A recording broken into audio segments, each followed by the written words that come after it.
For a moment, Jin Yuyan's heart constricted. In a trance, he truly thought Li Yao was an authentic immortal cultivator, and a brutally cunning one.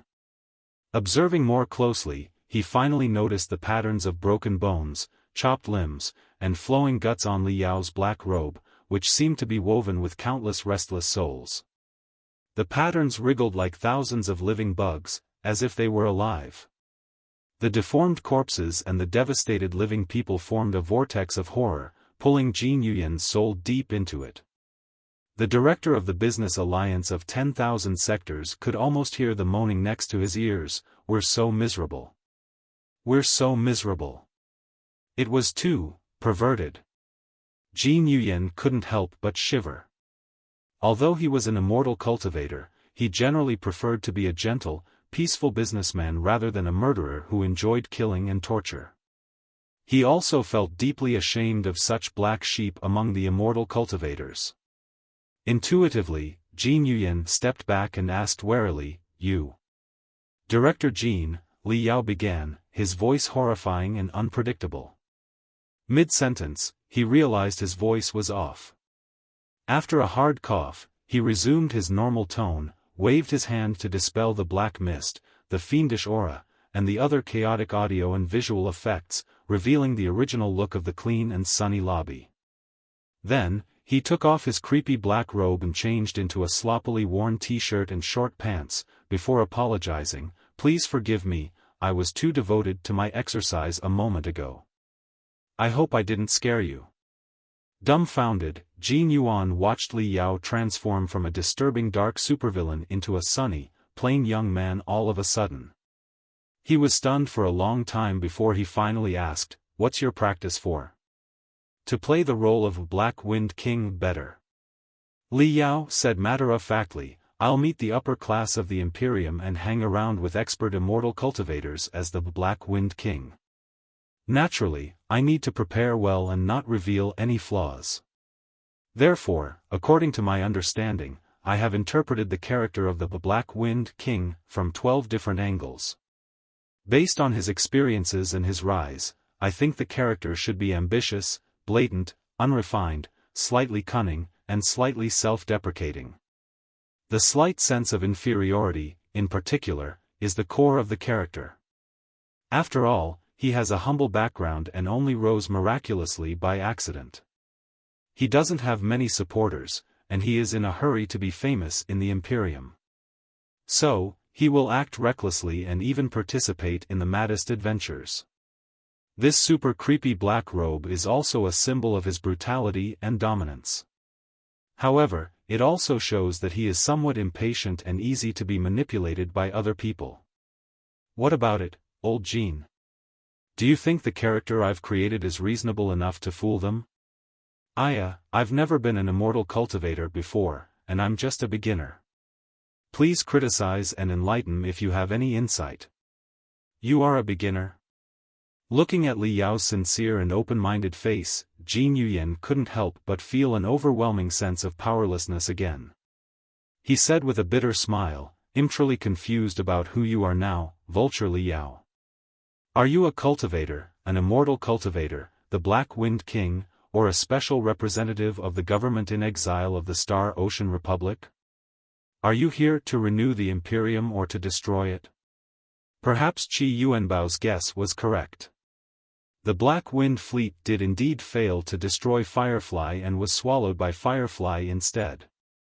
While I cannot think of a single accident that could have caused the destruction of the Black Wind Fleet, that is the only reasonable explanation. Maybe, but it's all the same no matter who swallows whom, isn't it? Li Yao opened his hands and sat on the sofa. His legs folded, he smiled. Cultivator, immortal cultivator, Black Wind King, special representative of the Star Ocean Republic, what difference does it make? When I go shopping in your place, will I enjoy discounts if I am an immortal cultivator and be charged twice as much if I am a cultivator? All in all, I have proved my unparalleled capabilities. If I really swallowed the Black Wind Fleet, it would only mean that the strength at my disposal was higher than that of the Black Wind Fleet. Also, there are giant markets and enormous business opportunities at the edge of the cosmos. Those things are certainly not lies, are they? With that in mind, our cooperation will only bring you greater profits and is even more secure than before. Both of us will benefit from it. Why do you need to bother with the insignificant details? Jin Yuyan sighed and said, I thought so too. That's why I've come to talk to you alone. Otherwise, I would have sent a troop to surround this place. It would have been the dumbest decision of your life, Li Yao said casually. Do you really think that a couple of guys in the divinity transformation stage and thousands of regular soldiers are enough to stop me? Hehe, when I am determined to leave, neither the capital nor the Seven Seas Grand Market can stop me, not even Blackstar the Great can stop me, and greedy dealers and merchants like you certainly cannot stop me either. Sensing the powerful vibe and dominance spurting from Li Yao, Jin Yuyan was somewhat lost again. But, to his surprise, Li Yao chuckled again and wiped his face. How about it, old Jin? My acting skills are not bad, right?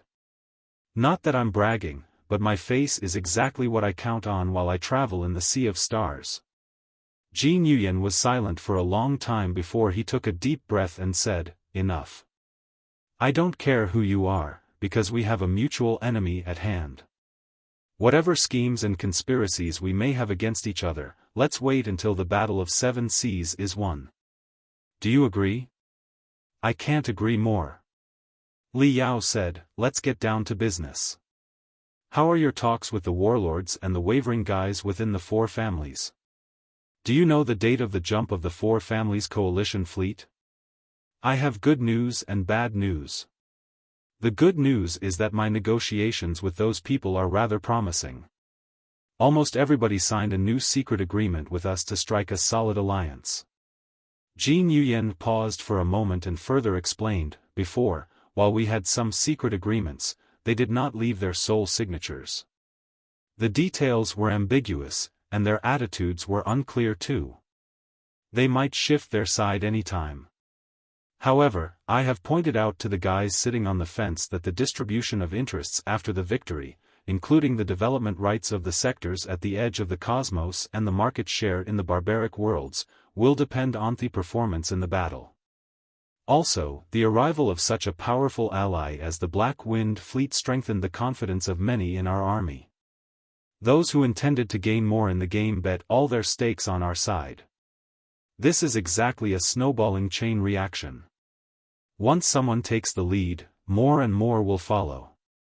By the time more than half the people are on our side, the remainder will have no choice but to follow too. All in all, most of the warlords, sector masters, and the middle class from the four families have left soul signatures and abundant military secrets as a gesture of good faith. There will be severe consequences if the leaders of the four families discover these things. Therefore, it is a sign that they have made up their mind to work for us. However, combining intelligence from everyone, we have bad news. The four families' coalition fleet, which boasts an unprecedented number of soldiers, has gathered and will launch a general attack within 48 hours. It is said that 1 million starships will jump to the Seven Seas space zone at the same time. However strong our defense system is, it will be crushed immediately. 1 million starships? Li Yao scorned, that's bull's asterisk it. Li Yao, a battle-tested general himself, knew that the bragging in space battles was no different from the ancient wars tens of thousands of years ago. In the ancient wars, the dynasties, which were still in the feudal phase, could launch an expedition with 1 million soldiers now and then. How was this possible, considering the technological and organizational abilities at that time? In fact, the 1 million soldiers were at least twice exaggerated, and more than half of the real army was made of peasants and supply teams. It would be remarkable if the capable soldiers could amount to 100,000. Then, even among the capable soldiers, the fearless elite who could fight relentlessly usually only made up 10 to 20%. In other words, an army that claimed to have 1 million soldiers was already remarkable if it had 30 to 50,000 truly capable warriors. In the space age, although technologies were much more advanced, battlefields and supply lines had also been much more stretched out. Considering the lack of unity among the four families, it was impossible for them to mobilize enough resources and soldiers for a battle of 1,000,000 warships in such a hurry. 1,000,000 warships and 1,000,000 starships were absolutely different.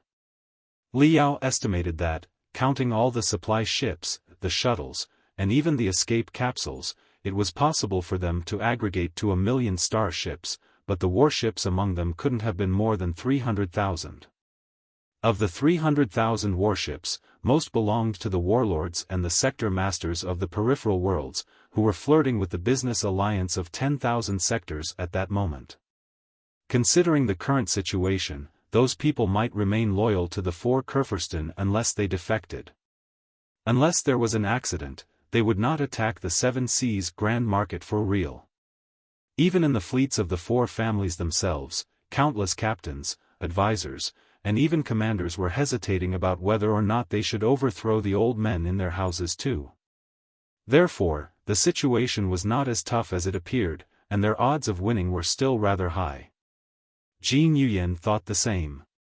Although the business alliance of 10,000 sectors was not 1/10 as strong as the army of the four families on paper, 90% of the army belonged to the warships and the local magnates. As long as they were given enough incentives and shown the hope of victory, they could carry out their secret agreement and betray at any time.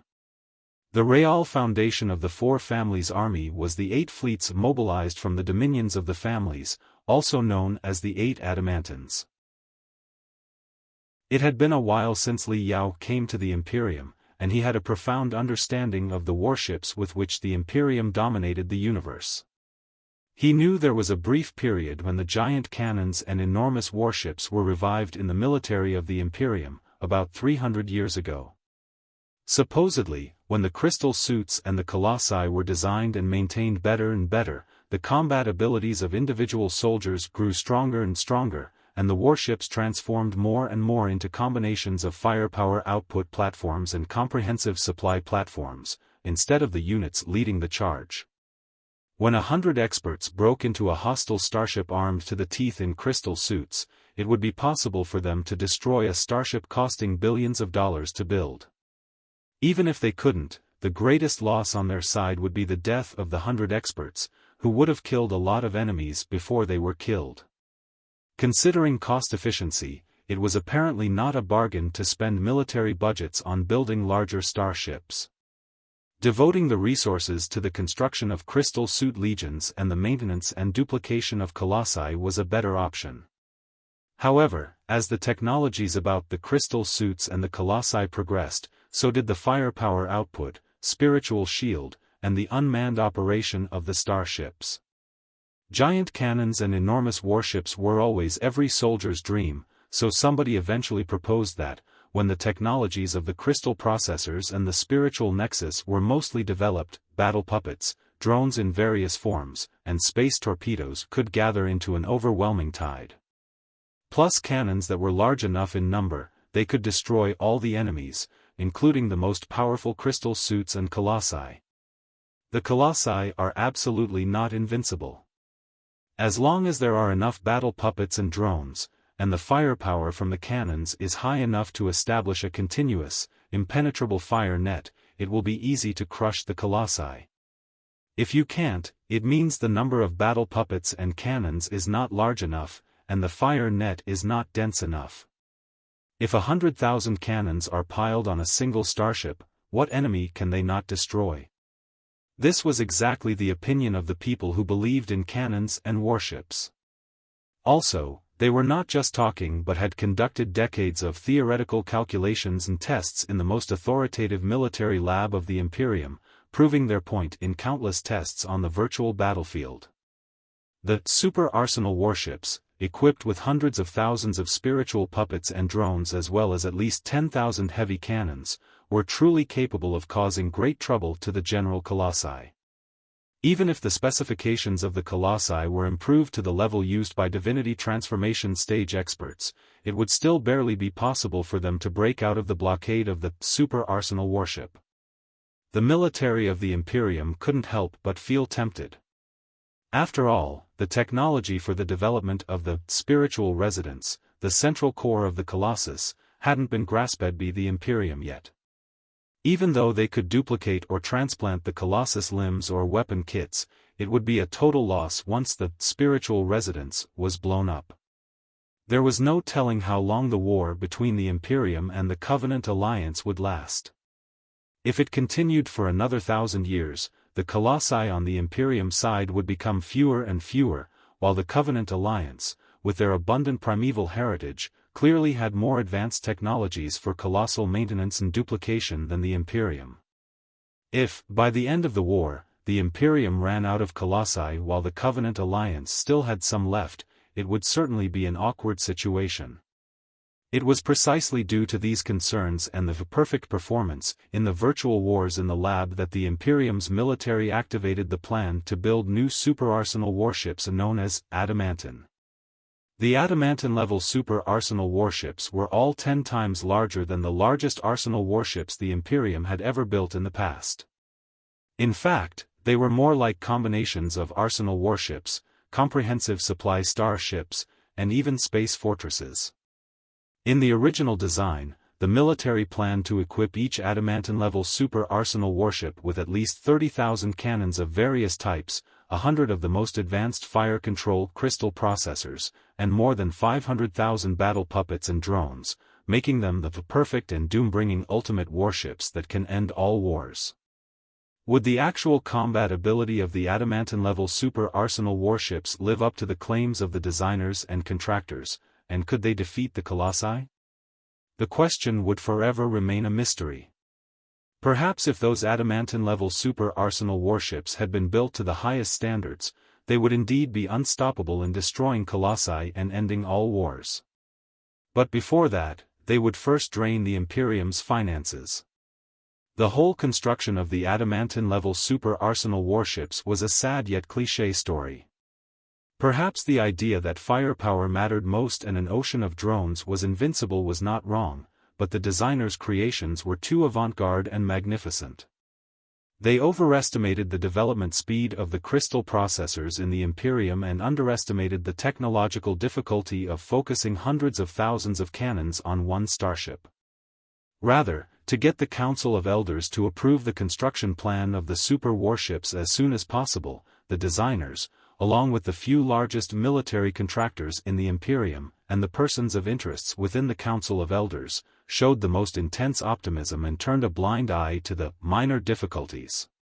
They proposed a budget plan that was not at all cheap but still bearable if everybody gritted their teeth, as well as a promise that the warships would be ready for battle within 20 years.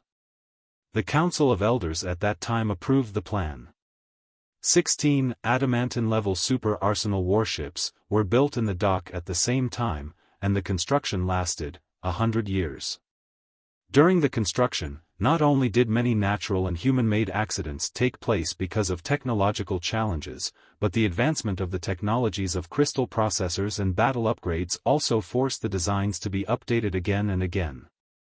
The original plan and budget were soon tossed into the dustbin, and the new estimated fees of construction soared higher and higher until the cost for each Adamantine-level super-arsenal warship was 20 times more than the original budget.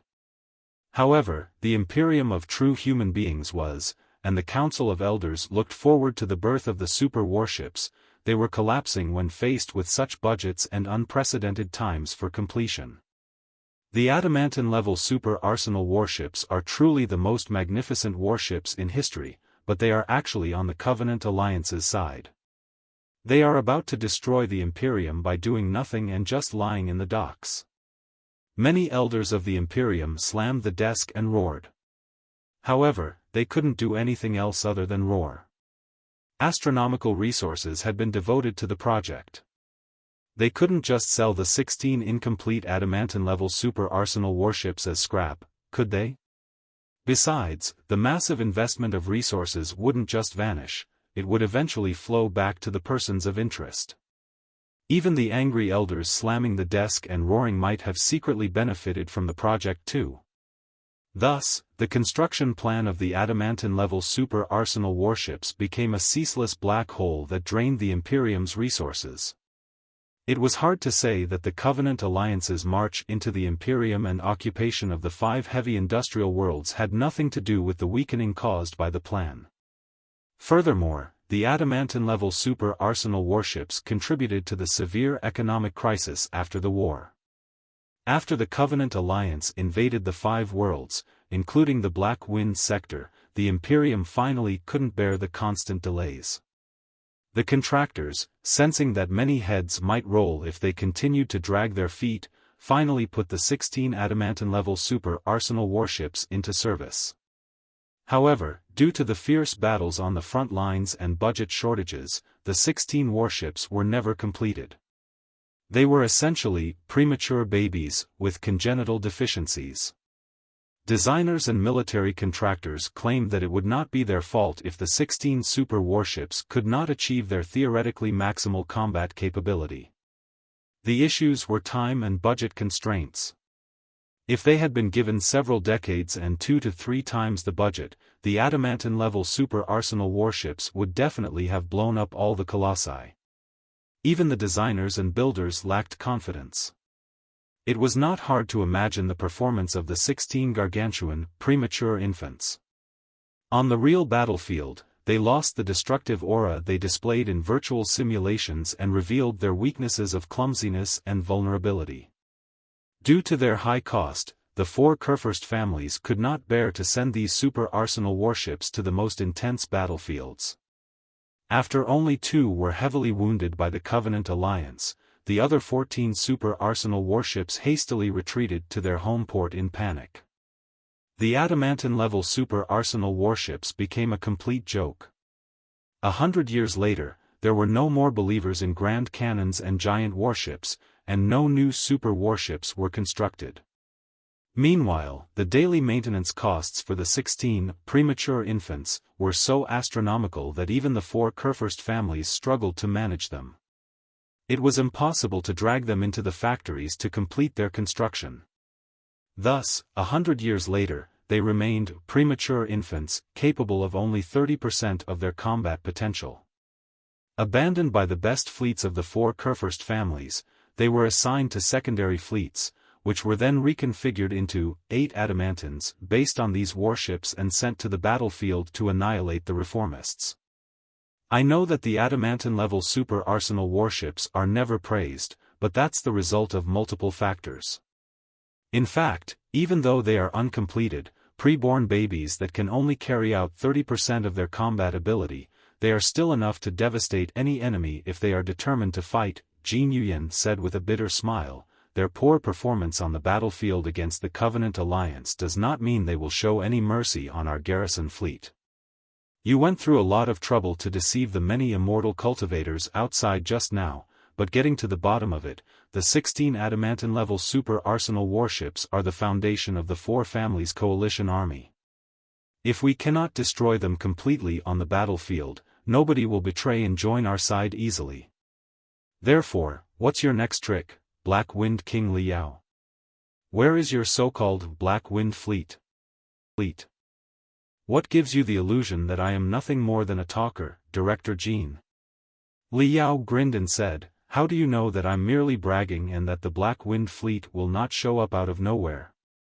Even if the Black Wind fleet really can't come, I'll still have other ways to take care of the 16 antimatter-level super arsenal warships. But of course, the best I can do is to wreak havoc upon them, disrupt their battle formation, and temporarily paralyze their fire control and command systems. The real mission of attack will have to be entrusted to your fleet.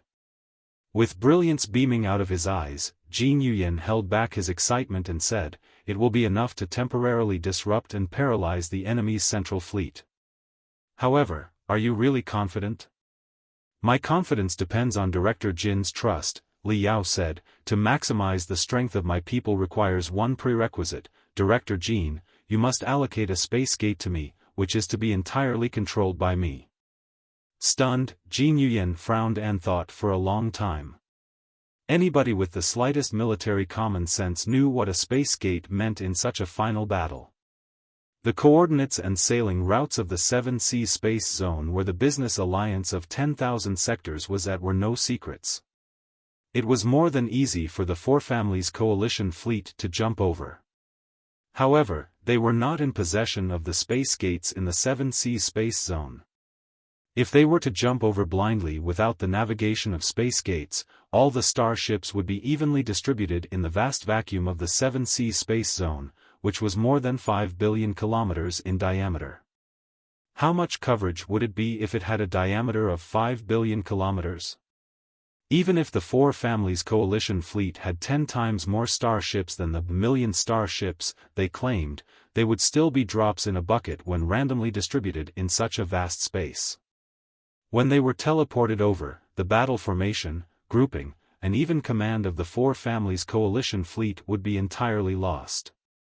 Every starship would be a lone island.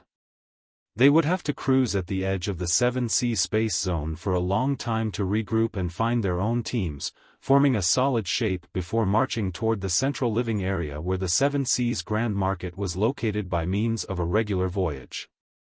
Clearly, attacking the enemy with well-trained and organized troops while the enemy was still unsteady, preventing the enemy from regrouping, and dividing and conquering the enemy's isolated warships and supply ships would create the only opportunity for the garrison of the business alliance of 10,000 sectors to win with its weak defense. Many space wars in the past, including the battle between the Black Wind Fleet and the Star Glory Federation, relied on this strategy. If the attackers could condense their battle formation in time and re-establish effective command, the defenders would surely be defeated. However, if the defenders could take the initiative and suppress the attackers in their loosened state, the scales of victory would tip in their favor. Now that Li Yao demanded control of a space gate, it meant he would send the most accurate jump coordinates to a certain mysterious fleet outside the 7 Seas space zone, allowing the fleet to jump to the zone in effective command and organization. If the fleet was hostile, the doom of the business alliance of 10,000 sectors would come even sooner. No wonder Jin Yuyan was so cautious and hesitant. I am truly not suitable to make such important judgments right now. Jin Yuyan was visibly still, but steam rose from his body as if he were in the midst of a high-intensity physical exercise. His body aged visibly as he rubbed his forehead and sighed. My original body has been wasted. This body belonged to a pure warrior. Her brain is far from adequate to accommodate my soul when I need to calculate and deduce for long periods. I'll become mentally deranged sooner or later. It seems the time has come for me to step back and let someone more suitable manage the business alliance of 10,000 sectors. Li Yao waited patiently for Jin Yuyan's response in silence. Jin Yuyan lifted his head and looked at him. After a long hesitation, he finally said, "If I were to ask you what other trump cards you still have, you wouldn't tell me the truth, would you?" "No, I wouldn't, at least not now," Li Yao replied. "Because it would put my people in unnecessary danger." Jin Yuyan was silent for a long time again. His body gradually withered, but his head glowed with an unusual brilliance, as if his brain had transformed into a ferocious monster consuming the flesh and blood throughout his body. "Fine." After meditating for 5 minutes, Jin Yuyan finally slapped his thigh and made his decision. "You will have a space gate sufficient to navigate the most elite fleet to our heartland. I just hope your trick proves worthy of my trust, Black Wind King Li Yao." With that, Jin Yuyan rose quickly and staggered out of the room. Li Yao's demand seemed to have drained all his physical energy and mental power. He did not even have the time to say goodbye to Li Yao and hurried home to rest. Hardly had Jin Yuyan left the building when Li Jialing walked in from next door. "The director of the business alliance of 10,000 sectors doesn't seem very impressive," Li Jialing remarked thoughtfully. "I feel that the guy was tricked by Qi Yuanbao and his gang first and then by Brother Yao later. He hasn't shown the performance of an unparalleled expert at all. He should be better than that. Is it because he's confined within the body of a warrior? That his computational ability is hindered due to the inappropriate body is only part of the reason. More importantly, he's been playing a role. Be careful, this guy is not so simple," Li Yao said casually. He's a businessman, not a politician, commander, or leader. A politician can be shameless, a commander can be brutal, and a leader can be cunning and heartless, but if a businessman leaves a sleazy and untrustworthy impression on everyone, how can he possibly do any business? Naturally, only those who seem diligent, obedient, and even a bit clumsy can be the most excellent businessmen. Li Jialing was taken aback. Is that so? Of course, Li Yao smiled. Did you see his bitter, worried look just now? He was frowning and lamenting from time to time, as if he really couldn't do anything when he was played by us. Didn't he look like one of the street vendors who sell goods at such great discounts that they seem to be suffering huge losses? However, if everyone believes what they say and buys the goods at the discounted prices, who's losing and who's winning in the end? It does seem to make sense. Li Yao rubbed the short, black hair on his head. Although the guy appears unassertive and pliable, he has achieved all his goals without leaving anything out. There's more to it. Do you know who he met first before coming here? Li Yao said. Jin Yuyan went to Red Lady, promising to pardon her and forgive Red Lady's assassination attempt on himself. Jin Yuyan is that lenient? Li Jialing was rather surprised. Is he trying to win Red Lady over again? That makes sense. She's a top assassin in the divinity transformation stage. If he can win her over completely, it would be quite a fair deal. Hehe, you're underestimating him if you think he's simply recruiting Red Lady again, Li Yao said. Between Jin Yuyan's lines, he hopes to contact the top leaders of the 4 Kurfürst families through Red Lady. What? Li Jialing exclaimed. That's too unbelievable. I'm completely confused. The final battle between the business alliance of 10,000 sectors and the 4 families is about to begin. Half a day ago, Jin Yuyan executed 100 assassins from the 4 families right at the commodity market's gate, and now he's hoping to reach out to the leaders of the 4 families? What? What does he want exactly? He's not thinking of betraying everyone, is he? He doesn't have any reason to do that. That's certainly unlikely. Even if he truly wants to have a direct conversation with the top leaders of the 4 families through Red Lady, it will only happen after the Battle of 7 Seas is won. Perhaps he has his own plans regarding the post-war Imperium. For example, he may be expecting to strike a balance among Blackstar the Great, the 4 Kurfürsten, and the Black Wind King. Getting to the bottom of it, businessmen will never annihilate their enemies unless it is absolutely necessary to. Killing one more person means one fewer potential customer. Li Yao said, now, you should understand why I was reluctant to tell Jin Yuyan our real trump cards, right? I told you about his visit to Red Lady because I want to remind you not to underestimate Jin Yuyan. You can cooperate with such people, but you must keep your eyes open all the time. So much as you take a nap, he may have already sold you out. Hehe, however cunning Jin Yuyan is, he is not as good as Brother Yao. His dialogue with Red Lady must have been a top secret, wasn't it? But it still did not escape Brother Yao's ears. You've learned about it after such a short amount of time. Pouting, Li Jialing said rather sourly, getting to the bottom of it, it's Brother Yao who is the most awesome one of all. Why does it sound so sarcastic to me?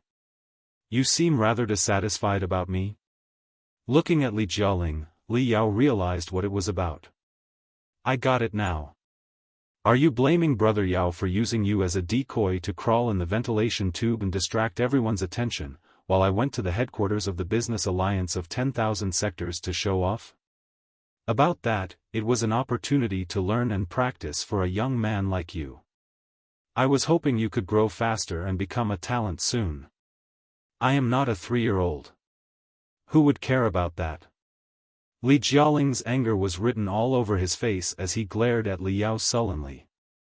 I only have one question.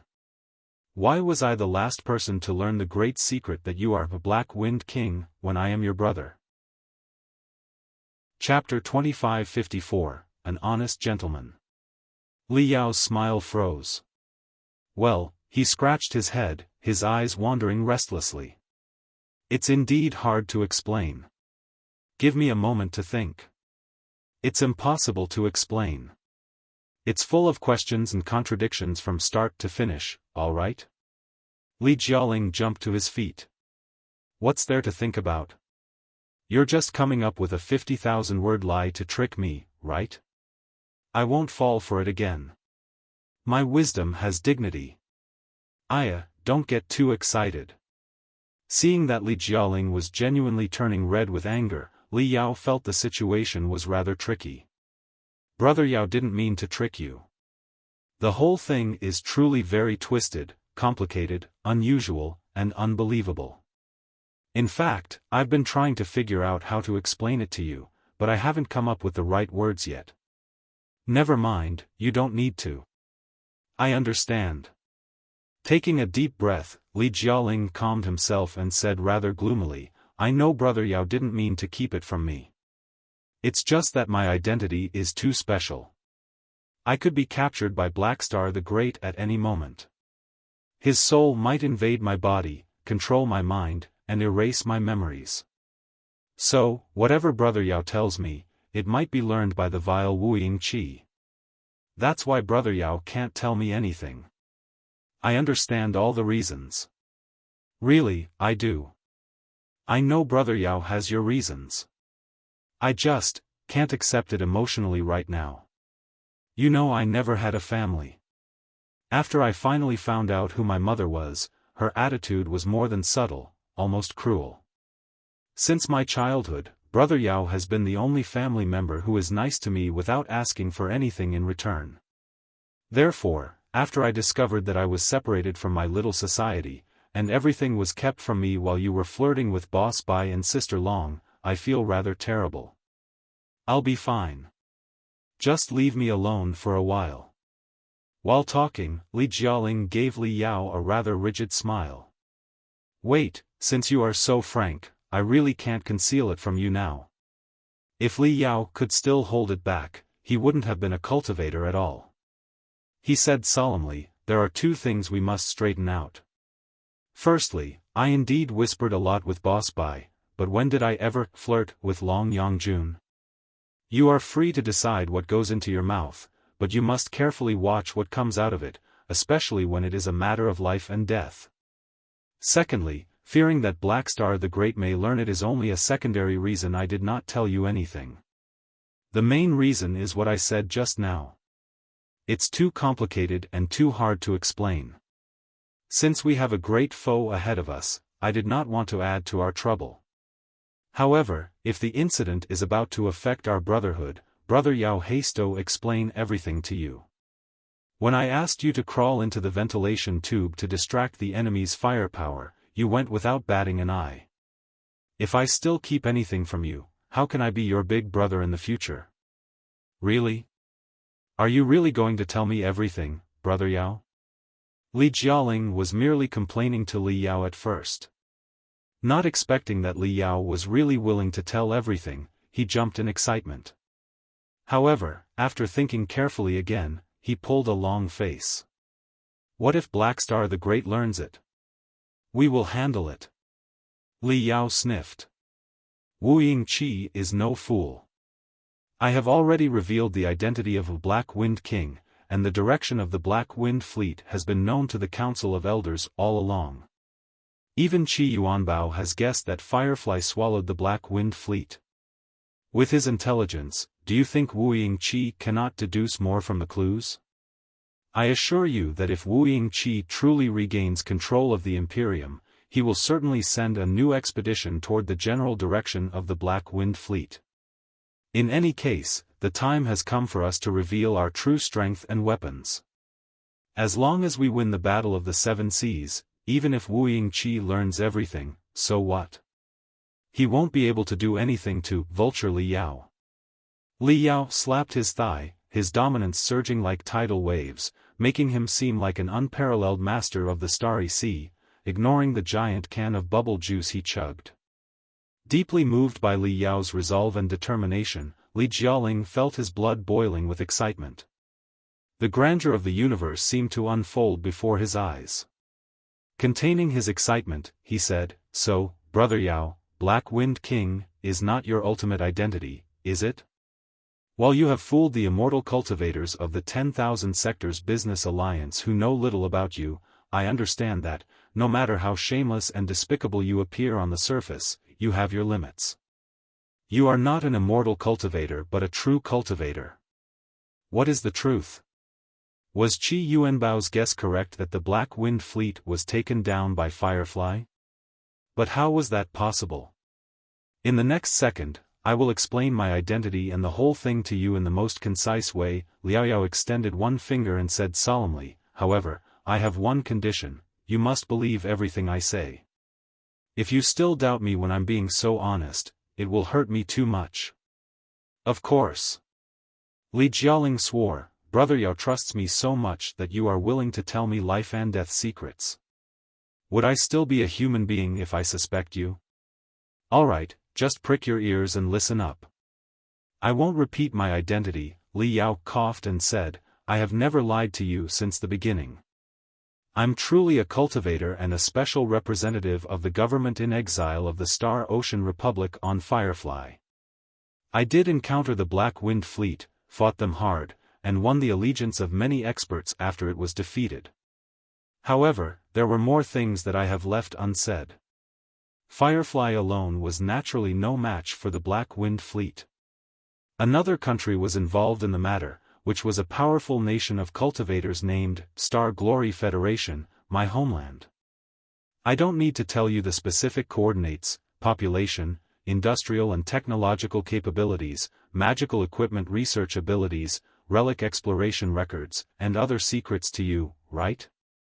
The history of the country in the past several hundred years can be explained to you after the four Kurfirston and Blackstar the Great are crushed.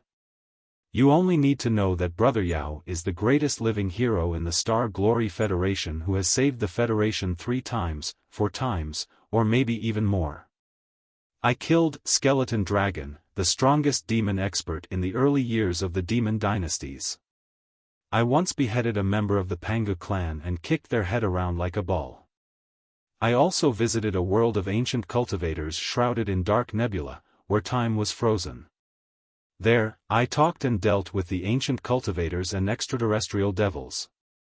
I crushed the schemes of immortal cultivators countless times, killed a star child from the Imperium, and swallowed a Warsh.i.p.s, a mysterious alien creature from billions of light years away. I befriended a large host of demons and made the largest organized force of demons in the entire universe surrender. When my fury erupted, I even eliminated the director of my homeland's intelligence agency and the godfather of the spiritual nexus. It's precisely because of these feats that I became the idol of countless young people in the Star Glory Federation, to the point where they named me the founder of the new federation and the nation's father. Later, my wife became the speaker of the Federation, my senior brother and my disciple controlled the largest capital group of the Federation, my best friend managed the largest intelligence agency of the Federation, and another disciple led a special force that ranks second but is even more secretive and brutal. Why do I feel that I am even more impressive than the 4 Kurfürstens now that I speak of it? Indeed, I am naturally not the same kind of person as the 4 Kurfürstens. Given that I was simply too great and brilliant, and it was impossible to hide my infinite radiance even if I kept a low profile, the Federation would have been driven into an oligarchy if I stayed in the Star Glory Federation, stifling the healthy growth of other forces. So, a team of close comrades left the Federation with me, and we came to the core of the cosmos, which is much vaster. After I came to the Imperium, I did not neglect to continue my training but demanded I perform to a much higher standard. I destroyed Manjasaka, the city in the sky, helped the reformists march into the capital, and beat up Blackstar the Great, severely humiliating the 1,000-year-old ghost. I also facilitated the birth of a brand new virtual life, which will likely make the civilization of mankind leap qualitatively in the next millennium and evolve beyond Pangu and Nuwa. Meanwhile, there is also the risk that the civilization of mankind will be destroyed, and everyone either dies miserably or ends up as slaves to the crystal processors and the spiritual nexus. However, I feel that the risk is worth it, because rather than the mediocre enemies like Blackstar the Great, the Alliance of the Houyi, or the Kurfirstan, we may face the unfathomable, ultimate destruction that is the Flood. Indeed, the 3,000 sectors we live in are not the only universe but just a tiny pond which I have named Panga Universe. Outside, there may be countless similar ponds that constitute a multiverse together with us. However, a small spindrift from the Flood may be enough to wipe out the fishes, shrimps, and bacteria in several ponds. Of course, the existence of a Flood and multiverse is not my own deduction. I just helped everyone solve the critical puzzle because I happen to know a thing or two about the language of the wizardly universe. Why do I know the language of the wizardly universe? Because I likely know the greatest secret of the multiverse, although I have accidentally forgotten it. Alright. Reviewing my life in the past 100 years in hindsight, I think these are some of the insignificant matters I have done. I have become a minor celebrity because of luck. In fact, I don't feel it's a big deal, and I'm certainly not showing off with such trivia. So, why are you looking at me with such a flabbergasted look? I'm already being so honest. You wouldn't suspect that I'm bragging, would you? Note, flabbergasted and bragging are not standard words and might be typos or made-up terms. Correcting them would require more context. Li Jialing looked like a fish struggling to surface in its dream. His lips were quivering beyond his control, and he seemed utterly confused, unable to follow Li Yao. He rose abruptly, fury all over his face, as if he were going to accuse Li Yao of boasting again. However, the moment he stood up, he recalled what he said just now.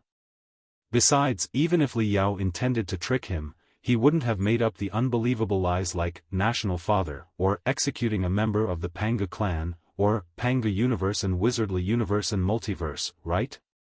The young man sat down heavily again, looking dazed while grabbing his hair. His soul and his mind seemed to have been crumbled by 100 high-speed crystal trains, depriving him of his thinking ability. Hey, hey, hey, hey.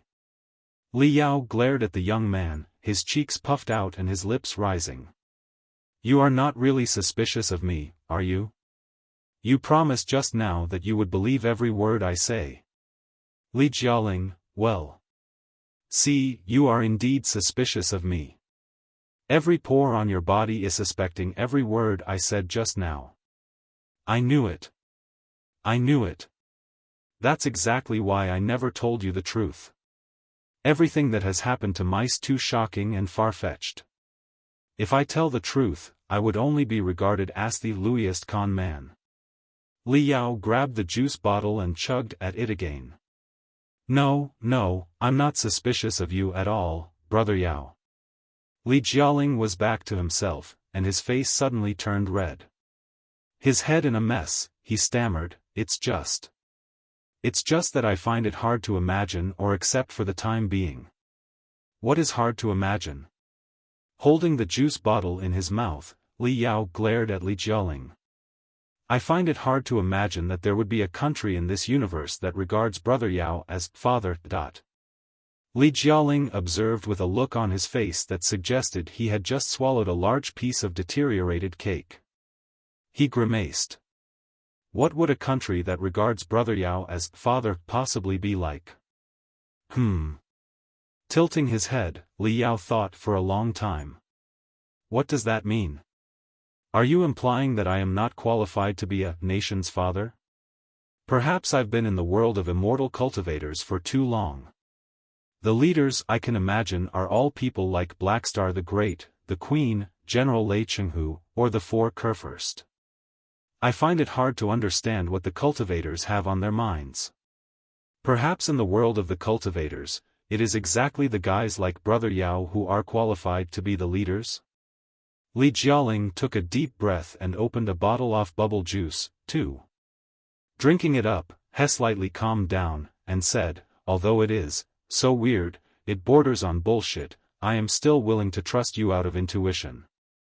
I did not know that the truth would be like this, or that Brother Yao had such important missions and secrets on your shoulders. I really understand why Brother Yao couldn't say it before. Now that I have learned it, wouldn't the Star Glory Federation be in great danger if Blackstar the Great somehow learns it later? Over the past 700 years since its birth, the Star Glory Federation has been in extreme danger every second. However, we have survived every seemingly unstoppable disaster. I believe it will be the same this time. Li Yao said solemnly, considering the sizes of the Imperium and the Covenant Alliance, their competition is like a battle between two primeval beasts, supposedly not to be influenced by a tiny Star Glory Federation.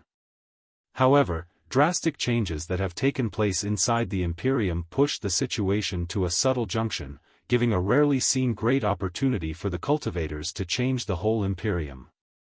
If we can be the greatest winners of the Battle of the Seven Seas, we will have the final say about the future development of the entire civilization of mankind.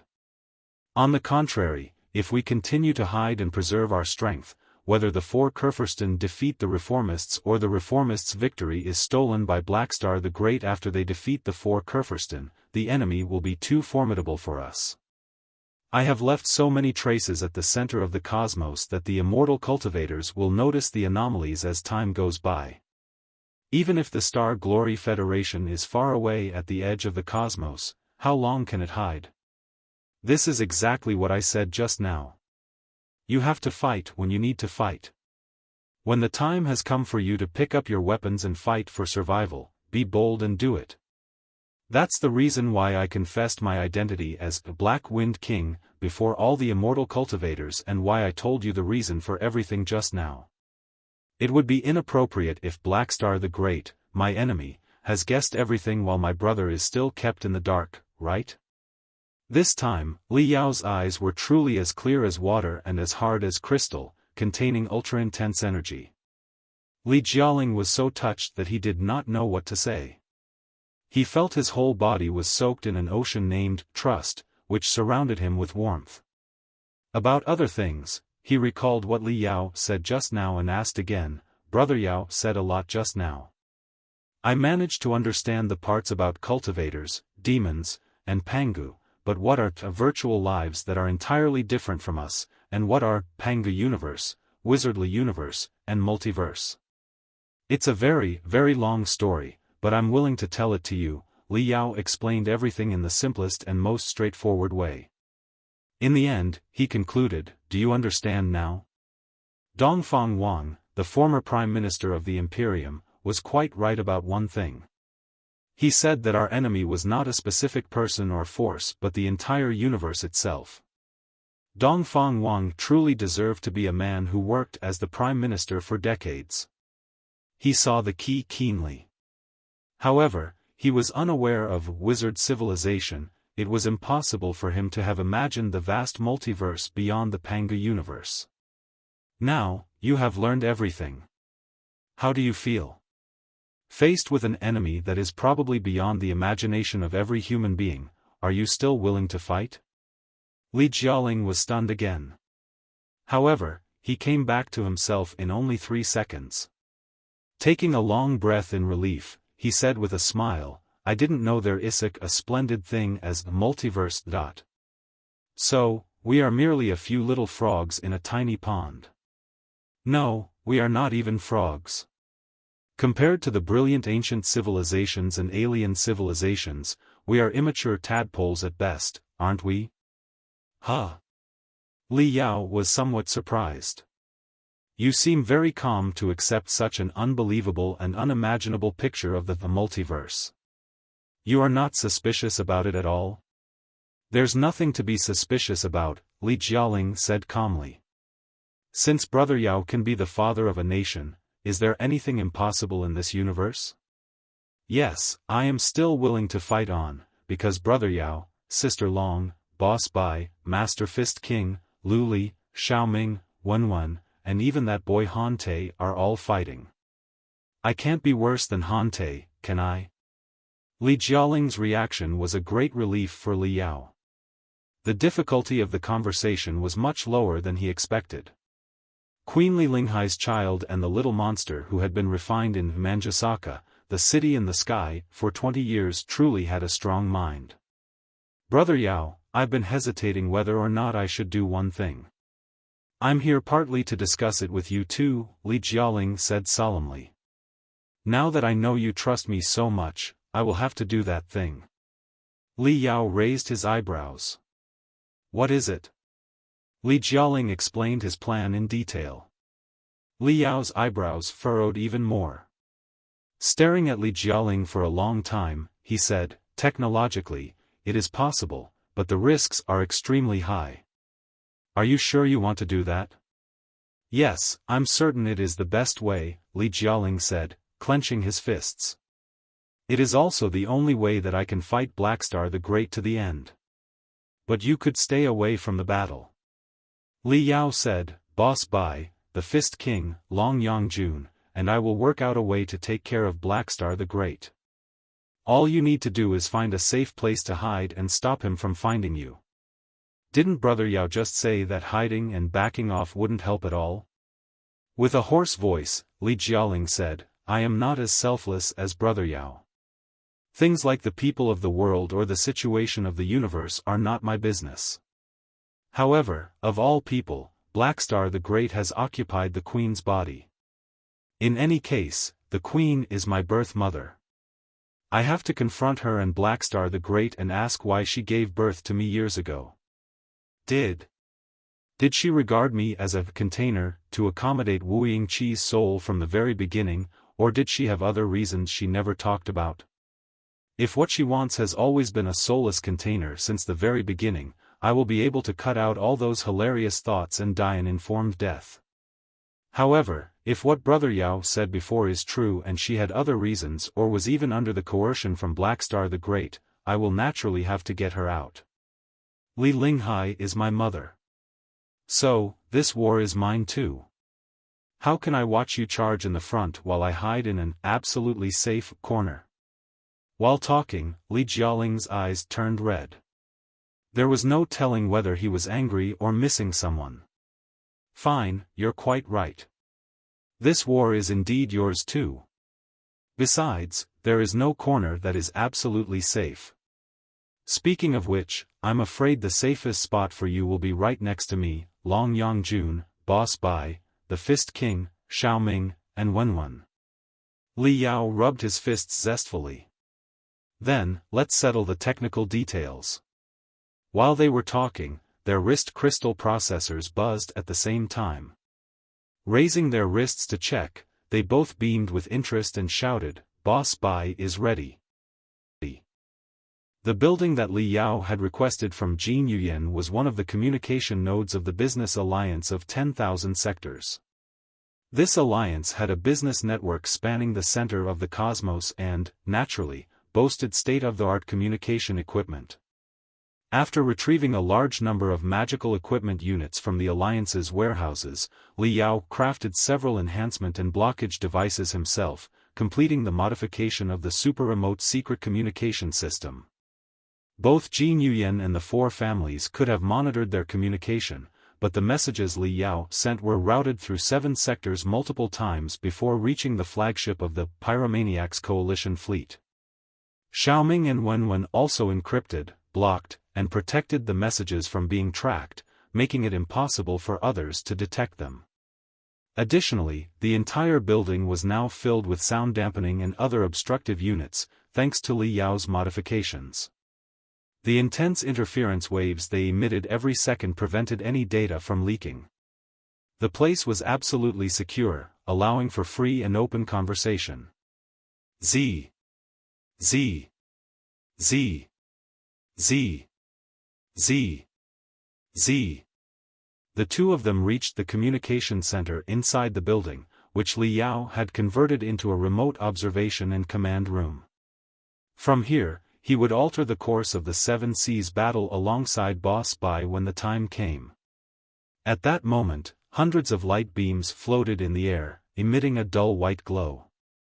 Waves of static fell like snow, creating a deafening noise. This was the final safety measure.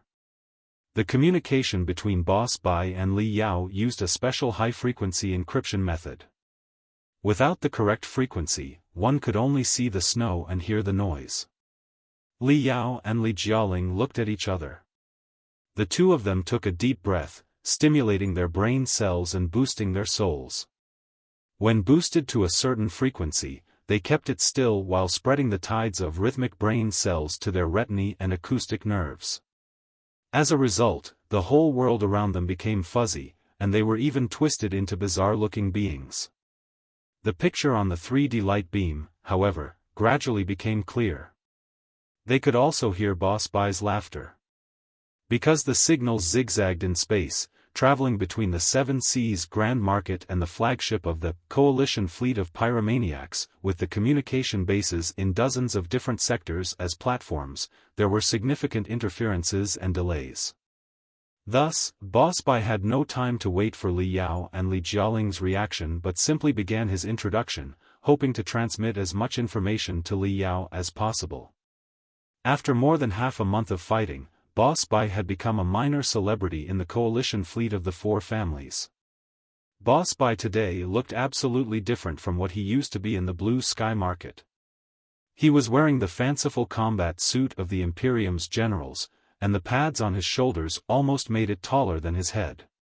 He was also carrying medals, sashes, command sabers captured by him, and the like all over his body, which made him look like a colorful rooster when he introduced his achievements to Li Yao and Li Jialing in excitement. In short, the field battles in the previous half-month helped the coalition fleet of pyromaniacs to better hone their combat ability. Xiaoming and Wenwen, as two information lives, learned the pace of war. The Fist King, adapted to the recently upgraded warships, too. Besides, the National Protection Army, the skin on the coalition fleet of pyromaniacs, appeared both loyal and capable of fighting among the sloppy, hesitant mixed troops, almost like a single light in a dark night. This earned them great appreciation from the command center of the four families' coalition fleet, which transferred the command of several mixed troops to them. Li Wuji's position in the command center also rose. He seized the opportunity to retrieve abundant assets and equipment for Boss-Bai's army. He also raised the commander's expectations, hoping they would perform well in the final battle in the next phase and defend the honor of the Imperium. Meanwhile, Boss-Bai obtained the most confidential intelligence through Li Wuji, including the time of the final battle, the grouping information of the fleets, and the strategies of the four families. Such a massive campaign involving 1,000,000 starships could not be kept secret. Various sources had already sent the approximate time of the battle to the Seven Seas Grand Market, and Boss-Bai narrowed it down to the hour. At this moment, the terrifying forces, claimed to be from 100 sectors, had gathered and prepared. It was estimated that they would launch a space jump in 16 hours to reach the Seven Seas space zone, surrounding the enemy without leaving any gap. Despite their imposing size, the morale of the attackers was not high. The 1,000,000 starships and coalition fleet of 100 sectors were mostly local armed forces from the edge of the Imperium. On one hand, the warlords had a natural instinct to preserve their strength. On the other hand, they had long-standing ties with the 10,000 Sectors Business Alliance.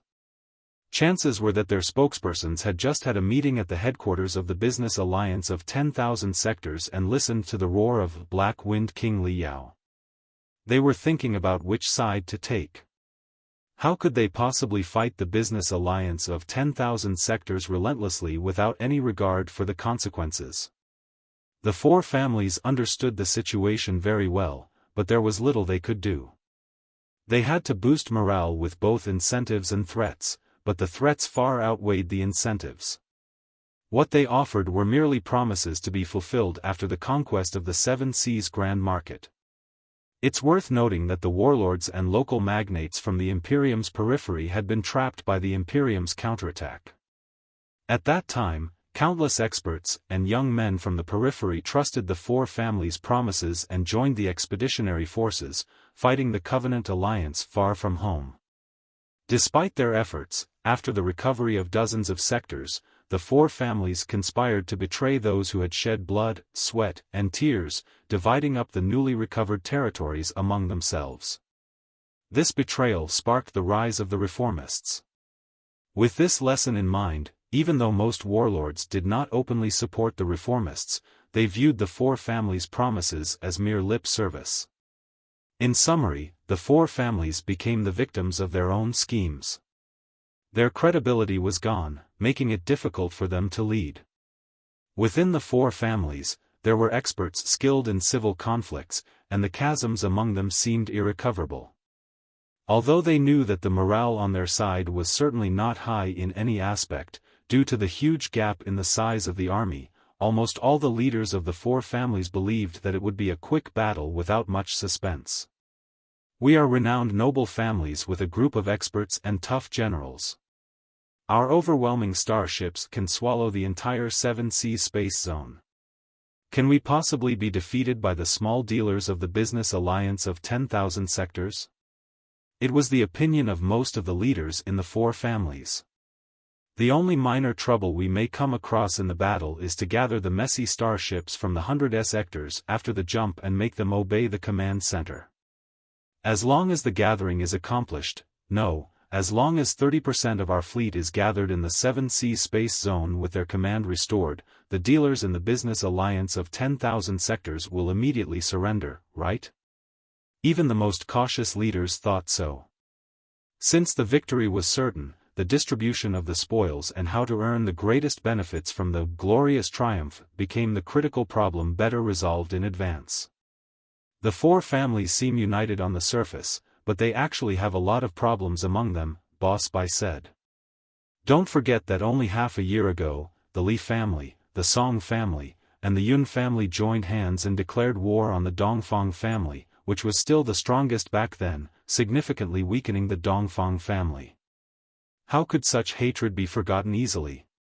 Warsh.i.p.s told Li Yao that among the four families, the Dongfang family had just suffered serious setbacks. The leaders had been completely cleaned up, and many of the middle and lower classes joined the reformists in the capital. Its capability had dropped to the bottom of the four families, although it was at the top previously. The Li family wasn't any better.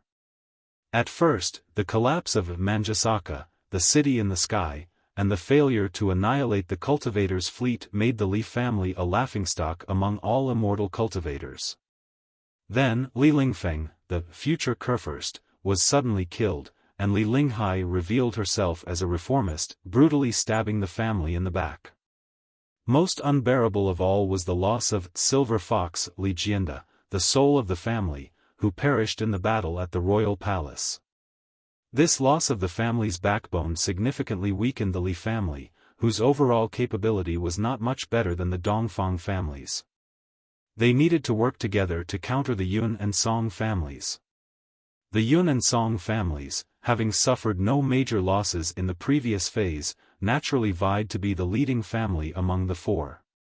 Which of them would become the leader of the four families also depended on whose chosen candidate would be endorsed as the new emperor. After Emperor Shenwu's demise, the supreme throne of the Imperium had remained vacant. Both the Yun and Song families proposed their favored royal family members, resulting in a stalemate that has persisted to this day. The outcome of the 7 Seas battle will likely be a crucial factor in determining whose puppet will become the emperor. Xuefeng, the commander of the four families' coalition fleet, is a general who distinguished himself during the Imperium's counterattack, Warsh.i.p.s continued. At that time, the fleets of the four families mostly remained in the rear, preparing to claim the spoils later. Xuefeng's fleet was the only troop that fought alongside other miscellaneous troops and had a few head-on clashes with the Covenant Alliance army, signifying the might of the four families. Some people even believe he is on par with General Lei Chenghu in the expedition army. That's naturally a joke. However, the man is certainly not a random, worthless general, and he does wish to achieve something for himself. Warsh.i.p.s told Li Yao that, based on his past knowledge and recent interactions with Xuefeng, and especially after analyzing the latter's battle cases during the Imperium's counterattack, he realized that while Xuefeng was not a useless general, he was hardly an eminent one either. At best, he was a competent commander with ample experience. The problem was that the consecutive victories in the Imperium's counterattack had filled Xuefeng's head with illusions and arrogance. He truly believed he was a general on par with Lei Chenghu and sought every opportunity to compete with him. When Lei Chenghu openly joined the reformists, Xuefeng declared that he would face Lei Chenghu in a space battlefield someday to determine who was superior. On the surface, both Xuefeng and Lei Chenghu achieved glorious accomplishments in the Imperium's counterattack. However, Xuefeng commanded one of the Imperium's most elite fleets, which received continuous resource support from the four families. In contrast, Lei Chenghu led a mixed unit that was often short of ammunition and resources. The capabilities of these two commanders are absolutely not on the same level, Warsh.i.p.s said. Xuefeng is well aware that comparing himself to Lei Chenghu is more of a flattery, and that his accomplishments do not truly warrant it. This only makes him more angry and determined to prove that he is better than Lei Chenghu. When a commander is in such a state of mind, it is easy for them to act recklessly in battle. If the 10,000 Sectors Business Alliance sets up a few traps taking advantage of his eagerness for victory, he will certainly fall for them. Xuefeng was the commander of the coalition fleet of the four families. He and the Yun family behind him naturally hoped to finish the battle as quickly and unstoppably as possible. However, the Song family, whose overall capability was on par with the Yun family, thought otherwise. Xuefeng was the commander of the battle. If he distinguished himself on the battlefield, winning a thunderous victory, the Yun family's influence would expand tenfold. Countless forces would obey the Yun family, and the new emperor would likely be their puppet. This was the last thing the Song family wanted to see. Therefore, while they had to win the battle, the Adamantine fleets that belonged to the Song family would never work too hard. They might even watch as Xuefeng commanded the Yun family's fleets against the business alliance of 10,000 sectors, doing nothing. They would even slightly hamper him so that both the Yun family and the business alliance of 10,000 sectors would suffer heavy losses. For the Song family, the best outcome would be if Xuefeng's fleet suffered a notable setback when it recklessly pressed the charge, seriously humiliating him. Then, the Song family's fleets would appear to save the day, securing the glorious triumph. This way, the Yun family would take all the blame, and all the credit would go to the Song family. Naturally, the future emperor would be the Song family's favored member of the royal family. Due to these subtle considerations, while the Yun family's fleets and the Song family's fleets were allies in name and the Song family's fleets were theoretically under Xuefeng's command, no one knew what would happen once they reached the battlefield. As for the Li family and the Dongfang family, they were too weakened to compete with the Yun and Song families and could only obey commands obediently. However, the Adamantine super arsenal warships were so valuable that each family only had 4 of them. Additionally, the production had stopped a long time ago, and the docks, along with the relevant assembly lines, had been dismantled or repurposed. Each Adamantine super arsenal warship was unique. If one were to be destroyed, it would mean one fewer. The Li family and the Dongfang family had suffered tremendous losses. If they were to lose a few Adamantine super arsenal warships in a war meant to annihilate nothing more than a bunch of dealers, wouldn't it be killing them? Therefore, the Li family and the Dongfang family reiterated their stance, despite Xuefeng's attempts to coerce or lure them. They had been seriously worn out in the previous phase, and the Yun family and the Song family would certainly be the main attackers in the mission. It would be better for them to cheer for those leading the charge and provide remote fire support. Whoever gave connivance for them to preserve their strength would be supported by them. If Xuefeng insisted that they lead the charge and be killed, the two families would simply stand on the Song family's side and support the emperor elected by the Song family. Not just Song Xuefeng, who was just a commander of the army, but even the Kurfürst of the Yun family could barely do anything to the Li family or the Dongfang family. All in all, those are the problems within the 4 families' coalition fleet. Warsh.i.p.s concluded, led by their commander Xuefeng, the Yun family truly wants to settle the battle as quickly as possible. However, their allies all have other plans. The Song family hopes that the Yun family will suffer a heavy loss so that they can take over the leadership. The Li family and the Dongfang family want to preserve their strength or even make up for their losses from the previous phase without paying anything. As for the other troops of the warlords and local forces, they are all traders who sit on the fence. If the free coins in their hands become twice as valuable, they will sell any master without batting an eye. It may be too far-fetched to say that the so-called army of 1,000,000 starships, with its many internal contradictions despite its massive size, is doomed to failure, but it is possible to defeat it. After hearing Boss Bai's introduction, Li Yao was stunned for a long time. He observed with amusement, with a great foe ahead, the four Kurfürst families are still scheming against each other in internal conflicts. I really don't know how to comment on them. When a country is about to die, monsters will appear.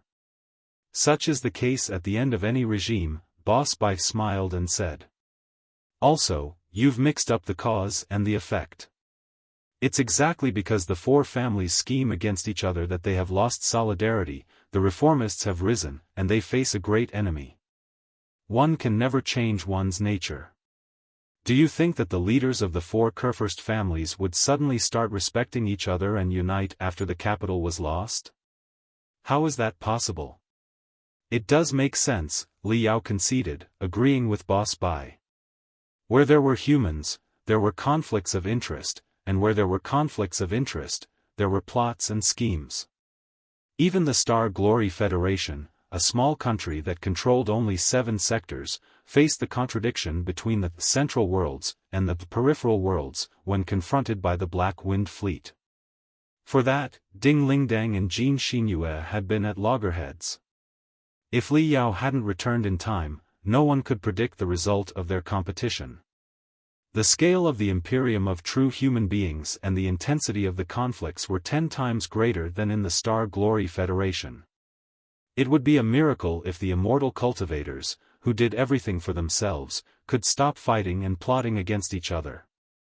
Li Yao's eyes flashed as he continued, since the coalition fleet of the four families has such deep contradictions, what are we going to do next? In order to handle the situation where all branch fleets are disorganized and scattered after a blind jump to the 7C space zone, the four families' coalition fleet has activated a state-of-the-art rapid response command chain system called Flying Lightning Command Chain, Boss Bai explained. This super command chain, based on ultra-powerful spiritual nexus, signal enhancement, and brand new algorithms, is 30% more powerful than the old command chain system. It helps individual starships quickly connect with their allies and flagship. If the flagship is too far away to contact, it will automatically link the starship to the nearest high-level command system. According to the optimal ratio of interferential warships, arsenal warships, shield warships, comprehensive supply warships, and other models, temporary battle units will be formed and concentrated. Under my instruction, Li Wuji has been very close to Yun Xuefeng and has even pledged his secret loyalty. For Yun Xuefeng at this moment, the allegiance of a Marquis of the Li family is certainly a significant boost. Also, our National Protection Army has performed exceptionally well recently, demonstrating tremendous strength. Yun Xuefeng must show us ample respect. Therefore, Yun Xuefeng trusts Li Wuji very much at the moment and has bestowed Li Wuji, or our National Protection Army, with a very high clearance in the Flying Lightning Command Chain system. Specifically, this means that when the 1,000,000 starships of the four families' coalition fleet jump to the 7C space zone simultaneously, all the branch fleets will have to reaggregate and reorganize. My flagship, Alloy Virus, will act as a temporary command center. Every starship within several million kilometers will come under my command temporarily. If you can control a space gate, our fleet will be able to jump over while staying organized, keeping our highest combat efficiency. In this manner, the lone starships scattered in space will be subdued by us and easily forced to join our formation when they come close to us. Once these starships accept my leadership and open their mainframe crystal processors to us, it will be impossible for them to escape. Just like that, we will gather the Lone Star ships and snowball all the way while on the hunt for the 4 Adamantine super arsenal warships belonging to Xuefeng. Once we pinpoint them, we will immediately send the coordinates to the business alliance of 10,000 sectors and have them strike Xuefeng's fleet fiercely. Trust me, the commanders of the Song family, the Li family, and the Dongfang family will only explode with laughter upon hearing that Xuefeng is under attack instead of being reinforced right away. If the business alliance of 10,000 sectors cannot take down the 4 incomplete Adamantine super warships with all the forces it has, it can declare the battle lost and escape immediately. However, as long as the 4 Adamantine warships are destroyed, the situation will be entirely different. Xuefeng's flagship is one of the 4 Adamantine warships, and the mainframe crystal processors and the highest command system, Flying Lightning command chain, are deployed on it as well. As long as the flagship is captured, giving Xiaoming, Wenwen, and the Fist King a chance to study them well, the results will certainly be marvelous. Chapter 2558, 10 hours until the battle. Li Yao's eyes suddenly glittered. He couldn't help but smile. So, it's the 16 Adamantine super arsenal warships you're after. To be honest, I was tempted when I first heard about them, too. The super arsenal warships, which are highly automated and can even collect debris during the battle to create new spiritual puppets and drones, are truly the elites for Xiaoming, Wenwen, and the Fist King. If all the 16 Adamantine super arsenal warships belong to us, we will be invincible. To be honest, I am not a fan of those big, stupid, expensive things that are also hard to maintain. The resources to build the 16 Adamantine super arsenal warships are enough to build a couple of strong rapid response fleets, whose range of application and battle performance will be multiple times greater than the former. Boss-Bai sniffed and remarked with disdain. At the root of it, the 16 Adamantine super arsenal warships are just a project that certain people in the 4 families propose to trick funding, demonstrate their strength, and intimidate the ordinary people and the bottom-level immortal cultivators. They're more politically significant than militarily. With the development level of the crystal processors and the spiritual nexus that Imperium has today, it is not ready to embrace such automatic, future warships. However, you're right about one thing. Xiaoming, Wenwen, and the Fist King have computational logics that are entirely different from regular human beings, which allow them to exploit the potentials of the crystal processors and fully utilize the spiritual nexus. If they are the controllers of the 16 Adamantine super arsenal warships, they will be much more powerful than if the warships were in the hands of the 4 families' fools. Then, holding back his excitement, Li Yao asked, is it possible for Xiaoming and Wenwen to hack the Flying Lightning command chain and infiltrate the mainframe crystal processors of the 16 warships to take them over? We can't, for now. It's too difficult, Dad. Xiaoming and Wenwen's voices came from outside the main picture. Then, 2 small light beams opened, displaying the cute faces of the 2 children. Xiaoming pouted his lips and said, although we are information beings and can travel freely on the spirit nexus, our interference in the virtual world has limits, and we must abide by the laws of balance and conservation of energy. Besides, the mainframe crystal processors of the 16 Adamantine super arsenal warships are as big as skyscrapers. How can we compete with them with our tiny heads? That's right. Moreover, the 4 families have deployed different security measures for their Adamantine super arsenal warships, meaning we have to break through 4 different firewalls to control the 16 warships. That's really difficult.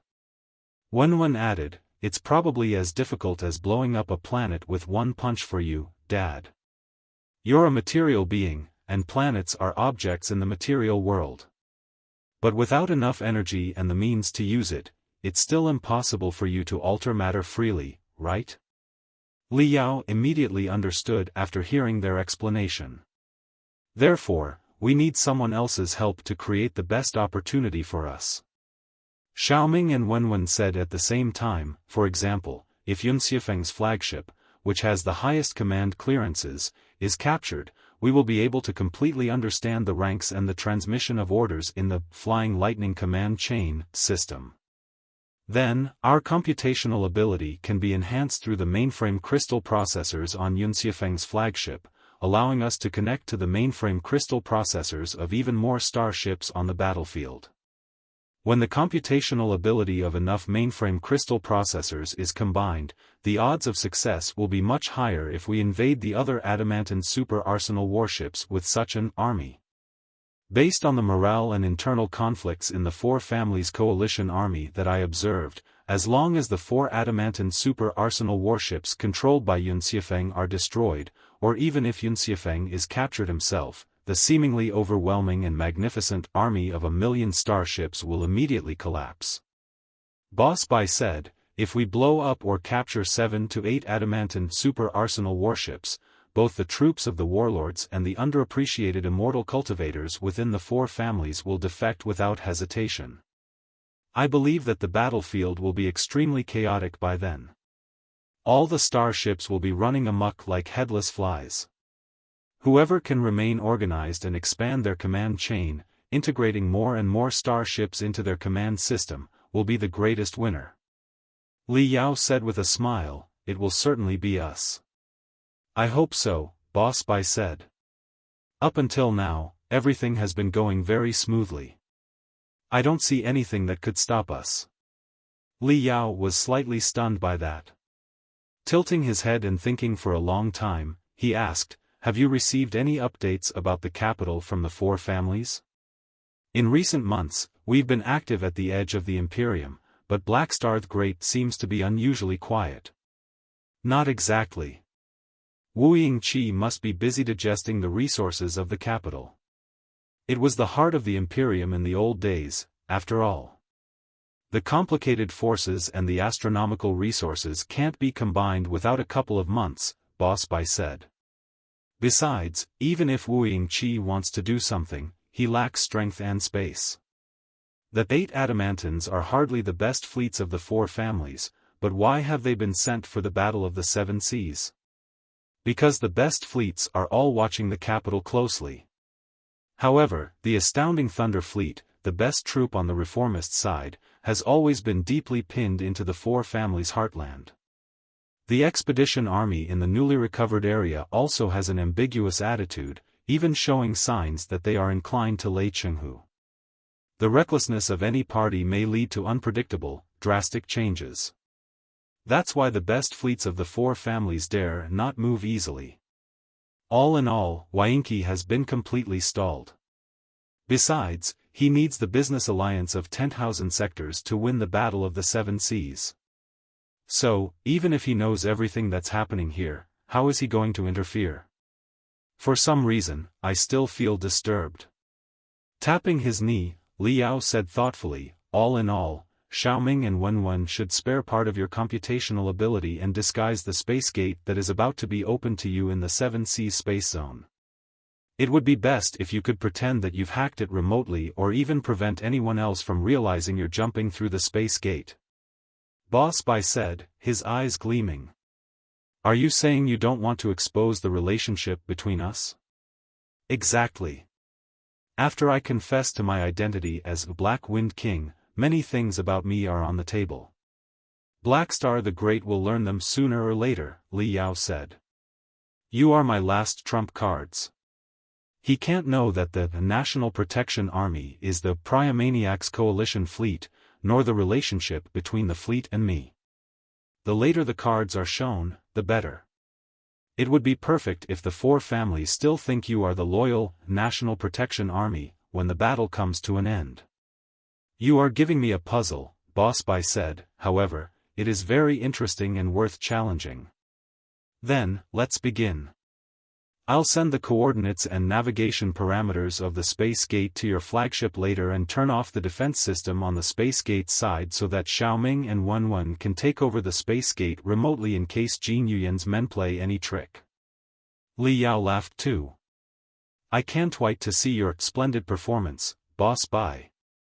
The two ended their conversation with a secretive laughter.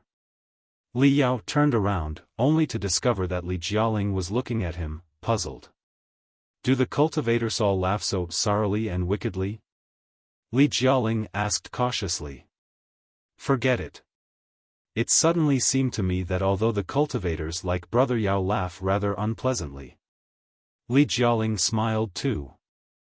I still hope there are as many people in the universe like you as possible. There were 10 hours to go until the final battle. The business alliance of 10,000 sectors had learned the exact time of the battle through various sources, knowing that the 7 Seas space zone would become an inferno more scorching than magma half a day later. However, this did not dampen the fighting spirit of the soldiers and reformists of the business alliance. Instead, their morale was higher than ever. Billions of the latest model space torpedoes had been launched, filling every sailing route and every inch of space in the 7 Seas space zone. These torpedoes were designed to search for and attach to enemy targets automatically, with an especially keen sensitivity to space ripples. This meant that when the million starships of the 4 families jumped out, they would likely be struck by countless torpedoes while still in their twisted, 4-dimensional state. With luck, dozens of relatively inexpensive torpedoes could destroy the most expensive main force warships, creating a devastating space tsunami that could trap nearby ships in the gap between 3-dimensional and 4-dimensional space forever. In addition to the torpedoes, the garrison fleets, mercenary groups, and former space pirate fleets were patrolling the edges of the 7 Seas space zone. Their mission was to locate and destroy any isolated enemy ships after they jumped, while the enemy was still unsteady and unable to regain effective command. When the fleets from 100 sectors simultaneously jumped, some were inevitably faster than others, similar to the beach landing of 1,000,000 soldiers. The entire jump process would likely take 1 to 3 days. This would give the business alliance of 10,000 sectors the opportunity to outnumber and annihilate the enemy in specific regions. Mercenaries, space pirates, and assassins naturally had no loyalty. However, the business alliance of 10,000 sectors generously offered countless free coins, bonds, and shares, building loyalty from nothing. Compared to the empty promises of the 4 families, the free coins were much more credible. For the sake of money, everyone was willing to fight hard. At the edge of the 7 Seas space zone, a long-sealed space gate blossomed like a bud, sending complex streams of information to a distant location in space. The business alliance of 10,000 sectors was ready for war. 6 hours before the battle, inside the Purple Cloud sector, one of the worlds closest to the edge of the Imperium that belonged to the Yun family. During the past 2 months, more than 10 main fleets of the Yun family and its vassal families had gathered here to strengthen their armor and firepower, install the latest Flying Lightning command chain system, and practice the tactics required for the joint battle. The solar slingshots, made of special materials that could absorb the energy of stellar storms and transform it into the impetus for space jumps, were shipped to a sector that boasted a gigantic star. The solar slingshots were hexagonal metal panels that were slightly arced. After all the hexagons were connected like beehives, they transformed into a magnificent metal pot. The metal pot, which was silver at the beginning, turned crimson and looked like blood after absorbing tremendous solar energy. The solar slingshots had been stretched to the maximum. As soon as they were released, they would unleash a force magnificent enough to rip the space. The dozen main fleets were all prepared to go. Organized like silver chess pieces symmetrically, they formed delicate and glamorous cubes in the boundless space. Despite the conflicts among the 4 Kurfürst families and the undercurrents of the peripheral warlords' troops, those main fleets of the Yun family were at least determined to win the battle and annihilate the rebels as soon as possible. Their determination transmitted among the starships quickly in flashes and waves, adding thousands of colors to the silver cubes. The 4 Adamantine super arsenal warships, as centers of the mixed fleet, finally arrived at the jump point. Whether or not the combat units inside had been unfortunately castrated due to the lack of funding, the 4 super warships truly deserved to be called adamantine, judging from their magnificent appearance. They were like 4 space fortresses moving slowly. The dense turrets, cannons, and launchers of drones and battle puppets on the surface made everyone feel dizzy when they looked. Their heartbeats either accelerated to the fastest or stopped altogether. The 4 adamantine super arsenal warships were even more shocking than the flagships of the best fleets of the 4 families in terms of appearance. Words like doom, destruction, or suffocation were not enough to describe even 1,000th of their majesty and dominance. At this moment, countless maintenance ships were still conducting the final strengthening and supplying around the 4 adamantine super arsenal warships, delivering all kinds of resources. These warships were like black holes that had swallowed immeasurable amounts of ammunition, fuel, battle puppets, and drones, yet their appetites were still not sated. All the soldiers were deeply awed by the arrival of the adamantine super arsenal warships, especially those from the vassal families, who had never seen such warships before. When they saw the 4 planets overwhelming them, they finally understood that the largest super warships of the Imperium was certainly not an exaggeration. The overwhelming oppression from them could not be found in any other starships. Standing on Landslide, one of the 4 adamantine super arsenal warships and his flagship, and inspecting his troops through the panoramic virtual light beams, Xuefeng couldn't help but feel more ambitious than ever. He was even about to draw his sword and dance in excitement. As a fleet commander, his life was certainly worthwhile after experiencing such a moment. Xuefeng was nearly a perfect noble in every aspect. He was almost 2 meters tall, strong, and handsome. He was the best among his peers from childhood. Nobody ever stayed on top of him in any fight or competition. In the Imperium's counterattack, most of the nobles were hesitating and dwelling in the rear, waiting to steal the fruits of victory. Xuefeng, on the other hand, considered it a shame to be like them. He commanded his fleet to charge forward and was henceforth known as the Searing Storm. Some compared him to Lei Chenghu and called them the 2 pearls of the expedition army. Some even claimed that Lei Chenghu had become an old and toothless tiger, and that the Imperium in the next 100 years would be his. Xuefeng was not an idiot. He naturally knew those adulations were not entirely true, but he had always been craving to tower over Lei Chenghu.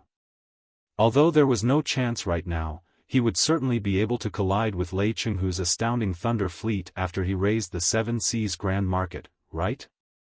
By then, everybody would know which of them was better, Yun or Lei. Beep.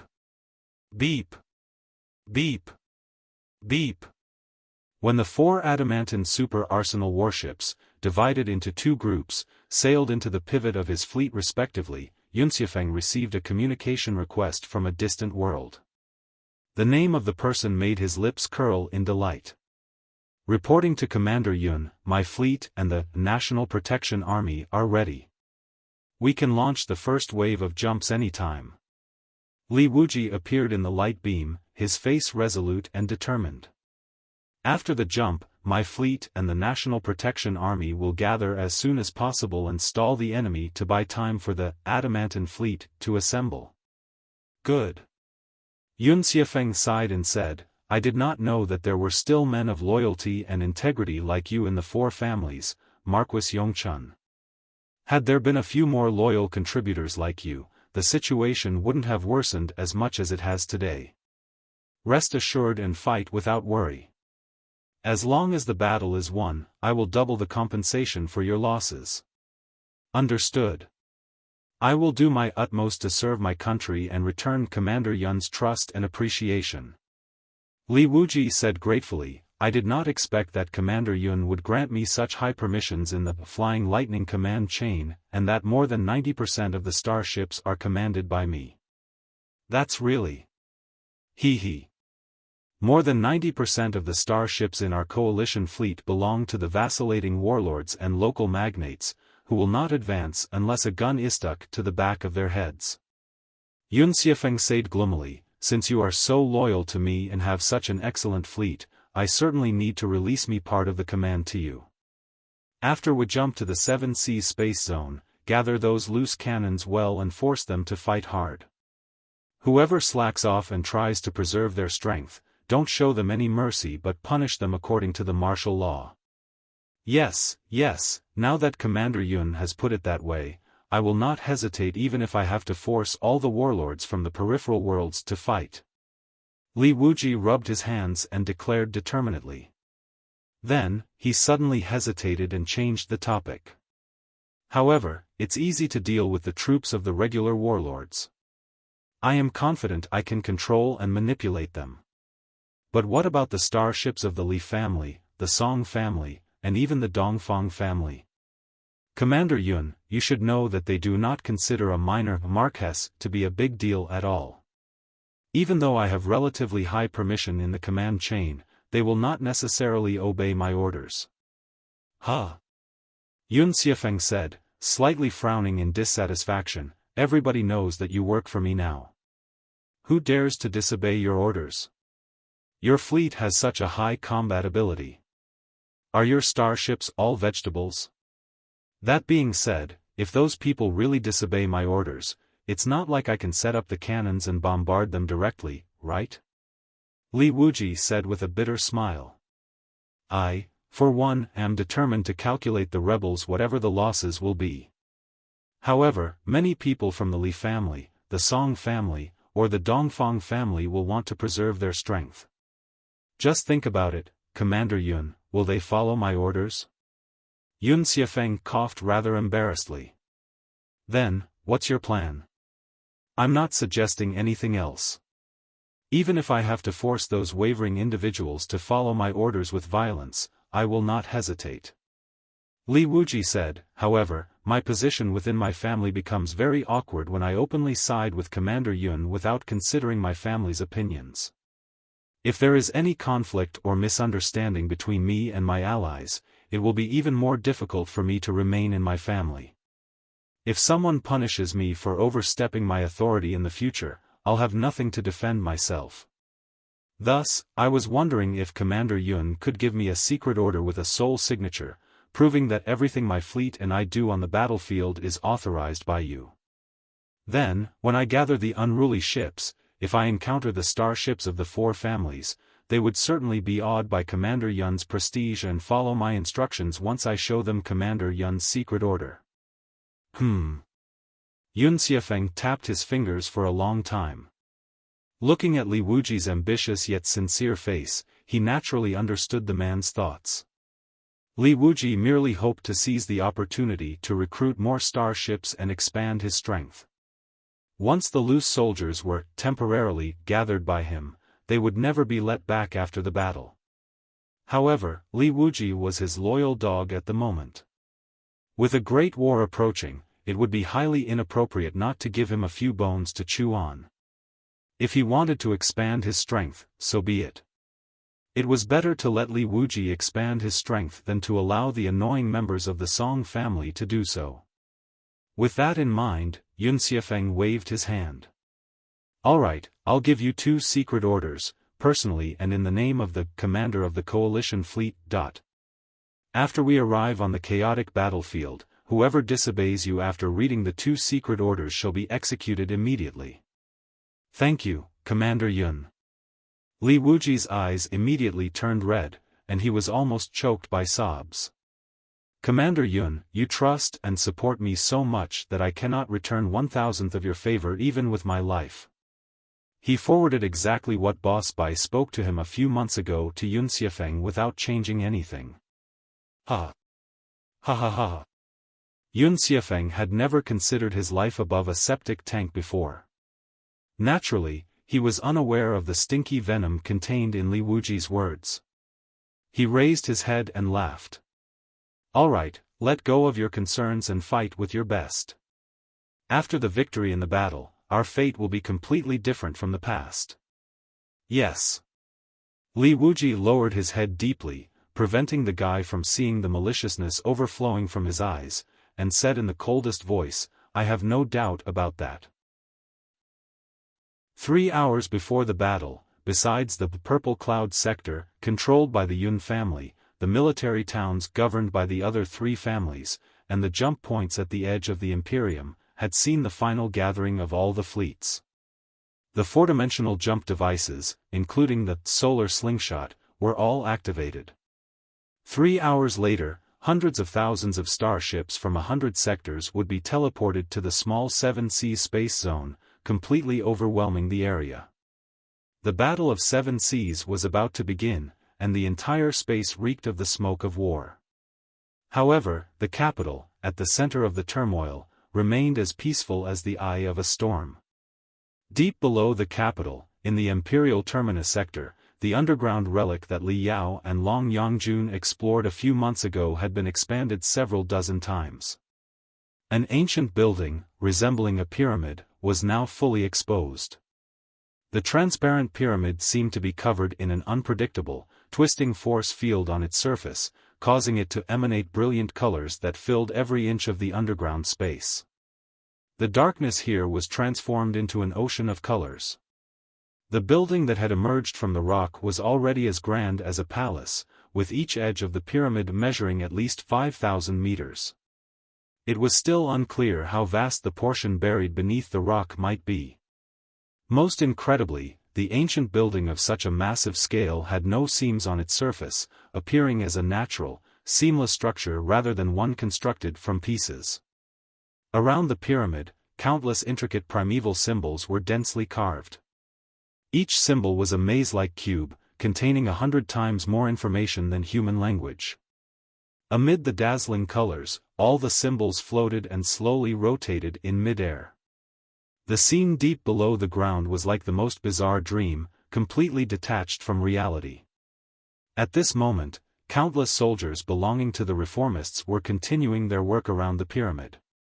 Teams of researchers were also entering and exiting the pyramid. Suddenly, the cubic rune arrays floating around the pyramid emitted faint ripples.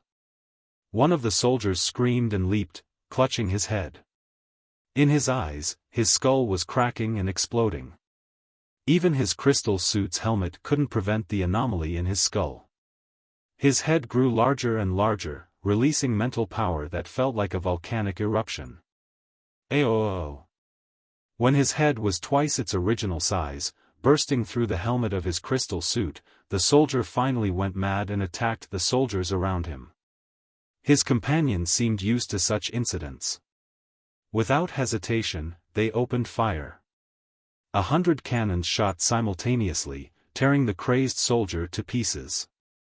His head exploded with a loud bang, and his remains fell to the ground like mud. Spiritual puppets immediately approached to clean up the mess. The eyes of the remaining soldiers were filled with determination. They paid no heed to the minor incident and continued their work. Queen Li Linghai, with her head of white hair that resembled a waterfall, floated at the top of the underground space, observing everything coldly from her high vantage point. "Another one who has lost sanity," she said indifferently, her voice void of emotion. "Such sacrifices are necessary for the rise of the new Imperium and for the future of human civilization."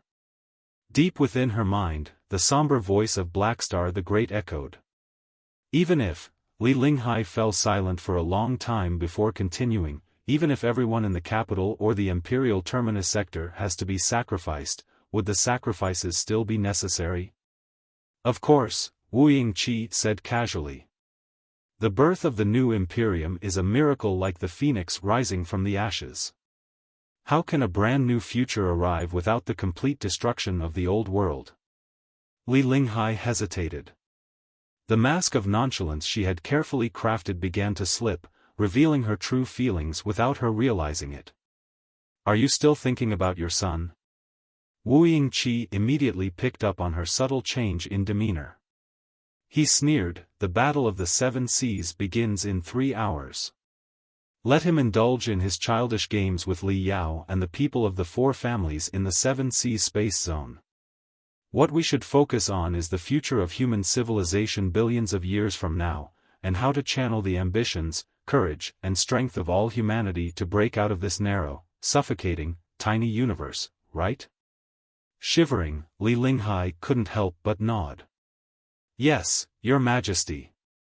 For billions of years, too many civilizations have been trapped in this tiny universe," Blackstar the Great sighed. "This includes not just the Pangu and Nuwa civilizations but also the ancient civilizations that were even more powerful than Pangu and Nuwa. But no matter how powerful they once were, what does it matter? If they cannot break out of the tiny universe, they will forever be constrained by the scarcity of resources. Their decline is as inevitable as their former glory. The human civilization is only just beginning and is still in its growth phase. Compared to Pangu, Nuwa, and other ancient civilizations, we are naturally quite weak. However, it is precisely because we are just born that infinite possibilities lie ahead of us. We should not follow the old path of Pangu, Nuwa, and other ancient civilizations from the very beginning. Even if the odds are just 1 in a billion, we should still summon all our courage and rush out of this universe, unafraid of any sacrifices. Even if destruction is inevitable, we should be destroyed in the grander universe that is much vaster, rather than fading away silently in this dry well.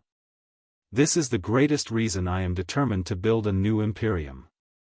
For such a new imperium, for such a human civilization, and to break into the uncharted territories that Pangu and Nuwa never reached, is a small investment really a big deal?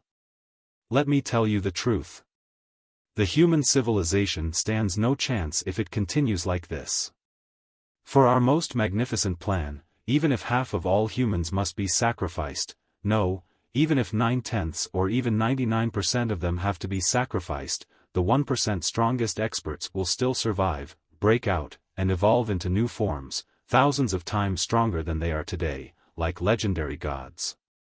Then, for the entire civilization, it will be the greatest stroke of luck. Wu Yingqi's frenzied roars left Li Linghai scarcely able to breathe. I understand now, Your Majesty. Her mind unsteady, the Queen of the Imperium dared not ask any more, fearing that she might be completely lost in Wu Yingqi's intense and profound soul. Looking deeply at the pyramid below, which was glowing with eerie brilliance, she said, all for the human civilization. I will listen to everything you say, Your Majesty. There were 5 minutes left until the battle. Deep inside the Seven Seas Grand Market in the Seven Seas Space Zone, an overwhelming light beam slowly unfolded in Jin Yuyan's command center, displaying the hologram of the entire Seven Seas Space Zone before everyone, including Li Yao. The spots on the hologram marked the locations of fleets belonging to the Business Alliance of 10,000 sectors, the half-fixed space fortresses orbiting every planet, and the distribution of space torpedoes that filled all sailing routes. The light spots were so dense that it seemed a new layer of stars had been added to the sky. Even though the Business Alliance of 10,000 sectors had made all possible preparations, united more than ever after the Four Families assassination scheme was thwarted, and the arrival of Black Wind King Li Yao had boosted morale to its peak, the suffocating tranquility in the last few minutes before the great battle still tore their nerves, making everyone in the command center pale and their hearts race. Their eyes and sweat seemed frozen. 3 minutes before the battle, on Landslide, the flagship of the coalition fleet in the Purple Cloud sector, a colossal light beam rose before Xuefeng, showing the gathering status of fleets from the 100 sectors. The brilliance of the spiritual shields of so many activated starships almost congregated into an ocean of suns, almost blindingly bright. Xuefeng grinned and slowly drew the gold command saber, raising it high. Though it was a meaningless, symbolic gesture, Xuefeng still had the habit of performing it before every battle. When he held the command saber tightly in his hands, he felt as though he merged with the million starships and was filled with infinite strength. All branch fleet commanders, begin the jump now. Xuefeng slashed the command saber forcefully and declared, word by word. For a moment, all the light beams seemed to be caught in enormous swirls, causing the images on them to blur and twist. The starships gradually turned transparent before being stretched and spread out. The stars were dragged into helical rays by the solar slingshots. These rays were then interwoven into tunnels that tore apart space and led to a different world. The starships all moved slowly toward the tunnel of stars, as if they were falling into invisible wormholes. They soon disappeared.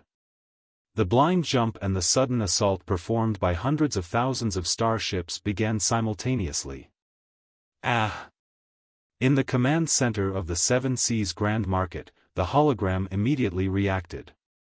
Like a pond in a drizzle, black ripples appeared and spread out continuously. At first, there were only a few tiny droplets, but they soon turned into a torrential storm, occupying the entire space zone with intense waves. So many space gaps torn by brute force. They're almost everywhere. All the sailing routes, all the space, and the surroundings of the planets are brimming with space ripples. How many starships jumped over simultaneously? Are the four families really that determined to win this battle?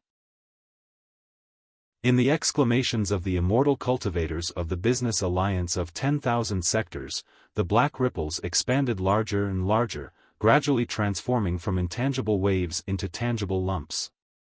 When the lumps connected, they almost filled the entire hologram of the space zone. A series of numbers cascaded like a waterfall, indicating that thousands of massive objects had appeared out of nowhere.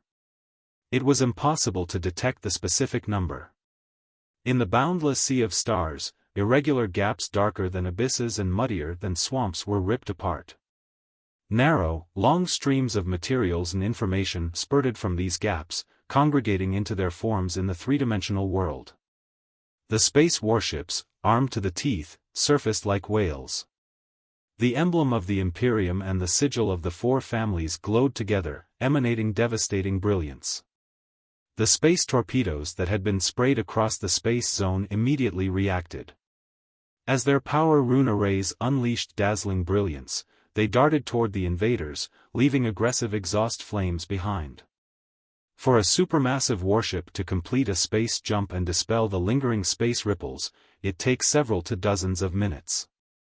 During this time, it barely has any defensive or mobility capabilities.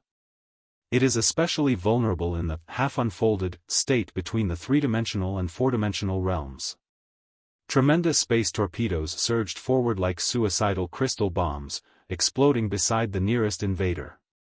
In an instant, countless brilliant light spheres illuminated the area, and the storm of destruction swept across the entire starship. The soldiers on those starships were mostly torn apart by the destructive storm before they could recover from the dizziness and nausea caused by the space jump. Pieces of bones and starships were also jetting in all directions, leading to a chain reaction. If a fragment the size of a fingernail happened to be where another starship jumped, causing the two to overlap, it could trigger a fusion on the atomic level, resulting in another explosion. As a result, a single area of space torpedoes could often set off a series of intense explosions, turning the space within 10,000 kilometers into a flickering ocean of fire.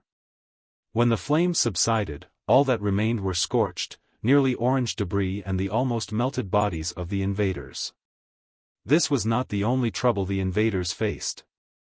To resist the aggression of the coalition fleet of the four families, the business alliance of 10,000 sectors had not only set up countless space torpedoes throughout the space zone but also dumped garbage, and even unblemished goods, along various routes.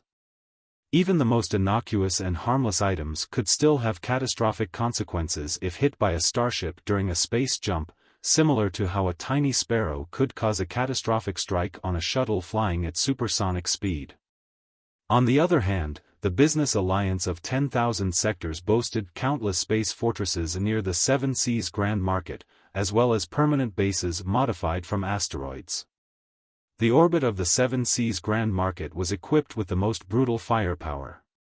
Some of the less fortunate invaders jumped directly into the range of the space fortresses, permanent bases, and orbital defense network of the business alliance of 10,000 sectors. The defenders were patient enough to hold their fire until the starships were more than halfway through their teleportation.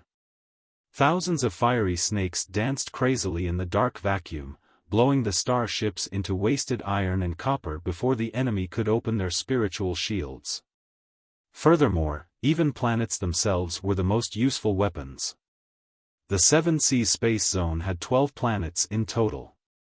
Among them, planet number 7 was thousands of times larger and more massive than any of the other planets. If the starships of the invaders jumped into the gravity sphere of this gigantic planet number 7, they were often torn into smithereens by the massive gravity tide before they had any chance to react or drag to the planet's surface, compressed into thin plates before their power units could teleport away. Of course, even the most unbelievable ways of death paled in comparison to the fate of those starships that jumped too close or even inside the sun. Starships landing too close to the star were vaporized instantly. The scourge of space torpedoes, the barrage of the defense network, the ripping force of gravity tides, and the direct immolation by stars reduced the invaders' strength by 5% in the first hour. A blind jump without space gate navigation was like a beach landing in a dark night against a fortified beach. The 5% loss was acceptable. There were too many scattered invaders for the defenders' space torpedoes to lock onto all targets. Some of the invaders' starships were mired in fierce battles, but most took the opportunity to evacuate to the edge of the Seven Seas space zone. Countless spiritual towers were deployed and transformed into high-performance nodes of the spiritual nexus. Vast amounts of data and information flowed through the spiritual nexus, weaving an invisible network across the entire space zone. The command chain of the invaders linked one warship after another, weaving a highly efficient battle network where all data were shared among tens of thousands of warships. Initially, all the invaders' ships were disoriented, unsure of their positions or those of their allies. The arsenal warships lacked ammunition supplies from the comprehensive supply ships, the comprehensive supply ships lacked defense from the shield warships were deficient in cyber warfare capabilities, and the cyber war warships lacked lethal spears and hard shields. Fighting the war when everyone was on their own was impossible. However, as the Flying Lightning Super Command Chain system was deployed, every arsenal warship automatically scanned nearby shield warships, comprehensive supply ships, and cyber war warships. Based on information previously input into the database, they were automatically matched into a temporary unit best suited to leverage their specialties. Optimal navigation routes were set so these warships could get closer to each other. Additionally, based on key parameters such as military ranks and command levels, different permissions were granted, and a leader was nominated for the temporary battle unit to prevent conflicts among the immortal cultivators who might be strangers to each other. The four families had made tremendous efforts to unite the warlords and local magnates of the 100 sectors. Naturally, the defenders could not let the attackers gather easily. The defenders were not 10% as strong as the attackers in comprehensive capabilities. The only advantage they had was the attackers' weakness when separated after the jump. If all the battle units of the attackers were gathered and congregated into fleets in strict battle formations, the defenders would be doomed. Therefore, the business alliance of 10,000 sectors put all the stakes on the table and released all the fleets as soon as possible.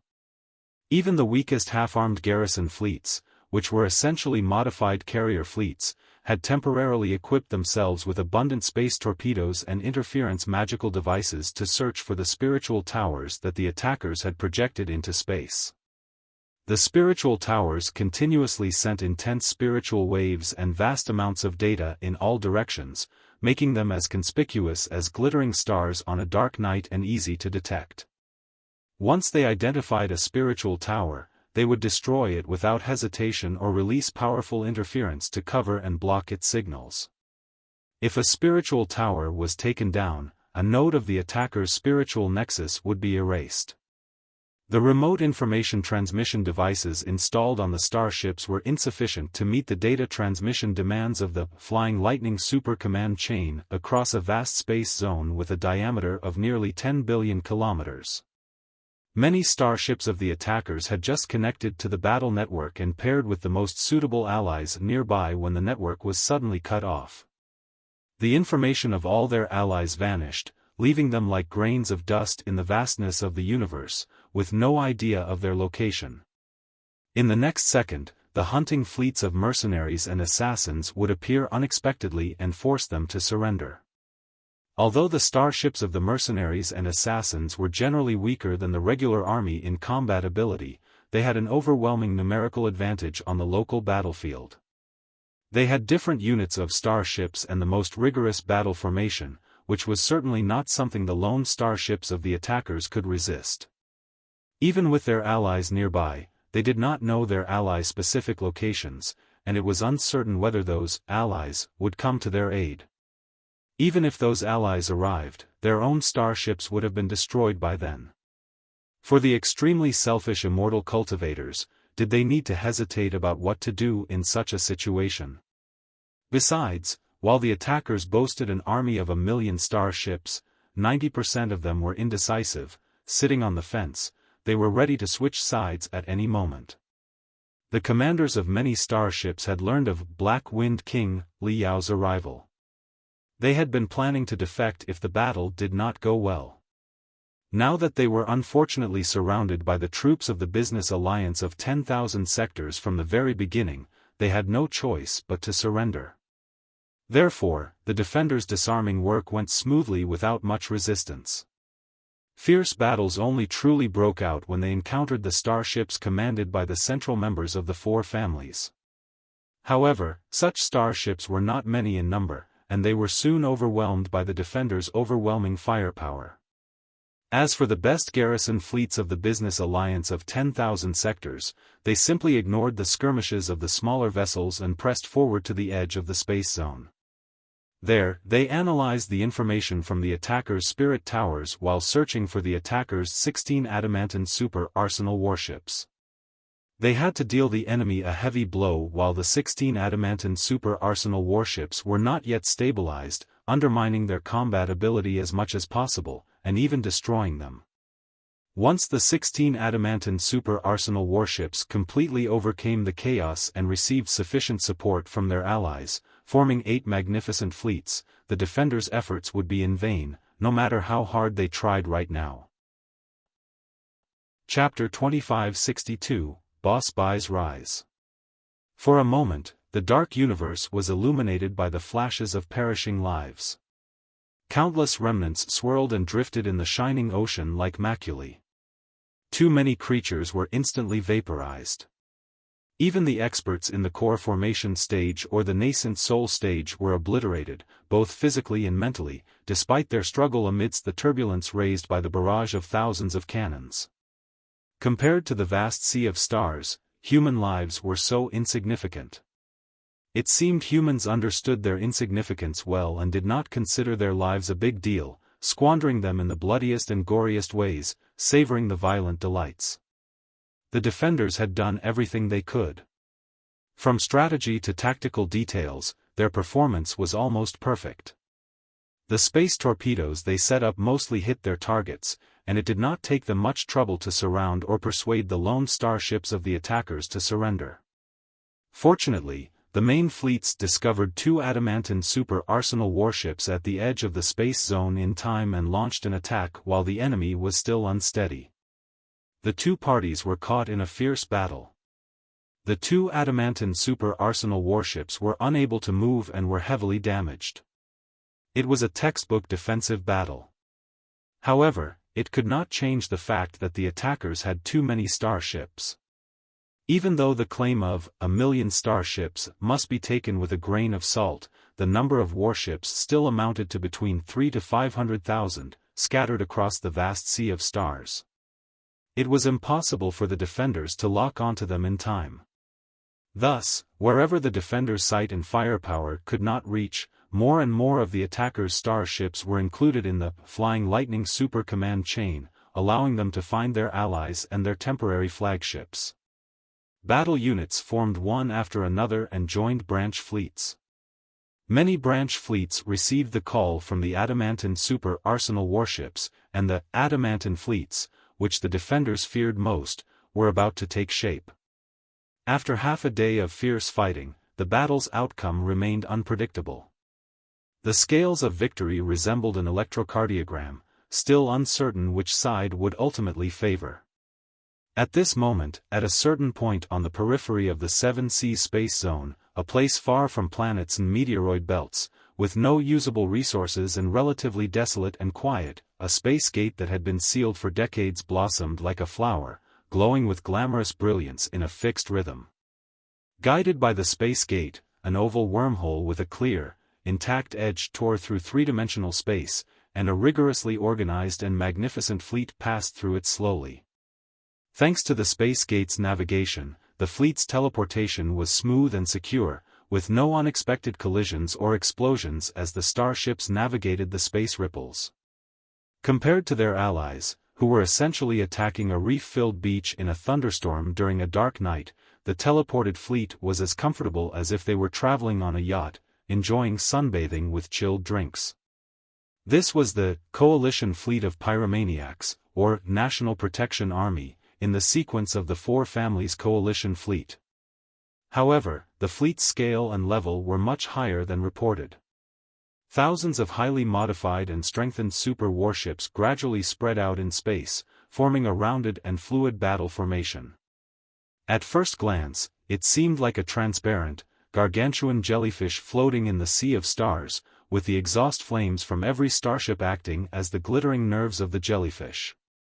Any fleet commander with even a slight knowledge would feel a palpable sense of unease when they saw the naturalness and smoothness with which the fleet changed its battle formation. It was too smooth, perfect, and horrifying. When thousands of cold, iron objects were gathered, they moved as softly and agilely as a living creature. Each power unit on every starship seemed to be an extension of the commander's body and soul, changing quickly in response to the commander's thoughts. Only a fleet commander with 2 lifetimes of battle experience, like Warsh.i.p.s, and super-intelligent beings like Xuefeng and Wuji could achieve such miracles. Standing on the bridge of the flagship Awesomeness, Warsh.i.p.s smiled coldly as he gazed at the bleeding sea of stars. The projection system displayed the holograms of Long Yongjun, Xuefeng, Wuji, and the Fist King beside him, along with all the battle parameters and information on the battlefield. Everything unfolded like a flood breaking through a dam. Wuji stood in the shadow nearby, looking at Warsh.i.p.s with expectation. For obvious reasons, the greatest traitor of the four families did not dare to return to the Li family's fleet. After much deliberation, he had decided that Warsh.i.p.s place was the safest refuge. At this moment, he only hoped for one thing, that Warsh.i.p.s could defeat as many nobles as possible, so those people would be hanged above a septic tank to taste what he had endured before. Destroy the space gate. Do not let anyone notice that we have been teleported through it, Warsh.i.p.s ordered. Then, it was the second order. Fist King, ask Xuefeng and Wuji to help your fleet enter full stealth and silence. Do not let anyone detect you. This was what the Fist King was best at. Back in the blue sky space zone, it was thanks to the long-term stealth and silence that he successfully ambushed Wuji's fleet. Now, with the help of Xuefeng and Wuji, the task was even easier for him. Very soon, more than half of the flames of light in the coalition fleet of pyromaniacs dimmed and died out. Even the spiritual waves that marked their previous existence began to disperse. Those starships were like ice melting into water, leaving no trace behind. It was only then that Warsh.i.p.s ordered the remaining starships to release abundant spiritual towers unhurriedly. He also activated the remote communication units on the starships and opened the various interfaces of the Flying Lightning Super Command Chain, searching for nearby allies. Under Li Yao's guidance, the defenders intentionally loosened the defense in this area. Many of the attackers' starships were scattered within 1,000,000 kilometers nearby. Hearing Warsh.i.p.s call, they immediately moved closer to the National Protection Army. Warsh.i.p.s had originally been a notorious brutal bandit from the peripheral worlds of the Imperium. Everyone knew that he had gathered a group of the most ferocious space pirates into the National Protection Army, which had performed remarkably in previous battles, demonstrating strong combat capabilities. Naturally, most of the lone starships were willing to follow Warsh.i.p.s command, as it would increase their chances of survival. Warship 11985, reporting to Commander Bai. Our warship has been connected to the tactical system of alloy virus. We will follow Commander Bai's commands. Warship 56237, Sun Chaser, reporting to Commander Bai. Warship 35223. The ignorant shield warships, arsenal warships, cyber warfare warships, and comprehensive supply ships all approached the National Protection Army lurking in the shadows. Very good, Boss.i.p.s sneered and gave orders to the starships. Please fully open the ports of the spiritual nexus on your starships so I can send the latest battlefield data and secret orders. I have the highest command from Commander Xuefeng that needs to be conveyed and executed in a timely manner. As he spoke, Boss.i.p.s transmitted the secret orders, endorsed by Xuefeng's sole signature, to the starships. Although the orders were somewhat vague, they conveyed one clear message: Boss.i.p.s was Xuefeng's trusted subordinate, and he was executing a top-secret mission directly from Xuefeng. Now, quickly open your spiritual nexus and mainframe crystal processors so the data can be synchronized. Then, I can share Commander Yun's specific commands with you. Boss.i.p.s sneered, you are incredibly fortunate to have been chosen for such a critical mission. Hehe, your futures are nothing but promising. The starships that approached the National Protection Army were mostly from the peripheral worlds of the Imperium, controlled by various warlords. They lacked strong combat capabilities and influential supporters. How could they dare to defy the National Protection Army, which Xuefeng favored and renowned for its formidable combat strength? Some were even privately elated, truly believing they had stumbled upon a fortuitous opportunity. Therefore, none of the commanders of those starships suspected anything and opened all the clearances of the battle network to alloy virus, allowing abundant data to be transmitted to their mainframe crystal processors. However, after only 3 seconds, the commanders of those starships realized that something was not right. What Boss.i.p.s had sent over was not the harmless battlefield data but the lethal crystal processor viruses mixed within the data. These previously unseen crystal processor viruses corrupted their weak defense systems like ghosts, subtly modifying their starships and locking them in absolute security mode, where allies could not be attacked. In absolute security mode, the mainframe crystal processor's identification system would automatically detect all allies within the firepower range and block all attacks aimed at them. This mode was typically used in scenarios where the enemy and allies were too close, and a barrage might accidentally damage allies. However, there was not a single hostile warship within hundreds of thousands of kilometers of either themselves or the National Protection Army. Why was Boss.i.p.s blocking their attack capability? Of course, starships were too important to be controlled by external forces. Through the sole signatures of the captain, deputy captain, and fire control officer, it was still possible to change the starship status with manual unlocking. However, it would take at least a minute and a half for the starships to exit the absolute security mode through manual unlocking. When the captains realized that something terrible had happened, alarms as gloomy as knells echoed on their bridges, indicating that scanning waves were hitting their spiritual shields hard. They had been locked onto by the National Protection Army. Trapped in absolute security mode, they had temporarily lost the ability to attack their allies. However, the National Protection Army, as their ally, showed no sign of mercy. As long as it's breached, they would be destroyed and reduced to broken iron coffins drifting in the dark vacuum in half a minute. Boss.i.p.s. Commander Bai. Bai Xingjian. The captains were all greatly shocked, cold sweat dripping from their brows to their noses. Fearfully, they asked, "What's the meaning of this?" "Nothing. It's just a safety measure Commander Yun asked me to take." Boss.i.p.s smiled casually in the communication channel.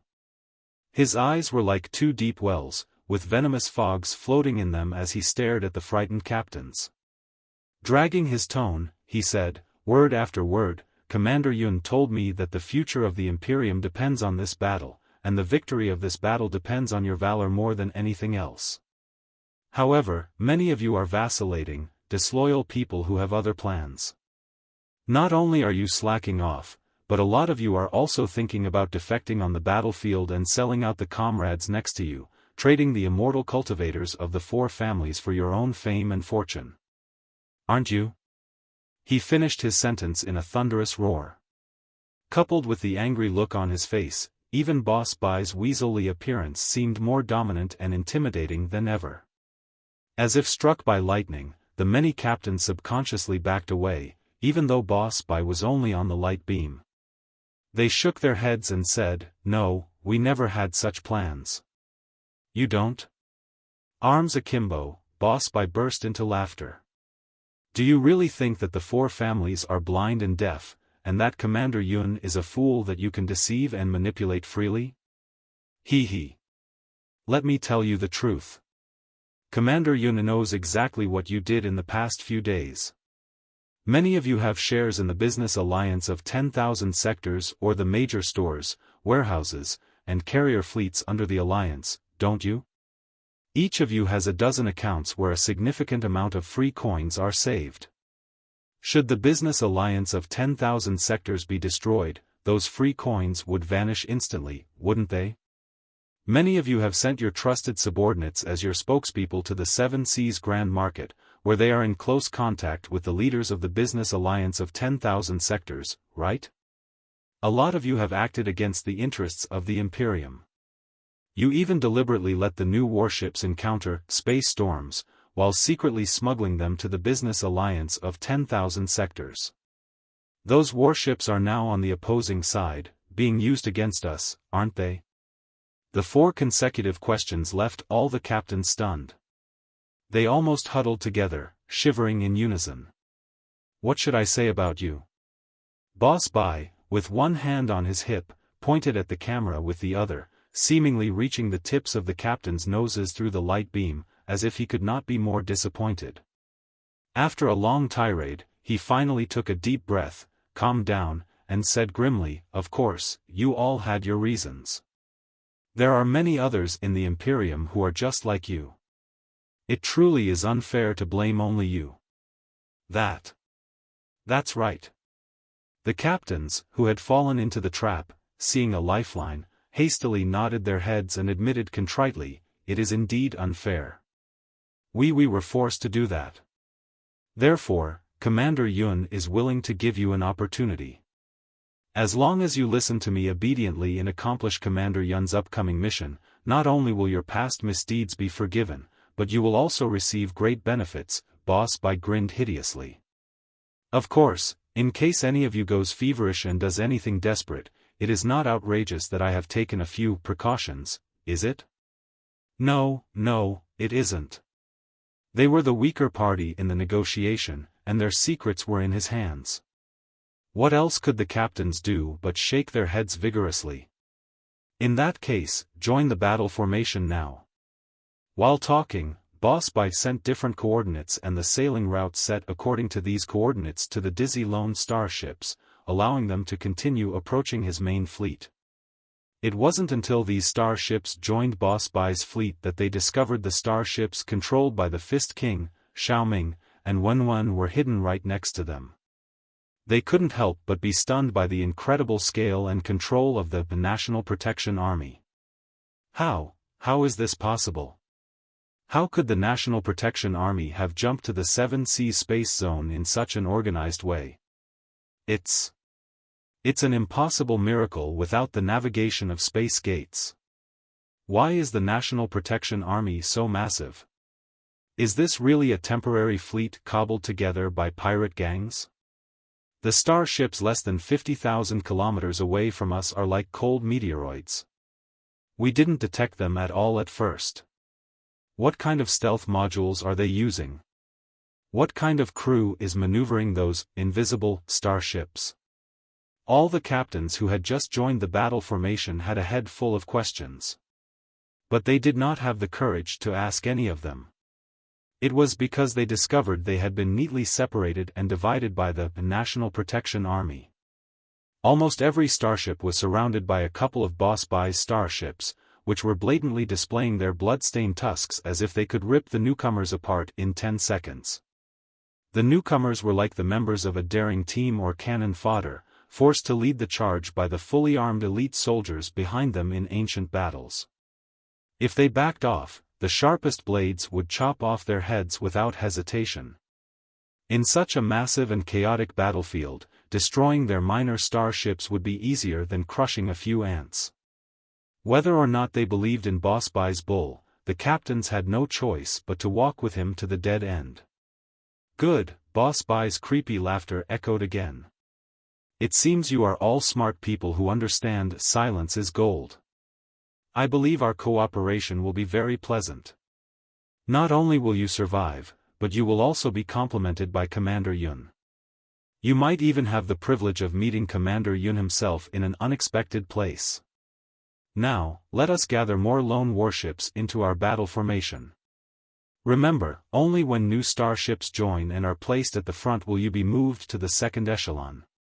The more starships that join us, the further back you will be in the battle formation, and, naturally, the safer you will be. So, I do not need to explain to you what you should do, right? The following day, Boss Bai cruised at the edge of the Seven Seas space zone. Under his command, the strange coalition fleet was like a shark with a keen nose but almost transparent, allowing it to avoid the business alliance of 10,000 sectors hunting fleets from hundreds of thousands of kilometers away while gathering more and more lone warships. Most lone warships did not object to his command. After he displayed his high-level permission in the Flying Lightning Super Command Chain, they voluntarily opened their spiritual nexus and mainframe crystal processors and joined Boss Bai's formation obediently. It was just like rolling a snowball. At first, it took great effort, but as Boss Bai's fleet took shape and expanded into one of the largest temporary fleets that gathered most smoothly, more and more attacker starships were attracted to him. Eventually, he did not even need to search for them, the starships were already approaching him hurriedly. Naturally, there were certain disobedient rogues he had to counter. Some of the warships of warlords who thought they were powerful, or those of experts with multiple colossi, or those controlled by the immortal cultivators of the four Kurfürst families, disdained Boss Bai, who was just a space pirate that had risen recently, and were unwilling to follow his command. However, most of them, after reading the secret orders issued by Xuefeng personally and witnessing Boss Bai's demonstrative barrage, decided to swallow their pride to avoid trouble and submit. By the time the fierce battle of the first day was nearly over, the starships under Boss Bai's command had multiplied. It was only then that he encountered a truly tricky target. The target was not a single starship but another temporary fleet that had just been gathered hastily. The commander of the fleet was an expert from the Song family, one of the four Kurfürst families. Coincidentally, this expert from the Song family was also a Marquis of the Imperium, known as Marquis Hushan. What National Protection Army? What Boss Bai? Who the hell do you think you are? You are asking a Marquis of the Imperium to follow your command? On the bridge of the Alloy Virus, the hologram of a tall and arrogant noble was displayed in front of Boss Bai. Song Chonglai, Marquis Hushan, was exactly like Li Wuji, Marquis Yongchun, 2 months ago. Lifting his head high and looking down his nose at Boss Bai, he said with disdain, "Are you too blind to see the emblem on my flagship, or are you mentally deranged because you've taken the wrong medication?" Song Chonglai, Marquis Hushan, had every reason to be arrogant. His confidence stemmed not just from his identity as a central noble of the four families, or his title as a Marquis of the Imperium, or the 3 colossi on his flagship, Tiger Roar, but also from his remarkable command ability and reasonably good luck, which allowed him to evade the hunting and sweeping of the defenders in one day and gather 1,000 scattered starships to form his own temporary fleet. While it was slightly less impressive than Boss Bai's side, Song Chonglai did not believe that Boss Bai would be bold enough to challenge him with those untrained soldiers. If the man dared to challenge him, so be it. He still had 3 colossi, all manned by his most trusted family members. He was not afraid at all. "Please calm down, Marquis Hushan."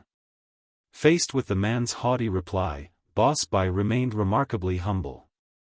He said, rather hesitantly, "It is the order from Commander Yun that I must gather the loose starships at the edge of the space zone and condense them into a battle formation as soon as possible to attack the Seven Seas Grand Market at the center of the space zone. Look, It's been a whole day since we jumped over, and Marquis Hushan's team is still wandering at the edge, so far away from the central battlefield. It doesn't seem very appropriate, does it? Are you insinuating that I am a coward? Song Changlia's eyes immediately grew sharp. Pointing at the tip of Boss Bai's nose, he cursed loudly, "You damn prisoner, bold slave, and disobedient dog, do you have any idea who you are talking to and whose tactics you are questioning? Don't presume that I do not know your background. Commander of the National Protection Army? Ha ha ha. It's truly the greatest joke. You were just a bunch of lowly space pirates and stray dogs who lived in fear all day. Yet, taking advantage of the competition between the four families and the reformists, you have assumed the skins of humans and pretend that you are humans too. Remember who you are. A dog is always a dog. It cannot change into a human because it wears the skin of the commander of the National Protection Army. I have my own plans about how to fight the battle. It is not the place of a dog like you to comment on my decision. Besides, you accused me of cruising at the edge of the space zone for a whole day, gathering the fleet instead of launching an attack at the Seven Seas Grand Market? Haven't you been doing the same? If I may let Marquis Hushan know, Boss Bai was truly a man of manners. Edit. He said, rather hesitantly, it is Commander Yun's order that I must gather the loose star ships at the edge of the space zone and condense them into a battle formation as soon as possible to attack the Seven Seas Grand Market at the center of the space zone. Look, it's been a whole day since we jumped, and Marquis Hushan's team is still wandering at the edge, so far away from the central battlefield. Doesn't that seem inappropriate? Are you insinuating that I am a coward? Song Changlai, looking at Li Wuji, who was secretly chuckling in a corner, he said unhurriedly, I was acting under direct orders from Commander Yun. Then let Yun Xuefeng speak to me in person. Song Changlai rudely interrupted before Boss Bai could finish. He sneered, don't assume I don't know what Yun Xuefeng is thinking. He hopes the other family's fleets will lead the charge and die fighting the desperate rebels of the business alliance of 10,000 sectors, so he can swoop in and claim all the spoils, doesn't he? Does Yun Xuefeng really think others are fools who will risk their lives for him? Please forward my reply to your Commander Yun. Since he is so eager for glory, why doesn't he lead the charge with his landslide? Isn't he one of the two pearls of the expedition army, on par with Lei Chenghu? I'm sure the rebels of the business alliance of 10,000 sectors would immediately kneel and surrender the moment they hear his name, right? Ha ha. Marquis Hushan, if you insist, it will be quite a predicament for me, Boss Bai sighed helplessly. You saw Commander Yun's secret orders just now and witnessed my authorization in the Flying Lightning Super Command chain, right? Under these circumstances, if you still refuse to follow my command, according to the martial law of the Imperium. Martial law? Song Changlai couldn't help but burst into laughter, his face turning red and tears almost streaming down his cheeks. Patting his belly, he said, forgive me, but the Flying Lightning Super Command chain system installed on my warship, as well as all the communication units on all the star ships, have been compromised during the space jump. So, it's impossible for us to be merged into Commander Bai's unified battle network. Why don't we keep cruising in this space zone until all the communication units are recovered? After a long silence, Boss Bai looked at Li Wuji, who was almost laughing aloud. Delighted, he walked to Boss Bai's side and into Song Changlia's sight. Marquis Yongchun? Song Changlai was slightly dazed. Why are you not on your flagship but on your subordinates? Where's your fleet? Marquis Hushan immediately grew alert, but it was already too late. You will know it very soon, Marquis Hushan. At the same time, thousands of streaks of golden brilliance burst from the rear of Song Changlia's fleet, piercing into the rather rigid battle formation like scorching, glittering spears, raising countless turbulences of destruction. As it turned out, Boss Bai had lined the lone warships he subdued over the past day in the front, distracting and deceiving Song Changlai. The main force of the real coalition fleet of pyromaniacs, however, had detoured to the rear of Song Changlia's fleet, launching an attack when the man was most arrogant and unprepared. Song Changlai could never have dreamed Boss Bai, a humble space pirate, was bold enough to fight him under such circumstances.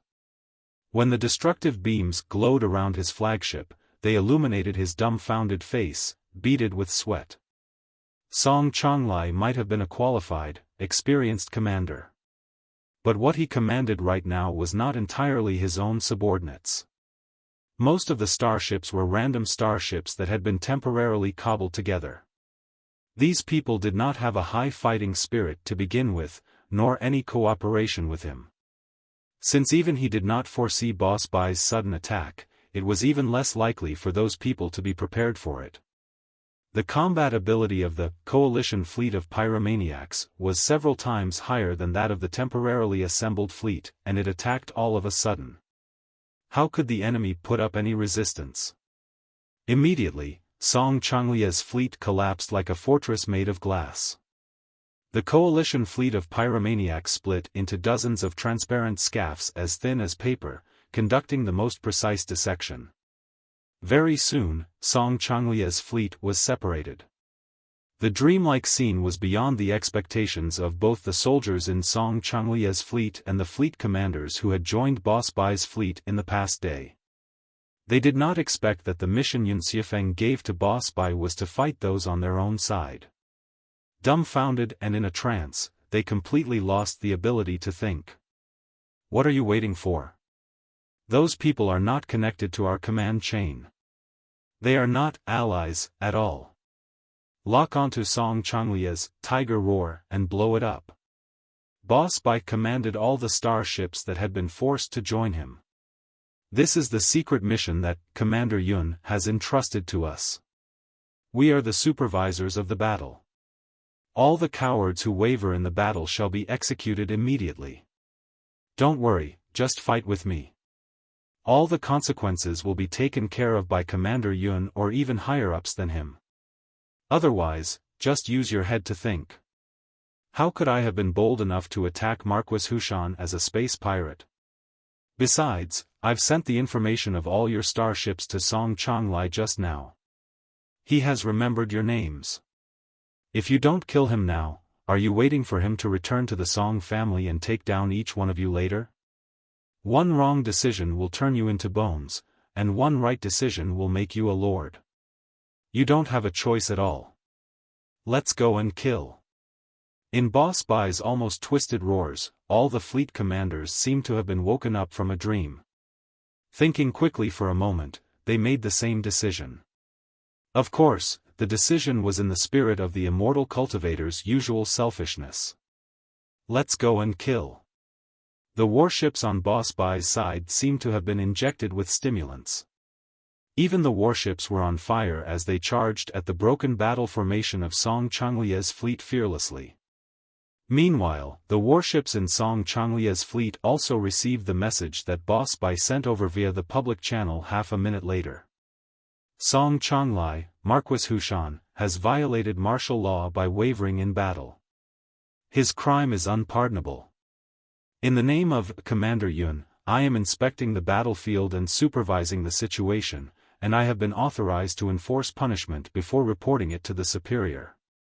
Song Changlia's head will hit the ground soon. Are you going to resist foolishly and die together with him? Get away from Song Changlia's command, exit the battlefield, lower your spiritual shield, and wait to be regrouped into my fleet. This is your last chance. Those who stay in the hotspot 3 minutes later will die together with Song Changlai.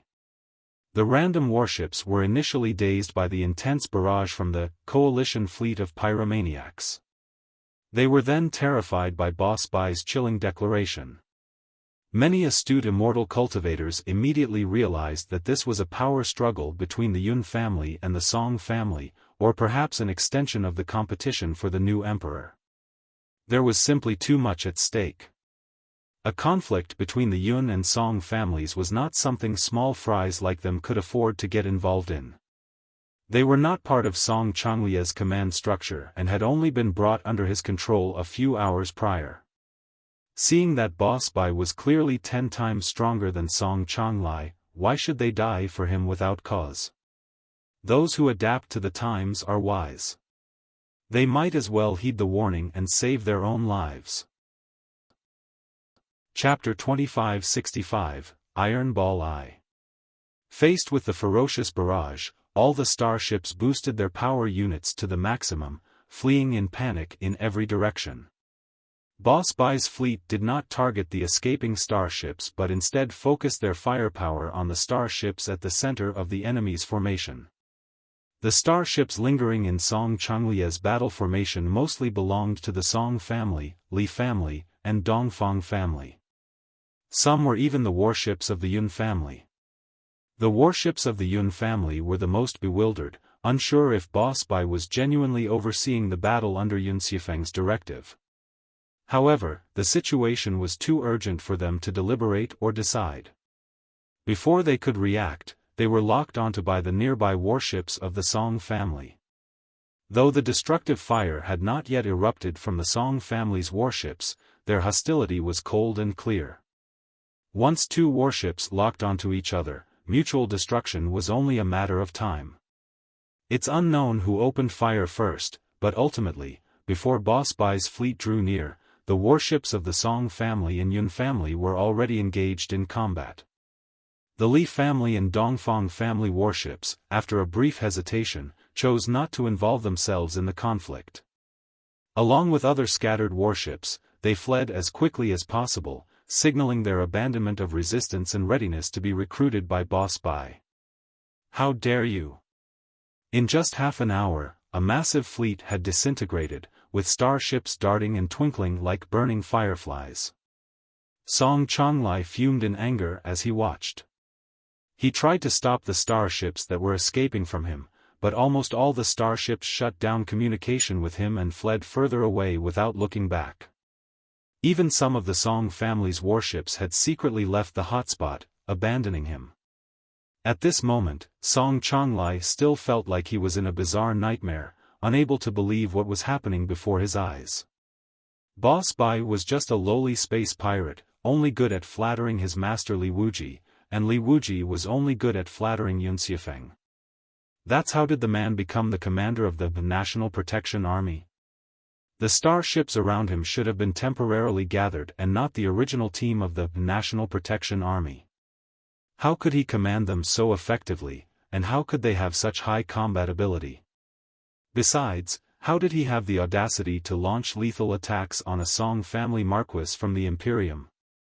Was he not scared of the thunderous fury of the Song family? Was he not afraid that the alliance of 1,000,000 starships would fall apart, and the trust and cooperation among the four families would suddenly vanish? This was a battlefield of utmost importance. The 10,000 Sectors Business Alliance Army, which had been cornered, was ready to launch a desperate counterattack at any moment. How could he be so cold to do this? Song Changli was utterly baffled. You're out of your mind. You're truly out of your mind. Song Changli roared. After I catch you, skin you, and toss you to Yun Xuefeng's feet, let's see how you explain it to the four families.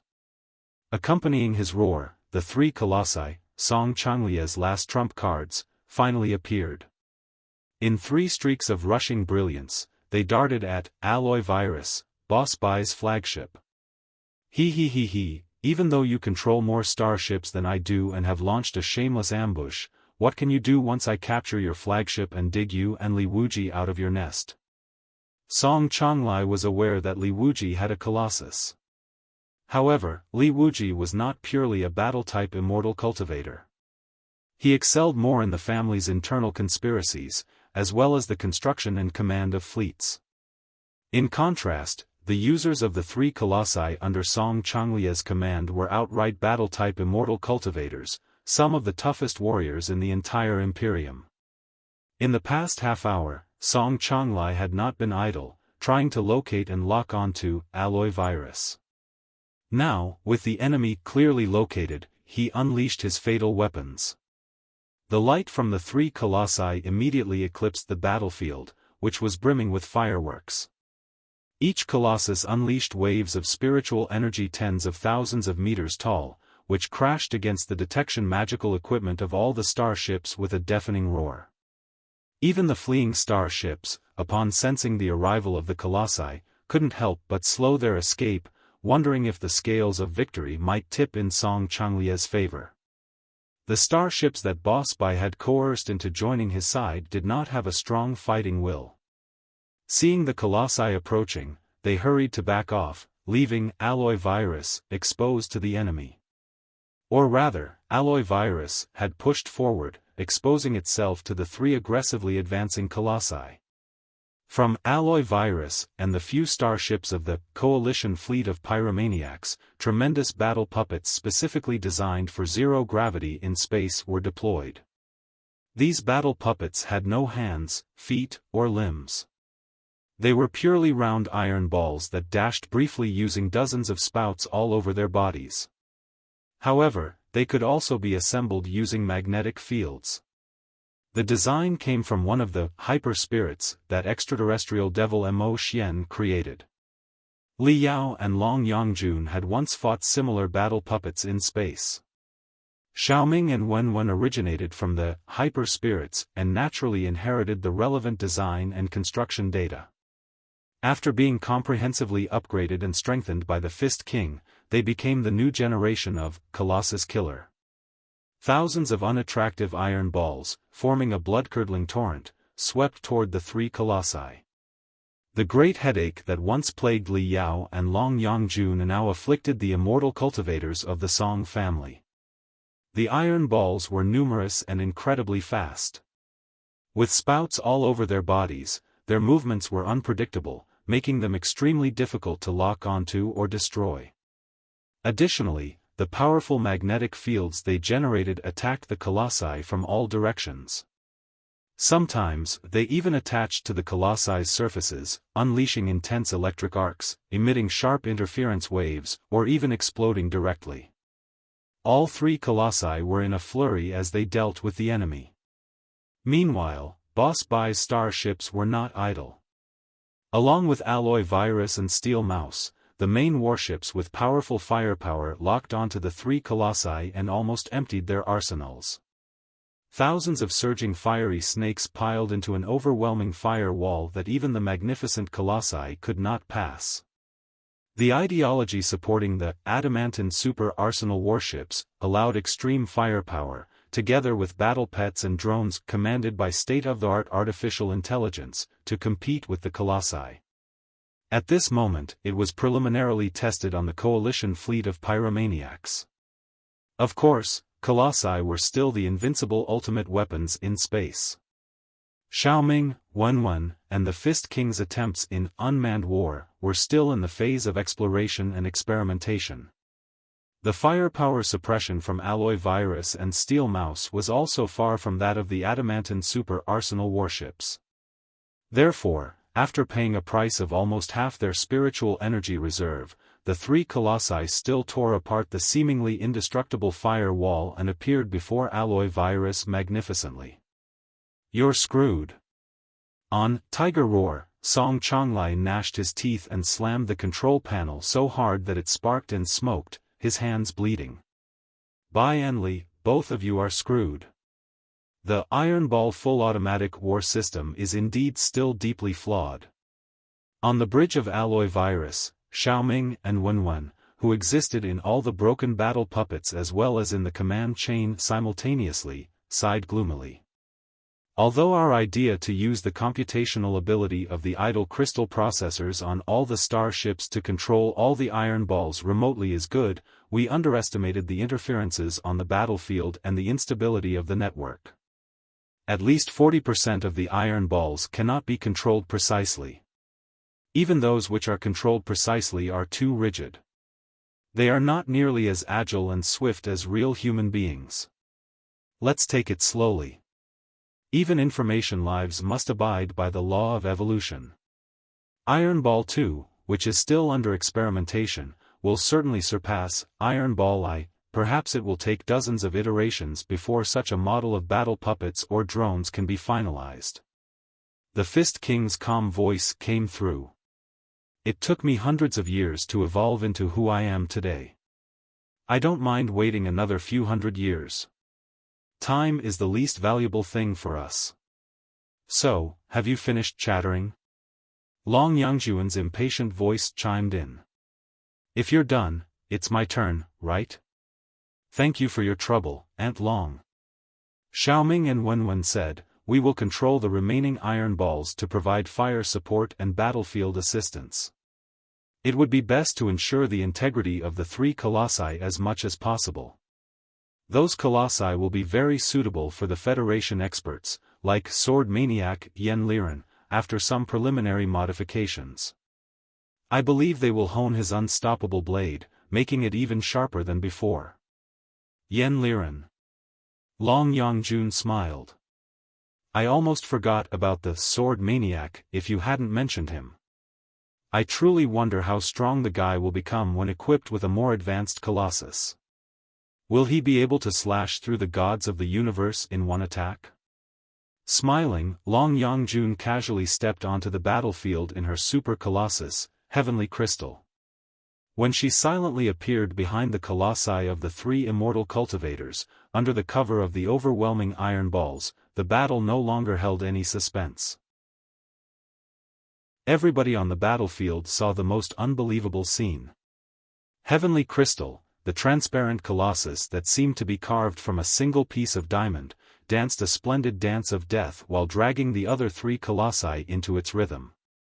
The three colossi, under its control, moved like marionettes, cramping and colliding with each other. Countless iron balls darted from all directions, attaching themselves to the three colossi. Not only did they lock the colossi with magnetic fields, but they also spurted out highly sticky glue, adding the weight of thousands of kilograms to them. The iron balls also emitted flames of light in all directions, making the colossi completely uncontrollable and at their mercy. In the end, Heavenly Crystal tore open their spiritual residences and blew the users inside to smithereens without any mercy. The heated battlefield, once bustling, fell into disheartening silence. Of course, it was Song Chonglai who was disheartened. Song Chonglai stepped back and fell into his command chair. His lips trembled uncontrollably, and he could not form a complete sentence. Boss Bai, what are you trying to do? His voice full of confusion and desperation, he wailed, I am Marquis Hushan of the Imperium. How dare you do this? You can't kill me. If you kill me, you will be killed too. There's no way you can explain this to the four families. Idiot, do you still not understand what's happening? Boss Bai's hologram wore a sneer of disdain and mockery. Everything I do is exactly as Commander Yun instructed.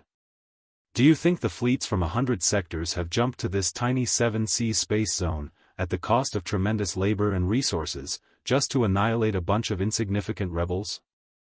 The rebelling reformists are nothing but rats and cockroaches, not worth mentioning. If the purpose was to annihilate them, they would have been obliterated by nothing more than a gentle sneeze. Commander Yun's real goal, however, is to seize control of the million starship army with this great opportunity and transform it into a loyal, invincible, obedient force that only listens to the commands of himself and the Yun family. Ah! Song Chonglia's eyes bulged as he blurted out, how dare Yun Xuefeng? How dare the Yun family? If you don't accept fate's gift, you will only be punished by fate. Now that such a great opportunity has presented itself, why wouldn't Commander Yun take it? Boss Bai grinned hideously. After the battle, while the business alliance of 10,000 sectors will be gone, hundreds of thousands of starships, including the 16 Adamantine super arsenal warships, will belong to Commander Yun and the Yun family. By then, who in the entire universe could compete with Commander Yun and the Yun family? After I make such significant contributions for Commander Yun and the Yun family, I will be qualified to be knighted myself. Why can't I explain it? You're out of your mind. Song Changlai pointed at the light beam, his hair standing on end, unsure whether he was more angry or shocked. You, Yun Xuefeng, and everyone in the Yun family are all out of your minds. You don't care about the big picture at all.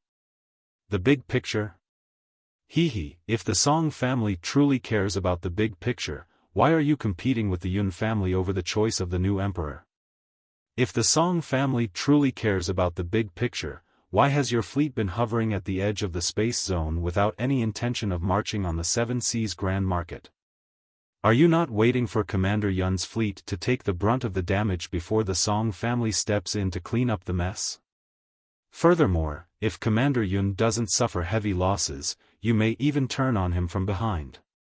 Boss-by spat and smiled. Alright, you've wasted enough time. I know you're secretly preparing escape capsules. It's futile. You know too much now. Go to hell.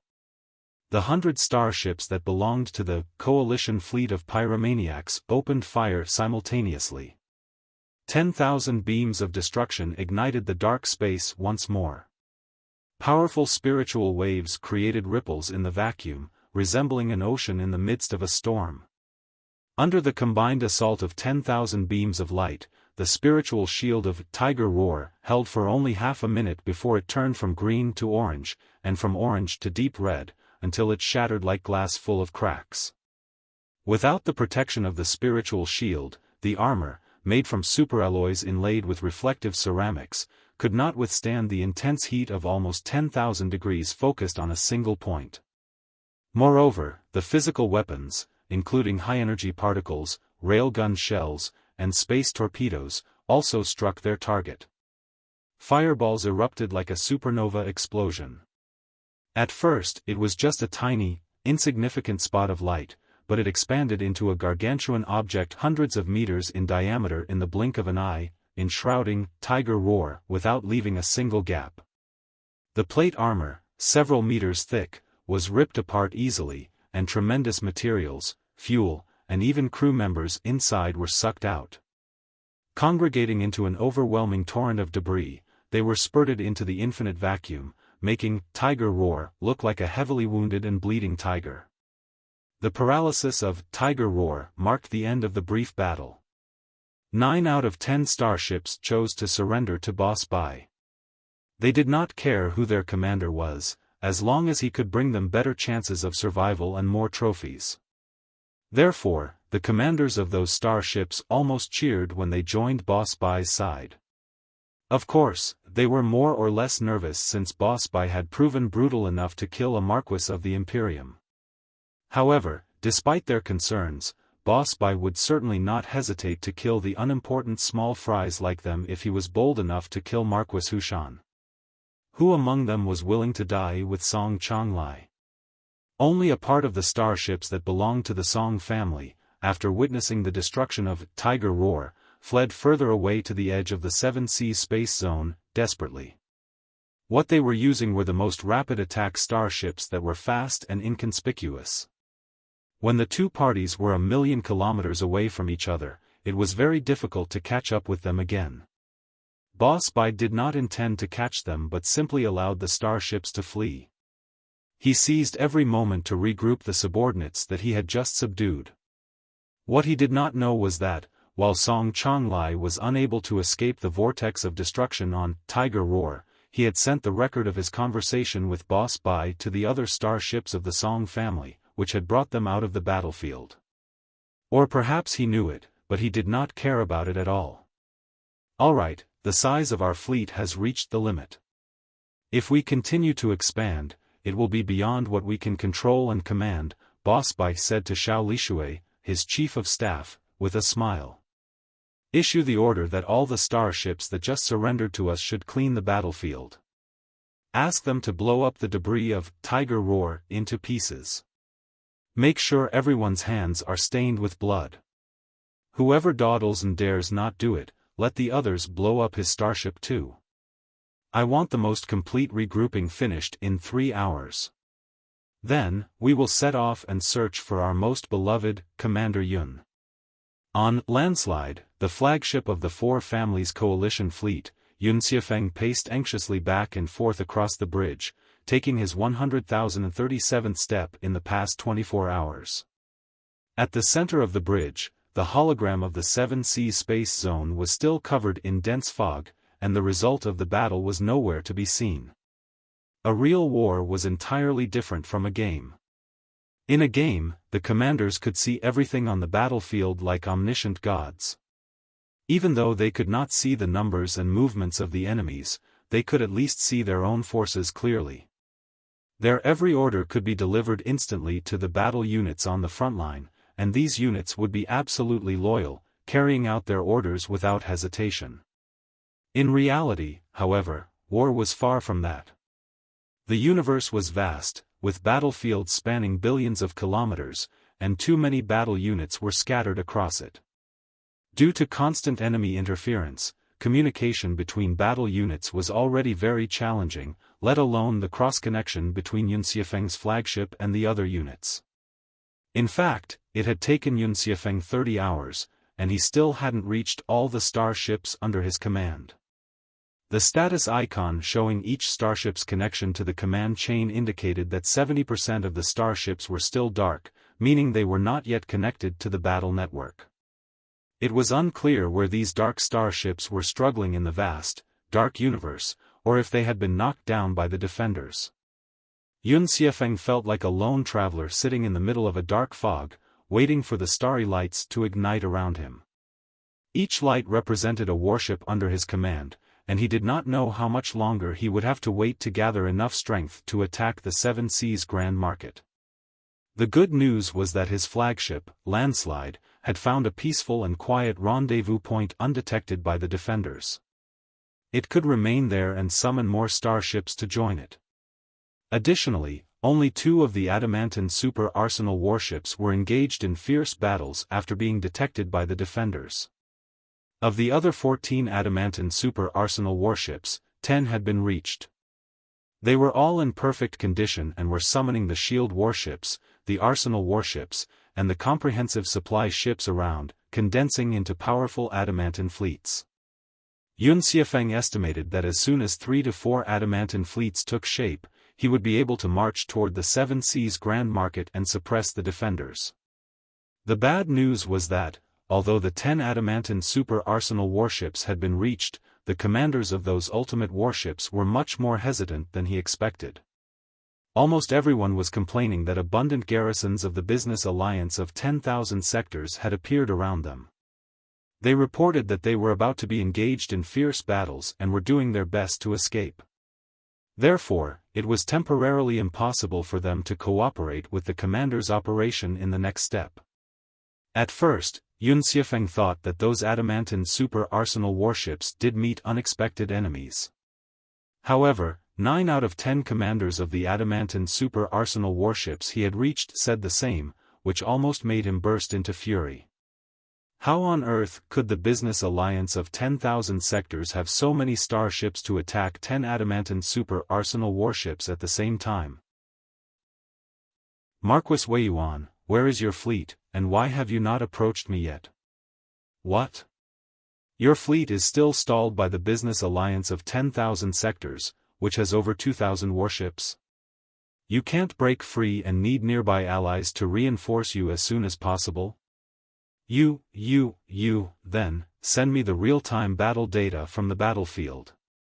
Once I confirm the number and level of the hostile warships, I will immediately dispatch reinforcements to you. What? The enemy's strong interference is pushing your network to the brink of collapse, and you can't send any data? You can't even maintain the Flying Lightning super command chain, and are about to exit the system to fight independently? Marquis Weiyuan? Marquis Weiyuan. Leader Peng, where is your fleet? What? You were at coordinates 233.343.4456 hours ago with over 500 starships and are still lingering there? What are you doing, and why haven't you approached me yet? What? You just suffered an assault from the main force of the business alliance of 10,000 sectors and need immediate maintenance due to heavy losses, which will take 72 hours. Damn it, tell me, where did the main force of the business alliance of 10,000 sectors appear when you had allies all around you? Have they mastered such advanced short-distance space jump technology that they can teleport right above your head?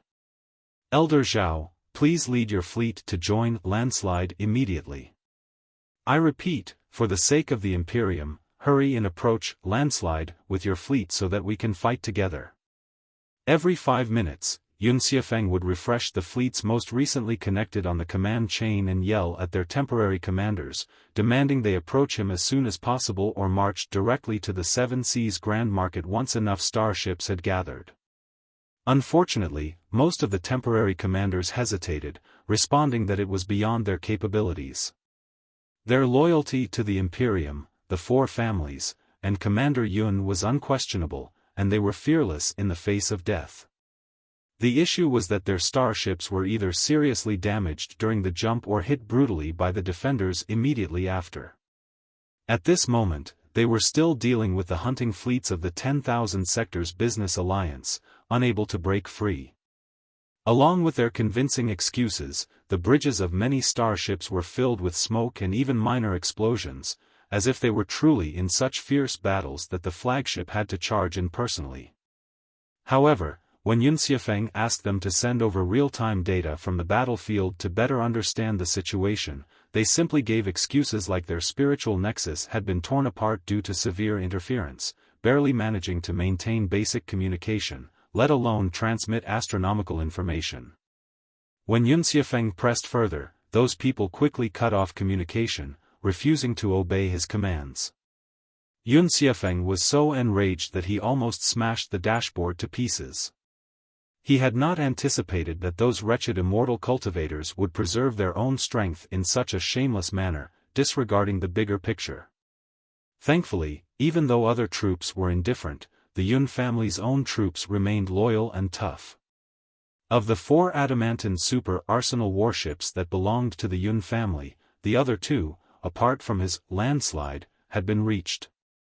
The 2 Adamantine super arsenal warships had also attracted starships of 1,000 different models, which formed 2 temporary fleets around them and were marching swiftly at Xuefeng's coordinates.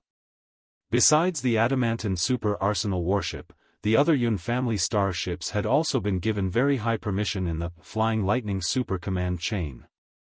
They were, without exception, the centers of the temporary fleets. Managing dozens of large and small temporary fleets, they joined him from all directions. As long as these fleets were in position, he would never fail. By then, he would be able to fight a decisive battle of annihilation with only the strength of the Yun family and claim all the credit.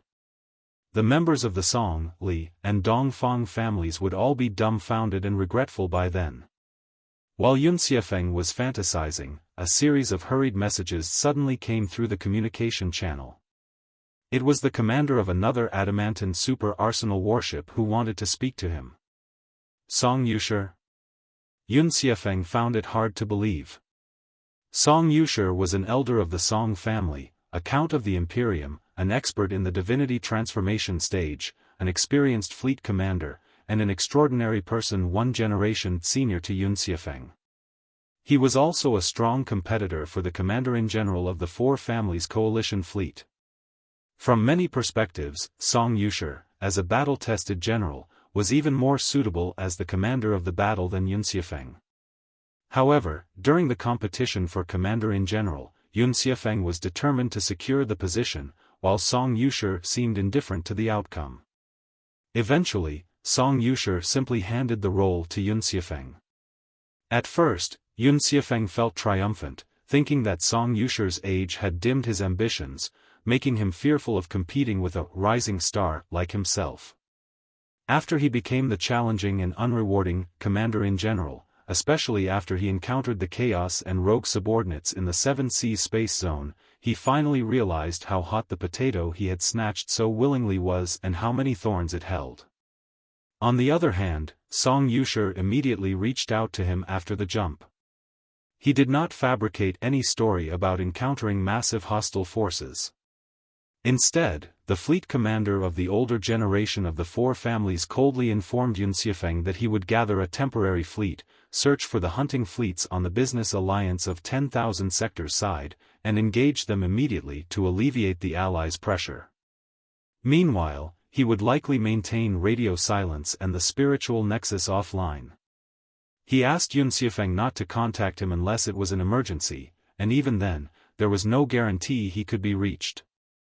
When Commander Yun was still being breastfed, I was already a general shedding blood on the battlefield. I have my own plans to annihilate the insignificant rebels. Commander Yun might as well focus your attention on the starships of the Li and Dongfang families. Song Yushi bluntly slapped these words in Xuefeng's face. Xuefeng, however, could hardly do anything about the old man who was more experienced, connected, and equally, if not more, powerful than him. He could only watch as the old man's adamantine super arsenal warship disappeared among the glittering icons of the command chain. Xuefeng had assumed that the old man would hide at the edge of the Imperium until the garrisons of the business alliance of 10,000 sectors and his own forces were exhausted from battle. To his surprise, the old man had resurfaced on his own after only 30 hours.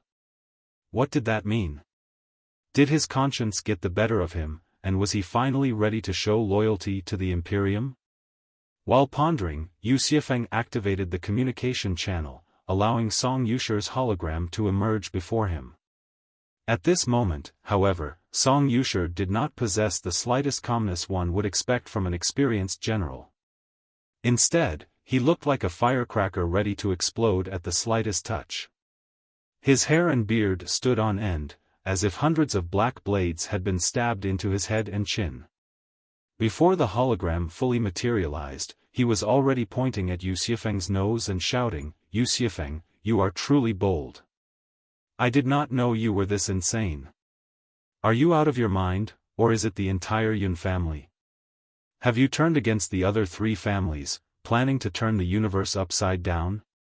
Xuefeng was utterly baffled by Song Yushi's verbal onslaught, almost as if it were shooting through a light beam. After a long pause, he replied, "Elder Song, what do you mean?" "What do I mean? Are you still pretending?" Song Yushi was more than infuriated. "You incited your National Protection Army and Li Wuji's fleet to attack the temporary fleet that Song Changlai, Marquis Hushan, had just regrouped.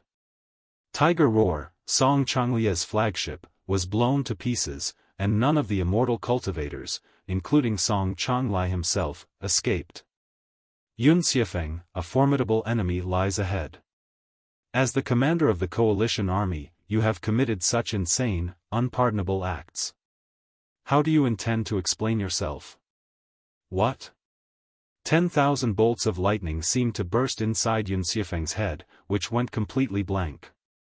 He said subconsciously, How is that possible? It must be a misunderstanding.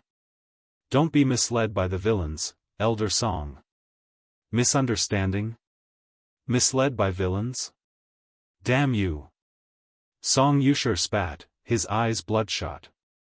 Song Changlai, Marquis Hushan, was not only a central member of the Song family but also Song Yushi's nephew. The three colossi on Song Changlia's flagship were also supported by him. He never expected that they would be wasted for no reason in a civil war. No wonder Song Yushi was so enraged, almost on a rampage. Many immortal cultivators of the Song family who escaped told me personally that Song Changlia's warship was destroyed because the National Protection Army and Li Wuji's fleet attacked it from both fronts. Everyone knows that Li Wuji has been very close to you recently. He is your trusted subordinate. You also provided abundant resources to arm his National Protection Army. Are you still denying that it was your order?" Song Yushi gnashed his teeth and said, "I know Song Changlia's strength very well. If it were not for your strong support, how could Li Wuji and the by-surnamed space pirate have done anything to him? WL. Please hold your anger, Elder Song. I really didn't know anything about it." Xuefeng's forehead was covered in cold sweat. He understood too well the consequences of offending the older generation experts like Song Yushi. Besides, such an insane act as swallowing allies when a great enemy was ahead could not be justified at all. Even more fuel was added to the fire on the chaotic battlefield. Xuefeng started to regret that he had been too close to Wuji and Warsh.i.p.s. Who could have thought that the two ambitious men would be so senseless? Elder Song, the battlefield is in such a mess right now, with countless starships from the 100 worlds tangled together. It's possible that the rebel spies have infiltrated some of them. Therefore, misunderstandings can happen. All in all, I will thoroughly investigate the matter and ensure that Marquis Hushan receives justice, and I will provide Elder Song with a satisfactory explanation. Xuefeng said sincerely. I would also ask Elder Song to consider the bigger picture and remember your loyalty to the Imperium. Do not do anything that will satisfy your enemies and harm your allies. You'd better find the truth soon and give me an explanation, or I'll ask your family leader for one.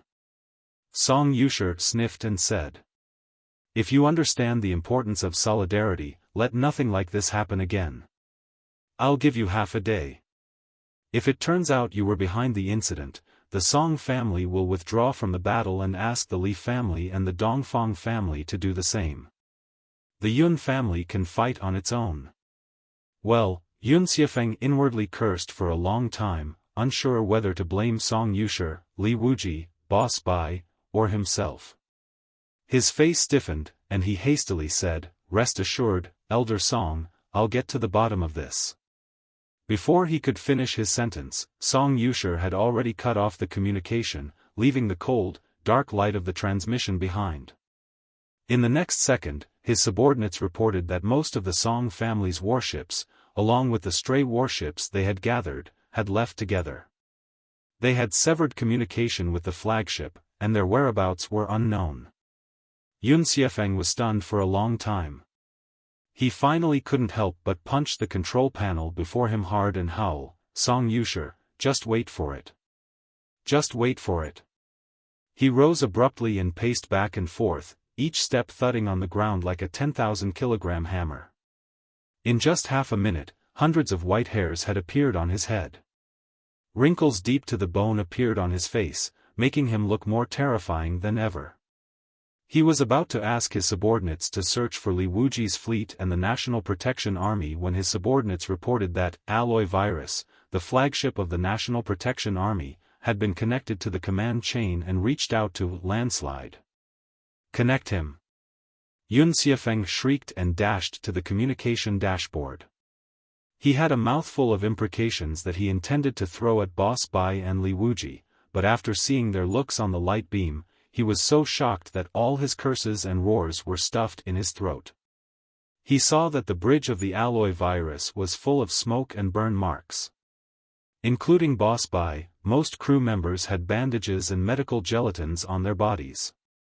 Some people were bleeding heavily, but they were still working hard to extinguish the fire at the corner with foam tanks, having no time to treat themselves.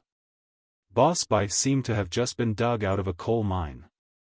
Except for his teeth, which were still white, his whole body was as dark as a gorilla, mixed with redness that was the dried blood. Wuji, on the other hand, was 100 times more miserable than Warsh.i.p.s. His whole body had been blackened, full of scabs that had been saturated with blood and body tissues. He was soaked in a medical cabin and floating in the middle of deep green nutritional liquids. The curve nearby, representing his biophysical parameters, was roller coasting, indicating that his life was as unpredictable as a candle in a storm. "Commander Yun, we've finally reached you. A terrible thing has happened. You must avenge me and Marquis Yongchun," Warsh.i.p.s said, tears streaming down his face. "My Alloy Virus followed your instructions and gathered the scattered warships to form a temporary fleet immediately after we jumped to the 7 Seas space zone. We searched for your coordinates, hoping to approach you. Thanks to Commander Yun's blessings, although we did not find you, we did find Marquis Yongchun's fleet. We joined our warships and continued the search for the flagship. Unexpectedly, we encountered the fleet of Song Changlai, Marquis Hushan. His rank in the Flying Lightning Super Command chain was lower than ours, and he was supposed to obey our command. We tried to persuade him, as Marquis Yongchun and he were both marquises of the Imperium. If he was unwilling to listen to our command, we would not force him. Our fleets could simply cooperate and protect each other while we searched for landslide before reporting to you. However, to our surprise, Song Changlai was so arrogant that he despised Commander Yun, claiming that Commander Yun was just a crying baby and that you were not even qualified to wipe the shoes for Lei Chenghu. Yes, that's exactly what he said at the time. He also stated that the fleet of the Song family would never follow the command of Commander Yun. He was going to search for Song Yushi's fleet at the edge of the space zone, claiming that Song Yushi was the real commander of the Song family's fleet. There was no way they were going to die with Commander Yun. Enough. Yun Xuefeng's face was as red as a pig liver. He roared, "What happened next?" Next, Warsh.i.p.s coughed violently and vomited another mouthful of thick, black blood. If Song Changlai was just talking, there was nothing we could do. After all, he was Marquis Hushan of the Imperium, and the Song family is known for their haughtiness. However, not only was he fleeing, but he was also encouraging the starships Marquis Yongchun and I had just gathered to join him. What? Yun Xuefeng's eyes widened as he shouted, "That's completely unacceptable." "Allow me to inform Commander Yun," Warsh.i.p.s said with a bitter expression. "If it were our own fleet or Marquis Yongchun's, they would never have faltered, for we had been teaching them to return Commander Yun's favors and to serve the country loyally. But at that time, what we commanded was only part of our own warships, most were troops from the warlords of the peripheral worlds. The warlords' private troops did not have a strong fighting spirit, and many had secretly been in contact with the 10,000 Sectors Business Alliance. They were thinking of preserving their strength to claim the benefits later. Marquis Yongchun and I went through great lengths to regroup them, but they were still a loose and demoralized force, easily swayed. Song Changlai spoke openly to those starships through the public channels, warning them that if they continued to follow me and Marquis Yongchun, they would be ordered to attack the Seven Seas Grand Market after we found Commander Yun. It would be a life-and-death battle against desperate, ferocious foes. To minimize their own losses, Commander Yun would certainly place the starships of the local forces at the vanguard, giving them a 99% chance of being killed. Therefore, Song Changlai suggested they might as well join Marquis Hushan and lay low at the edge of the space zone for now, letting the others fight and bleed hard. Once the troops were exhausted and the situation clear, they could then make a decision unhurriedly. After he said that, most of the commanders of the starships under Marquis Yongchun and me wavered, considering leaving with him. How could Marquis Yongchun and I support Commander Yun and achieve success without subordinates? I didn't know Marquis Hushan could be so shameless. Even a prodigal space pirate like me knew that defending the Imperium was in my own interest. Why were the immortal cultivators of the Song family so selfish and short-sighted? Too shameless. I was infuriated, too infuriated, and you swallowed Song Changlia's fleet and even killed him? Yun Xuefeng narrowed his eyes and asked coldly. How did you know, Commander Yun? Warsh.i.p.s, stunned, lost his composure and exclaimed. Yun Xuefeng frowned. By Xingjian, just tell me the truth honestly. Who attacked first, your alloy virus or Song Changlia's tiger roar? About that, Warsh.i.p.s lowered his head, somewhat embarrassed, and said, if we consider who attacked first, it might have been me, but I was only trying to intimidate Marquis Hushan and force him to retreat. Then, we could have gone our separate ways. How could I have been bold enough to challenge the experts of the Song family? That would have been suicide. Therefore, most of my attacks were aimed at the void instead of at Tiger Roar. However, Marquis Hushan was so brutal that Tiger Roar's first barrage hit my alloy virus precisely. Yun Xuefeng was unconvinced. Do you have any proof? Boss.i.p.s looked at the messy bridge and said with a bitter smile, our mainframe crystal processors were all hit. The data is in chaos. For now, nothing can be retrieved. However, as long as Commander Yuan supports Marquis Yongchuan and me, we will certainly be able to find some proof in half a day.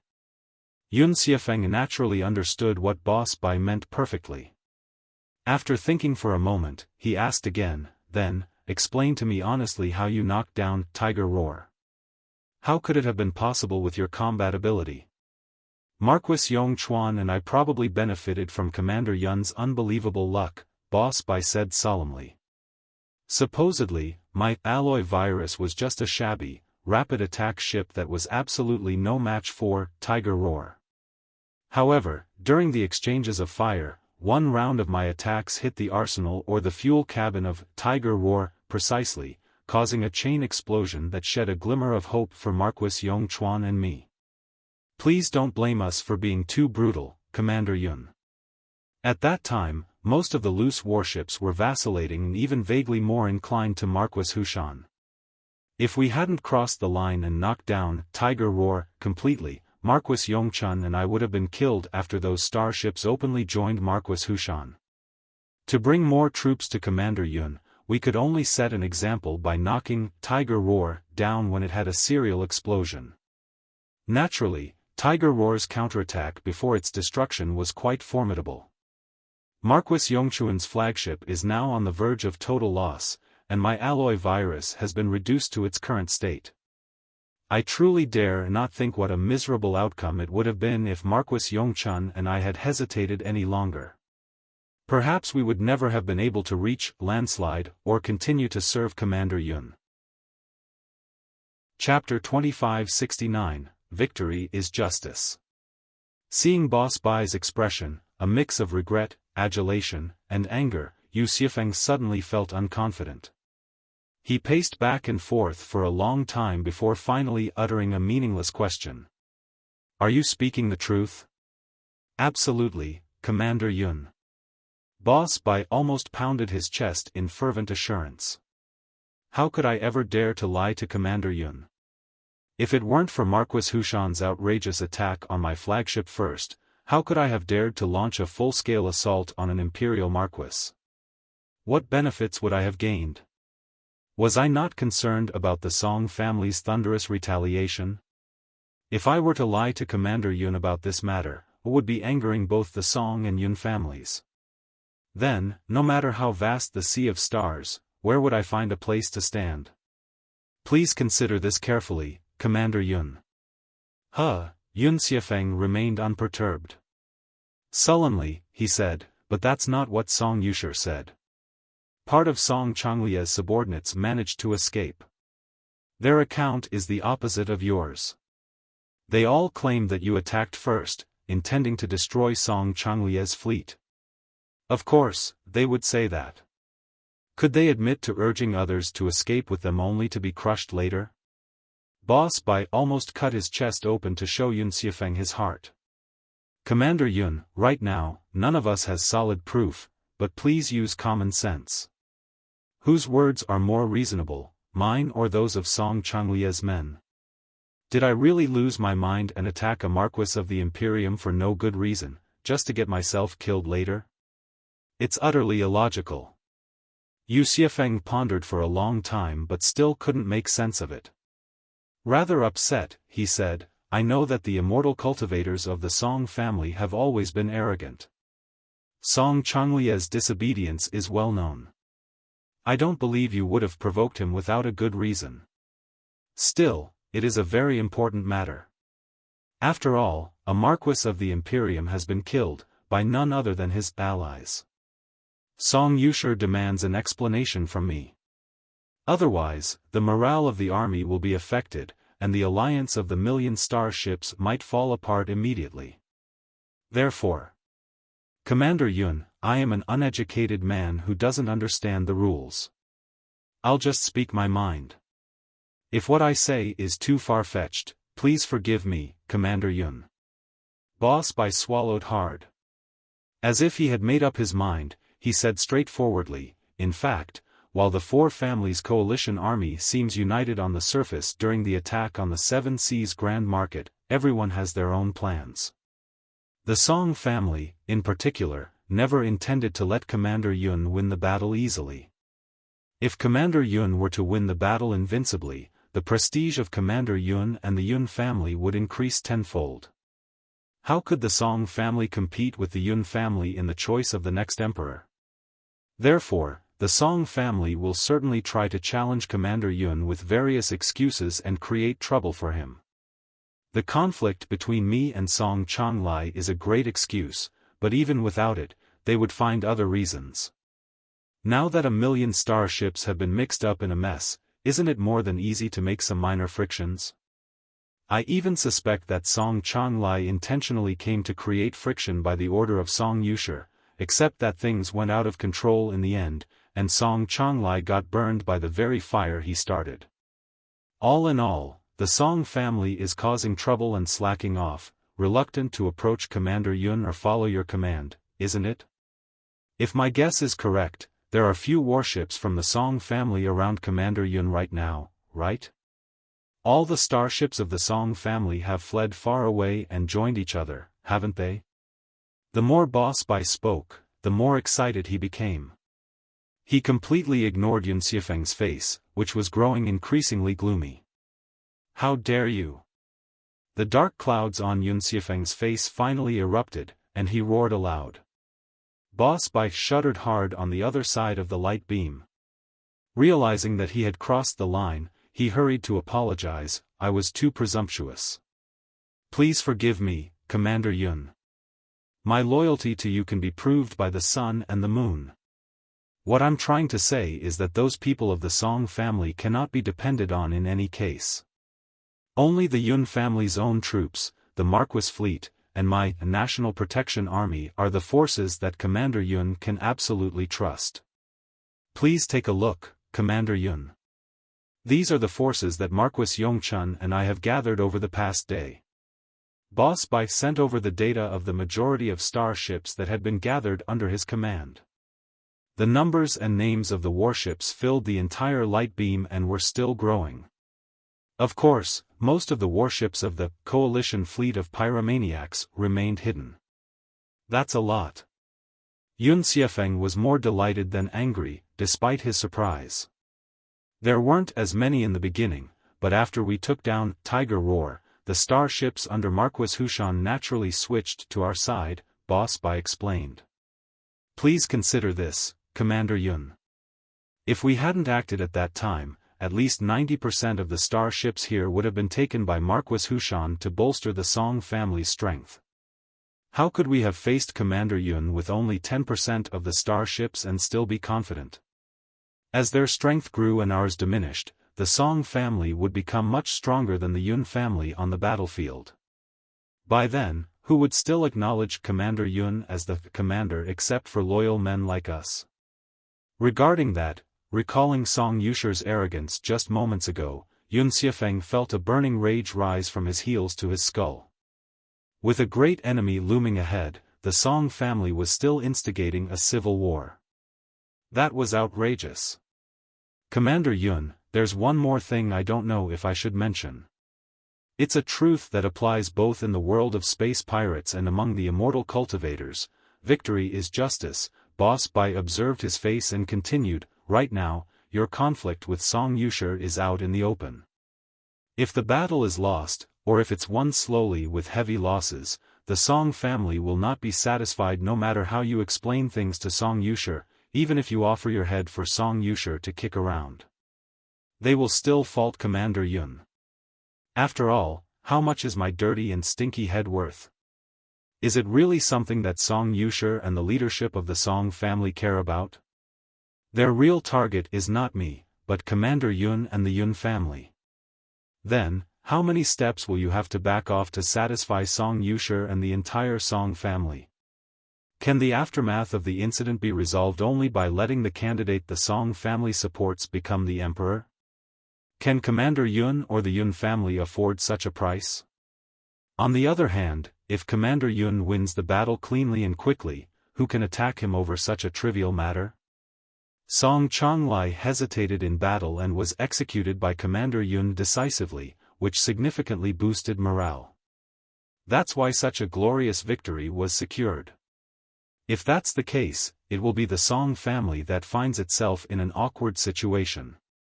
Song Yushi will have to explain why the immortal cultivators of the Song family were all uncommitted cowards in the battle. Enough. Yun Xuefeng's eyes were more profound than ever, like swamps where venom surged. He immediately made up his mind, but he waved his hand to interrupt Boss-Bai. I have my own plans. It's not your place to comment. Of course, I was being too talkative. Boss-Bai bowed his head deeply. Commander Yun, with your unparalleled wisdom, you have already seen through the chaotic battle and are confident of victory. All I need to do is stay loyal and carry out your orders obediently. How could Commander Yun ever need my foolish brain to resolve any trouble? I did not realize you were such a talent, Bai Xingjian. It seems you truly have some capabilities to rise among the bloody space pirates in just a few years. Being the commander of the National Protection Army is a waste of your talents. Yun Xuefeng looked at Boss-Bai thoughtfully and said, Where are you now, and how long will it take for you to meet with Landslide? While speaking, Yun Xuefeng sent over his coordinates. Boss-Bai's eyes glowed profoundly as he replied, If everything goes well, we will reach Commander Yun in 12 hours at most. However, I have one concern. If we encounter other starships of the four families, especially those fleeing to the edge of the space zone due to the Song family's coercion, what should I do? Bring them over, of course. Did they travel all the way to the 7 Seas space zone just to watch a show? Yun Xuefeng said coldly. If they resist, do what you must. As you said earlier, victory is justice. Yun Xuefeng's coordinates have been found. Shortly after Yun Xuefeng and Boss-Bai's conversation, the command center of the garrisons of the 10,000 Sectors Business Alliance in the inner district of the 7 Seas Grand Market erupted in cheers. In the hologram of the space zone that covered the entire command center, dense red and blue dots were scattered throughout, representing enemy and allied starships, respectively. Many red and blue dots were entangled and glowing rapidly, indicating intense battles. Anyone who touched the light dots with their psychic thoughts would receive real-time battlefield data.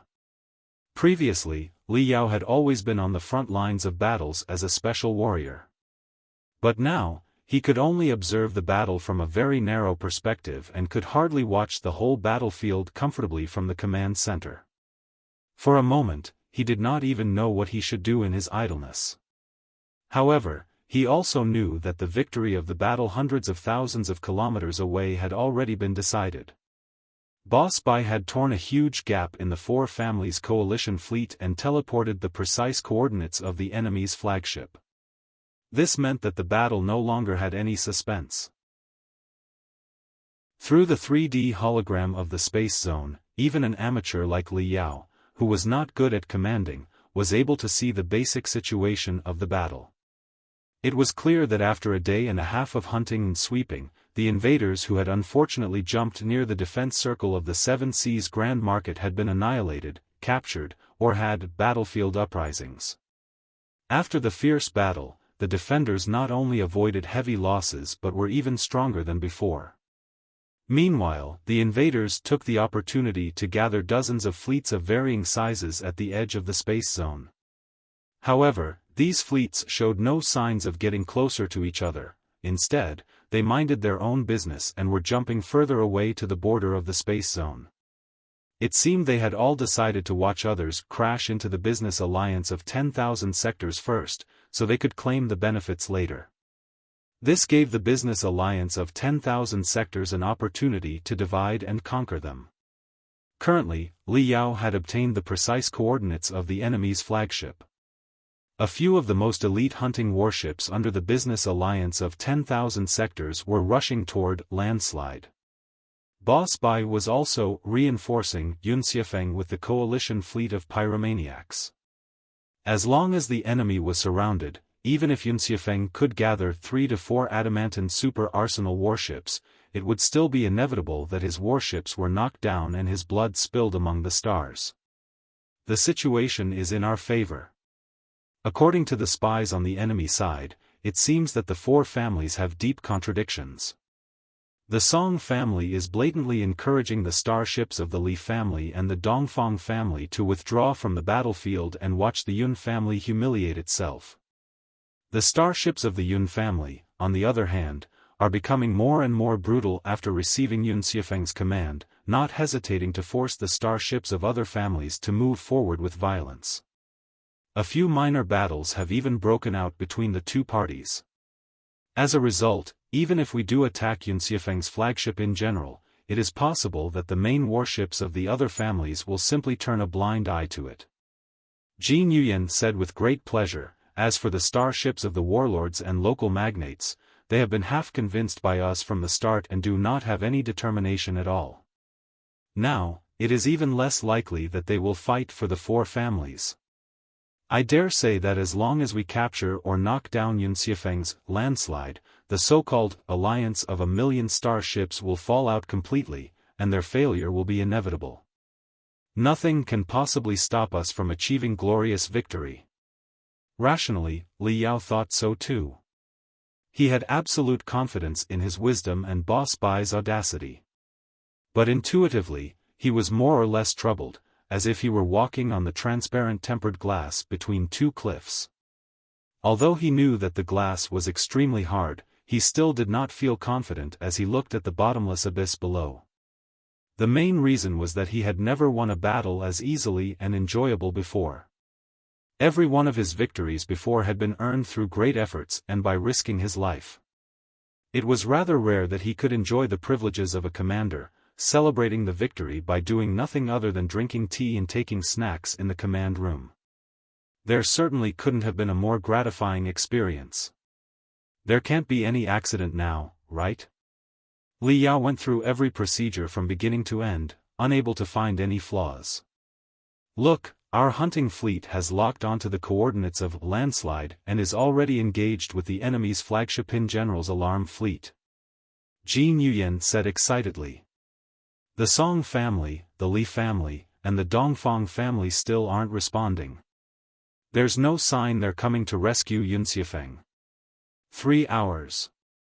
As long as they keep idling for another 3 hours, landslide will truly have a landslide. Accident? What accident can there possibly be?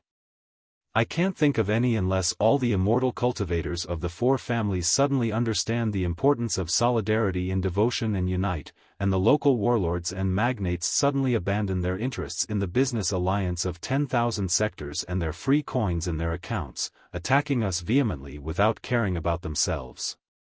Now, even if the capital learns the situation here, nothing can be done to change it. What can Blackstar the Great do?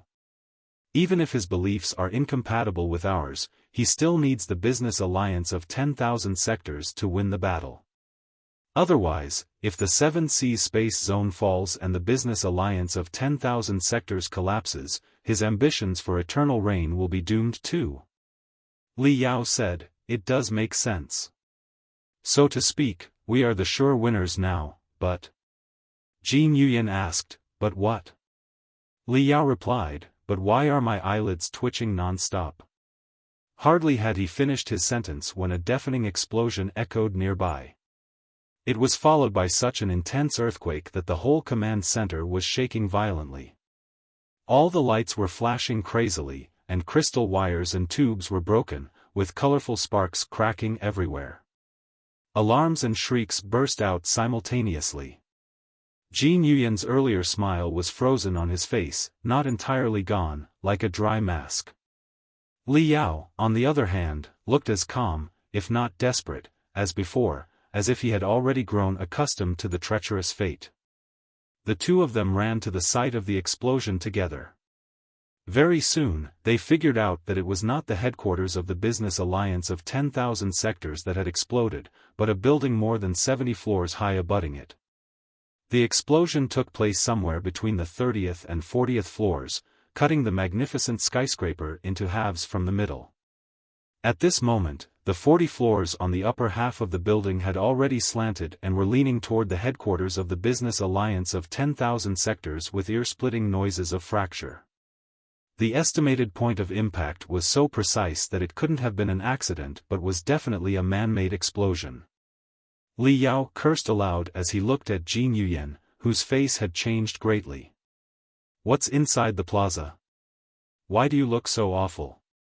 Qi Yuanbao and Wu Yingqianqin. His facial muscles twitched, and Jin Yuyan gritted his teeth, saying, "The sister and the brother were locked inside." Then, the second and third explosions occurred in quick succession. These two explosions erupted in areas relatively far from the headquarters of the Business Alliance of 10,000 sectors but were also the most prosperous internal regions.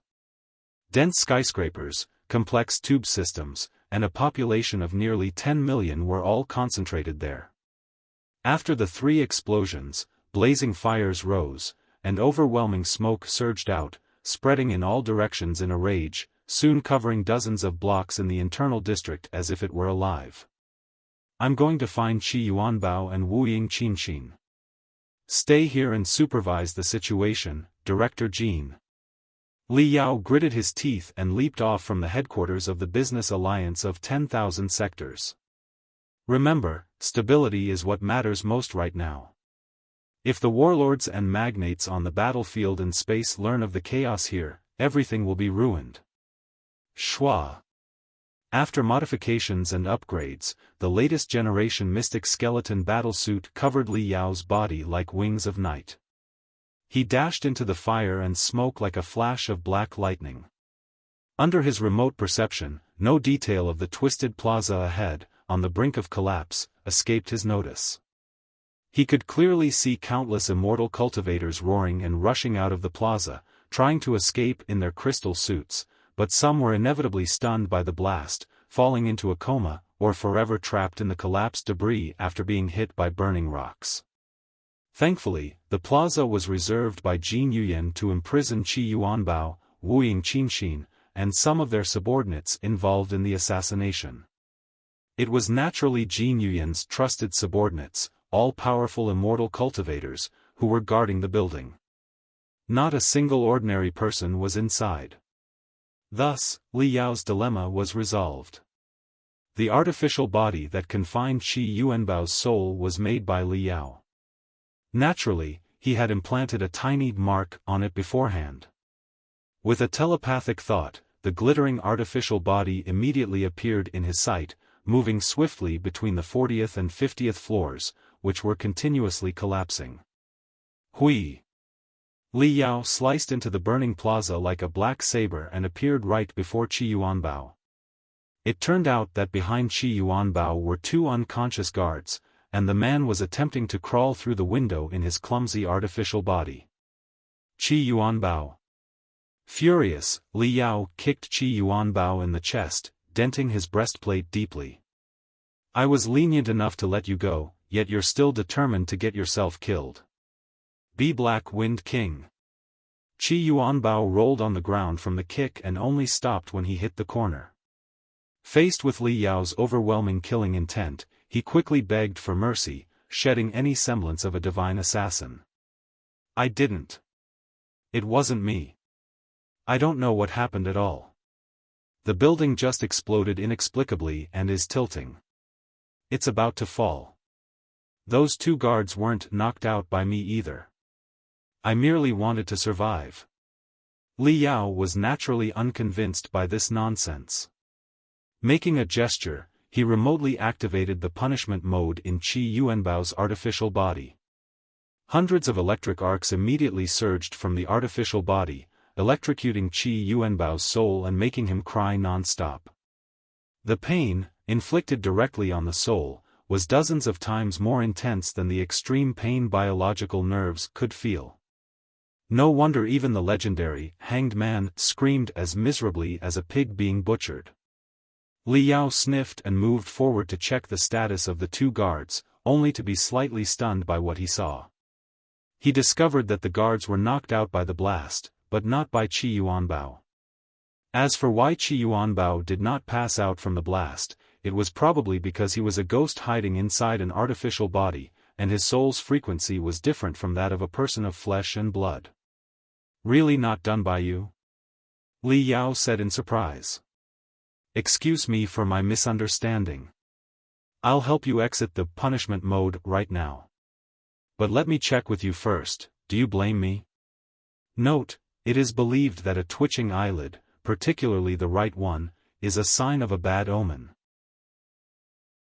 Chapter 2571, Sudden Aggression. Qi Yuanbao was cramping so hard that he was nearly vomiting fuel. He cried, "No, I don't blame the Black Wind King. It was all my own fault. It's good that you have such an understanding personality. You're improving very fast." Li Yao quickly restored Qi Yuanbao's artificial body to its normal mode. Jabbing his head so hard that his iron skull almost cracked, Li Yao demanded, "Confess now. Are you behind the accident, or are you hiding anything else? Did Great Blackstar give you any other secret orders?" "No. It wasn't me. It really wasn't me." Qi Yuanbao felt so wrong that he was almost shedding lubricant. He whined, "I really don't know anything. I confessed all the arrangements I made in the Seven Seas Grand Market a long time ago. Great Blackstar didn't give us any other secret orders. He just asked us to undermine Jin Yuyan's power, but he told us not to kill Jin Yuyan unless it was absolutely necessary. Even if we had to take care of Jin Yuyan, we should wait until the Battle of Seven Seas was won. I acted recklessly out of greed. If Wu Yingqi had given us other secret orders, I wouldn't have dared to kill him at such a moment at all. It does make sense." Li Yao considered for a moment and felt that Qi Yuanbao really didn't look like a mastermind with his intelligence. The main reason was that the guy had jumped out too soon and had been in the spotlight all along, which wasn't what a schemer in the dark would do. Shouldn't a real schemer always keep a low profile, always being overlooked by everyone even when observed all the time? His heart palpitating, Li Yao suddenly thought of someone. "Where is your sister, Wu Yingqin?" I don't know," Qi Yuanbao looked confused. "She and I were caged separately, making it impossible for us to communicate. I have no idea where she is, either. Let me ask you something else. It's a very critical question. You must answer honestly." Li Yao demanded. "Was it you or your sister who came up with the plan to assassinate Jin Yuyan using the soul transfer technique?" About that, Qi Yuanbao was stunned for a long time before replying uncertainly, "I can't tell." "What do you mean by, you can't tell? You don't know who came up with the idea first?" Li Yao asked hurriedly.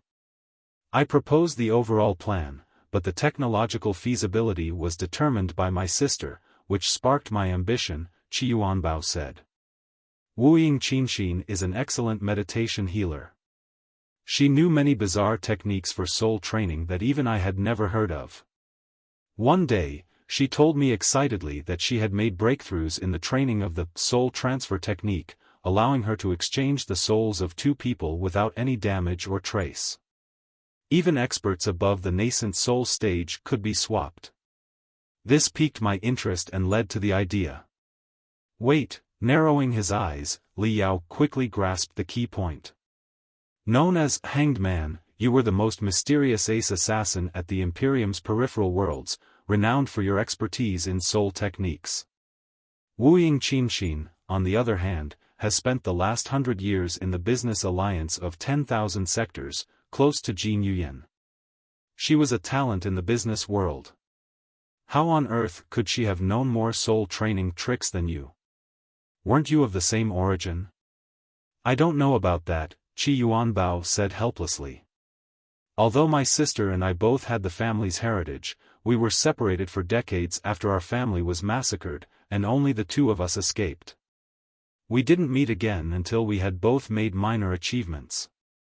Naturally, she didn't tell me about her experiences, whom she met, what techniques she practiced, or which relics she visited. We were both immortal cultivators, and it was perfectly normal for two biological siblings to keep certain secrets from each other.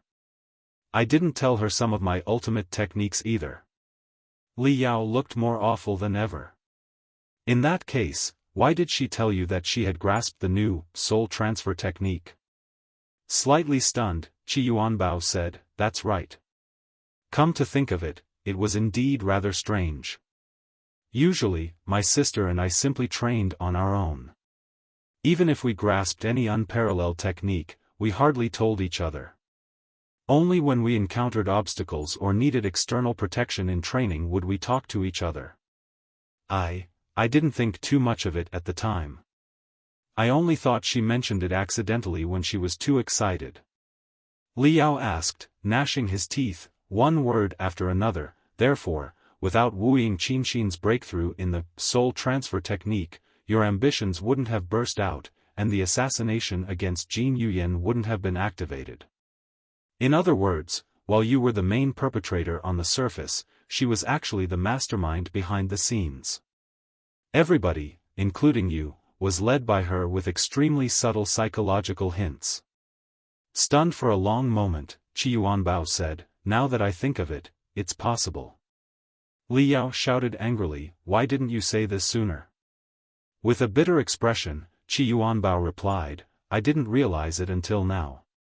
Besides, even if I had said it sooner, would the Black Wind King have believed me? Wouldn't you have thought I was blaming everything on Wu Qinxin and understating my responsibility? You might have despised, hated, and tortured me even more? Speechless, Li Yao took a deep breath and searched for Wu Qinxin's prison with telepathic thoughts.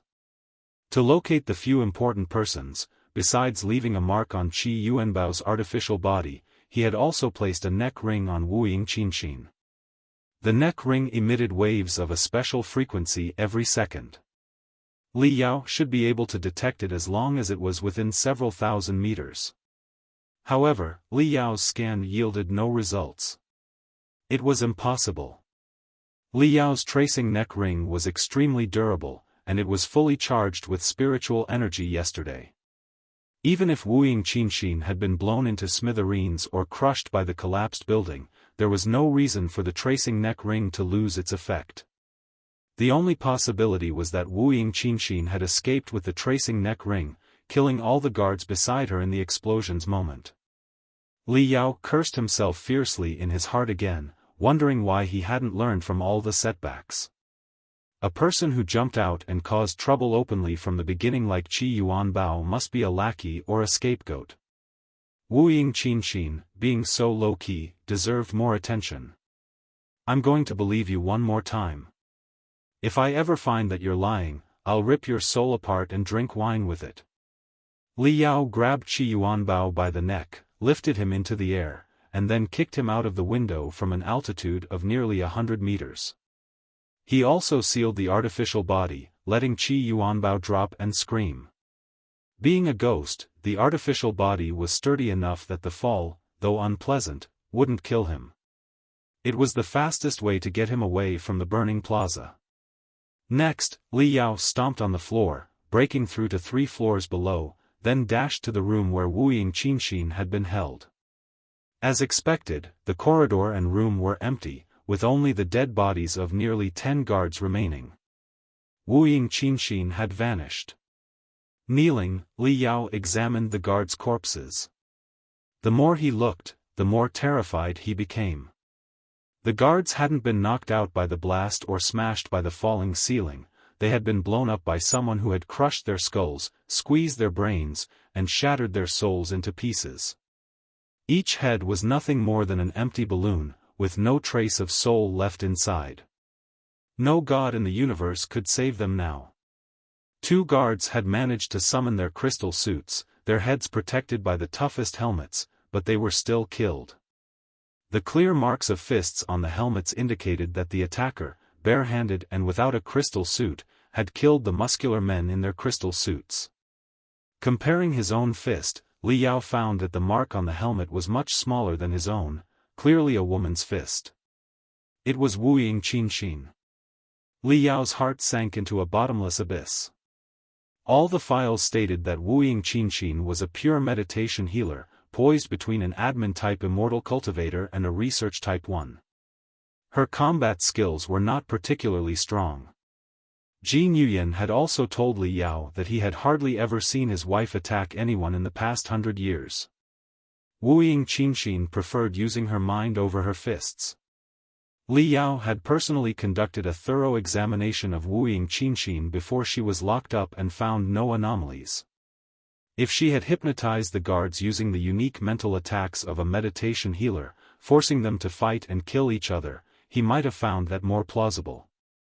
However, the idea of her punching so many guards to death, with a strength that tore through 2 crystal suits as if they were paper, was impossible to fathom. After a moment's thought, Li Yao suddenly remembered something. His face turned almost black, and he hurried to the other end of the corridor to investigate. Before he even entered the room, he discovered another body on the corridor, the body of another woman. She had a rising cheekbone, large eyes, and arms that reached her knees. Her eyes were still open in death, filled with questions and fear. Her mouth was wide open, as if she had been about to exclaim in disbelief. However, her chest was deeply dented, and her spine was almost visible. There was also a tiny hole on her forehead, piercing through to the back of her head. All the brain tissue in between had been incinerated by the flames of spiritual energy. She was Red Lady, one of the 4 gods of death, on par with Qi Yuanbao, the leader of Bloody Skull, and one of the strongest snipers in Imperium. While Red Lady was also one of the assassins who tried to kill Jin Yuyan, she was hired by the 4 families, who were on the opposite side of Qi Yuanbao and Wuyi Qianxin. Qi Yuanbao and Wuyi Qianxin, however, intentionally allowed her to continue with the assassination, despite seeing through her plan, essentially using her as bait.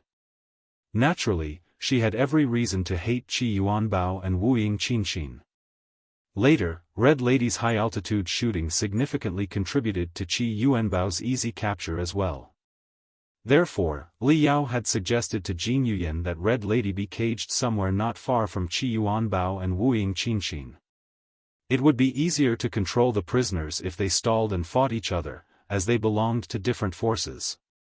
He did not expect that Red Lady, a legendary expert in the divinity transformation stage, would die so abruptly. Li Yao looked around, only to notice several deep footprints on the walls and even the ceiling of the corridor. Someone seemed to have stomped on them heavily. The footprints were very small, leaving no doubt that they belonged to a woman. Schwa. Schwa. Schwa. Schwa. Thinking quickly, Li Yao calculated and recreated the scene from that time. The explosion inside the building destroyed the security measures and barriers on all floors, allowing Wuyi Qianxin and Red Lady to escape. Red Lady had long reached an agreement with Li Yao and Jin Yuyan and was more or less joining them. She was not truly imprisoned here but was meant to watch over Wuyi Qianxin and Qi Yuanbao. After the failed assassination, it was impossible for Red Lady to return to the 4 families. Naturally, she could only be loyal to Li Yao and Jin Yuyan. Therefore, the moment she discovered that Wuyi Qianxin had escaped, she went forward to stop her. Perhaps, in her eyes, Wuyi Qianxin was merely a meditation healer with barely any combat ability, and she could capture her without much trouble. But unexpectedly, Wuyi Qianxin made small-scale dodging movements on the wall and ceiling at an extremely high speed, so fast that even the keen eyes of an ace sniper like Red Lady could not catch her trace. Measuring Wuyi Qianxin's acceleration from the depth of the footprints, she must have crossed 100 meters in 0.1 seconds and appeared before Red Lady. Then, she destroyed Red Lady's internal organs with a heavy attack, before stabbing a finger into Red Lady's forehead. Flames of spiritual energy surged out of her finger, burning Red Lady's spiritual root and even the entire brain to nothingness. The whole process couldn't have lasted more than 1 second. The Imperium's top sniper was killed before she could take any action. How exactly did she manage it? Placing himself in Wuyi Qianxin's shoes, Li Yao inferred again and again but still couldn't think it through. Although Red Lady was a sniper who was not best at melee combat, she was a battle-type immortal cultivator after all, and her melee combat ability must have been higher than that of a battle-type nascent soul stage expert. Of course, since she attempted to murder Jin Yuyan, neither Li Yao nor Jin Yuyan could have allowed her to keep all her strength. Therefore, Jin Yuyan had forced Red Lady to take medicines that would confine her soul, and Li Yao had also placed manacles and shackles on Red Lady that could block the cycle of spiritual energy. At most, she could unleash the combat ability at the starting level of the nascent soul stage. But even if she were merely a sniper at the nascent soul stage, she was still not someone a meditation healer like Wuying Qinshin could have killed. Wuying Qinshin's body was relatively soft and vulnerable, just like all other non-battle-type immortal cultivators. It had been examined by Li Yao and Jin Yuyan carefully and couldn't possibly be wrong. Even though she had certain secret techniques for instant outbursts, such as imposing strong psychological hints on herself to make her soul overload and unleash a combat ability 10 times higher, her weak body wouldn't be able to handle it. An outburst of spiritual energy of such intensity would burn her to ashes in just a few hours. Was she out of her mind? What was she trying to do? While thinking, Li Yao suddenly felt something wrong in his hand. Rubbing the Red Lady's forehead carefully, he picked up a broken bone that seemed somewhat odd. It was a bone smaller than a tooth, not a piece of the skull but more like a finger bone. The Red Lady's hands, on the other hand, were absolutely intact. Even the skin was unharmed, much less the bones. Seeing the broken bone, a picture immediately formed in Li Yao's mind. In the chaos of the explosion, Wuying Qinshin rushed out of her prison cell like a mad demon. Unusual flames of spiritual energy surged around her body as she lunged at the few tall, strong guards in crystal suits. The source of her strength, far beyond her capacity, was unknown, but she ended up killing all the guards. However, her weak body couldn't withstand the recoil of the flooding spiritual energy or the heavy punches. Her fingers cracked like fireworks, and even the finger bones broke and fell out. But she was like an animal that had lost the sense of pain. Not caring about the damage to her hands, she killed Red Lady with her broken hands and then crashed through the glass window at the end of the corridor, which was embedded with dozens of defensive runes, fleeing successfully. Li Yao turned around and checked the wounds of the few guards. As expected, he found more broken bones in the dented helmets of 2 guards. After assembling the broken bones, several intact fingers were formed. Li Yao shuddered in cold. Wuying Qinshin gave him the feeling that she was not a meditation healer at all. She was not even a combat-type immortal cultivator, but an animal that had completely lost its sanity and was controlled by fiends. Collecting all the broken bones, Li Yao dashed out through the broken window, the same one Wuying Qinshin had escaped through. Neltharion, attack. The blood-stripe virus, the precursor to the mental devil, was an alien virus that lived in and moved with blood. It had the keenest sense of the smell and type of blood. From the tiny blood left on the broken pieces, it was possible to track the source of the blood. Additionally, since Wuying Qinshin was burning her soul so crazily and blatantly, the waves of her spiritual energy were far from normal. They couldn't be concealed at all. Li Yao spread out his telepathic thoughts and soon discovered Wuying Qinshin's trace in a densely populated downtown area. Boom! Boom! Boom! Boom! At this moment, intense explosions burst out in all directions simultaneously. The earthquakes were so devastating that the entire planet seemed to be falling apart. Countless skyscrapers were shaking, and the world was enveloped by a black fog. Damn it! How many accomplices does Wuying Qinshin have? How many crystal bombs have they planted in the Seven Seas Grand Market? Why are they doing all this? Li Yao hopped and swung among the crowded buildings, tracing Wuying Qinshin's blood. Explosions echoed from all directions incessantly, gradually approaching the downtown area. The super metropolis, home to tens of millions of people, was thrown into chaos, all order lost.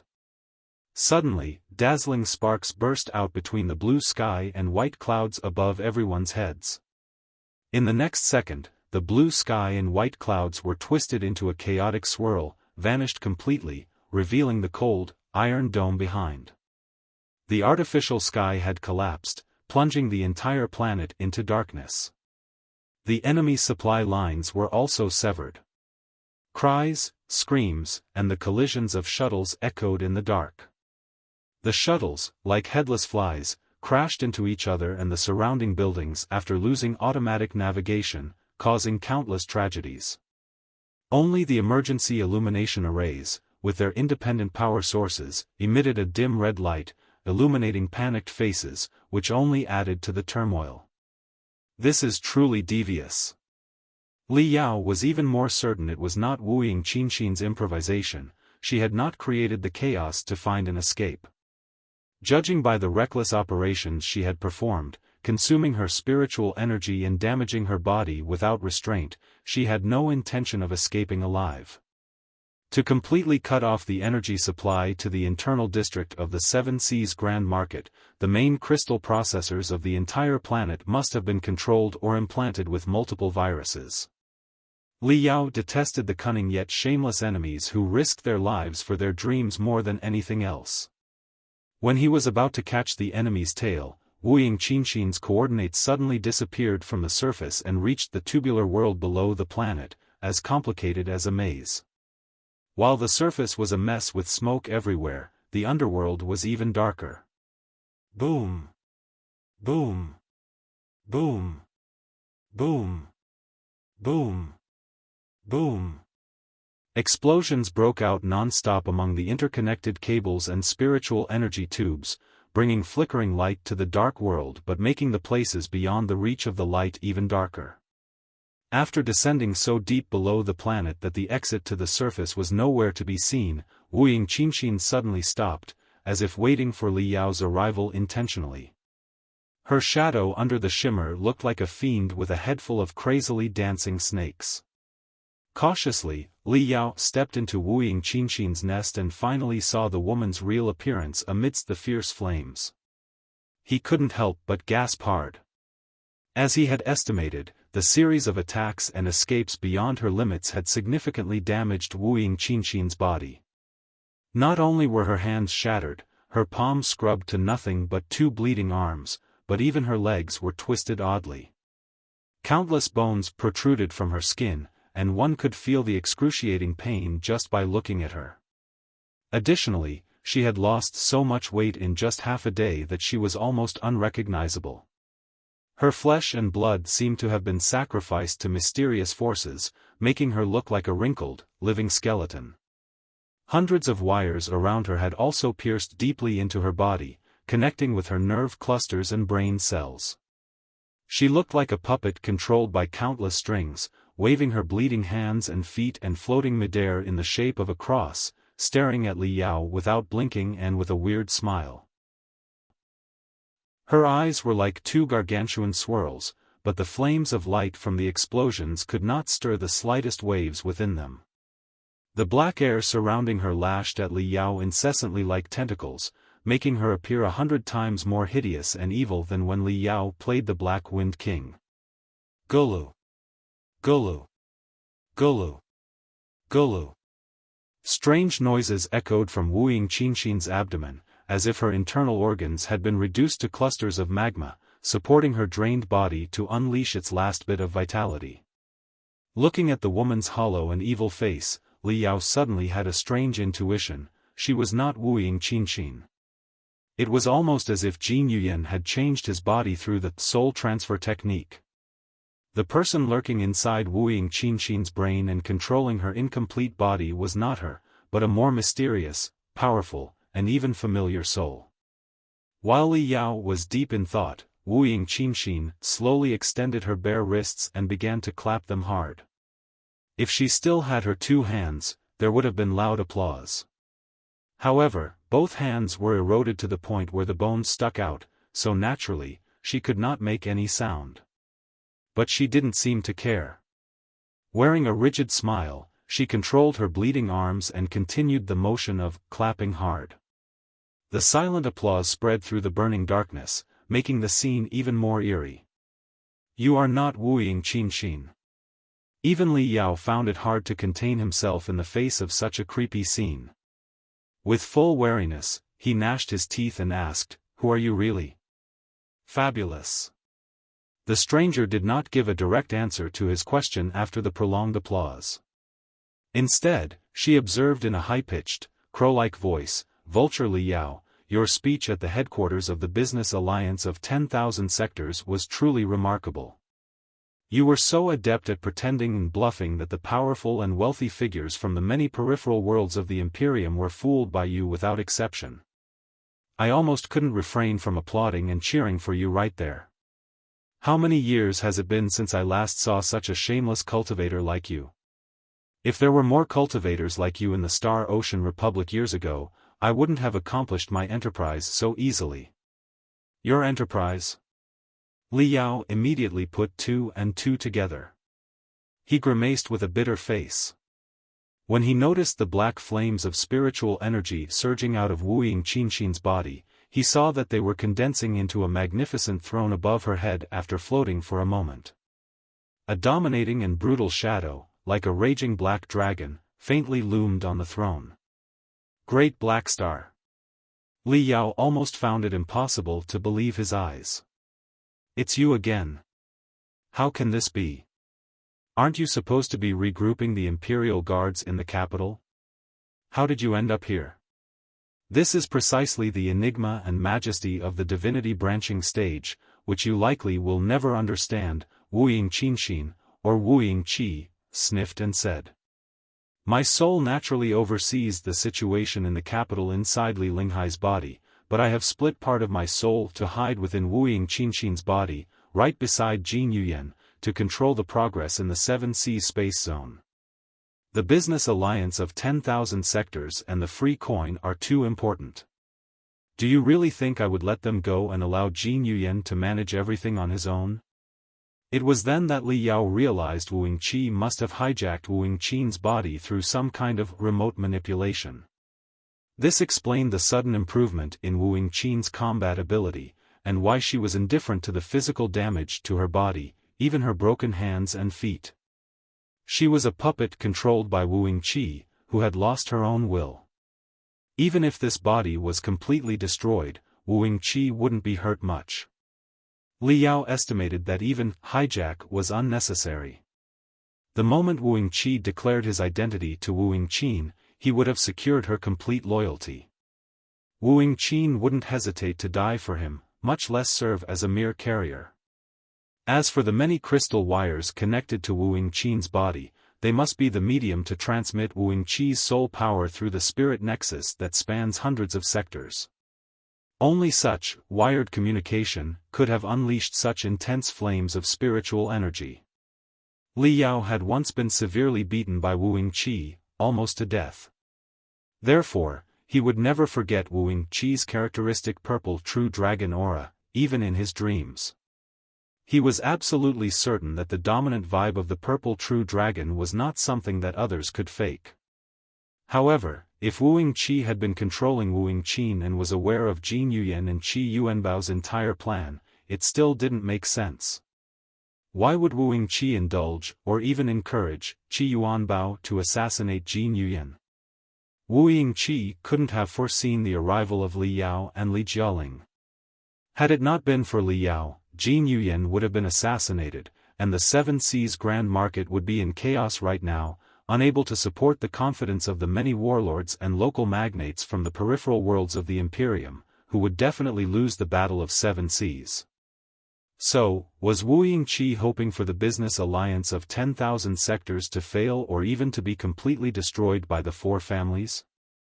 There was no reason for that.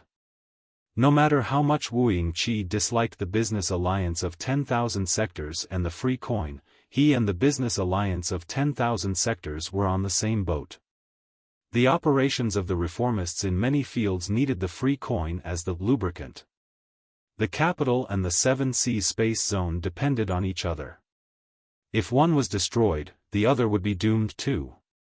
Therefore, what moves was Wu Yingqi playing? Li Yao couldn't possibly think it through, no matter how hard he tried. Do you feel that your head is in a mess? That's only reasonable. Wu Yingqi said with a smile.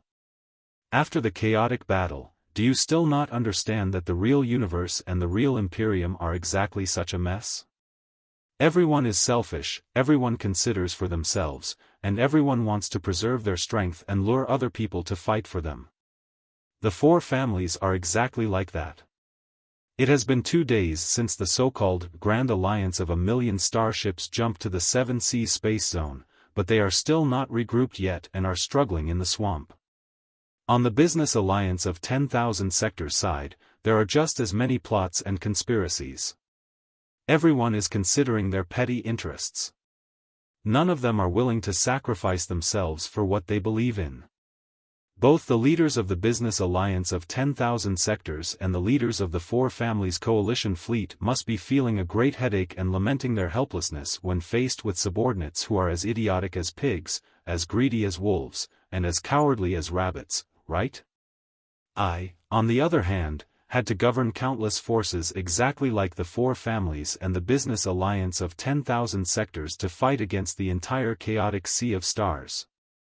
Vulture Li Yao, tell me, how can you resolve the mess without some iron and blood?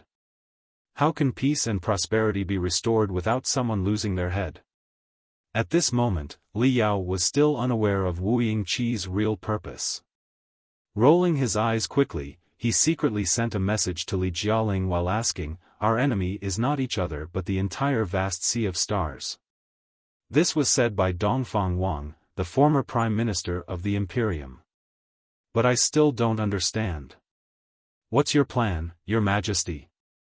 You look confident of your victory, and you seem certain that you can finish off the four families easily, even without the Business Alliance of 10,000 sectors. Did you know that you have a very bad habit, Vulture Li Yao? When you are making evil plans, your eyes roll too fast. Wu Yingqi said casually. Also, when you start to address me as Your Majesty, you are thinking harder and harder about your evil plans. Cut the useless tricks. It won't help. I have disrupted all the spiritual waves within 1,000 meters. You won't send a single message out. It's not easy for me to finally meet the Black Wind King, whose loyalty to the Imperium is unquestionable. Why are you in such a hurry to go? As for the four families, they have never been in my eyes to begin with. What I'm doing right now is not as simple as destroying the four families, but to completely eradicate the soil from which the four families grow. I will shatter all the corrupt officials, privileged classes, and interest groups and create a new imperium of fairness and justice, where all the immortal cultivators boast lofty ideals and are willing to be sacrificed for the civilization of mankind. Only such a new imperium will be capable of setting sail to explore the vast universe. Wu Yingqin, or whatever was left of her, waved her broken limbs crazily under Wu Yingqi's control. Blood was spurting out like crimson fireworks. Cut the crap. Aren't you the greatest corrupt official, privileged class, and interest group yourself? Fish begin to rot from the head. When you kicked off a great start, it was only natural that your offspring copied what you did. Rubbing the goosebumps on his body hard, Li Yao spat. Then, deeply intrigued by a phrase Wu Yingqi had said, he asked subconsciously, setting sail to explore the vast universe? What do you mean by that? Huh? Wu Yingqi keenly captured Li Yao's shock and said, slightly surprised, I didn't expect that you would know about the extraterrestrial lands too. I'm getting more and more curious about the Black Wind King. What are you saying? Li Yao felt a black fog pressing down on his head, making it almost impossible to breathe. What are the extraterrestrial lands you talked about? Do you want to know everything? Then step onto my side genuinely. When you realize how vast the grand universe is and how insignificant an emergent human civilization is, you will discover how ridiculous the conflicts between the cultivators and the immortal cultivators are. Wu Yingqi extended his bleeding hands toward Li Yao and said in a seemingly sincere manner, "The promise I made in the capital still stands. Vulture Li Yao, stand by my side with the nation of cultivators behind you, and I promise that everything you've done in the past will be pardoned." Li Yao was about to spit on Wu Yingqi's face and curse that his words were nothing more than bullsh*t. How could he be so shameless as to say that everything in the past will be pardoned? Did he really think that Vulture Li Yao, the Black Wind King, was a 3-year-old? His heart tightened, and he suddenly realized what was wrong, covering his back in a cold sweat. Pretending to be shocked, he blurted out, "A country of cultivators, what is that? I have already said that Firefly was destroyed in civil wars and the Star Ocean Republic is no more. What country of cultivators are you talking about?" "Hee, your reaction was quick enough and you didn't give yourself away," Wu Yingqi said with a smile. "However, it's useless. You and I both know that I'm not talking about the Star Ocean Republic, but a country at the edge of the cosmos, name unknown, but strength remarkable. There's no need to cover it or waste time explaining. It's a simple matter of reasoning. The medals, the scepter, and the soul signatures of the Black Wind Fleet that you presented were all authentic. Therefore, it's undoubted that you are the genuine Black Wind King. However, I'm also certain that you are a cultivator with firm beliefs, though you can be quite shameless. How can a firm cultivator become the Black Wind King? There can only be one answer." Qi Yuanbao's guess was correct. The Black Wind Fleet was indeed crushed by the cultivators. The immortal cultivators of the Black Wind Fleet, too cowardly to die, succumbed to you. Here comes the question. It was absolutely impossible for the defeated soldiers in the government in exile of the Star Ocean Republic to crush the Black Wind Fleet. In that case, wouldn't the answer be obvious? Besides Firefly, there's another country of cultivators whose comprehensive combat ability is higher than that of the Black Wind Fleet. Vulture Li Yao, what is the name of your motherland? How many sectors do you have? 5? 8? 10? Also, the native of the Covenant Alliance who explored the Supreme Emperor's mausoleum with Li Linghai years ago didn't actually escape to Firefly, but to the country of cultivators, didn't he? Firefly had been drifting in the Sea of Stars all along and paid great attention to avoiding the ships of the Imperium to evade their hunting. How could the native of the Covenant Alliance have found Firefly? It would be too much of a coincidence. I've been suspicious about that all this time. However, if he had ended up in a country at the border of the universe, everything would make sense. Stunned for a long time, Li Yao laughed in amusement. "I have no idea what you're talking about." Li Yao shouted, "With such an imagination, you should be a writer instead of an emperor. Tisk, tsk, tsk. Do you know how people behave when they panic? It's exactly what you look like right now. Although your breath, heartbeat, temperature, blood flow, and even adrenaline secretion are absolutely normal, I have sensed that your consumption rate of spiritual energy has suddenly increased by more than 10%. Why are you wasting so much spiritual energy for no good reason? Are you not suppressing your biophysical parameters to avoid revealing your panic?" Wu Yingqi's smile on Wu Yingqi's face grew more intense and creepy. Pointing his bleeding, broken hand at Li Yao, he said, word by word, "Now, both you and the cultivator's country behind you have been exposed. The general coordinates of the Black Wind Fleet are no longer a secret to me. Unlike Firefly, your motherland cannot easily escape. So, if I lead a great army to the cosmic border after settling the chaos at the Cosmo Center, how will your motherland resist?" Li Yao's heart finally beat wildly, beyond his control, like a flood that had just breached a dam. "Ha ha ha. It seems that you have finally admitted, Vulture Li Yao." Wu Yingqi burst into laughter. "How should I address you? The last survivor of Firefly, the Black Wind King, or the special representative of this intriguing yet unknown country of cultivators? Let me see. After subduing the Black Wind Fleet and witnessing the grandeur of the Imperium of true human beings at the Cosmo Center, all your cultivators must have felt overwhelmed, as if it were the end of the world, right? At that time, the war between the Imperium and the Covenant Alliance was almost your only hope. Therefore, you came to the center of the cosmos to see if there was a way to strike a balance between the Imperium and the Covenant Alliance, so your small motherland could benefit and rise, right? Don't deny it just yet. Even if you do, it will be useless. Your credibility is at zero. I do not trust a single word you say, I only believe in my own reasoning and deduction.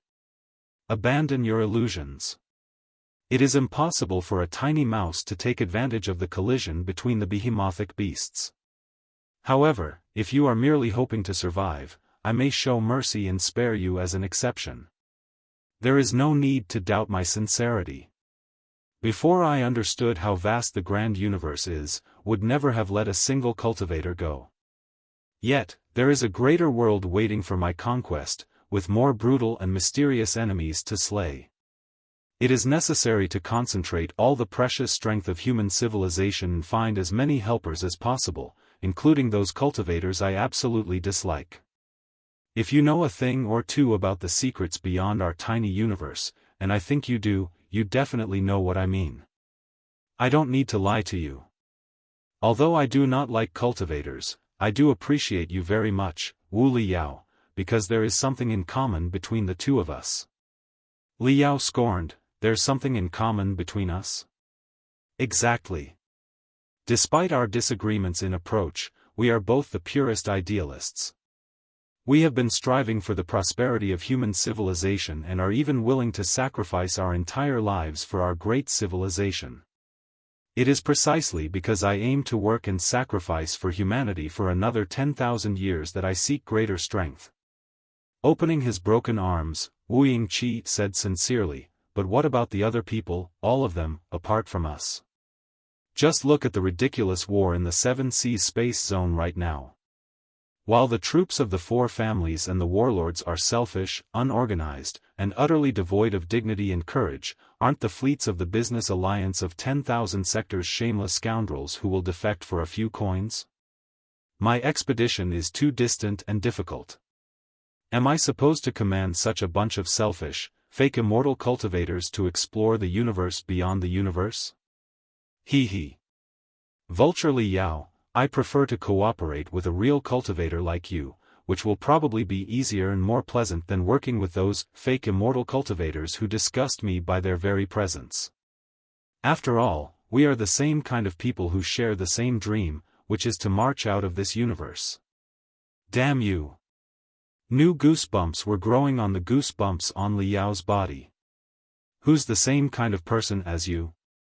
I am a man of principles and boundaries, not to mention that I am also kind-hearted and handsome. Hee hee, for the dream, any principles or boundaries can be abandoned. If you cling to these ridiculous principles and boundaries without letting them go, the dream will be nothing but a joke.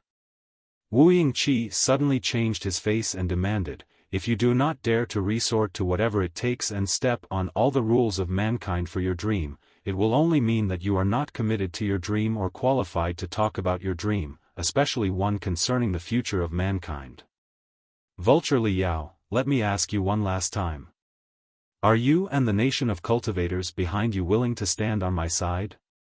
We will fight together and unite this tiny universe first before we raise the blood-stained banner of the civilization of mankind on every sector in every universe. Or are you really stubborn enough to be crushed into pieces by my unstoppable wheels? Boom! The black flames of spiritual energy around Wu Yingqi surged forth. Even Wu Yingqi's flesh and skin were torn apart, melting like coal in a fire into the purest energy. His presence was so overwhelmingly dominant that it seemed his true self had been teleported to Li Yao's front. Li Yao could barely keep his eyes open under the force of Wu Yingqi's breath. Wu Yingqi, the moment Li Yao opened his mouth, it was filled with wind. His cheeks puffed out like two balloons, and countless blades seemed to scrape his oral cavity. It took him a long time to finally spit out the wind. Gritting his teeth, he shouted sternly, "Can I consider it for a few days? It's such an important matter. You must let me consider it for 10 to 15 days before I make a prudent decision, right? Even if I promise you now, you wouldn't believe me at all, would you?" "Hee, fair enough. Take your time to consider it." "I'm looking forward to your answer," Wuji said with a smile. "I believe you won't disappoint me. I'll be waiting for you in the capital." Whoosh! Wuji's body could no longer withstand Blackstar the Great's remote control and was burnt into black charcoal by the furious flames of spiritual energy. Huh! He did not expect Wuji to be so easily fooled. Could he have deceived the man with such an obvious pretense? While he was surprised, he discovered that the fire had not consumed Wuji's entire body but had preserved her head, which was like a living skeleton. The skull absorbed all the chaotic waves and spiritual energy wandering in the air. In a series of cracking noises, it grew larger and larger, expanding to 3 times its original size, like a clear crystal ball. The eyes, magnified exponentially and resembling abysses, stared at Li Yao with a feigned smile. Not good. Li Yao's pupils constricted violently. The bones throughout his body were cracking, and every cluster of his nerves was shrieking. There was no time. In the next second, Wuji's abnormally enlarged head, infused with the invincible might left by Blackstar the Great, exploded brutally. Wuji's brain seemed to expand billions of times in an instant, dragging Li Yao into a different world. The complicated cables, tubes, wires, and burning buildings vanished, replaced by darkness and vague stars that swirled around Li Yao slowly. As Li Yao observed more closely, the glittering stars transformed into Blackstar the Great's deep, intimidating eyes, which stared at him unblinkingly. Thousands of Wuji's eyes gazed at Li Yao simultaneously, causing the most disturbing waves deep within his soul. The eyes were like mystic rays, each with a temperature of 10,000 degrees, attempting to brand certain unquestionable, inviolable, and non-erasable information into the deepest part of Li Yao's soul. Long live your Majesty! Long live the Imperium of true human beings! Long live the civilization of mankind! Li Yao seemed to hear the roars of countless people inside his head. Consumed by the torrent, Li Yao drifted forward uncontrollably for an unknown duration. Gradually, the chaotic noises and roars became clear and organized, all turning into his own voice. Li Yao heard himself shouting desperately and unwaveringly, "Long live Blackstar the Great! Long live Blackstar the Great! Long live Blackstar the Great!" He shuddered violently in the cold. The passage leading to Earth from the deepest part of his soul opened again, unleashing 10,000 electric arcs that shattered the terrible and bizarre illusions. The ovations came to an abrupt halt. Among the stars, Wuji's eyes closed. However, purple tides surged from the infinite darkness, composed of thousands of raging true dragons of purple fire. These tides of true dragons swept toward Li Yao's soul and collided brutally, resulting in a deafening explosion. Note asterisk the word, fengquang, meaning, crazy, or mad, was left in Chinese as it appeared in the original text. If you would like it translated, please let me know. Li Yao felt that every pillar in his mind palace was trembling. Vomiting a mouthful of blood, he fell to the deepest part of the maze and passed out instantly, knowing nothing more. He didn't know how long he stumbled in the darkness. The powerful soul in the divinity transformation stage retained the last bit of consciousness, allowing him to perceive the information that Wuji had implanted in his head. He saw an overwhelming, destructive fleet sailing toward the Star Glory Federation under Wuji's command, laying waste to the land in just a year and a half. He saw countless Federation cultivators, including himself, kneeling before Wuji's feet, paying tribute to the ancestor of immortal cultivators and cheering "Long live Blackstar the Great" from the depths of their hearts. He saw that under Wuji's governance, a new nation of immortal cultivators, fairer and brighter, was truly born. It defeated the Covenant Alliance, united the entire Panga universe, and marched toward the infinite stars beyond the Black Wall. Billions of years later, when human civilization truly flourished and occupied every corner of the multiverse, the people of that time would probably not be troubled by the minor tricks that Blackstar the Great had employed long ago. Only Blackstar the Great can save human civilization. Only Blackstar the Great can lead us to overcome the destiny that has ensnared countless civilizations for billions of years, to surpass Pangu, Nuwa, and all the other primordial civilizations, and to make human civilization the only eternal civilization in history. Li Yao couldn't tell if it was Wu Yingqi's murmur in his head or his own thoughts. Li Yao was jolted awake by a horrible thought and jumped so high that he hit the broken ceiling. He then fell into a gutter among the dilapidated walls. What happened?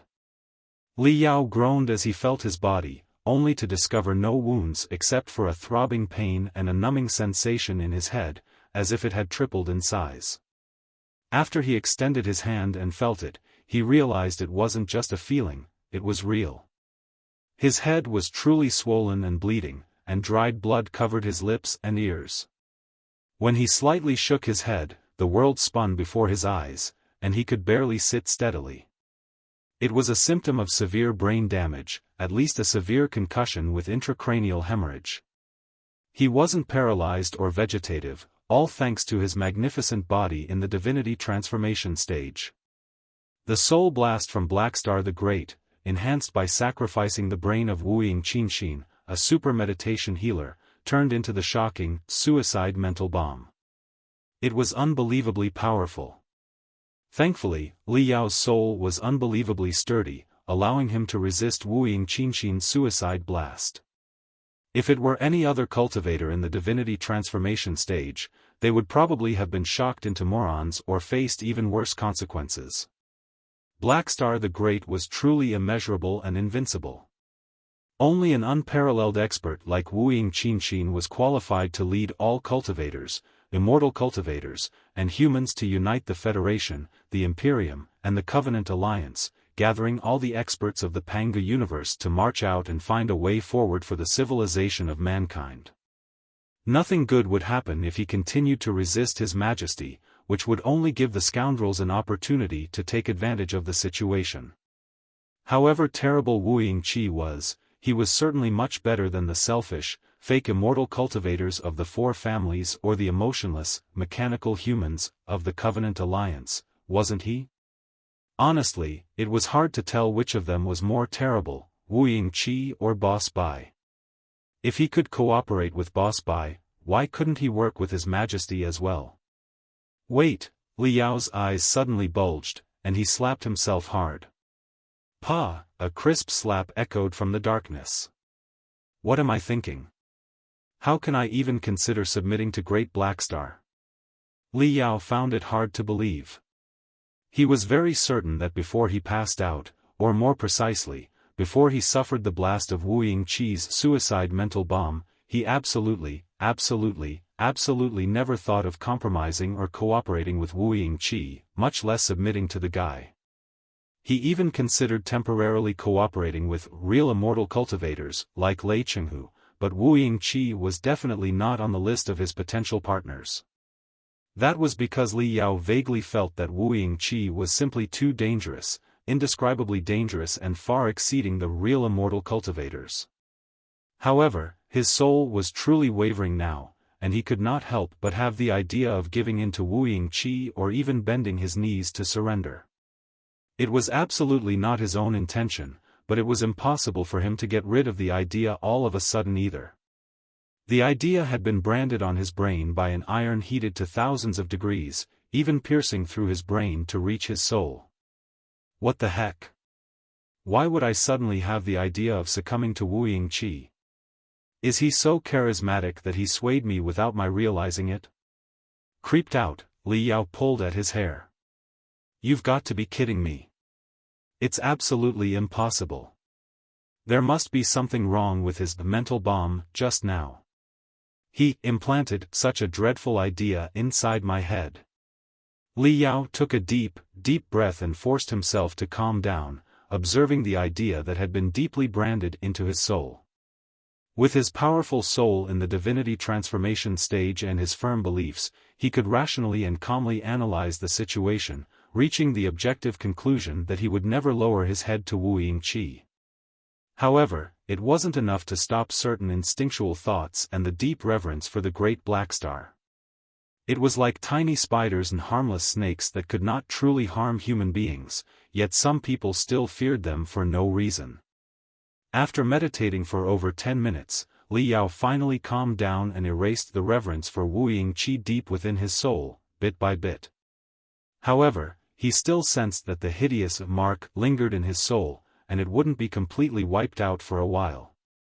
As a result, this would leave a flaw in his heart, hindering him should he face off against wooing Qi before the mark was fully eradicated.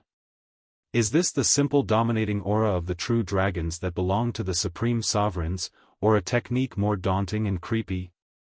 It inevitably occurred to Li Yao that if an unparalleled expert beyond the divinity transformation stage like him almost failed to resist it, then those significantly weaker, in the refinement stage, the building foundation stage, or the core formation stage, must have been completely controlled by the mark, unable to free themselves, correct?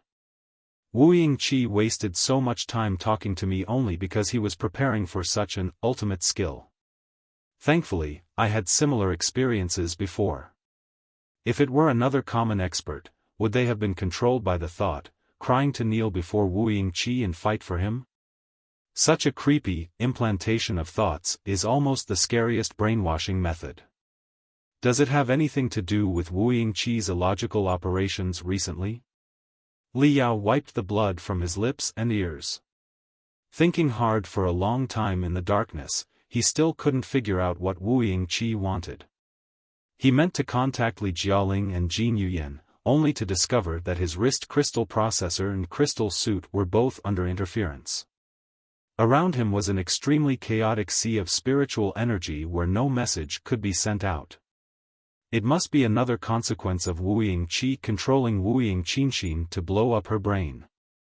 Thankfully, his body was not greatly affected. On all fours, he held back his headache and climbed upward, one floor after another. When he was about to reach the surface of the planet, he finally heard Li Jialing's panicked shouting. "Brother Yao! Where are you, Brother Yao?" Li Yao leaped up in his crystal suit, before he fell to the ground and gasped hard. "I'm here." "Brother Yao," Li Jialing hurried to him, anxiety and concern all over his face. "Where have you been? You were out of reach for more than half a day. Also, why are your soul waves so disordered as if you just suffered severe wounds? What happened exactly? It's been more than half a day." Li Yao was slightly stunned. He did not expect that the brief lapse in his consciousness would last for a couple of hours. He listened carefully and noticed that the sounds around him were not right. Explosions, gunshots, and riots echoed everywhere. Frowning, he asked, "What's going on outside? Why does the internal district of the Business Alliance of 10,000 sectors sound like it's at war?" "Something terrible has happened, Brother Yao," Li Jialing said anxiously. "Another internal conflict has broken out in the Business Alliance of 10,000 sectors. Jin Yuyan has been..." "You've got to be kidding me." Li Yao stood up straight immediately. His eyes popping out, he asked, "Please don't tell me Jin Yuyan has been assassinated again." "I didn't say that." Li Jialing paused to catch his breath before continuing. "However, it may be even worse than him being assassinated. In my opinion, it would have been better if the accident was that he was shot. But in fact, it is the trade data in the central database of the Business Alliance of 10,000 sectors that have been cleared, disrupted, and covered." "What?" As if falling into an ice cave, Li Yao felt a chill from the bottom of his heart. The core trade data of the Business Alliance of 10,000 sectors concerned the interests of countless immortal cultivators. It was the primary reason why thousands of experts were willing to fight for the Business Alliance and the sole reason why the free coin was valuable. The free coin's value was rooted in its ability to be exchanged for almost all resources and magical equipment through the trade network of the Business Alliance of 10,000 Sectors, making it even more reliable than the legal tender of the Imperium. If the trade network of the Business Alliance of 10,000 Sectors collapsed, and all the core trade data were lost or corrupted, it would mean the total collapse of the free coin and the loss of all immortal cultivators' confidence in the Business Alliance. Who would fight for the Business Alliance of 10,000 Sectors then? Of course, even if all the data collapsed, it could always be gradually recovered given a couple of days. However, at this critical moment, when the coalition fleet of the four families almost marched to the nose of the Business Alliance of 10,000 Sectors, it was certainly a catastrophe. Even a 20 to 30% loss of immortal cultivators' confidence could trigger a calamitous chain reaction. How did it happen? Li Yao demanded, his face pale. Shouldn't the core trade data of the Business Alliance of 10,000 Sectors be top secret?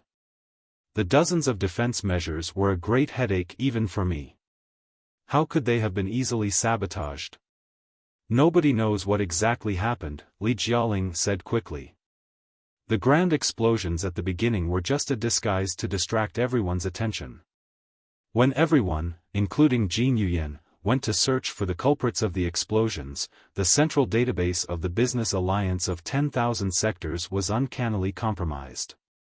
Furthermore, the enemy had Jin Yuyan's highest clearances, allowing them to import 100 crystal processor viruses of the latest model. All the data were ruined unstoppably. By the time the specialists of the Business Alliance of 10,000 Sectors discovered it, the damage was already irreversible. It is estimated that it would take at least 48 hours before the data could be recovered.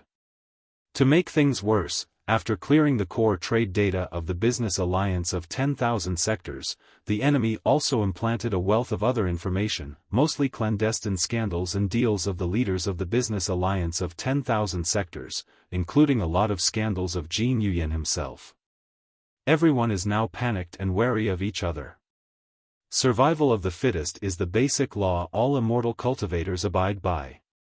Both the immortal cultivators from the four families and those from the Business Alliance of 10,000 Sectors were the same. None of them were particularly kind or generous. Having risen to become the director of the Business Alliance of 10,000 Sectors from an unknown individual 100 years ago, Jin Yuyan had certainly engaged in plenty of betraying, conspiring, and backstabbing. Hoarding, gang fighting, and even hiring assassins to eliminate business competitors were not uncommon. Many of these actions violated the rules of the business world and those of the immortal cultivators.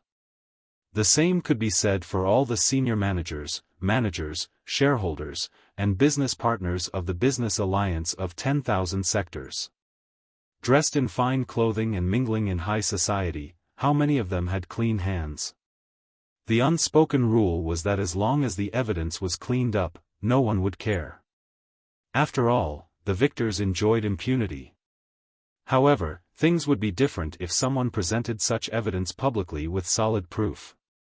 Now, not only Jin Yuyan's criminal evidence but also that of the four senior managers and many other common managers had been exposed to the public and sent to influential shareholders and business partners through the network of the Business Alliance of 10,000 Sectors. Only then did many people realize that certain batches of goods had been embezzled by a certain scoundrel who had been smiling at them across the table. They also learned that a shocking assassination that had alarmed all the immortal cultivators was actually orchestrated by Jin Yuyan. Moreover, Jin Yuyan had used too many shameless and despicable methods, misappropriating the interests of too many shareholders and business partners before securing his blood-stained throne. The stone raised a huge splash. Although a formidable enemy lay ahead, no one could hold back anymore. They demanded an explanation from Jin Yuyan. Some even started fighting each other. It was Wu Yingqianxin, no, it was Wu Yingqi, who remotely controlled her brain. Li Yao looked so terrible that he resembled a poisoned frog. He gritted his teeth and said, Wu Yingqianxin and Jin Yuyan were a couple for 100 years. Many of Jin Yuyan's covert deals were conducted by Wu Yingqianxin, so she naturally had a lot of evidence in her hands.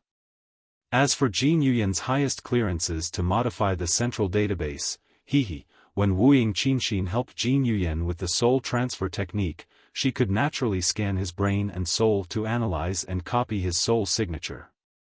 I wonder how long he had been planning this. However, the problem remains, what does he want?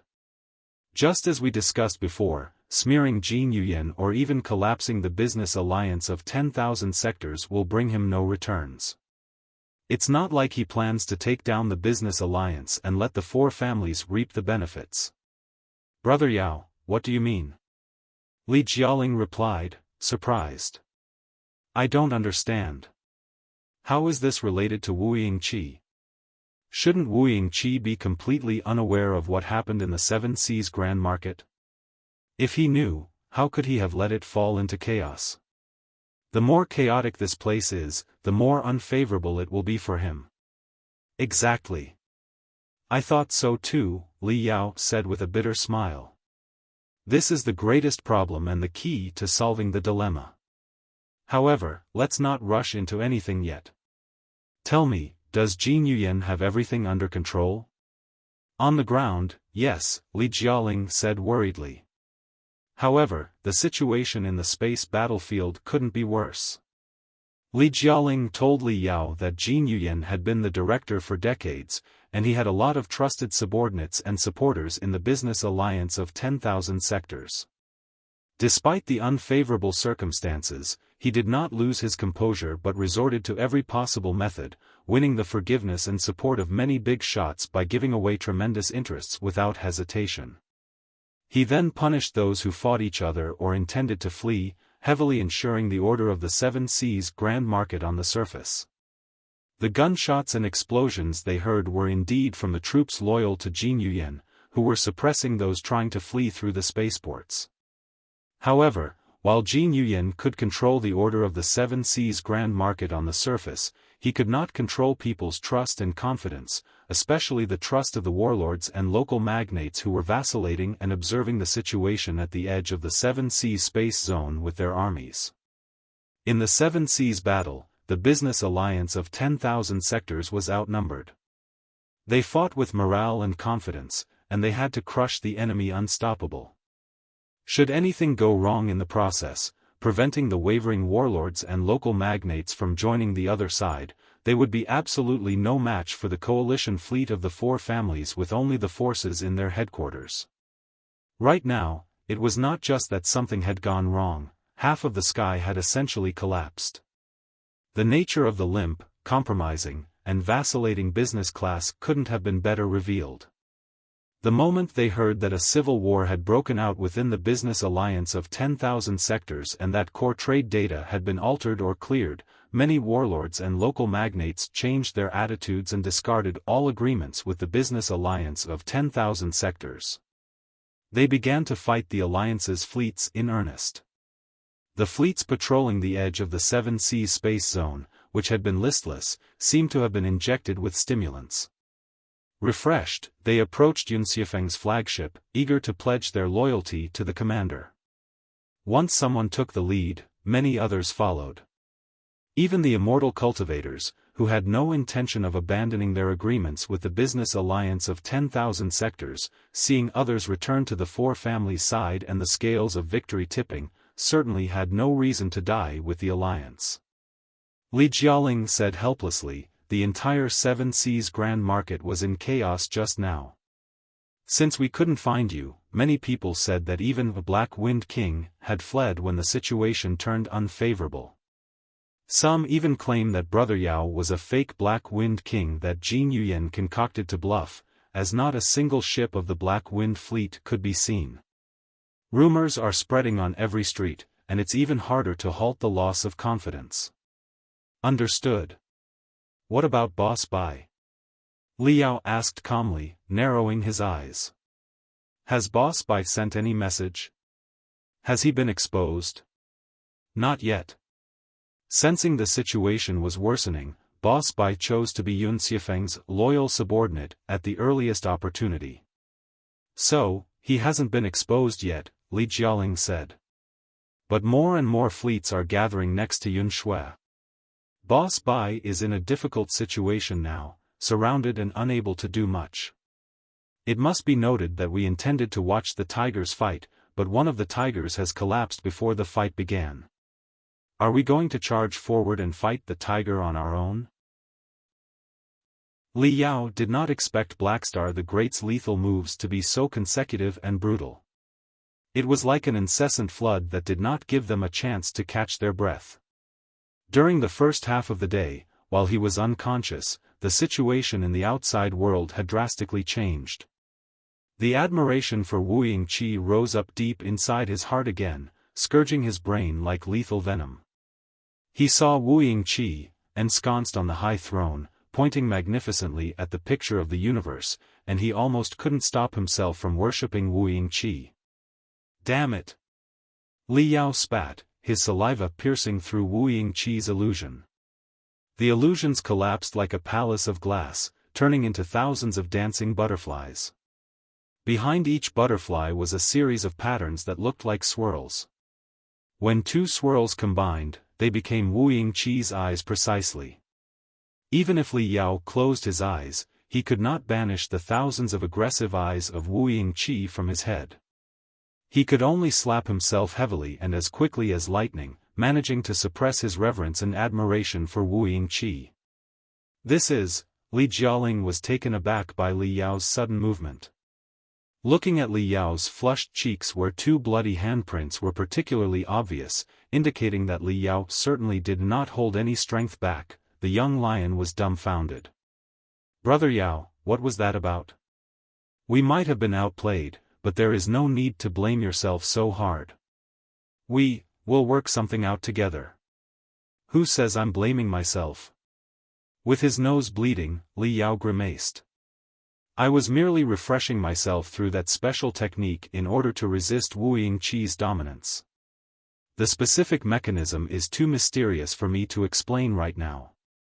Don't be surprised if I continue to slap myself later. Also, bring me to Jin Yuyan immediately. Wu Yingqi planned this whole thing, but there must be more to it. He certainly has more moves. Li Jialing found it hard to believe. How do you know, Brother Yao? Very simple. Considering the situation, the business alliance of 10,000 sectors will collapse if no changes happen. Li Yao said, I believe it is definitely not Wu Yingqi's purpose, or at least not his only purpose. The sudden collapse of the business alliance of 10,000 sectors will bring him no good whatsoever. If I were Wu Yingqi, I would achieve the most benefits if the business alliance of 10,000 sectors and the four families destroy each other.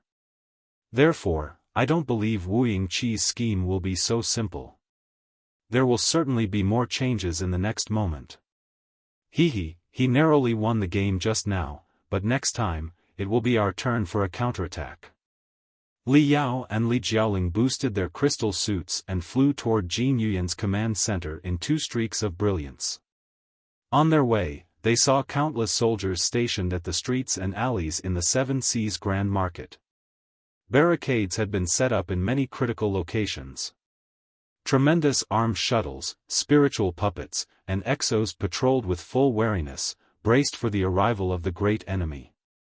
Fierce street battles seemed to have just happened among many streets.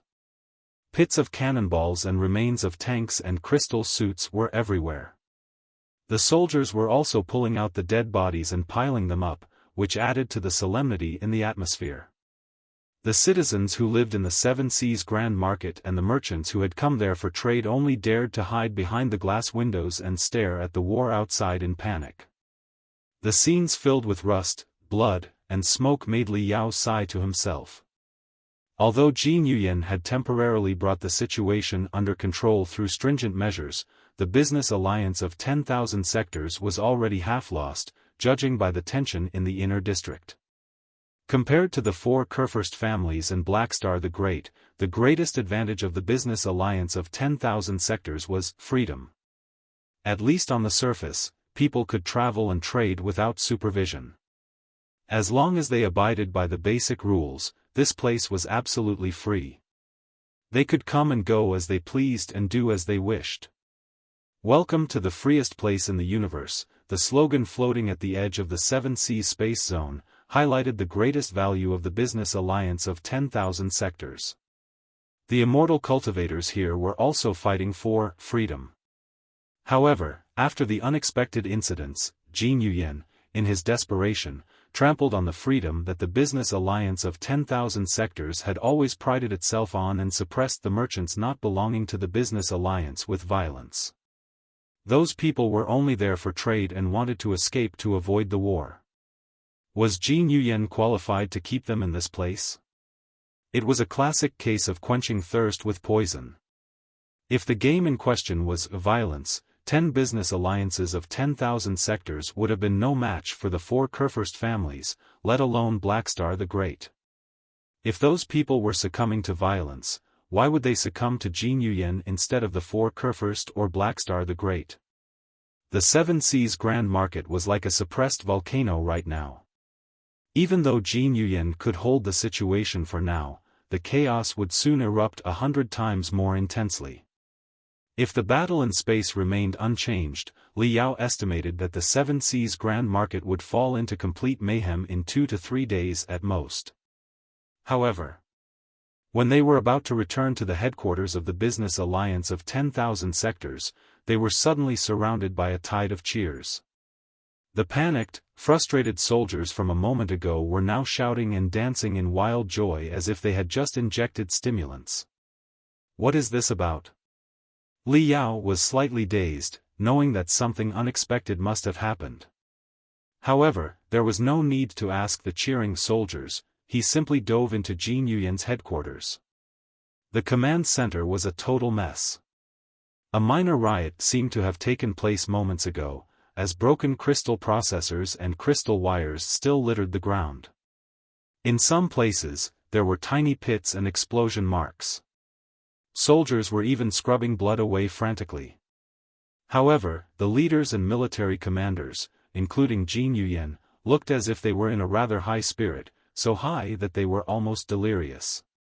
Their eyes were all bulging and bloodshot, and they were biting their lips hard. Their hands were trembling uncontrollably.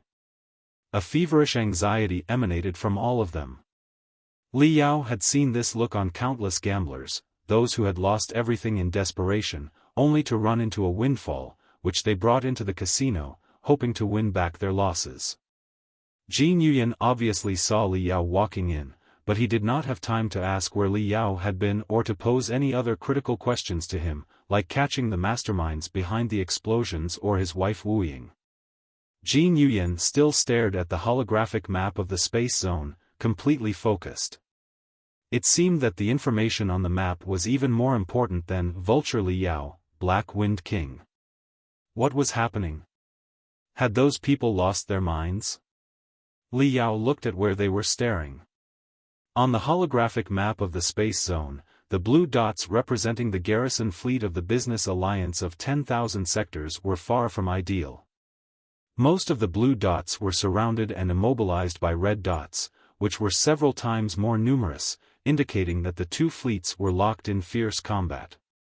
More dreadfully, far from these blue dots, a massive cluster of densely packed red dots was gathering into a dazzling light ball, and even more red dots were converging on it from all directions, making the red light ball grow larger and larger, to the point where it was almost swallowing the entire space zone. The red light ball must be the main force that Xuefeng commanded. From the flashing and shifting data nearby, it was evident that Xuefeng had assembled a considerable number of adamantine super arsenal warships. The torrents of destruction were about to take form.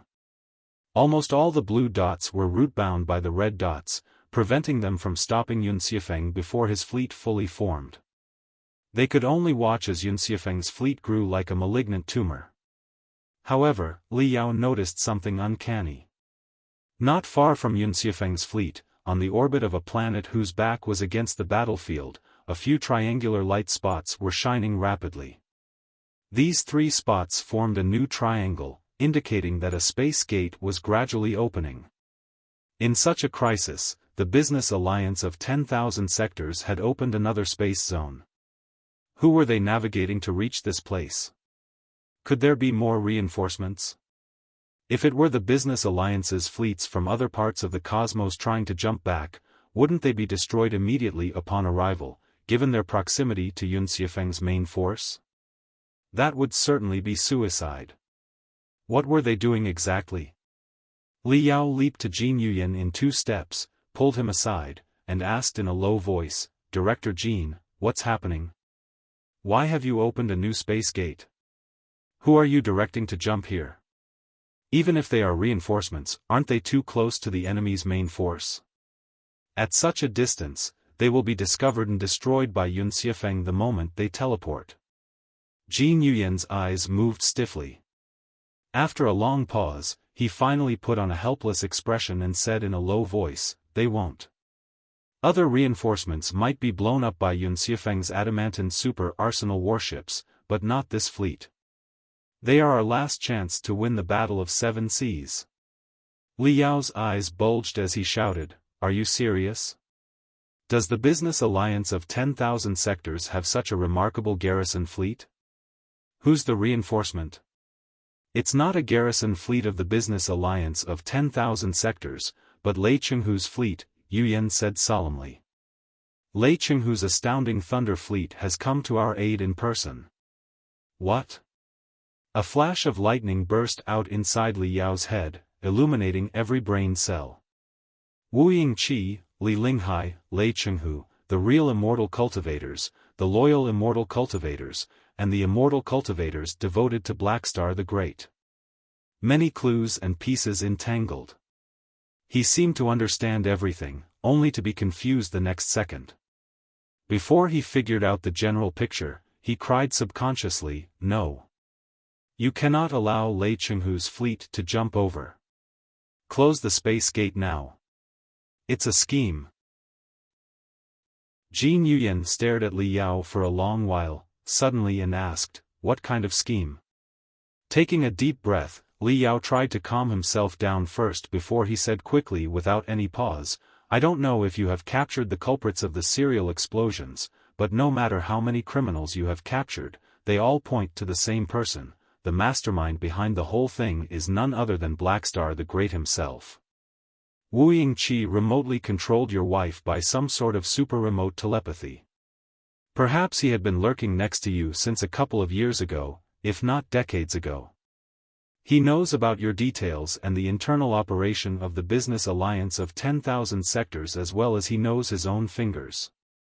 That's why he could hack the internal network of the Business Alliance of 10,000 sectors easily, erase the core data, and slander you. Fine, technically, it's not slander. But the bottom line is, the whole thing is Wu Yingqi's trap. Think about it, why has Wu Yingqi been doing what he has been doing? He tried to assassinate you first. When it failed, he hacked the internal network of the Business Alliance of 10,000 sectors, modifying the data and ruining your reputation. Does he not know that it will result in the complete chaos of the Business Alliance of 10,000 sectors and the failure of the Battle of 7 Seas? No, he must have seen it coming. It is exactly his purpose. He has been trying to press the Business Alliance of 10,000 sectors to the hopeless corner and force you to accept the assistance from the outside world, the assistance of Lei Chenghu. As he continued, Li Yao was yelling more than talking. Jin Yuyan's eyes were hollow, and his face showed no reaction. There was no telling if he heard what Li Yao said. "You must believe me. I swear to God that everything I said is true. I just fought Wu Yingqi, heavily wounding his soul and forcing him to flee in a panic with what remained, although I was more or less injured, and unconscious for half a day. What I saw and heard was first-hand information." Li Yao continued anxiously, "Although Lei Chenghu joined the reformists after you and I did, and the Queen and he have been merely using each other, don't forget that he is a real immortal cultivator. As the one who personally rescued Lei Chenghu from the Godly Might prison, I was on good terms with him and communicated with him many times. He expressed his disgust toward the 4 Kurfürst families, his disdain for the selfish, false immortal cultivators, and his hope that the Imperium could return to the age of Blackstar the Great many times. Can't you see? Lei Chenghu is an avid admirer of Wu Yingqi. As long as Wu Yingqi identifies himself and introduces his ideas of a new world of immortal cultivators that is, full of justice, openness, and fairness, it is very likely that Lei Chenghu will follow his command without any hesitation. In conclusion, Wu Yingqi must have malicious plans now that he has asked Lei Chenghu to jump to the 7 Seas space zone at such a critical moment. The astounding Thunder Fleet's strength is certainly unparalleled, and it will likely change the entire battle. However, if the astounding Thunder Fleet ends up saving the day, the fleets of the warlords scattered in the 7 Seas space zone will surrender to Lei Chenghu and accept his command. Even the garrison fleet of the Business Alliance of 10,000 sectors may fall under Lei Chenghu's control. Blackstar the Great will essentially be. Note, the last sentence, Blackstar the Great will essentially be, contains a mix of English and Chinese. Assuming the Chinese part should be included for the context, a more fluent translation would be, Blackstar the Great will essentially be swallowing them all. In other words, although the battle is won, the fruits of victory will be picked by Wu Yingqi, and the Business Alliance of the 10,000 sectors will still be dead for sure. Yes, this is exactly their scheme. This is Wu Yingqi's purpose. Director Jean, please consider this carefully. Jin Yuyan listened quietly, without saying or doing anything. He was silent for so long that Li Yao almost couldn't hold himself back from slapping him and refreshing him as well. It was not until then that he said gloomily, Vulture Li Yao, if you think that I opened the gate allowing the astounding Thunder Fleet to jump in organization without noticing the anomaly of the incident at all, then you are thinking too little of me as the director of the Business Alliance of the 10,000 sectors. It's too coincidental. A few days ago, I suffered a dual assassination, and a series of explosions took place a few days later. Hardly had the flames of the explosions died down when our internal network was compromised, and the data were altered, which immediately reversed the situation on the battlefield. Then, just as the situation had reversed, and we were in our greatest crisis ever, the astounding Thunder Fleet was already prepared to reinforce us and could jump over at any time. Do you think that I'm a 3-year-old who can't see the shoddiness? However, didn't you see the tension and depression outside on your way here? The Business Alliance of the 10,000 sectors has lost its unity. How can I hold it together with violence? Such a method can only buy us a few days, perhaps only 24 hours. If I cannot find any chance to change the situation within 24 hours, I might as well draw my sword and kill myself.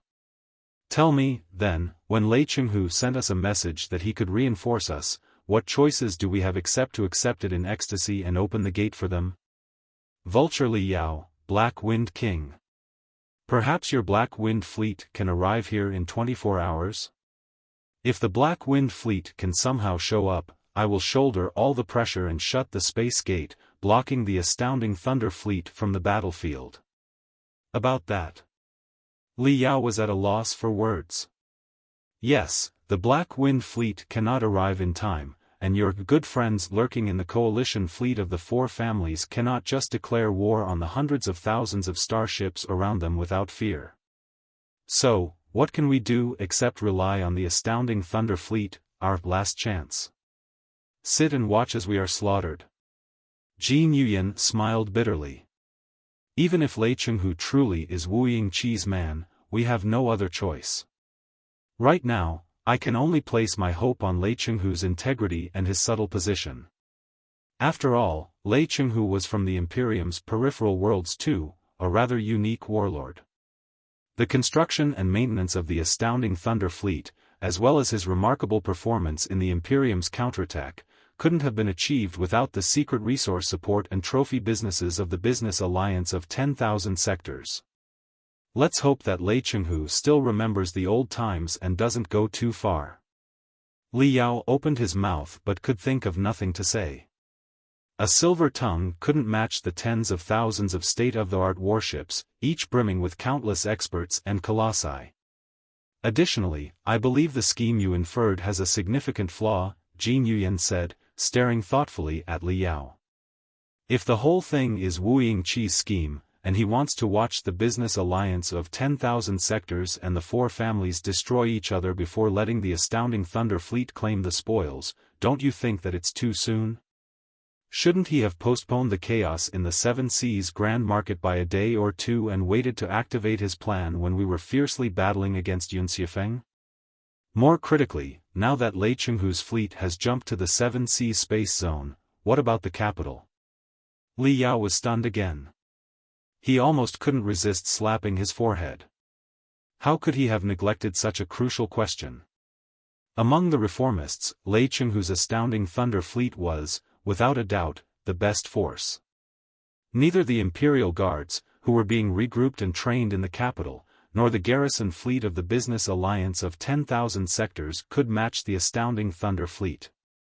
However, when the business alliance of 10,000 sectors and the four families planned the Seven Seas battle, neither considered the astounding Thunder Fleet.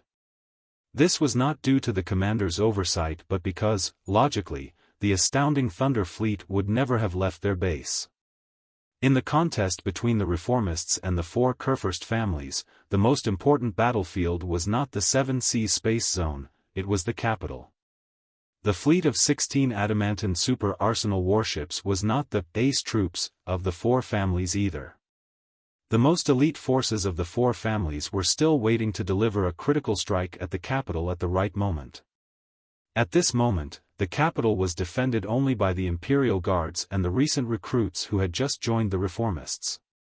However, talented as Blackstar the Great was at commanding and training, it was impossible for him to train the Imperial Guards and rookies into battle-tested warriors in just a few months.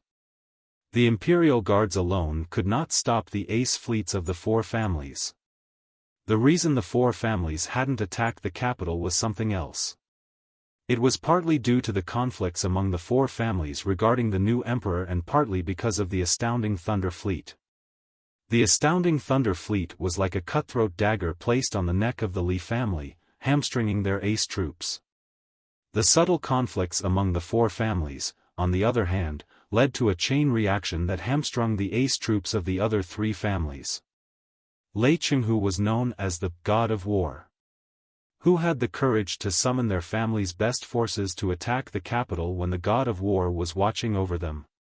Even though the Imperial Guards were no match for the ace troops of the four families, it would still be possible for them to delay the enemy for a couple of months with the iron defense of the capital.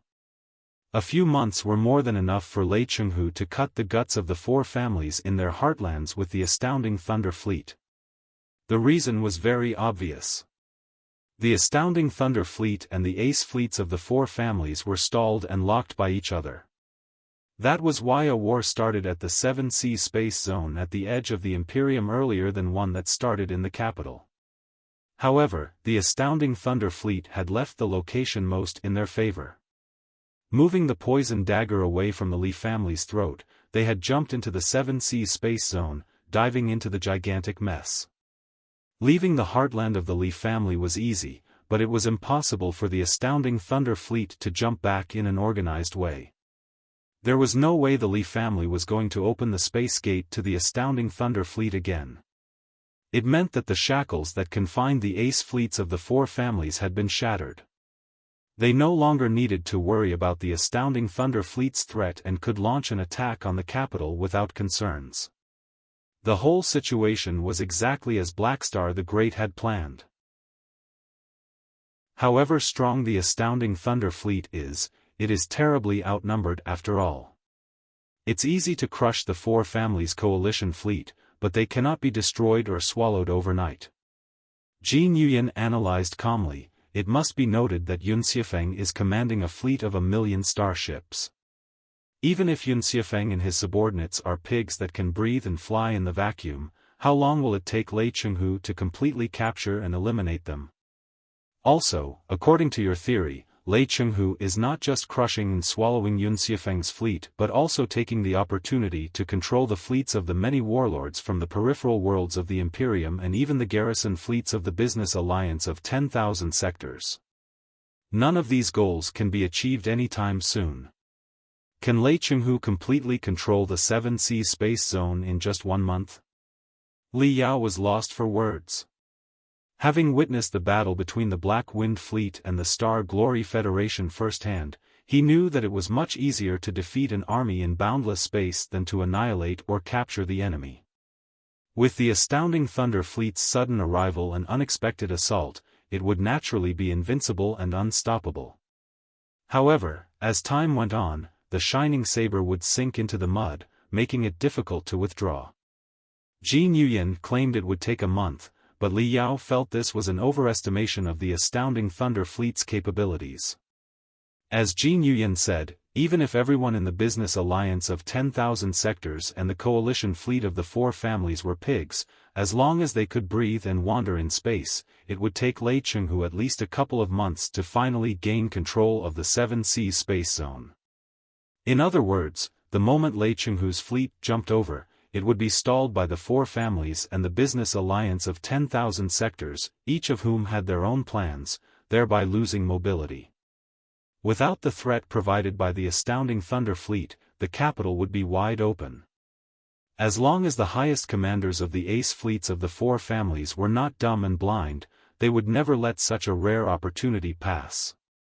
I believe I do not need to explain which between the capital and the 7 Seas space zone is more important, Jin Yuyan continued coldly. If I were the highest commanders of the ace fleets of the 4 families, and I discovered the astounding Thunder Fleet had disappeared to reinforce the 7 Seas space zone, I certainly would not chase after the astounding Thunder Fleet like a dummy, joining a war of attrition in the gigantic, messy swamp that is the 7 Seas space zone. I would certainly seize the momentary opportunity and put conflicts with the other families aside for now.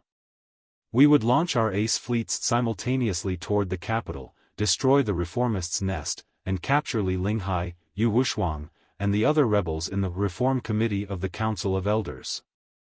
If the Reform Committee of the Council of Elders is annihilated and the capital falls back under the 4 families' control, it would be the doom of the reformists. Even if the reformists secure a minor victory in the Battle of 7 Seas, it would be useless. Everyone would be inclined toward the 4 families. Even the expeditionary army would not stand behind Lei Chenghu. Everything would be over. Vulture Li Yao, if you were the highest commander of the ace fleets of the 4 families, would you find my previous analysis reasonable? Thinking for a long time, Li Yao struggled to reply. Fair enough, the astounding Thunder Fleet is truly the key to stopping the 4 families from attacking the capital. Now that the astounding Thunder Fleet has volunteered to leave the heartland of the 4 families for an insignificant battle at the edge of the cosmos, if I were the highest commander of the ace fleets of the 4 families, I would certainly attack the capital without hesitation. Then, even if Wu Yingqi has combined all the strengths in the capital, could he resist the ace fleets of the 4 families with the Imperial Guards, who are exceptionally young and untrained? Jin Yuyan asked again. Or maybe Wu Yingqi could get reinforcements as strong as the astounding Thunder Fleet from elsewhere? It's impossible. Li Yao closed his eyes and heaved a sigh. Even Wu Yingqi cannot turn a stone into gold. He cannot transform the Imperial Guards, who haven't fought any hard battles for hundreds of years, into an invincible army in just a few months.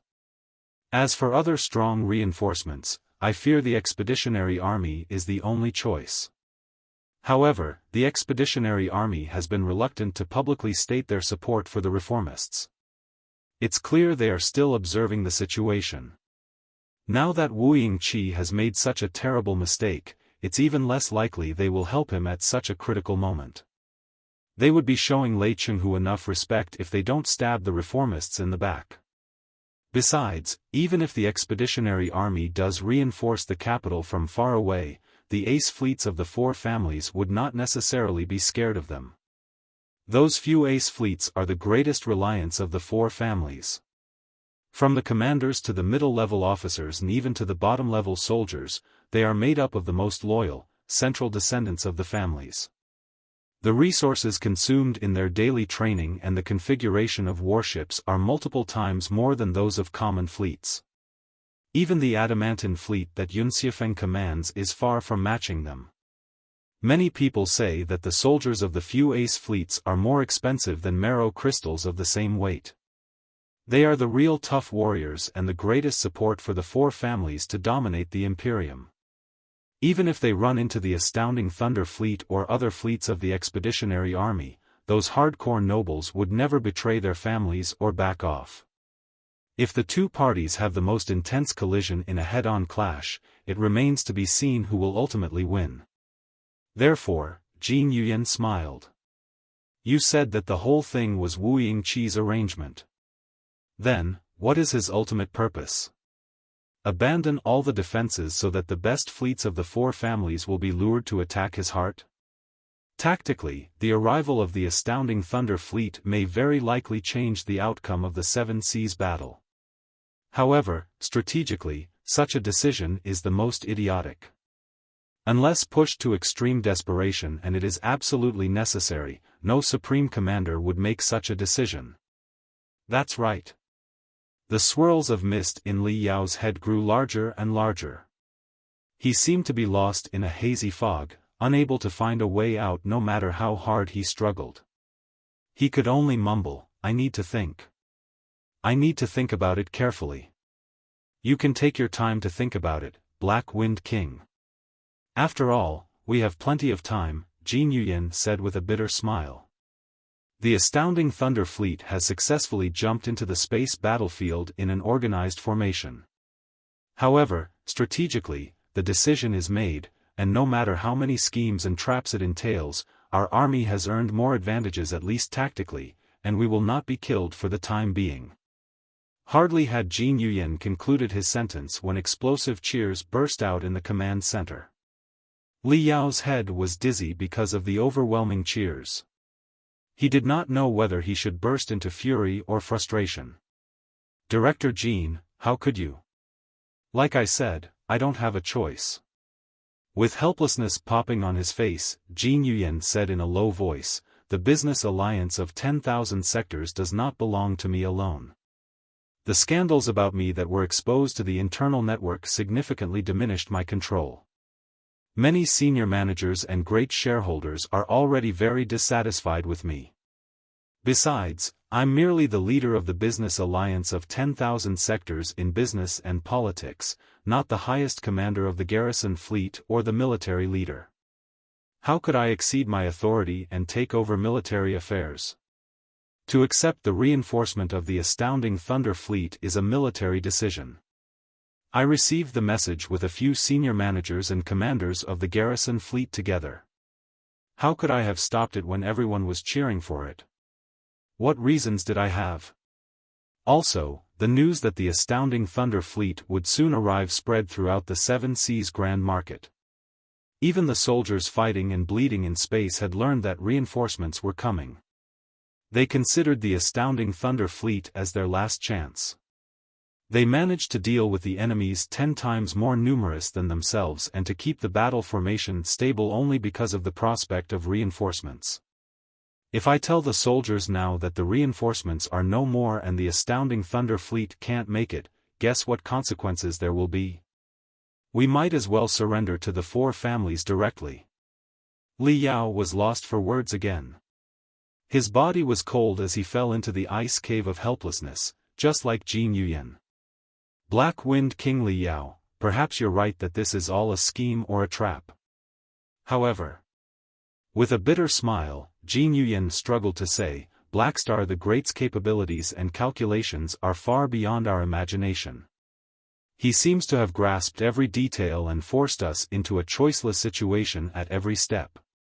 You've come so late that the space gate has already been opened, and all the soldiers and merchants have learned of the astounding Thunder Fleet's arrival.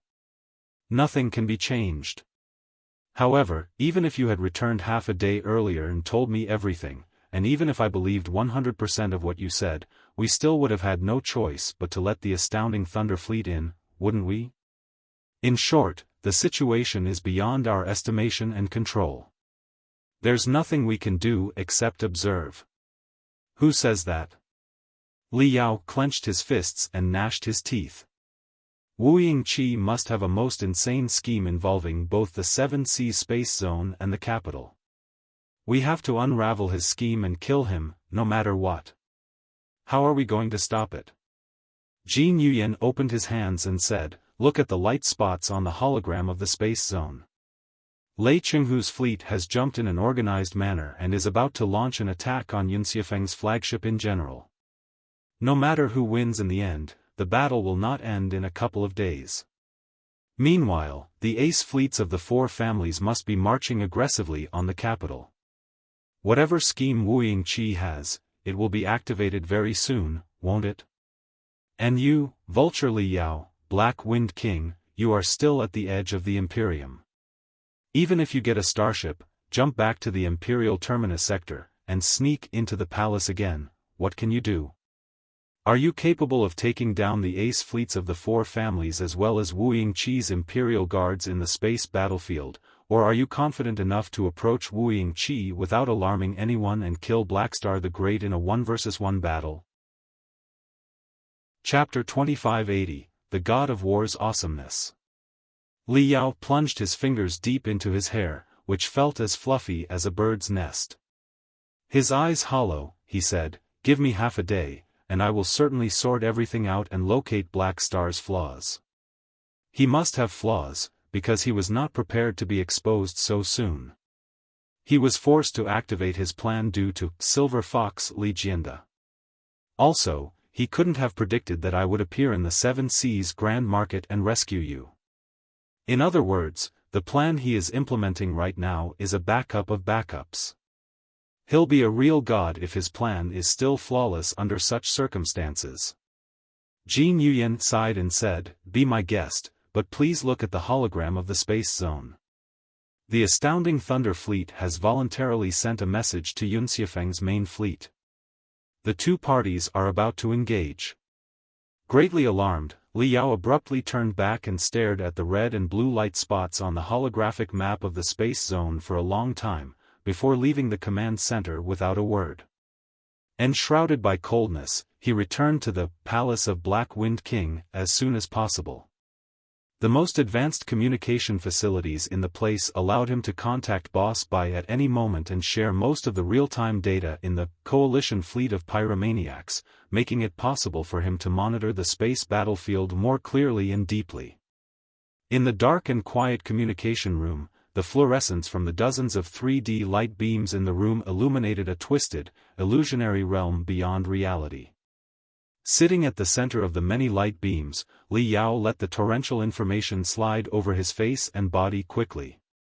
He seemed to be back to the moment when he inferred what was on Jin Tuyi's mind in the Blood Demon sector.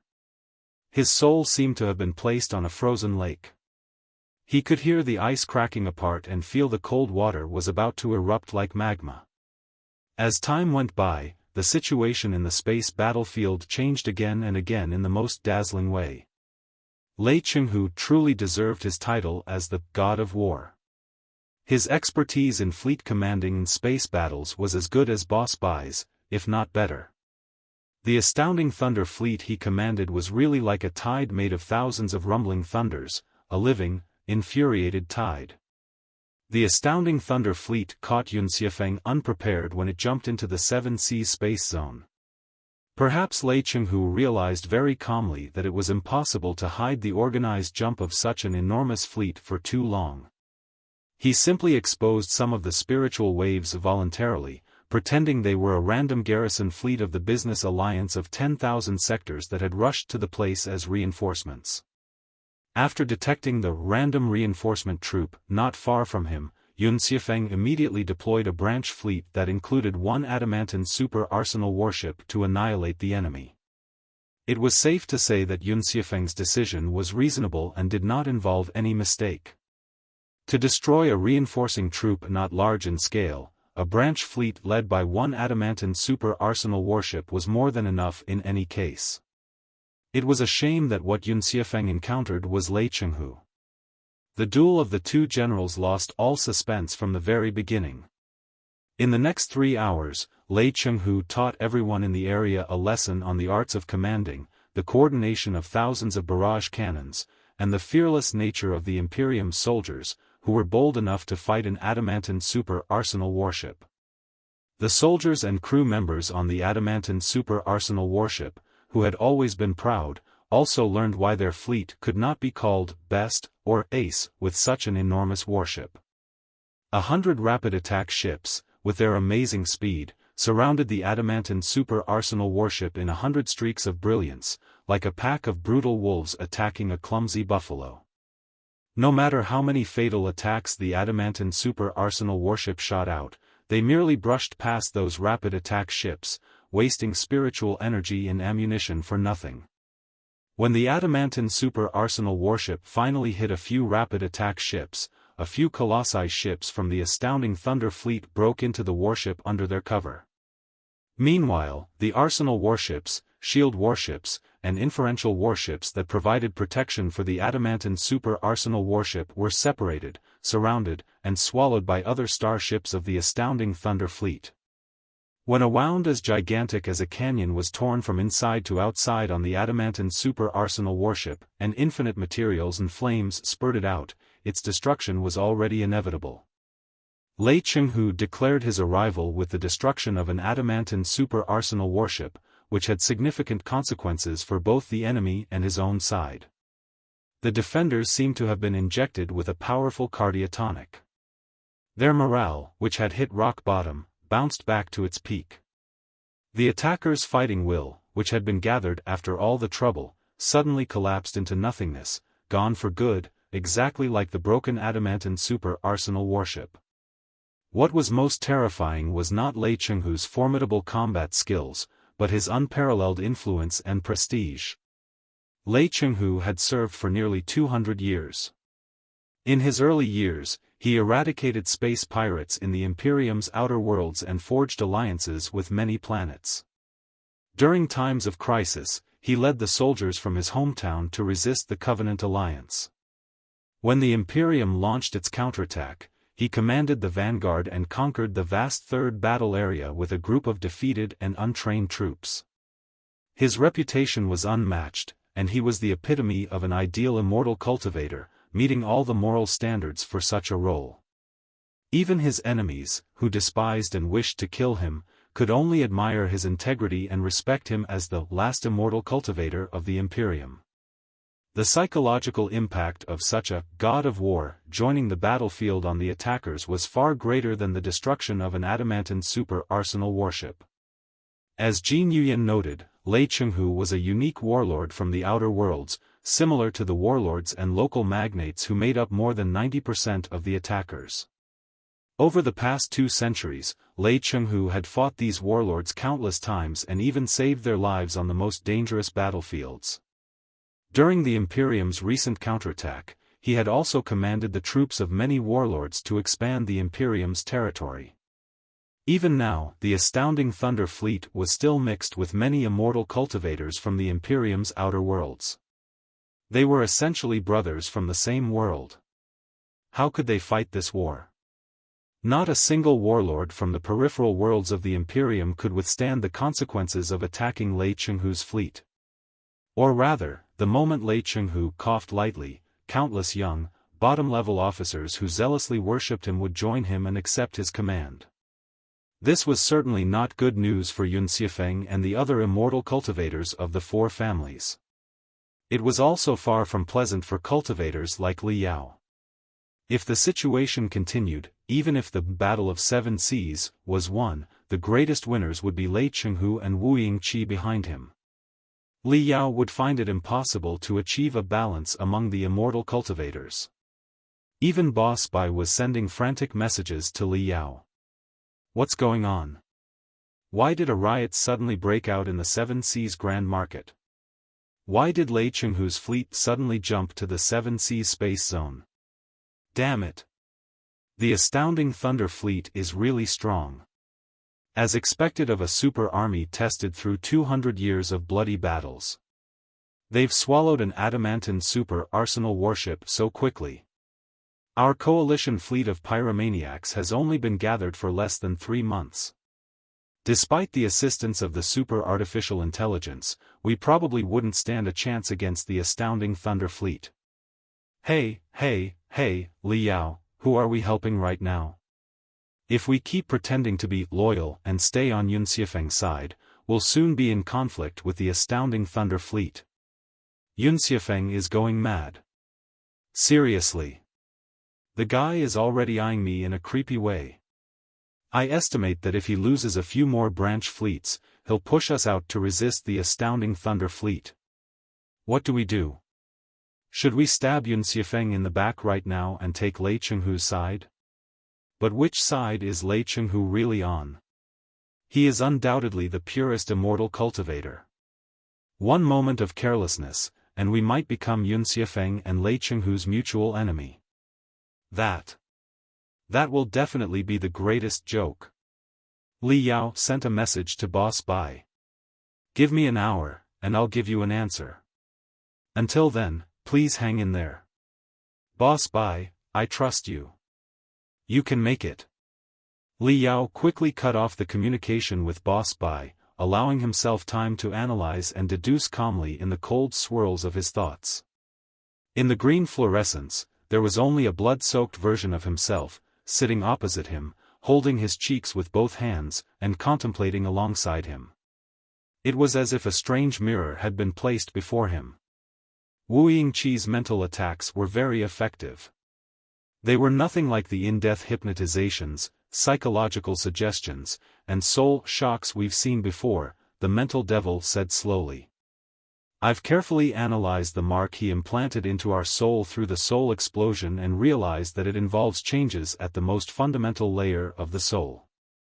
It is a very brilliant brainwashing technique. Similar techniques are rarely found among humans.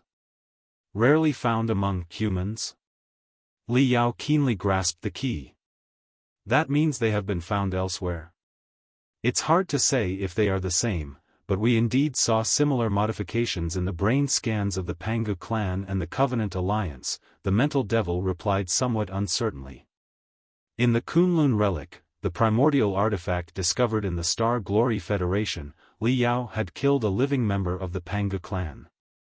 The exploration team later discovered many decayed and withered bodies of the Pangu clan and the Nuwa clan. Beneath the ground of the Land of Eternal Night in the Ancient Sages sector, inside the Nuwa warship and the Pangu laboratory, numerous well-preserved bodies were also found. After slicing and scanning the well-preserved brains, valuable experimental data was retrieved, which greatly aided the studies on the souls of the various races in the Pangu civilization. In the 1,000-year war against the alliance of the Holy Covenant, the Imperium of true human beings faced the issue of its citizens being captured and brainwashed by the Covenant Alliance. Many citizens of both the Covenant Alliance and the Imperium had been captured and brainwashed. To recover the brainwashed citizens and uncover the mysteries of the 3 fundamental laws, the Imperium conducted extensive research on the brains of Covenant Alliance members. Precious brain tomography data was retrieved, providing deeper insights into brainwashing technology. The so-called brainwashing seemed mysterious and unbelievable, but it was essentially an advanced form of mind interference, such as psychological suggestions and deep hypnosis. All human self-cognition and free will originate from feedback from the material world, which is imprinted in brain cells through conditioned reflexes. Firmly held beliefs and ideas are nothing more than the glimmering sparks within brain cells, which are not unchangeable. By locating the relevant areas in the brain and performing precise operations on brain cells, causing permanent pathological changes, one's thoughts can be entirely transformed.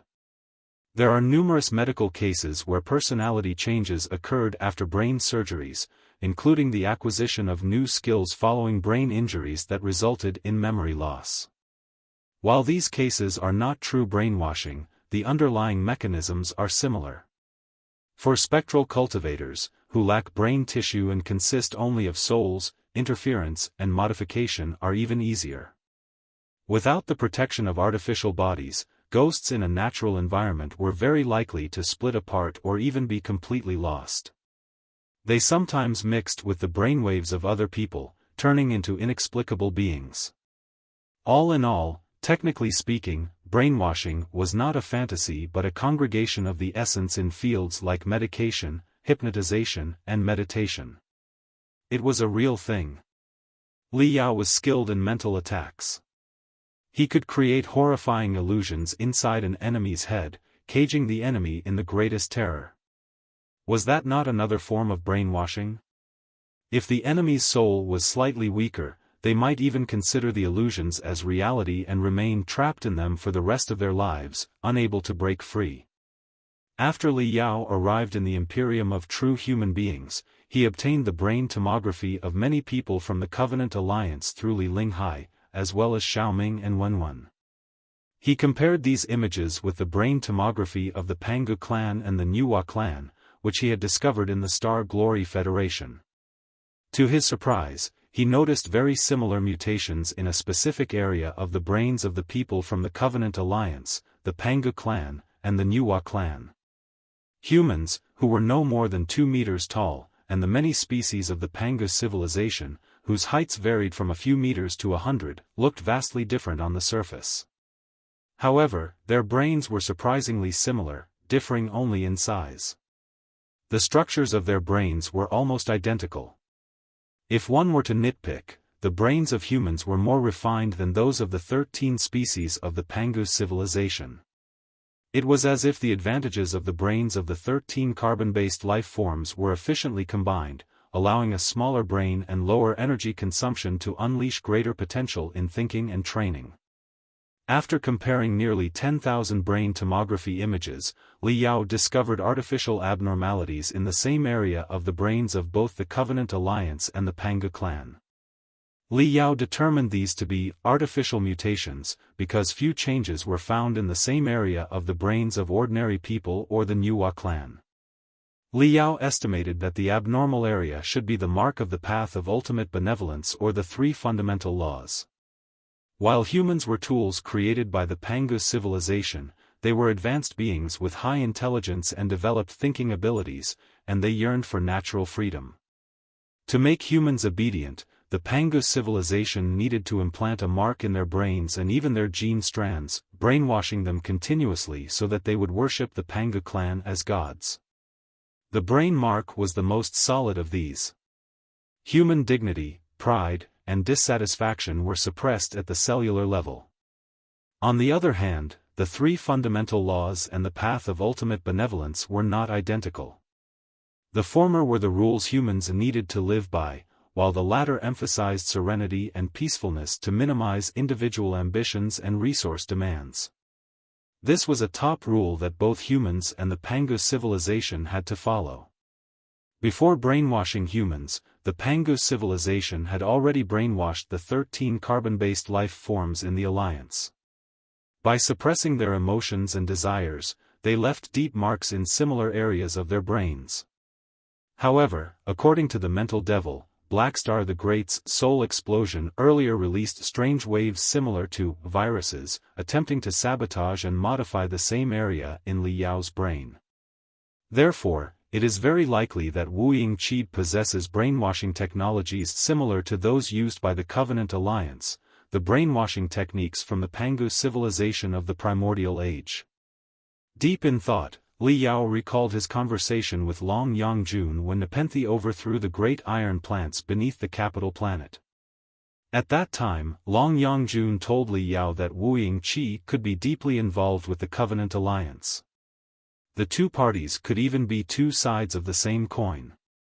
Or perhaps Wuji and certain other ambitious schemers intended to control 99% of human beings through brainwashing technologies, making most of the weaklings eternal slaves to the experts. However, things spun out of control in the end, and people's absolute loyalty to the Pangu civilization was activated. That was how the Alliance of the Holy Covenant, a bizarre organization, came into being. Li Yao was quite skeptical at first because the true nature of the matter would be too horrifying. However, based on what he had seen, it appeared Long Yangjun's theory was likely correct. Wuji and the Alliance of the Holy Covenant were very possibly intertwined. At the very least, they commanded the same dreadful brainwashing technologies that could strip human beings of their most precious free will. We need to settle down and figure out exactly what Wuji wants, Li Yao said, rubbing his temples gently.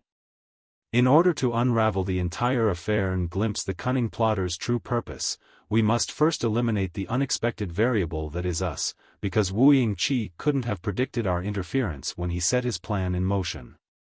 If we hadn't appeared, Jin Yuyan would have been assassinated by Red Lady, Qi Yuanbao, and Wuji Qinshin before the war one way or another. Then, the Seven Seas Grand Market would have fallen into chaos.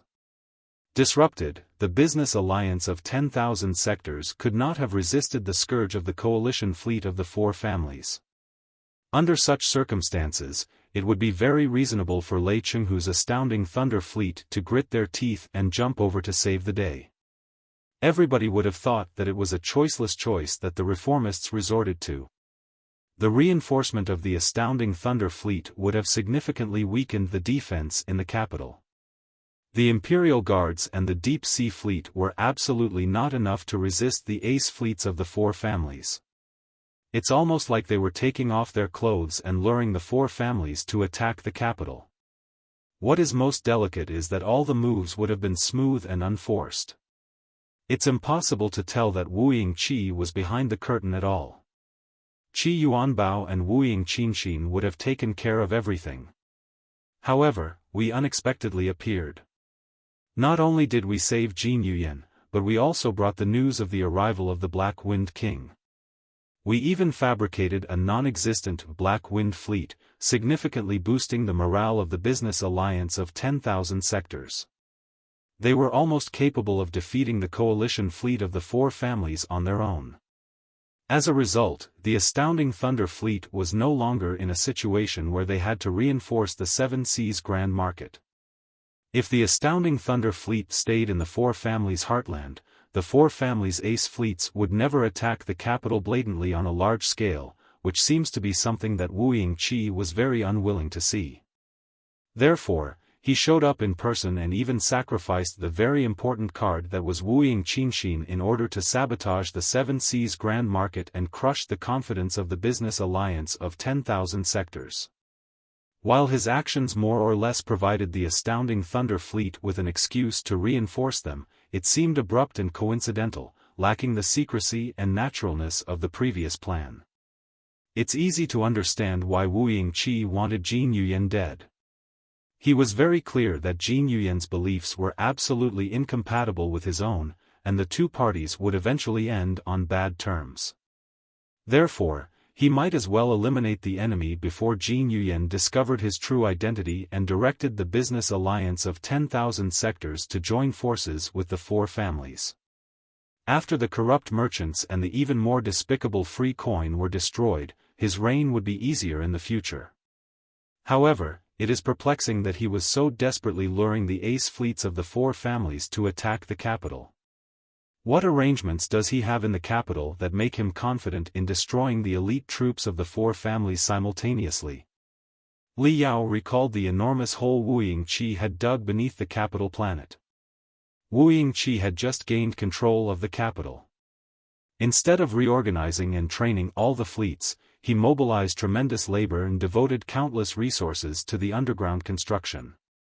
Was this hole the secret weapon that gave him confidence in destroying the ace fleets of the four families? Do you still remember Wuji's rise? He gained fame initially by detonating Karen, where his command center was located, as a border general, annihilating the invading fleets of the Covenant Alliance in the process, the mental devil said. Is it possible that Wuji is planning something similar this time, but on a much larger scale? He is going to lure the enemy's most elite fleets to land on the capital planet and then blow up the entire planet, along with the tens of billions of people on it and all his enemies. Isn't it a bit too whimsical? Li Yao considered the possibility but didn't find it plausible after much deliberation. First of all, it's very difficult from a technological standpoint. Karen was only a small resource planet with highly condensed superenergy minerals underground. That's why it could be instantly detonated, causing the blast to sweep across the entire space zone.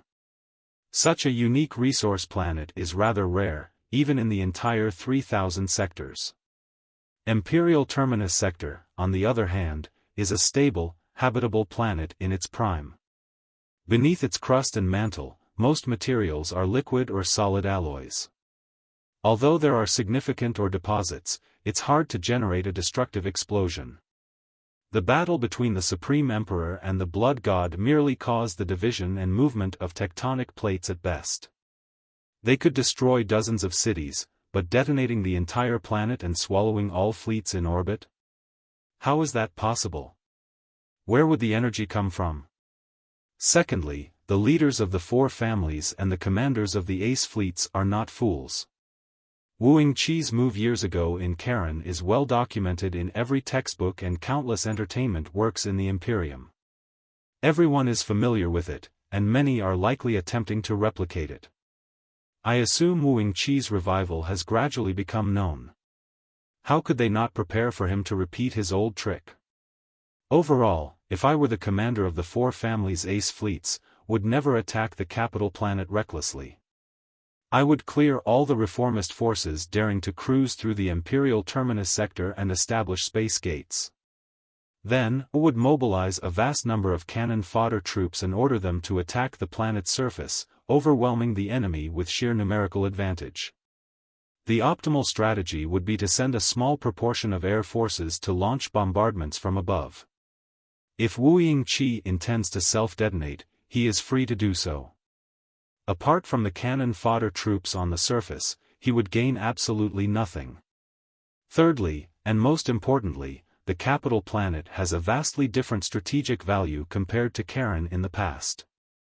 Wuji-Chi's most reliable supporters are the members of the royal families and the Imperial Guards. If he truly has a way to convert the capital planet into a massive bomb to die alongside the enemy, wouldn't he be wasting his descendants, the Imperial Guards, the Deep Sea Fleet, and the Reform Committee of the Council of Elders, ruining his only stronghold now? Such an exchange is far too absurd. Notably, even if the four families lose all their elite fleets, they still possess numerous mediocre and third-rate fleets, and their dominions will remain intact. However, Wuji-Chi will have nothing left if he loses the capital, the Imperial Guards, and the Deep Sea Fleet. Is he going to place all his hopes in Lei Chenghu's astounding Thunder Fleet? No, I don't believe Wuji-Chi is the type to entrust his fate into someone else's hands. Your analysis is very reasonable. It seems that the trap this time will be significantly different from the self-detonation of Karen. Whatever scheme Wuji-Chi is planning beneath the capital planet must be something even more dangerous than a planetary crystal bomb. After pondering for a long time, the mental devil opened its hands and said, however, no matter what Wuji-Chi is up to below the ground of the capital planet, it makes no difference for us. Whether it is a planetary crystal bomb or something scarier, like a piece of stellar magical equipment whose influence radiates to the entire sector, we will find no way to stop it. Jin Yuyan is right. We are trapped in the messy swamp that is the Seven Seas Space Zone, unable to get away. The forces of the Business Alliance of 10,000 Sectors, the Coalition Fleet of Pyromaniacs, the Astounding Thunder Fleet, and the Coalition Fleet of the Four Families are entangled with each other. Do you think you can separate them on your own? How are you going to stop Wuji-Chi on your own without the support of a fleet? Just drop the fantasies of sneaking into the capital and playing the decapitation move. Let's forget how thorough Wuji-Chi's defense in the capital is. Even if the man cancels all the defense and sends his coordinates to you, waiting for you to kill him on his throne, giving you an advantage by using only one arm and one leg, what then? Can you kill him? What are you talking about? Don't praise the enemy and belittle us like that. His eyebrows furrowed, Li Yao scratched his chin hard and murmured, loopholes. There must be loopholes. The whole thing can't be so flawless, or I wouldn't feel vaguely uncomfortable. Exactly where is the problem? Got it. There's something that has been baffling me, the mental devil inquired, what is it? Li Yao counted his fingers and explained, look, we both agree that Wuji-Chi did so many things in the Seven Seas Grand Market in order to eliminate the hidden problem that was the Business Alliance of 10,000 Sectors in advance, in case the Business Alliance of 10,000 Sectors betrayed him and got out of his control after his identity was exposed, right? The mental devil nodded. Yes. Li Yao continued, also, we both agree that Wu Yingqi has set up an astonishing trap in the capital, waiting for the ace fleets of the four families to step into it. At least in Wu Yingqi's understanding, the trap is enough to destroy the ace fleets of the four families once and for all. The mental devil nodded again. That's right. What's the problem? Nothing. There's no problem with those two things. However, there's a major problem with the next thing, Li Yao said. If Wu Yingqi's plan is impeccable, the coalition fleets of the four families in the 7 Seas space zone will be destroyed at the same time when the ace fleets in the capital are destroyed. When all the available forces are lost, it is possible that the four families will collapse all of a sudden. However, don't you feel that Lei Chenghu's astounding thunder fleet arrived too soon? Or rather, Wu Yingqi messed up the business alliance of 10,000 sectors too badly and diminished their strength too harshly. The mental devil was slightly stunned. Huh. Look, for Wu Yingqi and Lei Chenghu, in order to minimize their losses, they should sit on the fence while the two tigers fight. The more fiercely the business alliance of 10,000 sectors and the four families fight, the better.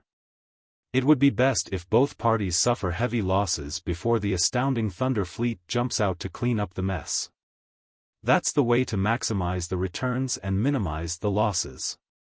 Li Yao said, judging from Wu Yingqi's infiltration of the 7 Seas space zone, he was absolutely capable of that. He didn't need to go so far and make the business alliance of 10,000 sectors collapse so hard. Now, even if the astounding Thunder Fleet wins in the end, it will certainly suffer heavy losses. Why would he do that? The mental devil pondered for a long time, with a colder and more evil expression. What if Wu Yingqi doesn't want Lei Chenghu to win easily? The mental devil said coldly. His purpose is to consume Lei Chenghu's strength as much as possible. What he wants is not the mutual destruction of the business alliance of 10,000 sectors and the coalition fleet of the four families, but the triple destruction of the business alliance of 10,000 sectors, the four families coalition fleet, and the astounding Thunder Fleet. What do you mean? Li Yao was greatly alarmed. Are you saying that Wu Yingqi doesn't trust Lei Chenghu at all, just like he never trusted Jin Yuyan? Isn't it only natural? The mental devil sneered. How can someone like Blackstar the Great really trust anyone other than himself? He wouldn't have trusted his own father or son, let alone Lei Chenghu. But Lei Chenghu is different. Lei Chenghu is a real immortal cultivator. He is Blackstar the Great's zealous admirer. Li Yao said. We've talked with Lei Chenghu so many times. His firm belief in the true path of immortality and his admiration for Wu Yingqi are not questionable. It is not an exaggeration to say that Lei Chenghu is willing to die for Blackstar the Great anytime. Can't Wu Yingqi tolerate such a loyal subordinate? Even if he can't tolerate Lei Chenghu, he should at least make good use of him first, instead of eliminating his supporters so early, right? Wrong, the mental devil said. It suddenly occurs to me that we may have misunderstood Lei Chenghu's admiration for Wu Yingqi all along. Think about it. Wu Yingqi is an ancient man from 1,000 years ago. Lei Chenghu has never had personal contact with Wu Yingqi. The Wu Yingqi he knew is just a distorted image presented through twisted information in textbooks, propaganda, movies, games, and history books of the Imperium. What he worships is the bright, perfect, selfless ancestor of immortal cultivators on the altar. It's a psychological projection of the morals in his own heart. That is an illusory and non-existent person. Is the real, living Wu Yingqi, who has walked off the altar, someone like that? Does he really deserve Lei Chenghu's admiration? Li Yao scratched his head. I don't understand. What do you mean? You don't understand? Let me give you the simplest example, the mental devil explained. Assume that in the Star Glory Federation decades ago, there was a young cultivator who zealously worshipped Vulture Li Yao, dominator of 3 sectors. He adored the founder of the Federation as the greatest hero of his life. He even lived his life by the standards of the perfect leader shaped by various propaganda materials. In the mind of the young cultivator, Vulture Li Yao, dominator of 3 sectors and father of the Federation, should be an immaculate man, ambitious, benevolent, charismatic, and handsome. He was wise, determined, far-sighted, invincible, and never made any mistakes. In essence, he was a godlike saint. Yes, that is exactly how you are described in many promotional materials that Jin Xinhue fabricated. If the young cultivator was truly convinced by this portrayal and then met you in real life, what do you think he would feel upon encountering such a so-called nation's father? Would he continue to zealously worship the shameless, cowardly father of the Federation, who is beaten up every other day, or would his worldview be shattered, making him believe that the whole world is an illusion and a lie? He might be so disappointed in you and the Federation that he abandons the path of the cultivators in fury and hatred, right? Chapter 2583, The Greatest Loophole and Opportunity. Attracted, Li Yao thought for a long time. He suddenly realized something and frowned. What are you talking about? Why don't I deserve to be the dominator of 3 sectors and father of the Federation? Why am I disappointing young cultivators and making them skeptical about the world and their lives? Explain yourself. That's just a metaphor to help you understand, the mental devil hurried to explain. It's nothing personal. What I'm saying is that the glorious, divinized image of any leader always has a significant gap from their actual appearance. You were only away from the Federation for 100 years, and you were already so distorted in propaganda that even your own parents wouldn't recognize you. It's even more unlikely that Wuji, who has been away from the Imperium for 1,000 years, matches the descriptions in the Imperium's textbooks or Lei Chenghu's mind. However, once Lei Chenghu realizes this gap, it will be like falling from a 10,000-meter cliff, with all his hopes shattered. He will completely lose his composure. Who knows what he will do in his fury? You do have a point. Li Yao's eyes glittered as he slammed his fists together. Lei Chenghu is a real immortal cultivator, if not the last immortal cultivator of the Imperium. However, he lives in a corrupt, decadent age where 99% of the immortal cultivators are selfish and hopeless. It's impossible for him to save such a twisted and bizarre society and restore it to the beautiful age of immortal cultivators he dreams of. When a skyscraper is falling, it is nearly impossible to support it with one pillar. It's not hard to imagine how depressed and frustrated he must be. Twisted by his depression and frustration, he regards the legendary Blackstar the Great as his sole psychological support. Wu Yingqi in Lei Chenghu's mind is a hero and a savior who will return to save the Imperium someday. Then, it is needless to say how ecstatic and admiring Lei Chenghu is when Wu Yingqi does show up. However, the more hopeful one is, the more disappointed they tend to be later. When he realizes that Wu Yingqi is actually no different from the false immortal cultivators like the 4 Kurfürsten, if not worse, he will certainly be devastated by the collapse of his idol and feel betrayed by Blackstar the Great, the Imperium, and even the whole universe. Wow, if he falls into desperation and realizes his dream is just a joke, he will definitely retaliate against Wu Yingqi.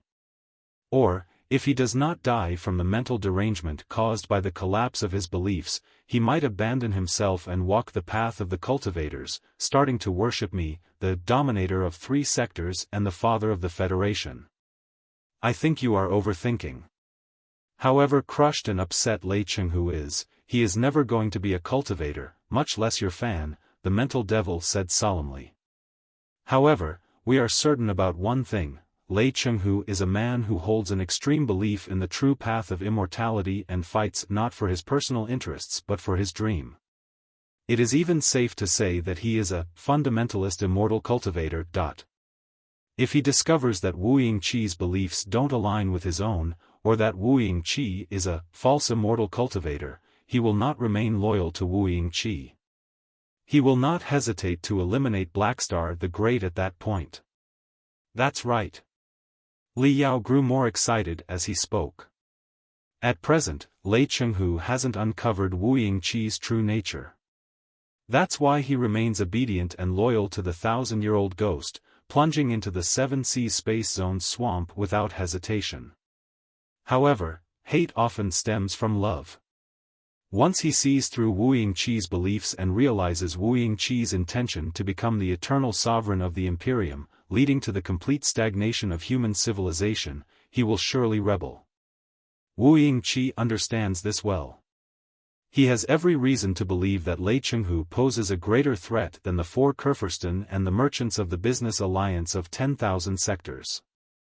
Therefore, he has cunningly placed the astounding Thunder Fleet, the business alliance of 10,000 sectors, and the coalition fleet of the 4 families in the same trap, causing the 3 threats to stall and fight each other.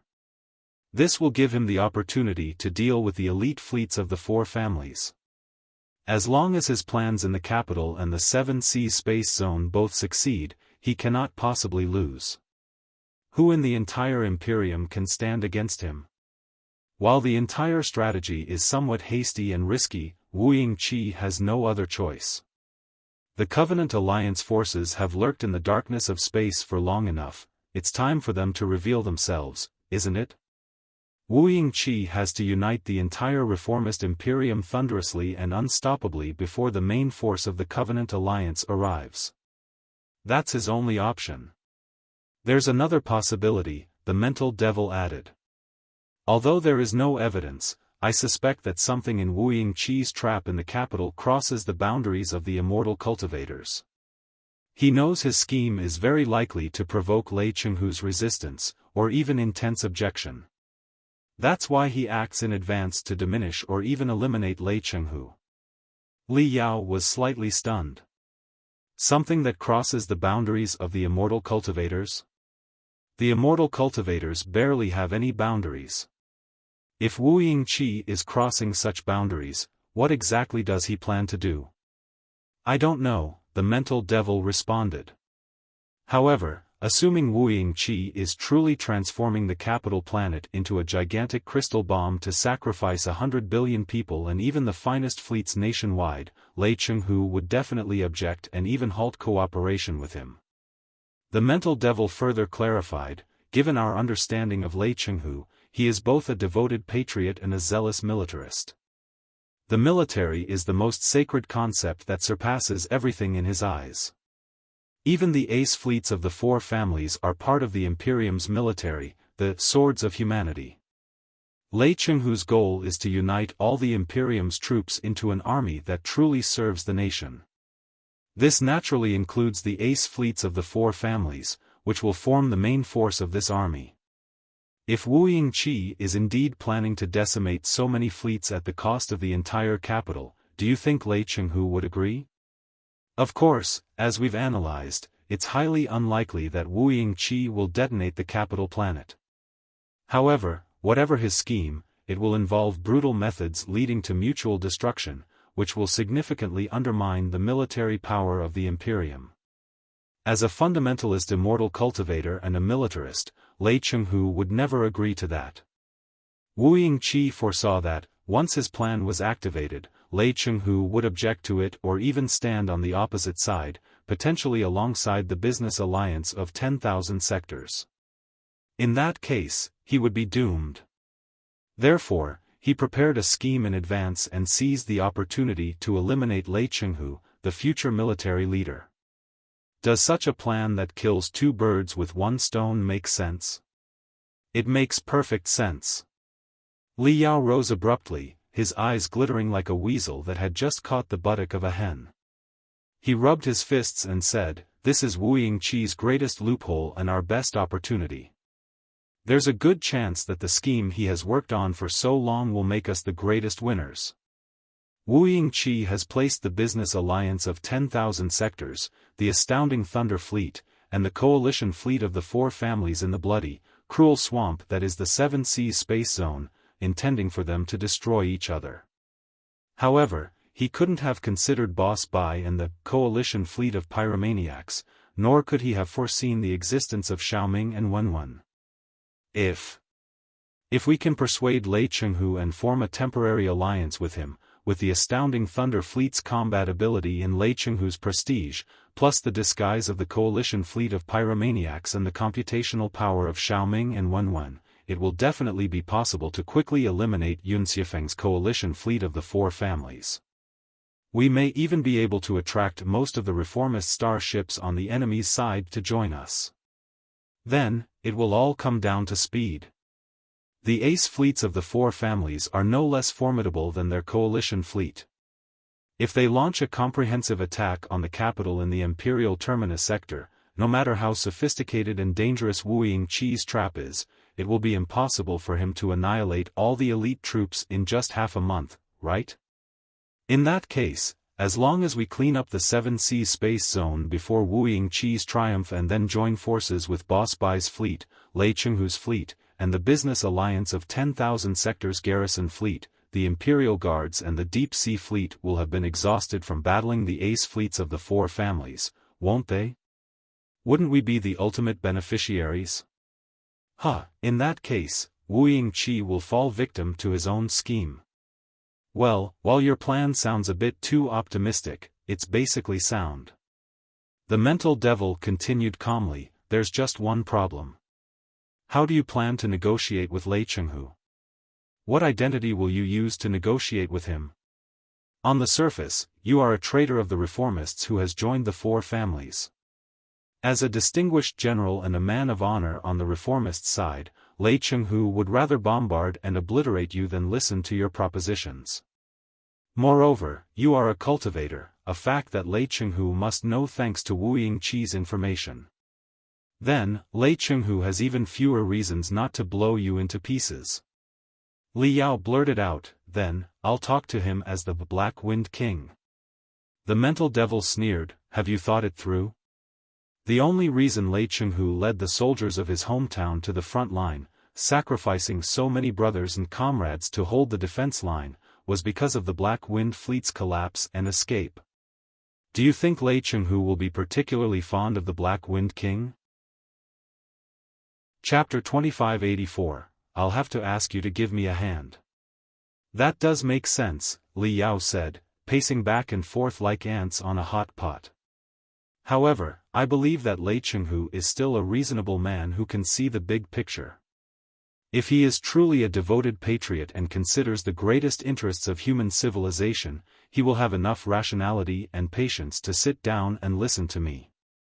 If that doesn't work, I'll find a way to sneak into his flagship and kidnap him. I'll lock him in a secret room, tie him up, whip him, and put a chains word to his neck. Then, I'll have a straightforward and heartfelt conversation with him. Will he even be able to resist? What did you say? I must be hearing things. Come again, the mental devil scoffed. You really think Lei Chenghu is a mediocre general like Xuefeng, and the astounding Thunder Fleet is a worthless troop that merely shows off with the equipment like the Adamantine Fleet? Let me tell you, the astounding Thunder Fleet is a genuine great army, tested by 100 years of bloody battles. Even the ace fleets of the four families might not be as experienced as the astounding Thunder Fleet. Even a common soldier in the astounding Thunder Fleet might be a survivor from the cold, unforgiving frontline, having fought hundreds of fierce battles against the Covenant Alliance. I can't even imagine how formidable such a fleet is, and you're hoping to break through its defenses, sneak into the flagship, and capture their commander? Good luck with that. I'm not fighting alone, there's still you and Boss Bai to help me, right? Li Yao clenched his fists and gritted his teeth. In any case, this is our only chance. If we cannot persuade Lei Chenghu, everything will be doomed.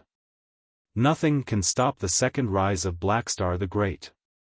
The future imperium of true human beings will be even more terrifying, so much so that even today's immortal cultivators won't be able to endure it.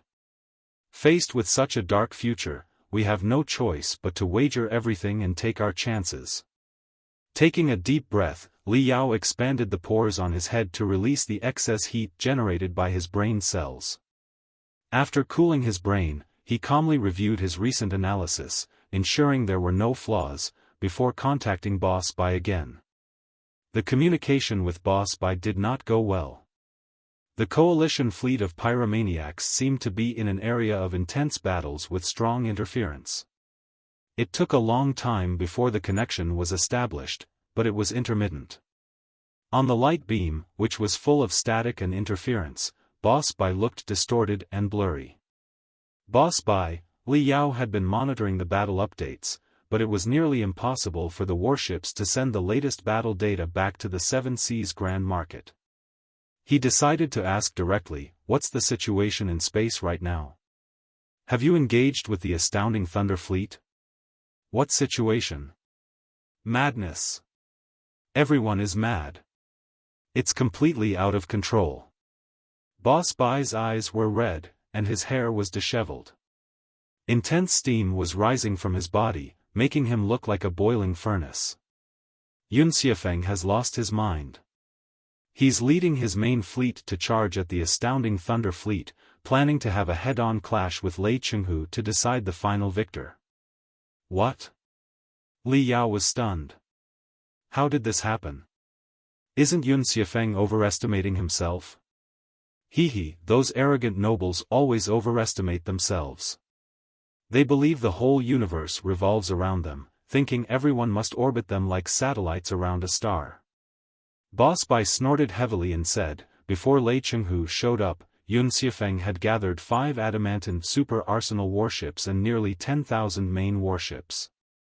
The battlefield situation couldn't have looked better. Warlords, local magnates, and even experts from the other 3 families pledged their loyalty to him once more. Victory seemed within reach. He was so confident that he truly believed he was a rare genius and a legendary general. However, Lei Chenghu's arrival shattered all his illusions. The victory that seemed to be tilting in his favor was snatched back by Lei Chenghu. The cooked duck was about to fly away. How could Xuefeng not be infuriated? Moreover, he and Lei Chenghu were known as the 2 pearls of the expedition army. They already had conflicts. Lei Chenghu didn't necessarily consider him a big deal, but Xuefeng's jealousy ran deep. He had long wanted to defeat Lei Chenghu in a head-on clash on the battlefield to defend his so-called dignity. Now, with a great opportunity presented, how could he miss it? Furthermore, he had no choice but to attack.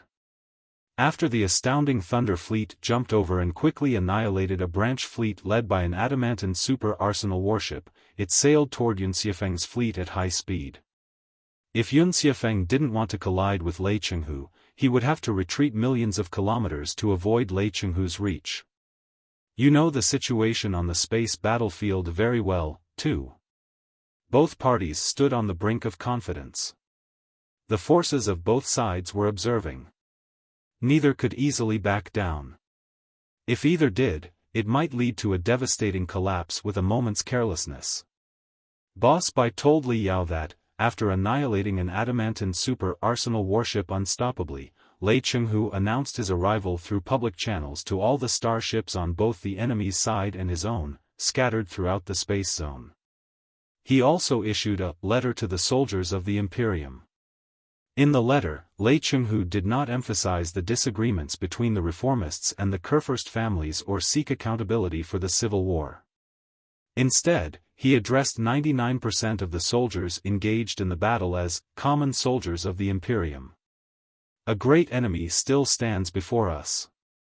The main force of the Covenant Alliance has not been destroyed and may attack the Imperium's heartland at any time. In this time of crisis, the Imperium of true human beings cannot afford a civil war. No eggs in a fallen nest will be intact. Whatever your stance, if the Imperium fails, the interests and even everyone's lives will be at risk. Whether you are loyal to the reformists, to the free coin, to the 4 Kurfürsten, or only to the people of your hometown, everyone fighting on this battlefield shares a common identity: you are a soldier of the Imperium. A soldier of the Imperium should not fight another soldier of the Imperium.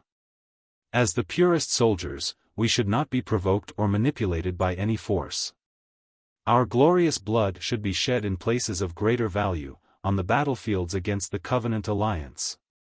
Now, in the 7C space zone, countless people fought by my side in the cold trenches on the front line. They saved my life, and I saved theirs, too many times to count. Our blood has mingled.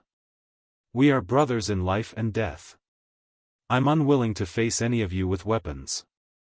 If you are willing to believe me, a common veteran of the Imperium, one more time, gather around me, and let's unite all the starships here and all the soldiers of the Imperium who are willing to fight for their country into a real army.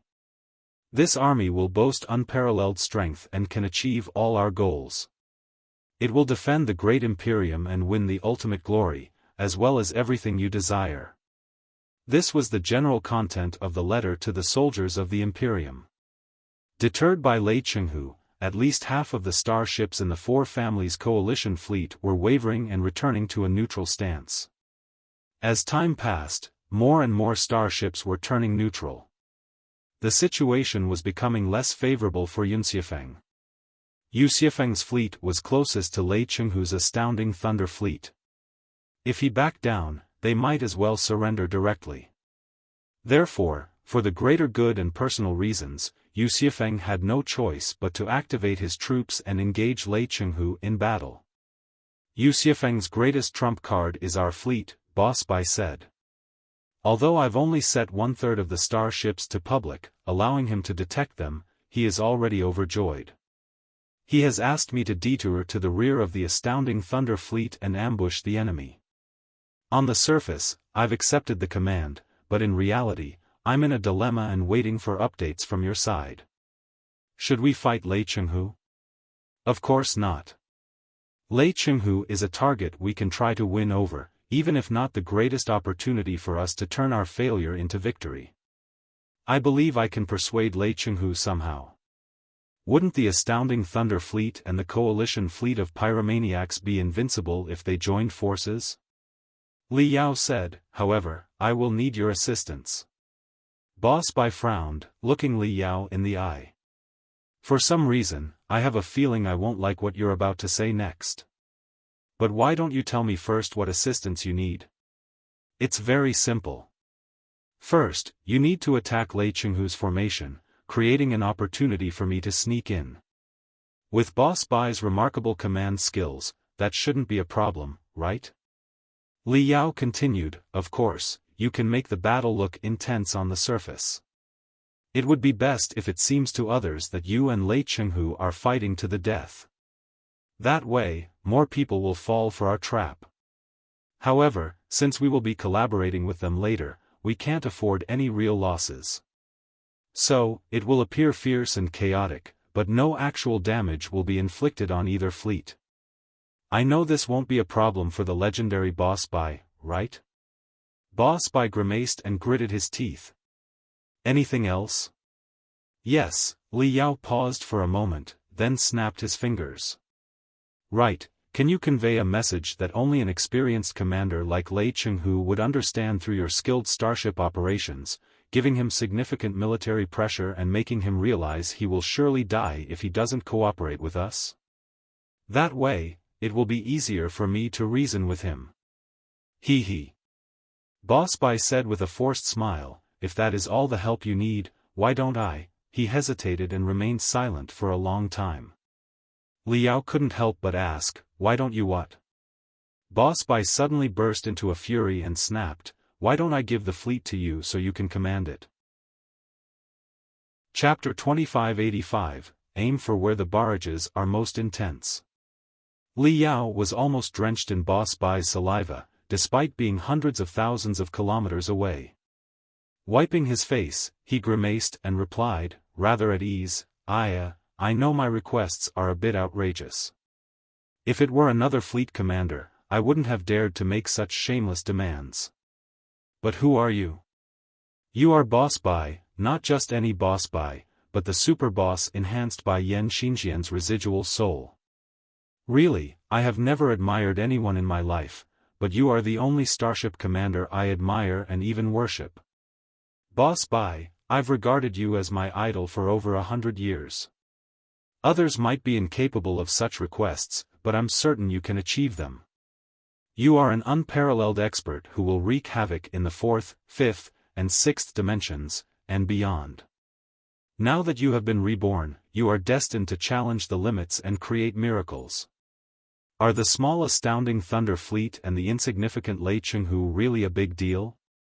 Li Yao finished his speech in one breath, his wide, pitiful eyes filled with expectation as he stared at Boss Bai, his hands folded. Well, Boss Bai hesitated, somewhat reluctant to refuse Li Yao's adulation. What you say is not entirely unreasonable. That's right. It's a deal, then. Li Yao jumped to his feet in excitement, transferring the data link between him and Boss Bai from the super crystal processor in the command center to his wrist crystal processor before storming out of the room. Just hang in there a bit longer, Boss Bai. I'm heading to the space battlefield as fast as possible. Right, since the astounding Thunder Fleet has come to reinforce the business alliance of 10,000 sectors, they must have established data links between themselves and the garrison fleet of the business alliance, or at least shared the code of their identification system to avoid accidentally harming their allies, right? You can ask Xiaoming and Wenwen if they can hack Lei Chenghu's fleet using the business alliance's garrison fleet as a platform if I ask Jin Yuyan to fully open the ports of the identification system to them. I'm not asking them to take command of the astounding Thunder Fleet. It would be a great help for your operation if they can just send some information to you or mark some of our starships as the astounding Thunder Fleet's allies, right? Hey, hey! Boss Bai continued shouting on the light beam, but Li Yao had already run out of the building like the wind. The communication channel had been transferred to the wrist crystal processor, which had reception abilities 10 times weaker than before. The images and voices of the two parties were even more distorted. There were even several minutes of nothing but static and noise, where nothing could be seen or heard. The Seven Seas Grand Market, with its artificial atmosphere and vast metal structures, caused severe interference. Only after Li Yao entered the space battlefield could stable communication be restored. On his way to Jin Yuyan's command center, Li Yao saw countless pillars of light rising from the horizon, like the columns of a grand palace, supporting the smoked and scorched artificial sky. Many exos launched themselves into the sky solely by the thrust of their crystal suits, without boarding starships. After accelerating to their highest speed, they turned off their power units and coasted towards the battlefield through inertia. The warriors were so densely packed that they resembled thousands of boats on a running river. They were the final reserves that the business alliance of 10,000 sectors had deployed for the conclusive battle. As Li Yao rushed into the command center, he encountered Jin Yuyan, whose eyes were bloodshot. According to Jin Yuyan, Lei Chenghu's letter to the soldiers of the Imperium was as powerful as a stellar magical weapon in the space battlefield. 90% of the warlords' fleets and miscellaneous troops had ceased attacking and were now observing in a neutral stance. Xuefeng's and Lei Chenghu's fleets, each boasting 10,000 main force warships, were colliding like two furious beasts. The outcome of their clash would likely determine the stance of 90% of the observers and the war's outcome. As for the starships of the Li, Song, and Dongfang families, upon realizing that the astounding Thunder Fleet had jumped to the Seven Seas space zone, they could no longer remain neutral. They all headed toward the coordinates where Xuefeng and Lei Chenghu were facing off. However, they had been overstretched in the previous battles. Many of their main force warships had fled to the edge of the Seven Seas space zone. Furthermore, their fleet was interspersed with numerous warlords and miscellaneous troop starships, as well as immortal cultivators of other surnames. These groups were already hesitant to fight, and after Lei Chenghu's arrival and his declaration to establish a powerful national army and realize the glory of soldiers, any remaining resolve they had was completely undermined. They hesitated and slacked off, disobeying the orders issued by the four families. Sometimes, they even deliberately caused accidents to stay where they were. The immortal cultivators of the Li, Song, and Dongfang families could barely do anything about these individuals. They could not fight them, and their criticism had little impact. If they were too harsh, they might drive these individuals to Lei Chenghu's side. Therefore, they could only eliminate the warlord and miscellaneous troops and regroup solely with the forces of the four families, which wasted a lot of time. Meanwhile, the garrison and hunting fleets of the 10,000 Sectors Business Alliance did not remain idle. On one hand, they intensified cyber interferences on all frequencies, disrupting the enemy's flying lightning super command chain at any cost to prevent the scattered starships at the edge of the Seven Seas space zone from regrouping. On the other hand, all capable soldiers in the Seven Seas Grand Market were deployed to halt the fleets of the Li, Song, and Dongfang families from reinforcing Xuefeng's main force. Naturally, they were no match for the four families. However, if Lei Chenghu could defeat Xuefeng, their commander, before the reinforcements from the four families arrived, 90% of the warlord and miscellaneous troops would likely side with the reformists, giving them the upper hand in the battle. Listen to me, Director Jean. Li Yao, deep in thought, stared at the red and blue light spots twinkling on the holographic map of the space zone. Suddenly, an idea came to him. Whatever Lei Chenghu's real intentions, he appears to be an ally of the business alliance of 10,000 sectors, doesn't he? It's quite normal for allies to send liaison officers to each other. Can you inform Lei Chenghu that you intend to send a liaison officer to his flagship? It's very difficult, Jin Yuyan shook his head and said. To disrupt the intruder's command chain as much as possible, we deployed a great deal of indiscriminate interference magical equipment across the entire space battlefield. This affects both the enemy and us. Now, communication between us and Lei Chenghu is poor. Sending a liaison officer would be pointless. Furthermore, Lei Chenghu made it clear just now that any questions we have can be discussed after he annihilates Xuefeng's main force. I could sense he was quite indifferent and even slightly wary of us. He must know something, or perhaps he just doesn't like greedy merchants any more than Wu Yingqi does. Don't forget, the most severe economic crisis of the century in the Imperium 100 years ago, resulting from the Black Wind Fleet's failure and the collapse of the defense line in the Black Wind sector, was closely linked to the business alliance of 10,000 sectors. If Lei Chenghu learned some of the inside information, it's no surprise that he is highly cautious of us. In his anxiety, Jin Yuyan lost control and spoke part of the truth.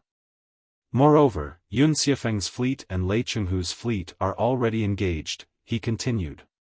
The tens of thousands of main warships from both sides are about to collide with a thunderous impact, creating a destructive vortex. How do you plan to approach them? Isn't it too strange that a liaison officer is sent at such a moment? It does make sense, Li Yao said, needing to seize every second and having no time for explanation. Then, give me the fastest starship. I have to go to the space battlefield immediately. Are you really going to take the risk? Jin Yuyan's eyes were red as he stared at Li Yao for a long time.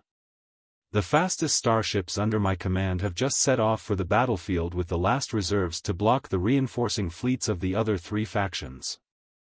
The only vehicles left are the slow cargo ships. By the time you reach the battlefield, the fight between Lei Chenghu and Xuefeng will likely be over.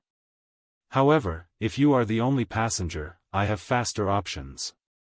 We have a facility called the Tidal Slingshot on the number 5 spaceport of the Seven Seas Grand Market. It's a super teleportation array capable of launching small objects directly into space. Those above the nascent soul stage, who can withstand the tearing force, can also be launched. However, the precision of this super teleportation array is very low. It's impossible to teleport you to a specific safe location. Instead, you'll likely end up in the center of the most intense battlefield. Is that a problem? Li Yao immediately understood what Jin Yuyan meant. The so-called Tidal Slingshot was a teleportation magic device similar to the Heaven's Artillery in the Tianyuan sector and the Eye of Blood Demon in the Blood Demon sector. This massive teleportation magic device was primarily designed for mid to long-distance teleportation between sectors.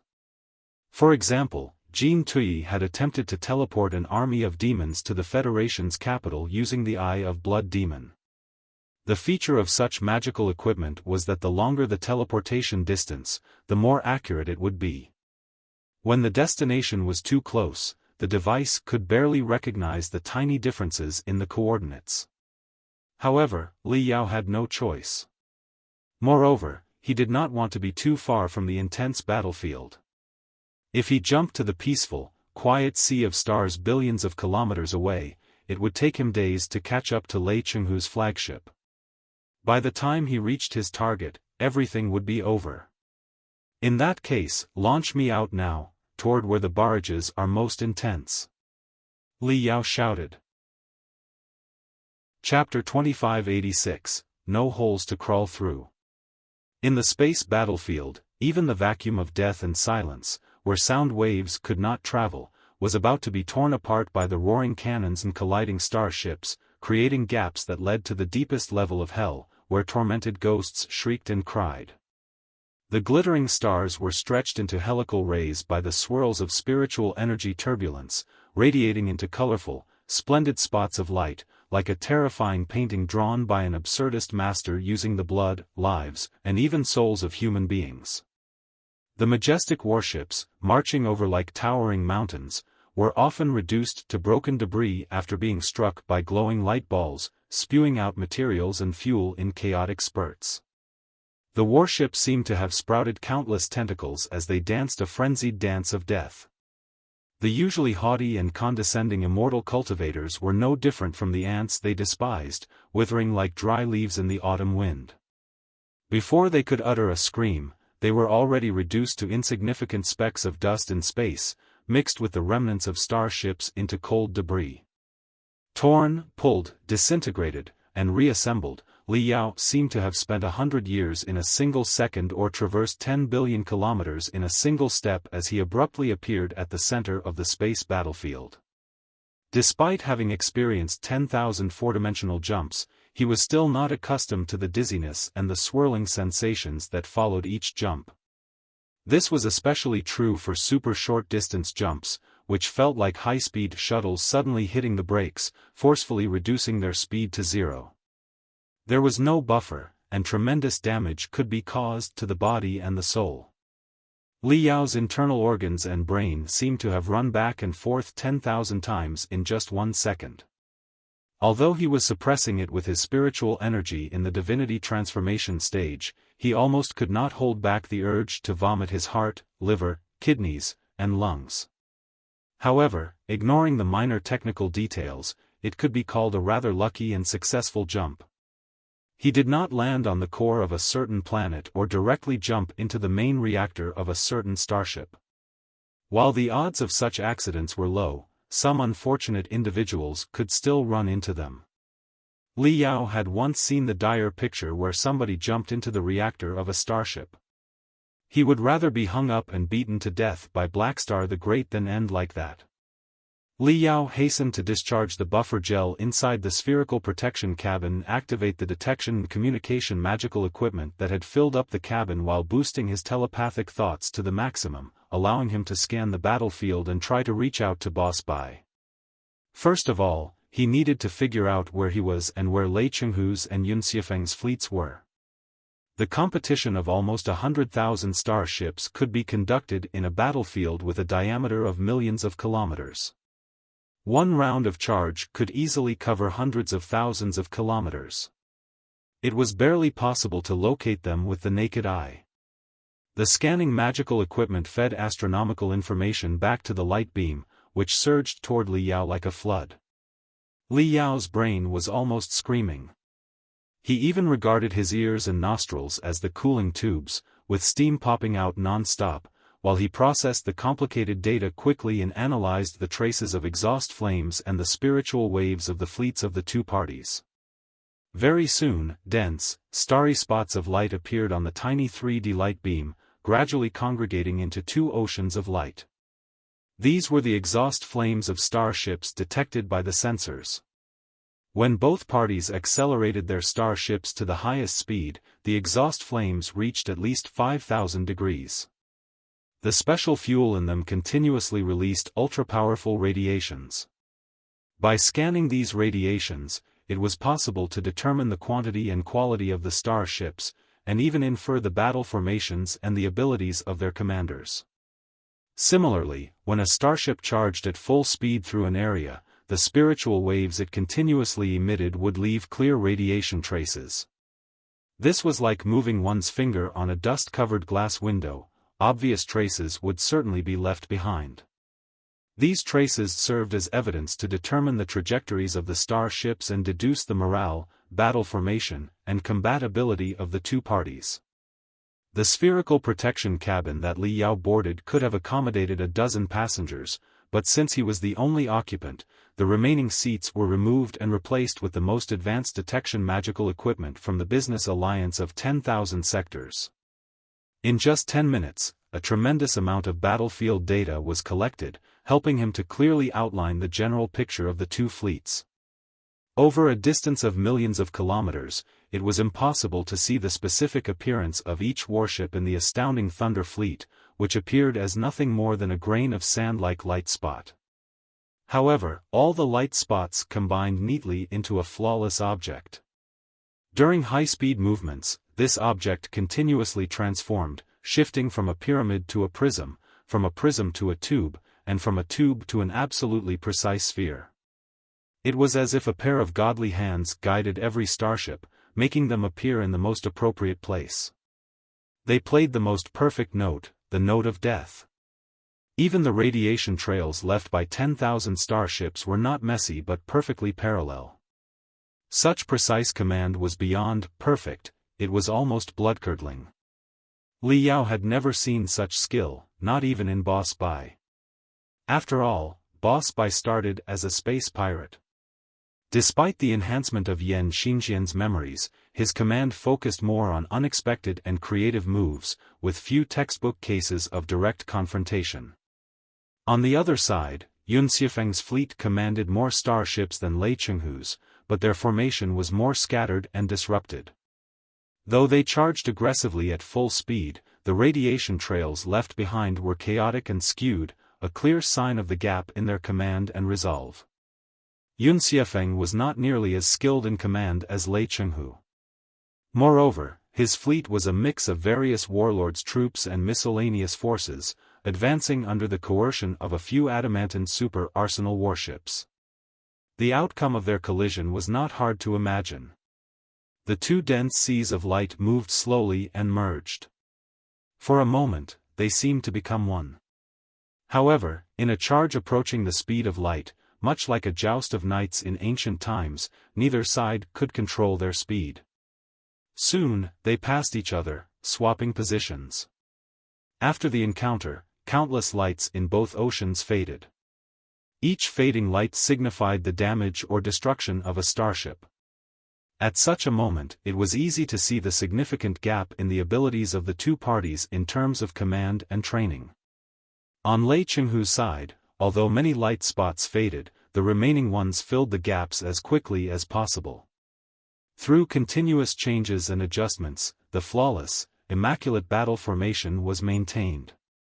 The sphere remained a sphere, and the matrix remained a matrix, though slightly smaller than before. In contrast, Xuefeng's battle formation was in shambles, as if it had been bitten by a dog. The black spots left by the dimming starship spread like mold. Many light spots even withdrew from the light ocean and fled in a frenzy. These were the warlords' troops and miscellaneous forces who could no longer bear the losses and began to desert. As a result, it took Lei Chenghu only half an hour to regroup and turn around, ready to charge again. Meanwhile, Xuefeng was still gathering his main forces and stopping the deserters. It was impossible for him to form any effective battle formation. Under these circumstances, an orderly evacuation was out of the question. Any sign of retreat would immediately escalate into a catastrophic stampede. Li Yao sighed. Even an amateur like him could tell that Xuefeng was about to fail. Xuefeng's command abilities might not have been as poor as they appeared. However, He had overestimated his prestige and underestimated the unreliability of the warlord's troops and miscellaneous forces. The cost of incorporating numerous untrained soldiers was a significant drop in the formation's cohesion and agility. Even the elite warships of the families, which were strong, could not perform to their full potential due to the burden. In Li Yao's opinion, it would have been better if he hadn't invited any other warlord's troops or miscellaneous forces. He could have persisted longer if he were fighting the astounding Thunder Fleet with only the loyal fleets of the Yun family. However, the outcome of the duel between Yun and Lei was not within Li Yao's concerns. The only thing on his mind was how to break in without alarming anyone and meet with Lei Chenghu. Beep. Beep. Beep. Beep. Hasty beeps echoed inside the communication channel. With the help of Xiaoming and Wenwen's anti-interference abilities, he was finally reconnected to Alloy Virus. However, Boss.i.p.s brought him unexpected news. Xiaoming and Wenwen had hacked the command chain of the astounding Thunder Fleet through vulnerabilities in the identification system. After searches, they discovered that Lei Chenghu had changed to a new flagship. Although it was also named Iron Torrent, the brand new flagship had been carefully selected by Li Linghai from the numerous starships the reformists captured after occupying the capital. It was then modified and offered to Lei Chenghu as a symbol of the reformists' respect for the God of War. The new flagship had just been sent to the battlefield, and its internal structure and relevant parameters were top secrets. Even Xiaoming and Wenwen could not find any usable data. Chapter 2587, Momentary Flaws. What's Lei Chenghu doing? Why did he change his flagship at the critical moment? Li Yao scratched his face, not knowing what to do. Iron Torrent, Lei Chenghu's previous flagship, wasn't a new warship equipped with state-of-the-art technologies.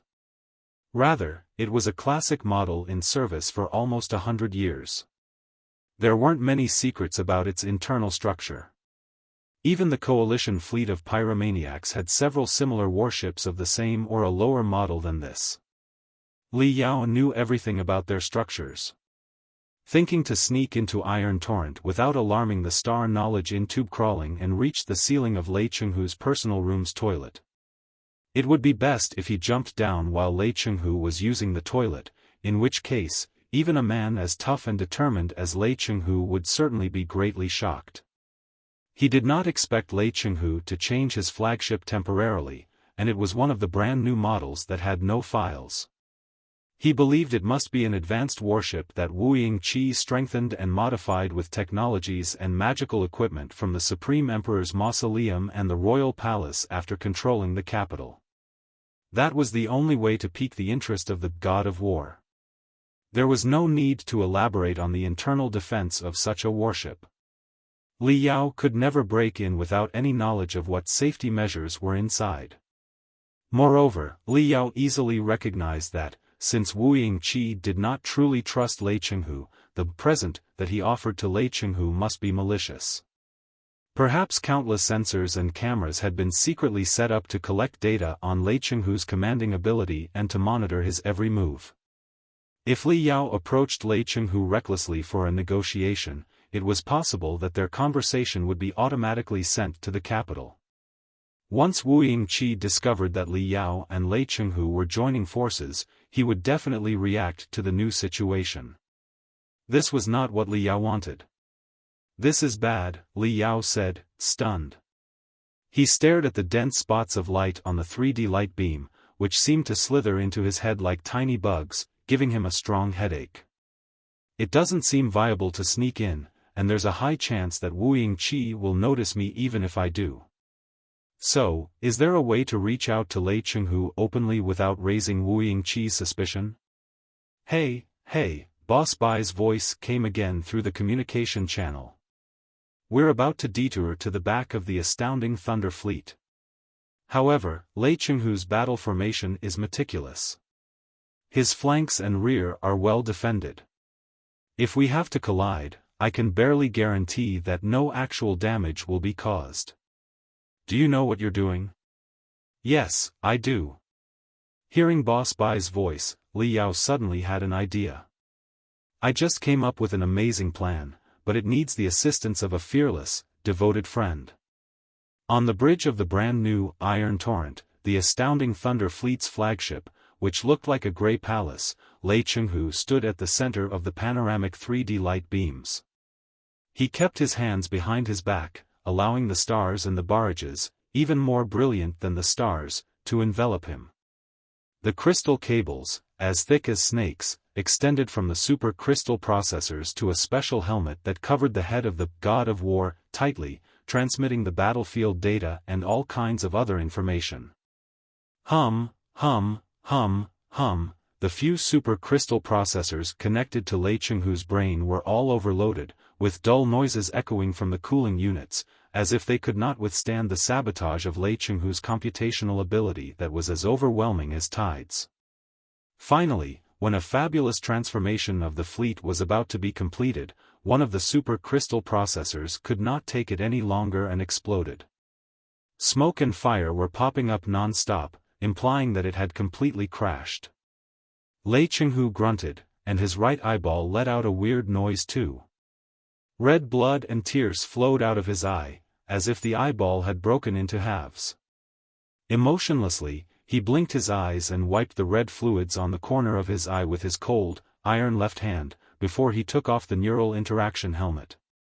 Hurry up. Commander Lei is wounded. All the soldiers in the astounding Thunder Fleet knew Lei Chenghu's extreme and fearless style where his soul was easily burnt to the maximum very well. A senior medical team had been standing by. The moment they saw that half of Lei Chenghu's face was reddened by blood, they moved forward to provide treatment. While scanning, repairing, and cooling Lei Chenghu's brain, they injected all kinds of high-energy nutrition drugs and medical drugs into his body. His eyes half narrowed, Lei Chenghu enjoyed the service of the medical team and listened to his advisor's report on the losses of the enemy and his own. The losses on his own side did not move the seasoned general whose nerves were as tough as iron at all. Even when his advisor carefully told him that one of his biological grandsons went missing in the clash just a moment ago, he did not even bother to raise his eyes but acknowledged it casually. During the fierce battles in the past 100 years and on the battlefields against the slaughter machines of the Covenant Alliance, he had lost too many family members and friends. Even he had almost been killed and only narrowly escaped countless times. The loss of a grandson could not touch his nerves that seemed to be made of special materials at all. At least on the battlefield, he had already trained himself to be calmer and more indifferent than the slaughter machines of the Covenant Alliance. That was perhaps the greatest reason why he could defeat the Covenant Alliance again and again.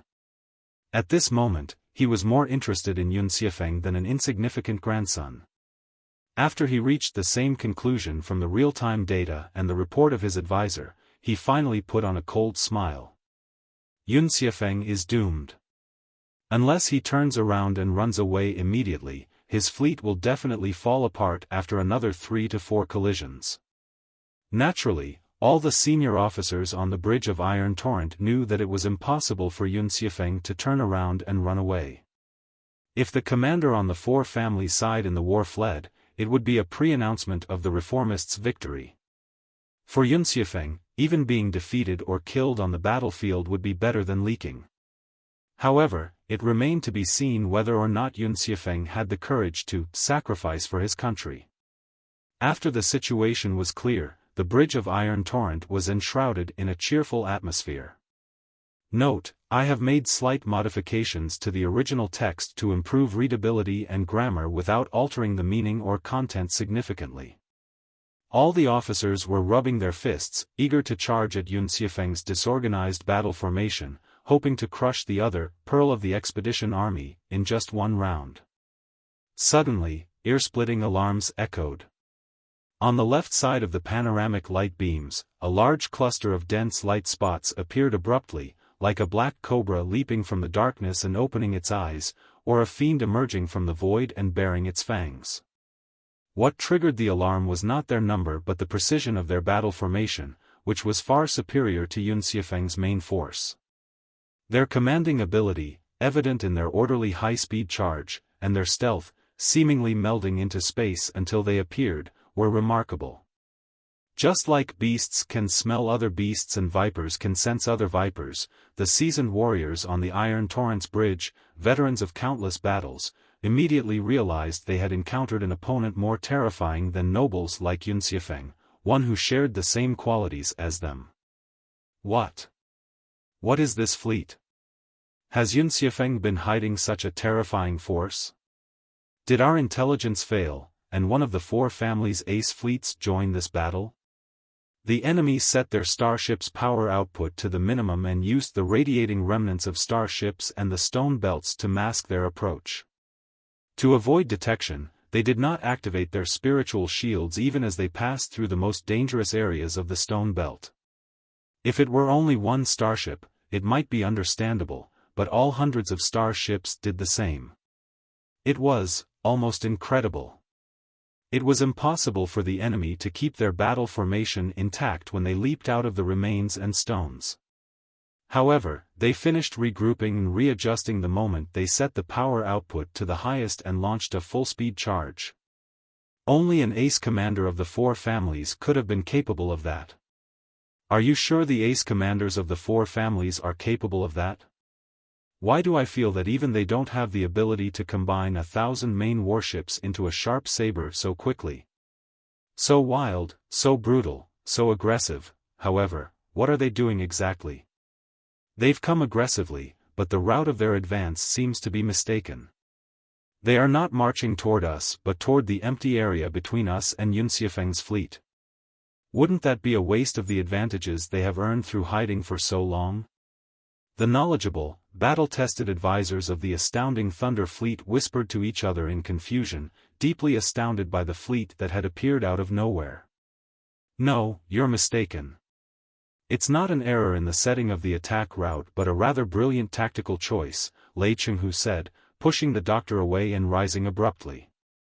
His eyeball was bleeding, but a fierce determination shone through it. Our army's battle formation is tight and immaculate.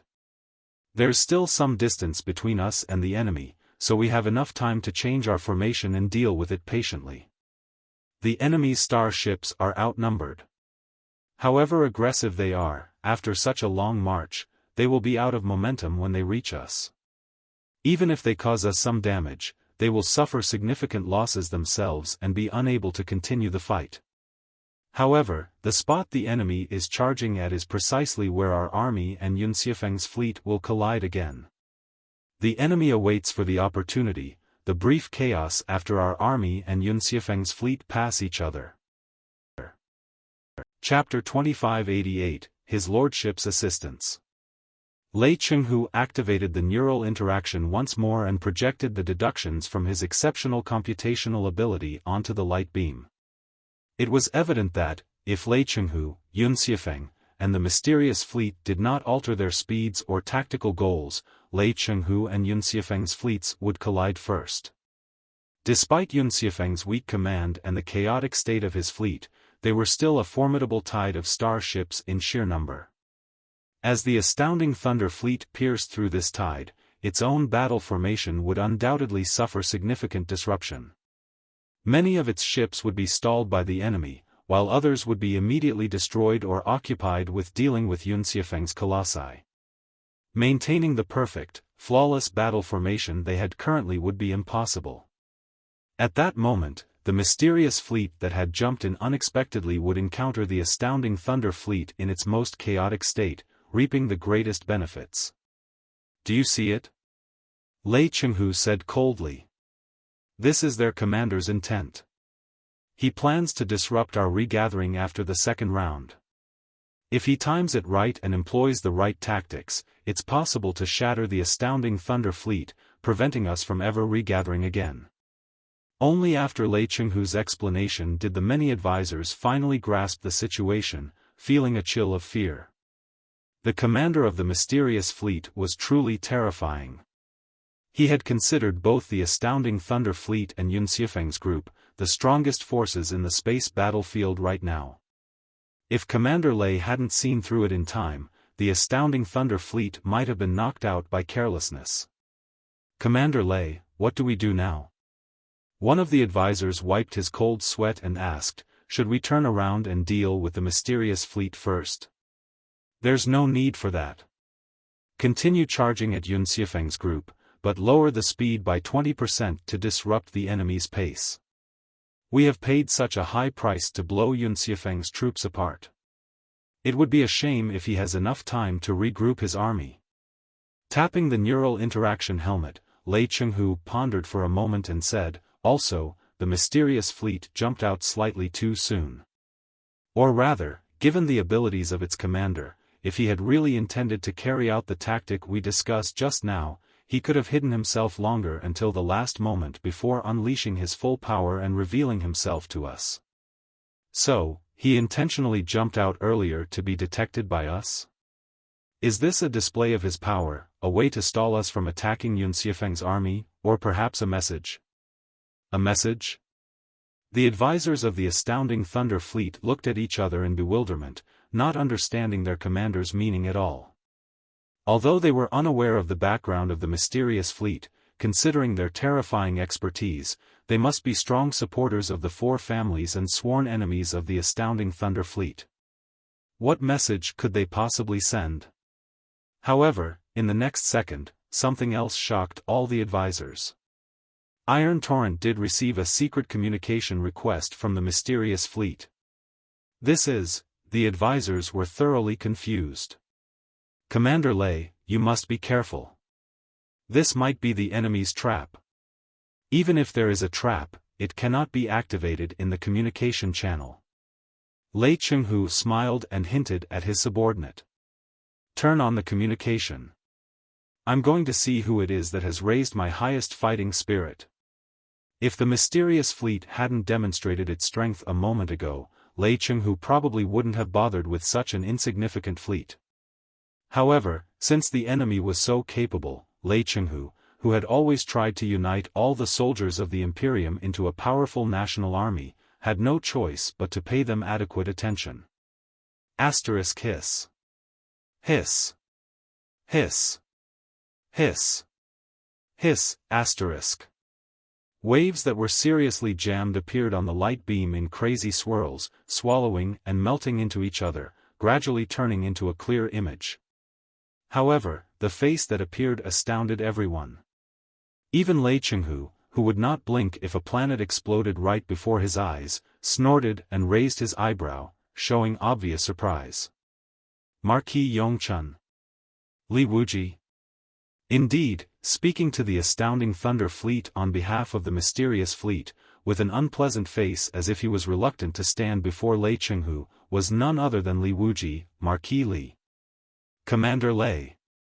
Li Wuji narrowed his eyes and covered his mouth with a handkerchief, mainly to hide his lips that were cramping non-stop.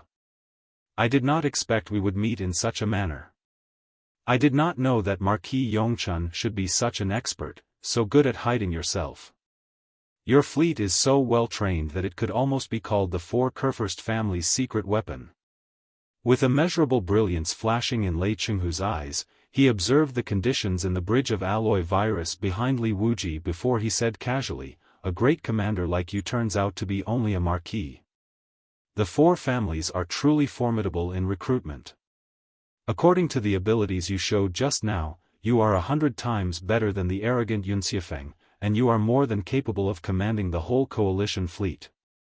There's no need to sow discord between me and Commander Yun. Or rather, if that is what you want, words are useless, and only the concrete benefits are convincing. Narrowing his eyes, Li Wuji made up his mind and asked, Commander Lei, I only want to know if the letter to the soldiers of the Imperium that you sent to all the fleets on the space battlefield a moment ago includes the fleets under the four families? If we are willing to accept your command, will we receive the corresponding privileges and positions, including the glory that the soldiers of the Imperium deserve? After hearing that, the advisors on Iron Torrent all whispered to each other. What was the meaning of that? Was Li Wuji planning to rebel too? Li Wuji, Marquis Yongchun, was merely an insignificant character on the four family side.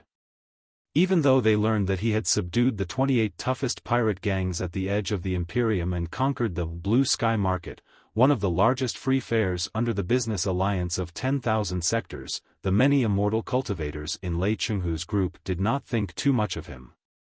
They thought he was just another great general, that the nobles had manipulated him to be like Xuefeng. After they saw him in person, they finally realized that the man was unusual. However, even such a rarely seen talented general was going to betray the four families? Was his surrender sincere, or was it a trap? Never for 1 second have I planned to fight this goddamn civil war. As long as the civil war can end as fast as possible with the minimal cost, and powerful and united national army can be established, I can compromise on any term or negotiate with anybody. This is my attitude that I have never hidden. With his hands behind his back, Lei Chenghui declared resolutely, even though I find the corrupt and decadent leaders of the four families disgusting, most of the soldiers in the four families coalition fleet are innocent. They are even the most exploited ones. I am absolutely unwilling to fight any of them or stain my hands with their blood. Therefore, I can't welcome Marquis Yongchun even if you intend to shift your sides. I swear with my life that every word in the letter to the soldiers of the Imperium will be fulfilled.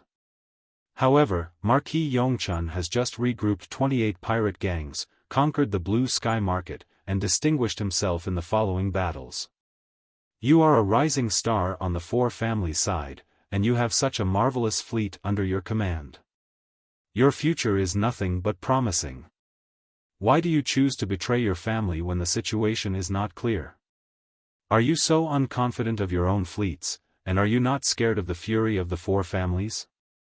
You may not know this, Commander Lei, but I am desperate now. Li Wuji said with a bitter smile, tall trees in a forest are hit first.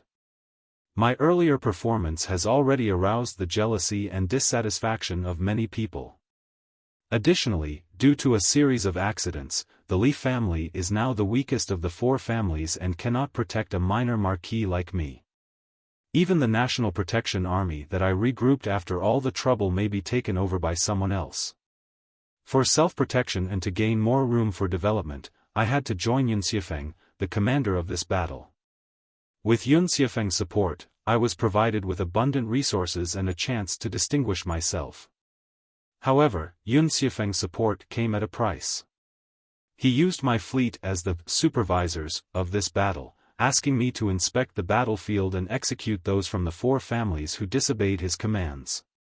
Essentially, he was pushing me to the front to offend the great nobles on his behalf. I had no choice but to follow Yun Xuefeng's arrangement as his executioner.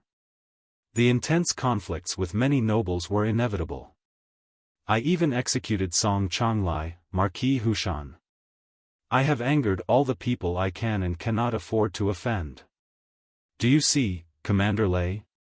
For me, the only way out is for Yun Xuefeng to secure a great victory and win the war quickly and decisively. Then, Yun Xuefeng's prestige would be higher than ever, and there would still be a chance for me to survive under his protection. I didn't expect Commander Lei to suddenly appear, nor did I anticipate that Yun Xuefeng would prove so inept, being crushed after the first round. It is now only a matter of time before his total collapse. Yun Xuefeng and I are in the same boat. If he falls, I will surely die too. Even if the other three families could take over his flag, defeat the astounding Thunder Fleet, and win this war, how would I benefit from it? Right now, the Song family is the strongest apart from the Yun family. Song Yushi, the Song family's commander in the 7 Seas space zone, is an experienced, brutal, and prestigious general who was destined to be a leader. If Yun Xuefeng is killed, goes missing, or surrenders in the battle, the commandership will definitely go to Song Yushi. But I just killed Song Changlai, a family member of Song Yushi. I can't imagine how the new commander will treat me. Therefore, do I want to wait and get myself killed instead of finding a new way out for me and my brothers before Yun Xuefeng's total collapse? Chapter 2589, If you're not coming, I will. Sounds fair enough, Lei Chenghu said. Then, What way out is Marquis Yongchun looking for? What are your conditions? Good. Straightforward enough. Now that Commander Lei is so outspoken, there's no need for me to beat around the bush. Let's just cut to the chase. Li Wuji said, just now, Commander Lei said that I was qualified to command the coalition army of the four families with my capabilities. That was certainly just praise. However, if it is just the fleet of the Li family, I'm still confident enough to command it. Are you suggesting that as long as I promise that the fleets of the Li family scattered on the command on are yours to command and Lei SC control to command Lei, I will be willing to stand on your side? Lei Chenghu's eyes suddenly glittered. Is that what you are saying? Yes, simple as that. If Commander Lei promises that I will command all FLE the fleets of the Li family, I will help you attack Xuefeng from the back and take him down. Li Wuji said, however, the question is, how can I trust Commander Lei? While Commander Lei is always a man of your words, I am from the four families after all, and I have pissed off everyone. I believe that nobody will defend me if Commander Lei takes down my fleet too after you annihilate Xuefeng's fleet. That is indeed a problem. Lei Chenghu's eyes were profound. Then, what are you suggesting, Marquis Yongchun? How can you trust me? Do you dare to come to my flagship, Commander Lei? Li Wuji suddenly said, you can come to my place to discuss the details as a show of good faith? Commander Lei, you must not. Before Lei Chenghu could respond, his advisors were already shouting, it's a trap. One of them was even glaring at Li Wuji, clearly not buying his story. Lei Chenghu waved his hand, amused. I am very willing to show my good faith to Marquis Yongchun, and I am even convinced by what you said. However, as the commander of the astounding Thunder Fleet, my life does not belong to me, but to the entire fleet and the Imperium. My fleet, my mission, and my duty do not permit me to take such a risk. Don't forget that I just escaped from the Godly Might prison not long ago. If I make the same mistake twice, I might as well be condemned to death. If this is the only way Marquis Yongchun has thought of, I can only regretfully refuse it.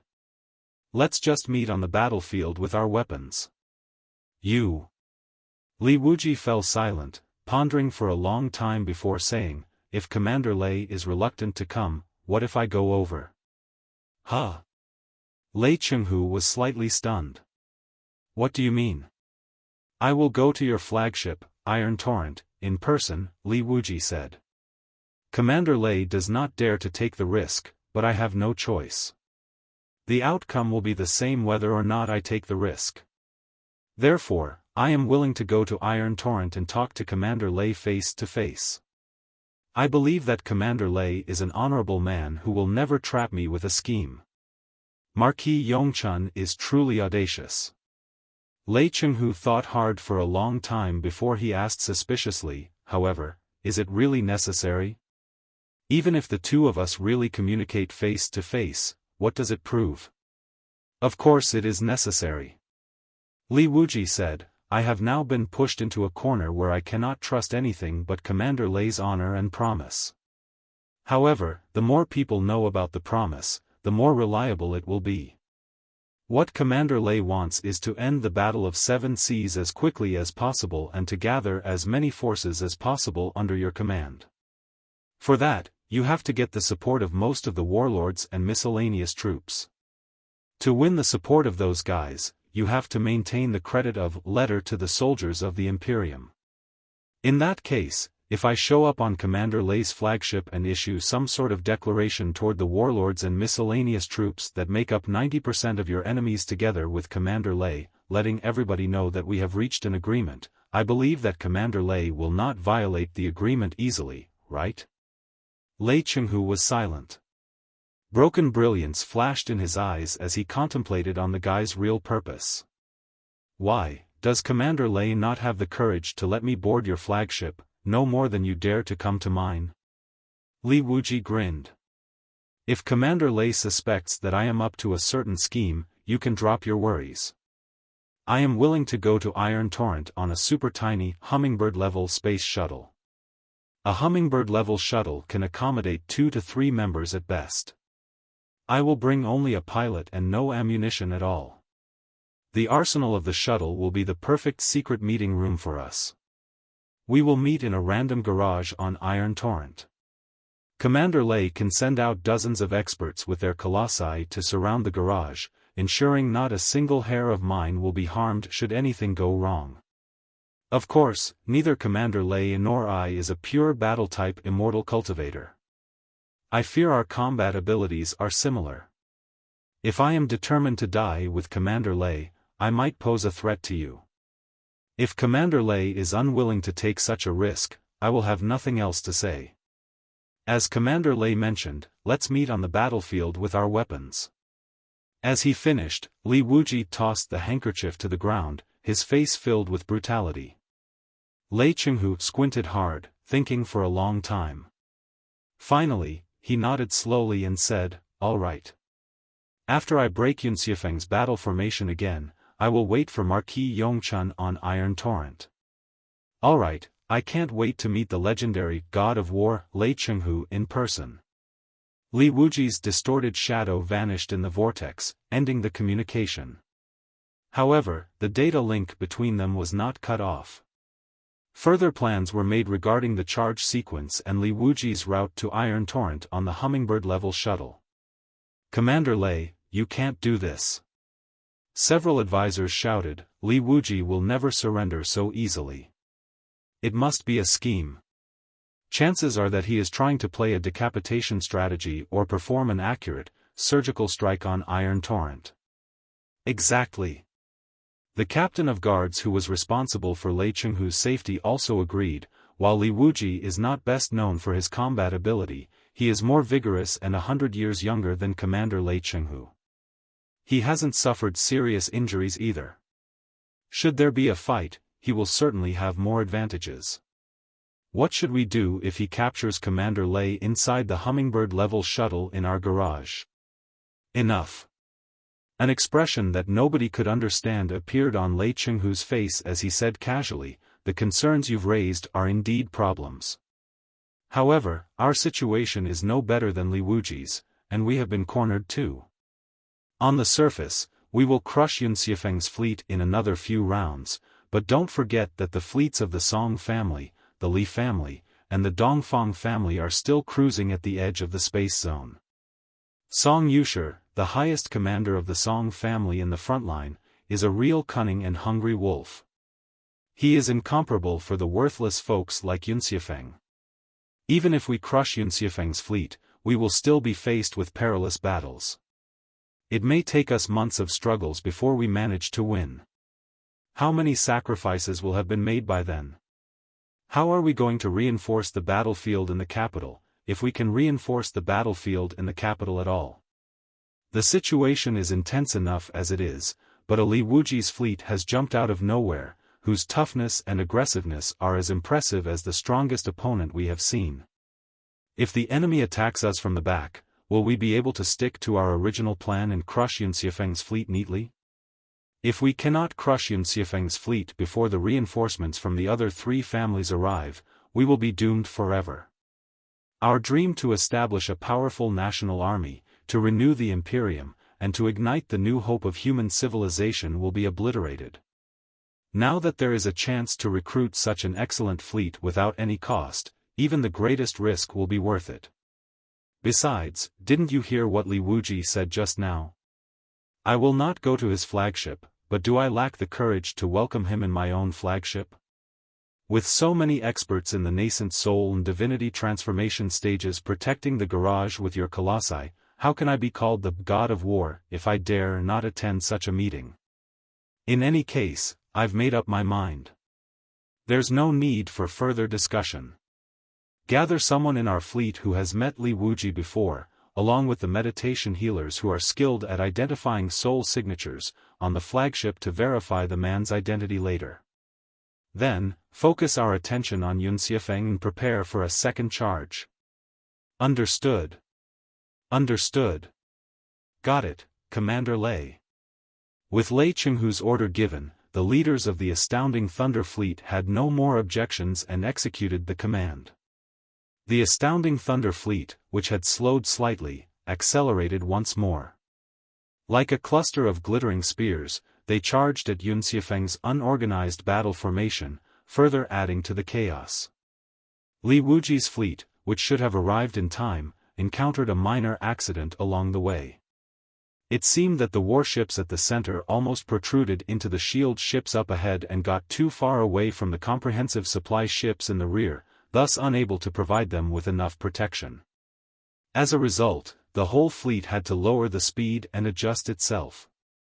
After the brief adjustment, they missed the best opportunity to attack the astounding Thunder Fleet. When they finally lunged forward in the momentum of an unstoppable tiger, the astounding Thunder Fleet had accomplished the second charge. Not giving them any chance of biting or tearing, they continued pressing forward at full speed, getting away from the turbulences of destruction. The two fleets, like two magnificent icebergs, brushed past each other narrowly. Wuji's fleet released crystal shards and space shutters abruptly, trying to pierce the astounding Thunder Fleet's bottom, but only tiny sparks burst out in the frictions before astounding Thunder Fleet broke away at full speed and got rid of all the pursuers. However, during the brief frictions, there was one Hummingbird-class space shuttle, carrying one pilot and one passenger, that set sail for Iron Torrent, astounding Thunder Fleet's flagship. Chapter 2590, It's You. On the scale of the universe, the collision of two fleets was merely the melting of countless light spots. However, from the perspective of every starship, the invincible and unstoppable blast was not an easy feat despite the astounding Thunder Fleet's absolute advantage on the battlefield. Tremendous starships experienced serious explosions and even lost all momentum. Countless crystal suits and armed shuttles were lost in space, unable to find their motherships. Several colossi had even lost their limbs and power units and needed to be dragged to comprehensive supply ships boasting rapid maintenance capabilities. They must not be left alone, as they would otherwise drift into the vast, empty vacuum. Iron Torrent, Lei Chenghu's flagship, did not survive unscathed either. Lei Chenghu was never the type of general to make plans in the command center and ask his subordinates to fight. The fiercer and more dangerous a battle, the more he would be directly involved. Just moments ago, he almost had a head-on clash with Landslide, Xuefeng's flagship. At this moment, Iron Torrent was riddled with damage. Explosions, venomous fog, intense fires, and fractures on the hull were found everywhere. Many areas had turned into a vacuum, with all materials spewing out. Lei Chenghu, however, had no time to assess the damage to his flagship. Entrusting all matters to the damage control team, he led the most elite marine team, along with 3 colossi, to the number 16 garage at the center of the flagship. Thud. Thud. Thud. Thud. Hundreds of fully armed exos, in their ironclad footsteps, along with dozens of heavy crystal tanks and nearly 1,000 battle puppets, surrounded the enormous garage, leaving not the slightest gap. All the exos, battle puppets, and crystal tanks opened the covers of their honeycomb-type launchers. Waves of crystal cannon spread out, and the chain's words and vibration sabers hummed. 3 colossi stood in the garage like enormous pillars, their weapons unsheathed, as if a great enemy was approaching. He's here. Sensing the airtight gate outside opening, several advisors shouted simultaneously. Perhaps because he felt that his subordinates were too nervous and brought disgrace to the astounding Thunder Fleet, Lei Chenghu frowned slightly, but a cold, inscrutable smile curled his lips. Chi. Chi. Chi. Several airtight gates opened and closed, injecting pressure and fresh air into the enclosed space and adapting the newcomer to the artificial gravity field on Iron Torrent. The weapons and ammunition on the space shuttle were checked. After multiple scans, it was confirmed that the unusual shuttle carried no weapons or ammunition, and only 2 humans and several cosmos rings were detected. Finally, the last airtight gate opened. A cone-shaped space shuttle, no longer than 10 meters, slid agilely into the fixed rail in the number 16 garage. The three narrow, long empennages folded forward, making the vehicle even smaller. Compared to Iron Torrent, which was as majestic as a mountain, the Hummingbird-class shuttle was not even a hummingbird but, at most, an insignificant germ or virus. However, both germs and viruses could be fatal at times. Voila! Before the stranger was fully parked, all the exos and battle puppets around had already raised their guns and cannons. The captain of Lei Chenghu's guards even stepped forward in his colossus and stood before Lei Chenghu. Move away. Lei Chenghu tapped the leg of the captain's colossus and walked to the front of the Hummingbird-level shuttle. With his hands behind his back, he said casually, passing through the heated battlefield, "You are really here, Marquis Yongchun. Your bravery and determination are very impressive. Your pilot's skills in maneuvering the space shuttle are quite astonishing, too. It so happens that there are a few of Marquis Yongchun's old acquaintances on my starship. They insisted on meeting you and reaffirming your friendship when they heard you were coming. It wouldn't be an imposition, would it?" Lei Chenghu slightly coughed. A few muscular, weather-beaten men immediately stepped forward. The first muscular man said carefully, "Is it you, your lordship? I am Zhao Jutao. Do you still remember me, your lordship?" A voice immediately came from the Hummingbird-level shuttle. "Zhao Jutao, the deputy leader of the giant shark gang, weren't you a family general of my 17th brother, Wuji? I remember that you were quite good at your red-tide saber arts. During a dinner on the wild torrent planet, you once dueled with my family general, Zhao Yi, and cut off the little finger on his left hand. I even gave my own saber to you as a gift, right? My 17th brother, Wuji, was always the closest to me. I cried when he was ambushed by the Covenant Alliance on the Emerald Planet and met an unfortunate end. I tried to find his family generals in the past, but there was no news of you because of the chaos on the front line. I thought you had died in space, and I did not know you became Commander Lei's subordinate. Do you still remember me, your lordship?" Zhao Jutao nodded at Lei Chenghu and continued, "I'm flattered." Zhao Jutao stepped back, and a second muscular man moved forward, saying, "Your lordship, I am Song Zhong. It's all thanks to your lordship's favor that I managed to survive and join the astounding Thunder Fleet. I dare not forget it for 1 second. When I heard your lordship was coming, I decided that I had to thank your lordship in person anyway." "Are you Death Blow, Song Zhong?"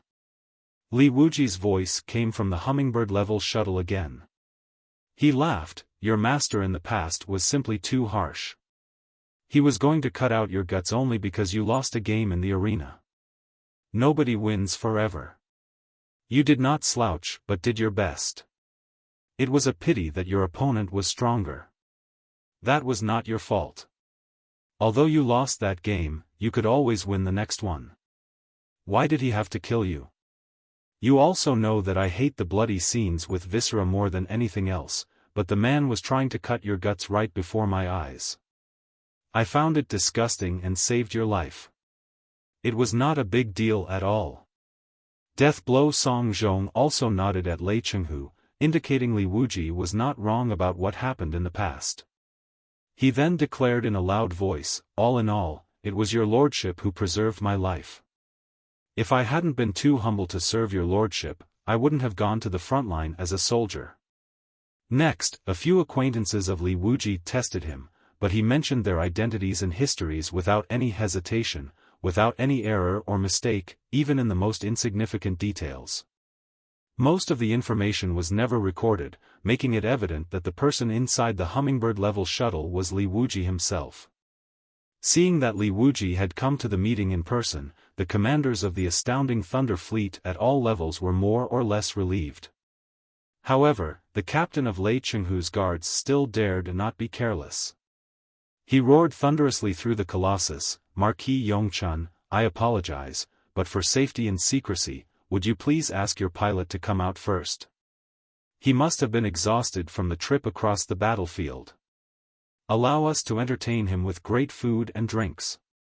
By the time you finish your meeting with Commander Lei, we will escort him back." He will not be harmed at all. How does that sound? There was no response from the Hummingbird-level shuttle. However, the arsenal at the shuttle's abdomen slowly opened, and a plain-looking pilot crawled out rigidly. He raised his hands to show that he did not carry any weapon or cosmos ring as he walked toward Lei Chenghu's guards. He was immediately surrounded by the guards. His eyes seemed to be filled with intense gloom, but it flashed quickly and escaped everyone's notice. "Don't be rude. Make sure this brother rests well," the captain of the guard said solemnly. He then spoke to Lei Chenghu through the private communication channel. "Commander Lei, it's confirmed that Wuji is the only person inside. However, that guy's combat ability is not to be underestimated, and he has carried 3 cosmos rings with him. Do you think we should further examine him?" "Enough," Lei Chenghu said coldly. "He has 3 cosmos rings, but we have 3 fully prepared colossi and a whole marine team. He had the nerve to come to my flagship on his own. Do I lack the courage of a marquis?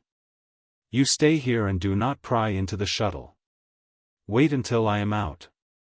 Lei Chenghu slapped his robe and walked to the arsenal of the Hummingbird-level shuttle. After he crawled through the dark hatch, he closed the cover, ensuring no one could see or hear what was happening inside. The many leaders, advisors of the astounding Thunder Fleet, and Lei Chenghu's personal guards could only look at each other and wait in unease. The narrow cabin of the Hummingbird-level shuttle was bathed in a greenish light, creating a suffocating atmosphere for anyone who entered. After Lei Chenghu closed the hatch at the shuttle's abdomen, he immediately saw Wuji sitting on the pilot's seat, legs folded and staring at him without blinking. "Commander Lei, we are finally able to have a proper chat without being monitored or interrupted," Wuji said, his voice filled with power, leaving a mysterious, profound, and unpredictable impression. It seemed he was trying to control the pace of the negotiation from the first word. "You can stop playing mysterious. I know you are not Wuji, and that the pilot who walked out a moment ago was the real Wuji." Lei Chenghu slapped him in the face without any courtesy. "If you want to talk, just drop the weird tone and show your real face so I can see what kind of scum you are." "Huh?" Caught off guard, Wuji lost his composure. He shouted, "Are you kidding me? How did you see through such delicate arrangements? It was just a random guess, wasn't it, Commander Lei? It's really you. I would have recognized your weird voice even if you were burnt to ashes." As he spoke, Lei Chenghu sat in the co-pilot's seat next to Wuji. He said casually, "How should I call you? Traitor of the Reformists, Black Wind King, or Cultivator Liao? You're truly bold to trespass on my flagship on your own with such a unique identity." Chapter 2591, Unpredictable Mind. "I have always been this bold. Otherwise, I wouldn't have volunteered to break into the Godly Might prison to rescue Commander Lei, risking my own life fearlessly." Liao took out a half-solid blue capsule, covered in a film, from his pocket. Breaking it apart, he smeared it evenly on his face. As his muscles and bones moved, he quickly regained his original appearance. Looking at Lei Chenghu with embarrassment, he reminded him that he had once saved his life before asking in confusion, "When did you realize that I was not Wuji, Commander Lei? It wasn't a bluff, was it? He. I never bother to deceive anyone with petty tricks. From the beginning, I knew it was not Wuji on the other side of the light beam. Or rather, I knew someone more terrible was hiding behind Wuji," Lei Chenghu said with disdain. "I know exactly what kind of person Wuji is. How could he have established such a terrifying fleet? Besides, Wuji is a classic example of the leadership of the 4 Kurfürst families. He is selfish, cowardly, and values his own life more than the entire universe. How could he possibly meet me by himself, taking such great risks? If he is bold enough to reach my flagship on his own, I'll cut off my head and give it to him as a gift. Now that Wuji has indeed shown up on my flagship, there can only be one explanation. He was forced to come here with a knife to his throat and a gun to the back of his head. That's why he looked so gloomy a moment ago. He was afraid he would be killed because of your reckless bravery. Am I right? Commander Lei does have a pair of keen eyes. I didn't realize there were so many loopholes in my plan. Li Yao coughed and asked curiously, however, even if Li Wuji is not the star, why did Commander Lei say, "It's indeed you"? It almost seems like you saw through my real appearance behind the camouflage. It's not hard to guess your identity, Lei Chenghu continued casually. The things you did and said as the Black Wind King have spread throughout the Seven Seas space zone. I didn't believe you'd simply rest and stop playing more tricks after that. Additionally, Her Grace has told me about your real identity. Based on my evaluation of your actions, the odds that you'd use the decapitation strategy and sneak to my side were very high. What I didn't expect was that you'd come in such an open manner. That explains a lot. However, Commander Lei, I want to make one thing clear first. I am absolutely different from the Black Wind King, who shamelessly escaped 100 years ago after blackmailing the court, forcing you to clean up his mess on the front line with the soldiers from your hometown. In fact, the previous Black Wind King, Hai Ming, has already been blown to pieces by me. No need to thank me. It's my duty. Pausing for a moment, Li Yao asked again, speaking of which, Commander Lei, you're quite bold. You knew it was me and that I was planning the decapitation strategy, yet you still had the courage to enter my space shuttle. Aren't you afraid I might attack and capture you all of a sudden? You should know we're too close to each other right now. If I really want to do something, not just 3 colossi, even if 300 colossi were outside, they wouldn't be enough to stop me. Will you do that? Lei Chenghu smiled and said, I mean every word I said in the letter to the soldiers of the Imperium, as well as what I said to Li Wuji. As long as the civil war can end as soon as possible, to preserve more of the Imperium's strength, to deal with the Covenant alliance, and to create a new future for mankind, I can negotiate with anyone and compromise on any terms. I told you a long time ago that I prefer genuine cultivators to the shameless, false immortal cultivators. Now that I am open to negotiations with a false immortal cultivator like Li Wuji, why can't I negotiate with a real cultivator like you?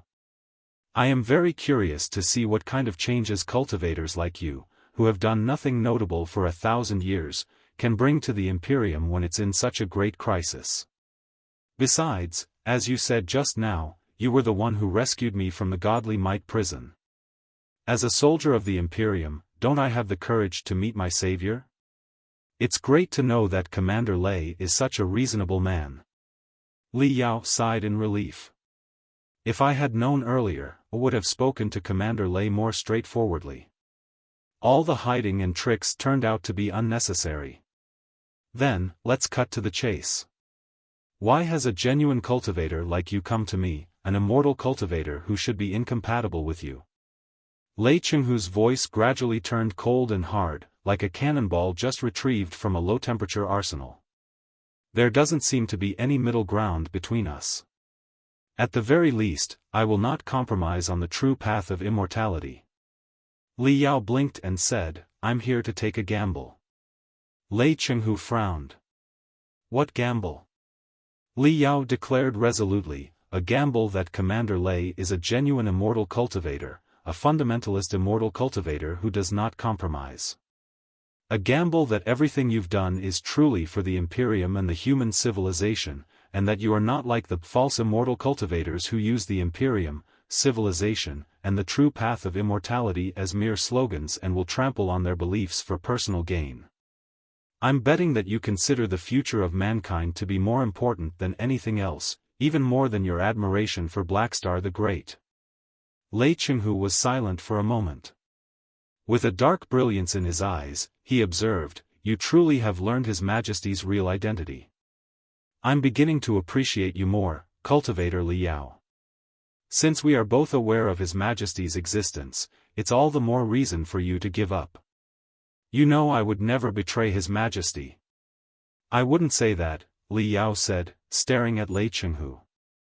If you are a pure, genuine, selfless immortal cultivator, and everything you do is for the benefit of the Imperium of true human beings and the future of mankind, then you should stand up and object to Wu Yingqi without hesitation when his actions jeopardize the Imperium's interests and destroy the future of mankind. Getting to the core of it, the ultimate goal to which you pledge your loyalty and contribute everything is for the Imperium and the civilization of mankind, not for a specific emperor, even if the emperor is Blackstar the Great. Am I correct in understanding your belief in such a way? Chenghu was stunned for a long time. Lei Chenghu was amused. Do all the cultivators have tongues as sharp as yours? Of course, His Majesty is not equal to the Imperium, much less the civilization of mankind. However, who else at the center of the cosmos today is more qualified to represent the Imperium and the civilization of mankind other than His Majesty? If I do not serve His Majesty with my life, should I work for the four worthless Kurfürsten, or the greedy, facade-faced merchants of the business alliance of the 10,000 sectors, or even the cultivators who have never accomplished anything? To whom Commander Lei pledges your loyalty, or if you work for yourself without serving anybody else, is really not my concern. I only want to kindly remind Commander Lei that something is wrong with Wu Yingqi. Taking a deep breath, Li Yao said quickly, do you not feel that it was a very bad moment that you chose to jump to the 7C space zone? Jumping over so soon would involve you in the dual vortices of the business alliance of 10,000 sectors and the coalition fleet of the four families. By the time you settle all the enemies in a couple of months, you will suffer tremendous losses on your own side. About the timing of the jump, I believe it was Wu Yingqi's order. Therefore, he did not trust you at all, and he was planning to diminish the astounding Thunder Fleet, the business alliance of 10,000 sectors, and the four families' coalition fleet together in the Battle of Seven Seas, weakening you to the point that you would not be able to compete with him or the Covenant Alliance. Also, the astounding Thunder Fleet had been a blade that was stuck to the throat of the four families. After it left the heartland of the four families and jumped to 7C space zone at the edge of the cosmos, while a victory in the regional battlefield could be secured, the capital would be wide open. The ace fleets of the four families would definitely take the chance to attack the capital in full scale. Even an amateur like me can see the horrible mistake. I don't believe that a military expert like Commander Lei overlooked it. Therefore, have you asked His Majesty what he was going to use to resist the ace fleets of the four families? The Imperial Guards who haven't fought any real war for hundreds of years, the deep sea fleet that is not large in scale, or the untrained soldiers who just surrendered to him? It's impossible. Wu Yingqi's armed forces in daylight are far from enough to resist the attacks of the ace fleets of the four families. Therefore, he must have a secret weapon, an unstoppable, destructive secret weapon that, upon activation, may cause irreversible damage to the capital and even the whole empire. Commander Lei, you admire and worship Blackstar the Great so much that it is not wrong to say that you are his greatest supporter. Let me ask you, has he told you the details of the secret weapon so that you can be prepared? Come on, let's make a bet. If he told you the secret weapon, I'll cut my head off and give it to you. Lei Chenghu's face was covered in gloominess.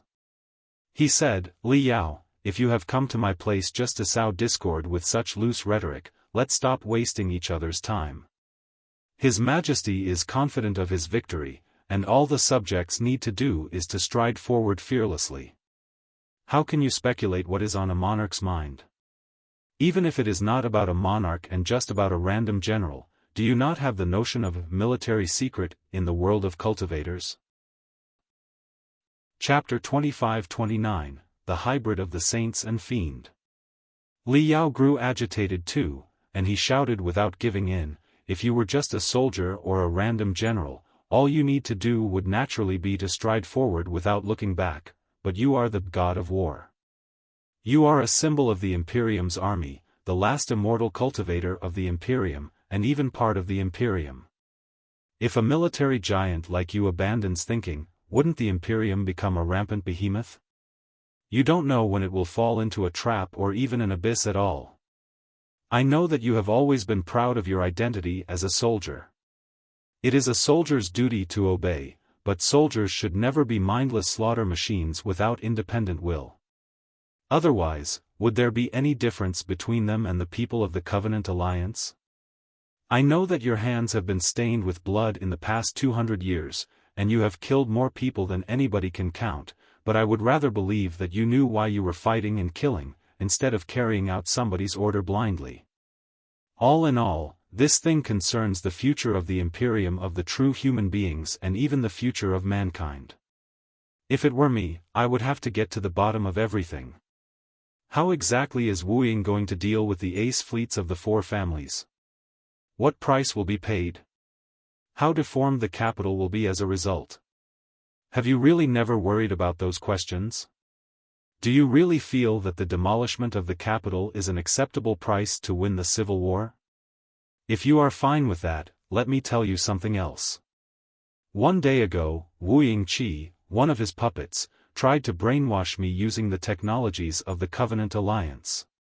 What? This time, Lei Chenghu was truly shocked.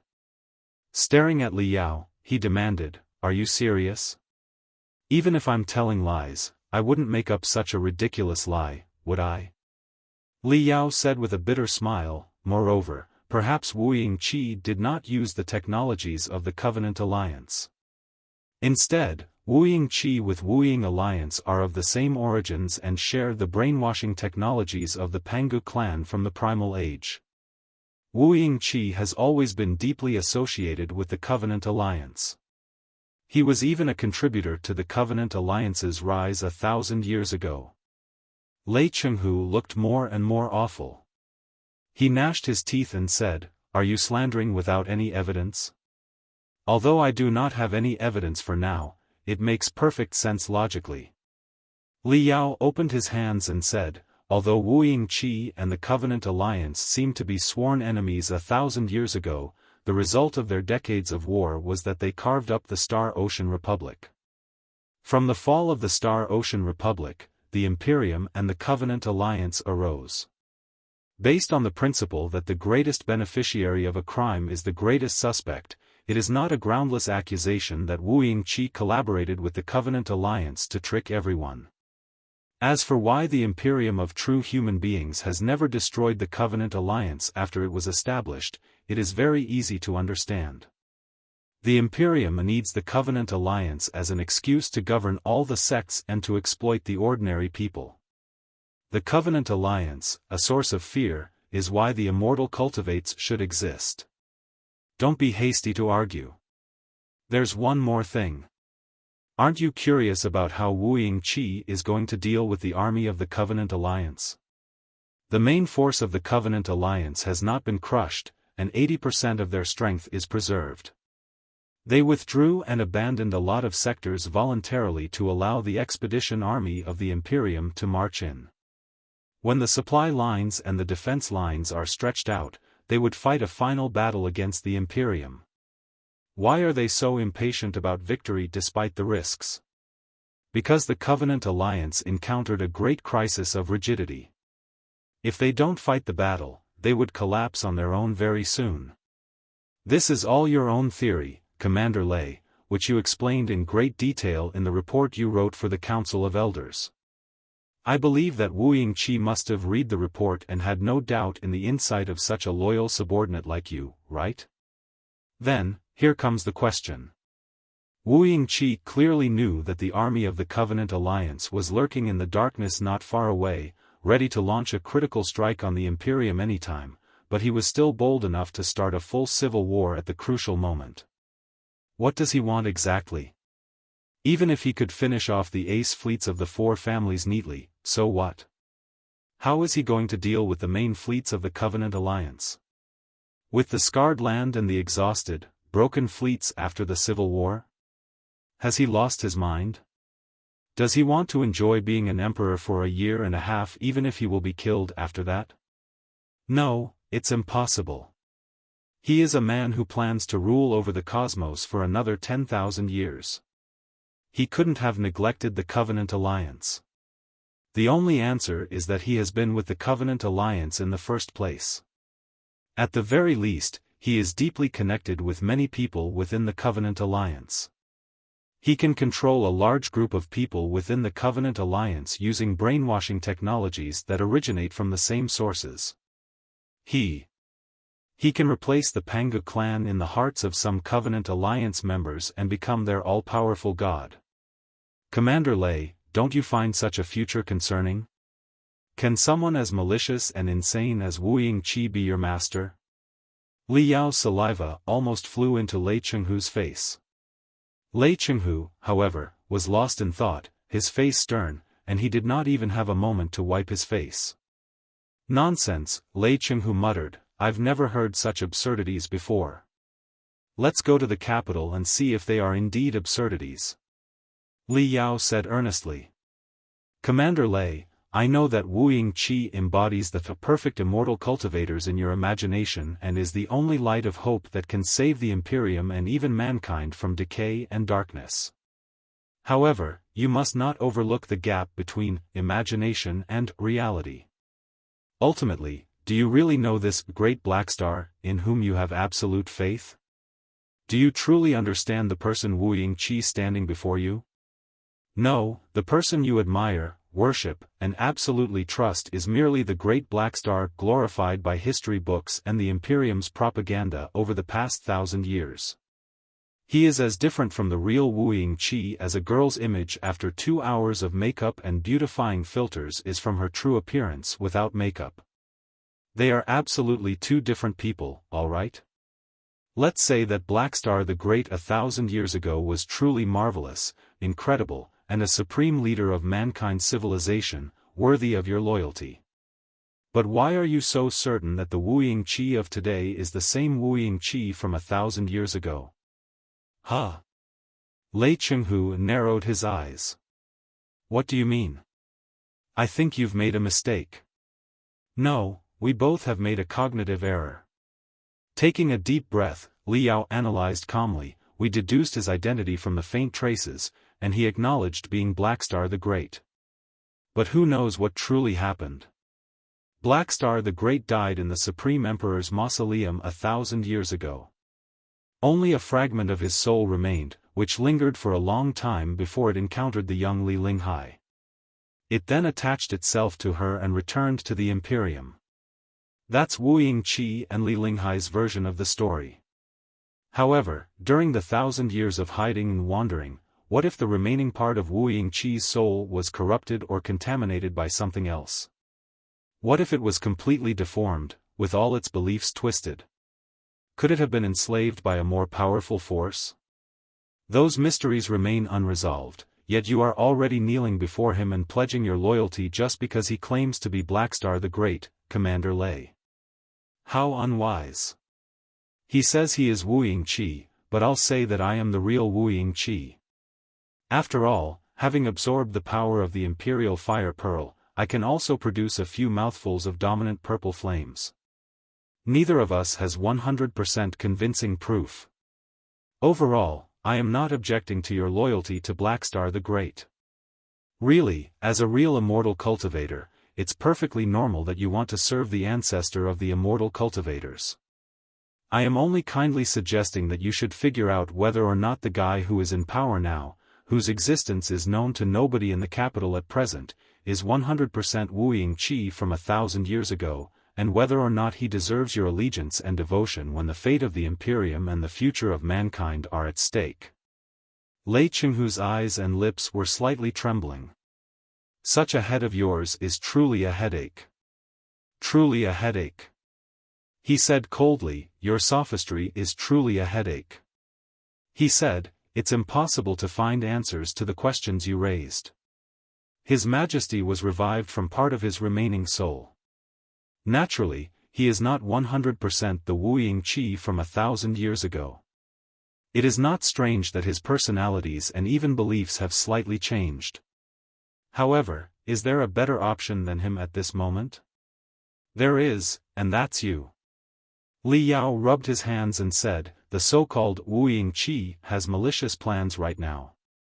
God knows if he is another false immortal cultivator or something even more terrible than the immortal cultivators. This universe must not fall into his hands. However, Commander Lei, you are undoubtedly a pure immortal cultivator who is capable of running the Imperium. Of course, I understand that it is not your goal to be a dictator of the Imperium. So, we will continue our deal in the past and carry on the renewal of the Imperium as rightful reformists to stop Wu Yingqi's scheme. In the end, we will select a young emperor that you've taught and raised in person, and he will be assisted by you while he reigns over the Imperium. Everything will be good in this way. After that, your cultivators will be able to mix into the team of reformists and corrode the ideology of the Imperium without alerting anyone, starting a war of minds where nobody dies. Lei Chenghu sneered, is that the case? If the true path of immortality is really invincible, you wouldn't need to worry about a war of ideology at all. Li Yao said frankly, even if a few cultivators blend into the team of immortal cultivators, shouldn't they be easily corrupted and transformed by you? Why are you so wary of the path of the cultivators, as if it were a ferocious tiger or a venomous scorpion? Chapter 2539, All Arrows Are Shot. Lei Chenghu closed his eyes. Leaning his head against the dent in his seat, he was caught in a deep and disturbing thought. Even if, pondering for a long time, he finally said cautiously, even if we really want to find out what's going on in the capital, or even to stop His Majesty's operation, it is still technically impossible. First of all, with my thundering fleet and your tiny fleet, it is impossible to soothe the chaos in the 7 Seas space zone. If the chaos here has not been restored to peace, we will not be able to mobilize enough forces to interfere with the battle in the capital. Even if we find a way to stop His Majesty's operation, we will still be faced with the ace fleets of the 4 families as well as the enormous fleet of the Alliance of the Holy Covenant. The military pressure will be too huge for us to resist. Therefore, I stand by the conclusion just now. At this moment, only His Majesty can save the Imperium and the civilization of mankind. Our reckless moves will bring nothing but disasters. No, Commander Lei, you are mistaken. If we join our hands, it will be absolutely possible to crush the main force of the 4 families' coalition fleet, including Xuefeng and Song Yushi, in 3 days and unite all the warships scattered in the 7 Seas space zone with a network that is more effective and robust than the Flying Light Super Command chain. Li Yao hesitated for a moment but decided to take his chances. If I'm being completely honest, Commander Lei, our strength is much more than what you have seen. Quite a few branchlets of ours are still hiding in the dark. Note, there were a few minor corrections for clarity and consistency, such as Lei Chenghu to Lei Chenghu, and pondering to pondering, and hesitated to hesitated. Additionally, reckless was corrected to reckless, and branchlets was corrected to branchlets. However, the term ace fleets was kept as is, assuming it is a term specific to the context of also, we boast the cyber technologies that surpass the best level of the Imperium, which can transform a tray of loose sand into the most indestructible iron instantly. As long as we set aside our disagreements for now and work together, we will definitely be able to dig a trap so great that all the commanders of the 4 families on the front line, including Xuefeng and Song Yushi, will fall into it. Their starships will be seized and integrated into the national defense army you envision. Look at me in the eyes and trust me, Commander Lei. Li Yao and Lei Chenghu's gazes met in the narrow space, as if 2 giant cannons had barraged each other, with electric arcs and magnetic fields rising. Neither was planning to look away. An unbreakable bridge formed between them. The first time I saw you, I had this strange feeling that you were utterly out of place in this world and that you were no ordinary immortal cultivator, Lei Chenghu sighed. At that time, I thought you were a dark warrior the Queen had raised in secret, assuming your unique aura was due to being isolated from other immortal cultivators for too long. I never would have thought that you were one of the cultivators who vanished for 1,000 years, or that the cultivators still possessed such immense strength after 1,000 years. Tell me, Cultivator Li Yao, why do you want to cooperate with me? Are you afraid that I will kill you in the end once all your cards are on the table? Your decision seems a bit foolish. That's right. We, the cultivators, can be foolish at times. It can't be helped. All the smart people have joined the circle of immortal cultivators, but you have seen the world they have built yourself, Commander Li Yao said. Therefore, I think human beings, as individuals, should be silly once in a while so that humanity, as a whole, will enjoy a better future, right? I do not deny the disparity between Commander Li's beliefs and mine.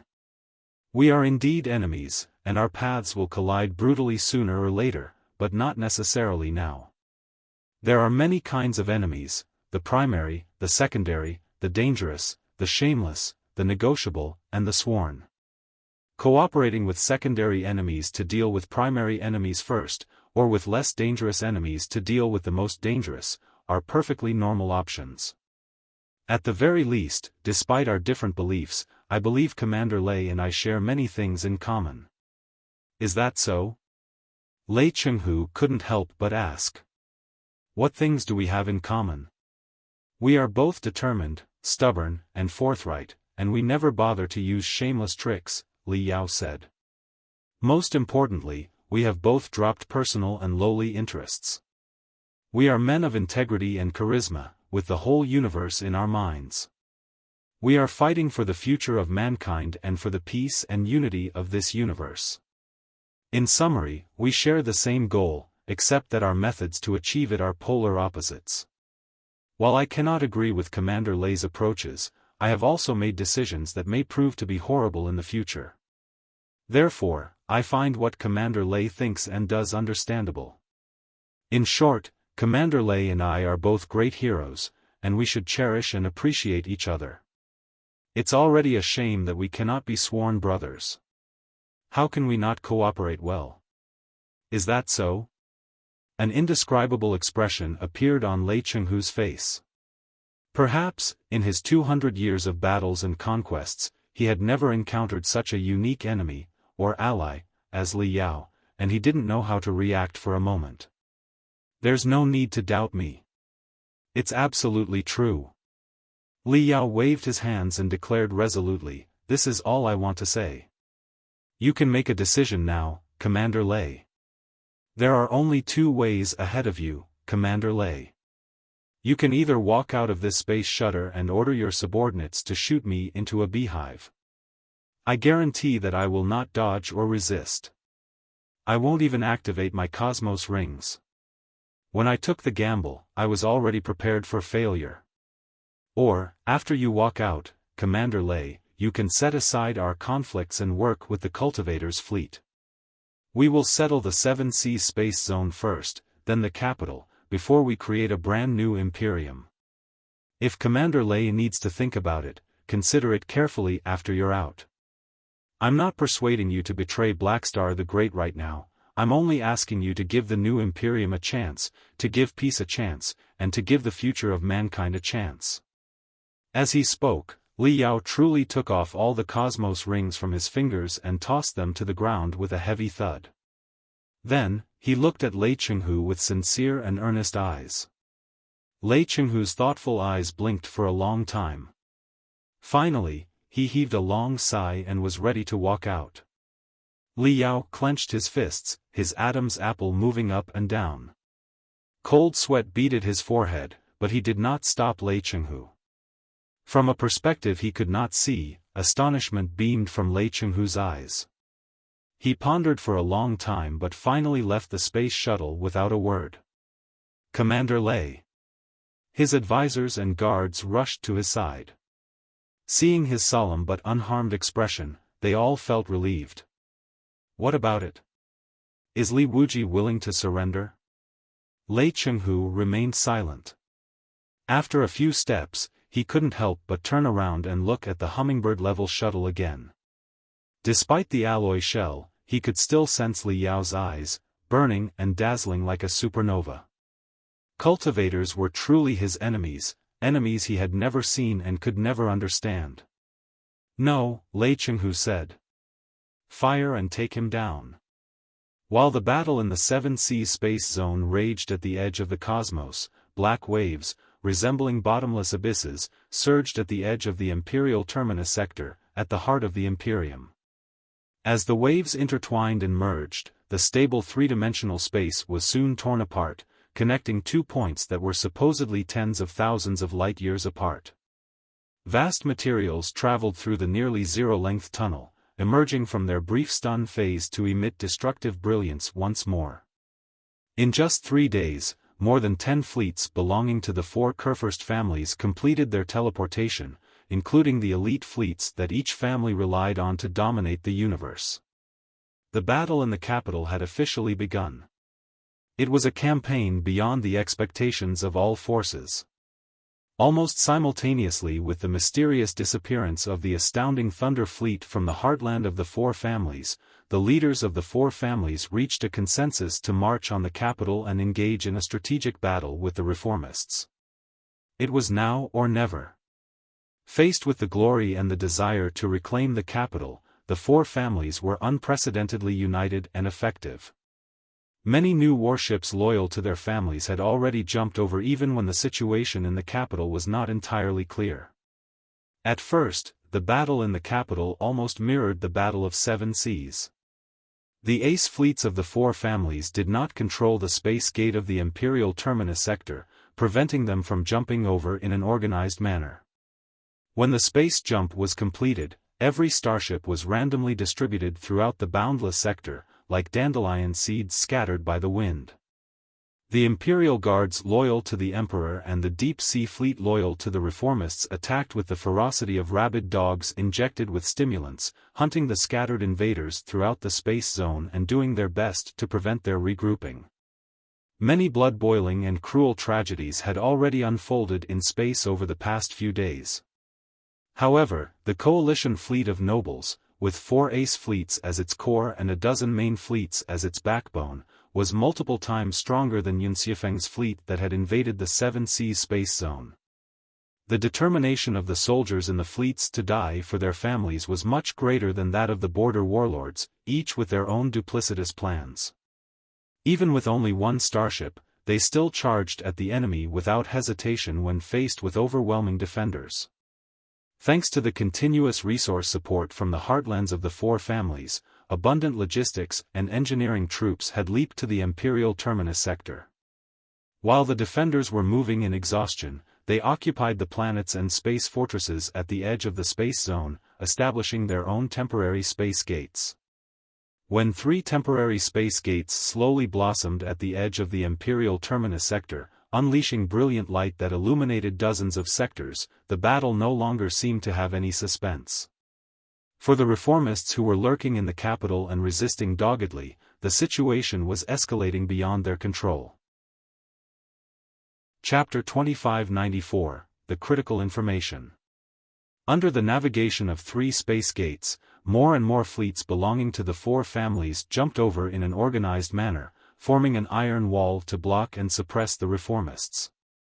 Enormous engineering warships, carrying infrastructural resources, also made the jump. 6 days after the battle began, a complete space fortress appeared in the Imperial Terminus sectors after just 6 hours. With the support of sufficient resources, the fleets were formed into solid battle formations, and the noble army pressed forward unstoppably, step by step. The Imperial Terminus sector was, after all, the heart of the Imperium. Over the past 1,000 years, countless defense lines in space had been constructed and reinforced. Almost every solid planet, satellite, and stable asteroid had been equipped with extensive bases and cubic defense structures. Despite the 4 families' absolute combat advantage, they did not rush to break the core of the Imperial Terminus sector, the capital. Instead, they advanced methodically, clearing every obstacle on the way to the capital planet and conquering all the fortresses and bases in space. After each defense base was captured, they immediately dispatched their own fleets to garrison it. Large quantities of materials were also shipped over to begin intense construction works. This was a war of 100 sectors against 1. The 4 families had ample time and resources to play a crushing game without taking the slightest risk. On the 20th day of the battle in the capital, the number 5 planet, closest to the capital planet, was occupied by the 4 families, turning into their optimal platform for attacking the capital.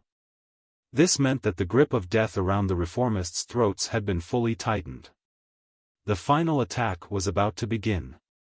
Faced with the aggressive, dominating performance of the four families, the reformists were naturally unwilling to wait to be eliminated. The deep-sea fleet and the Imperial Guards led a few counterattacks, only to be blocked by the four families' dense battle formation, solid defense, and overwhelming troops. Even though the warriors of the reformists had the courage and combat ability to defeat multiple enemies, it was useless when they were faced with enemies that significantly outnumbered them. There were simply too many, and they were too formidable.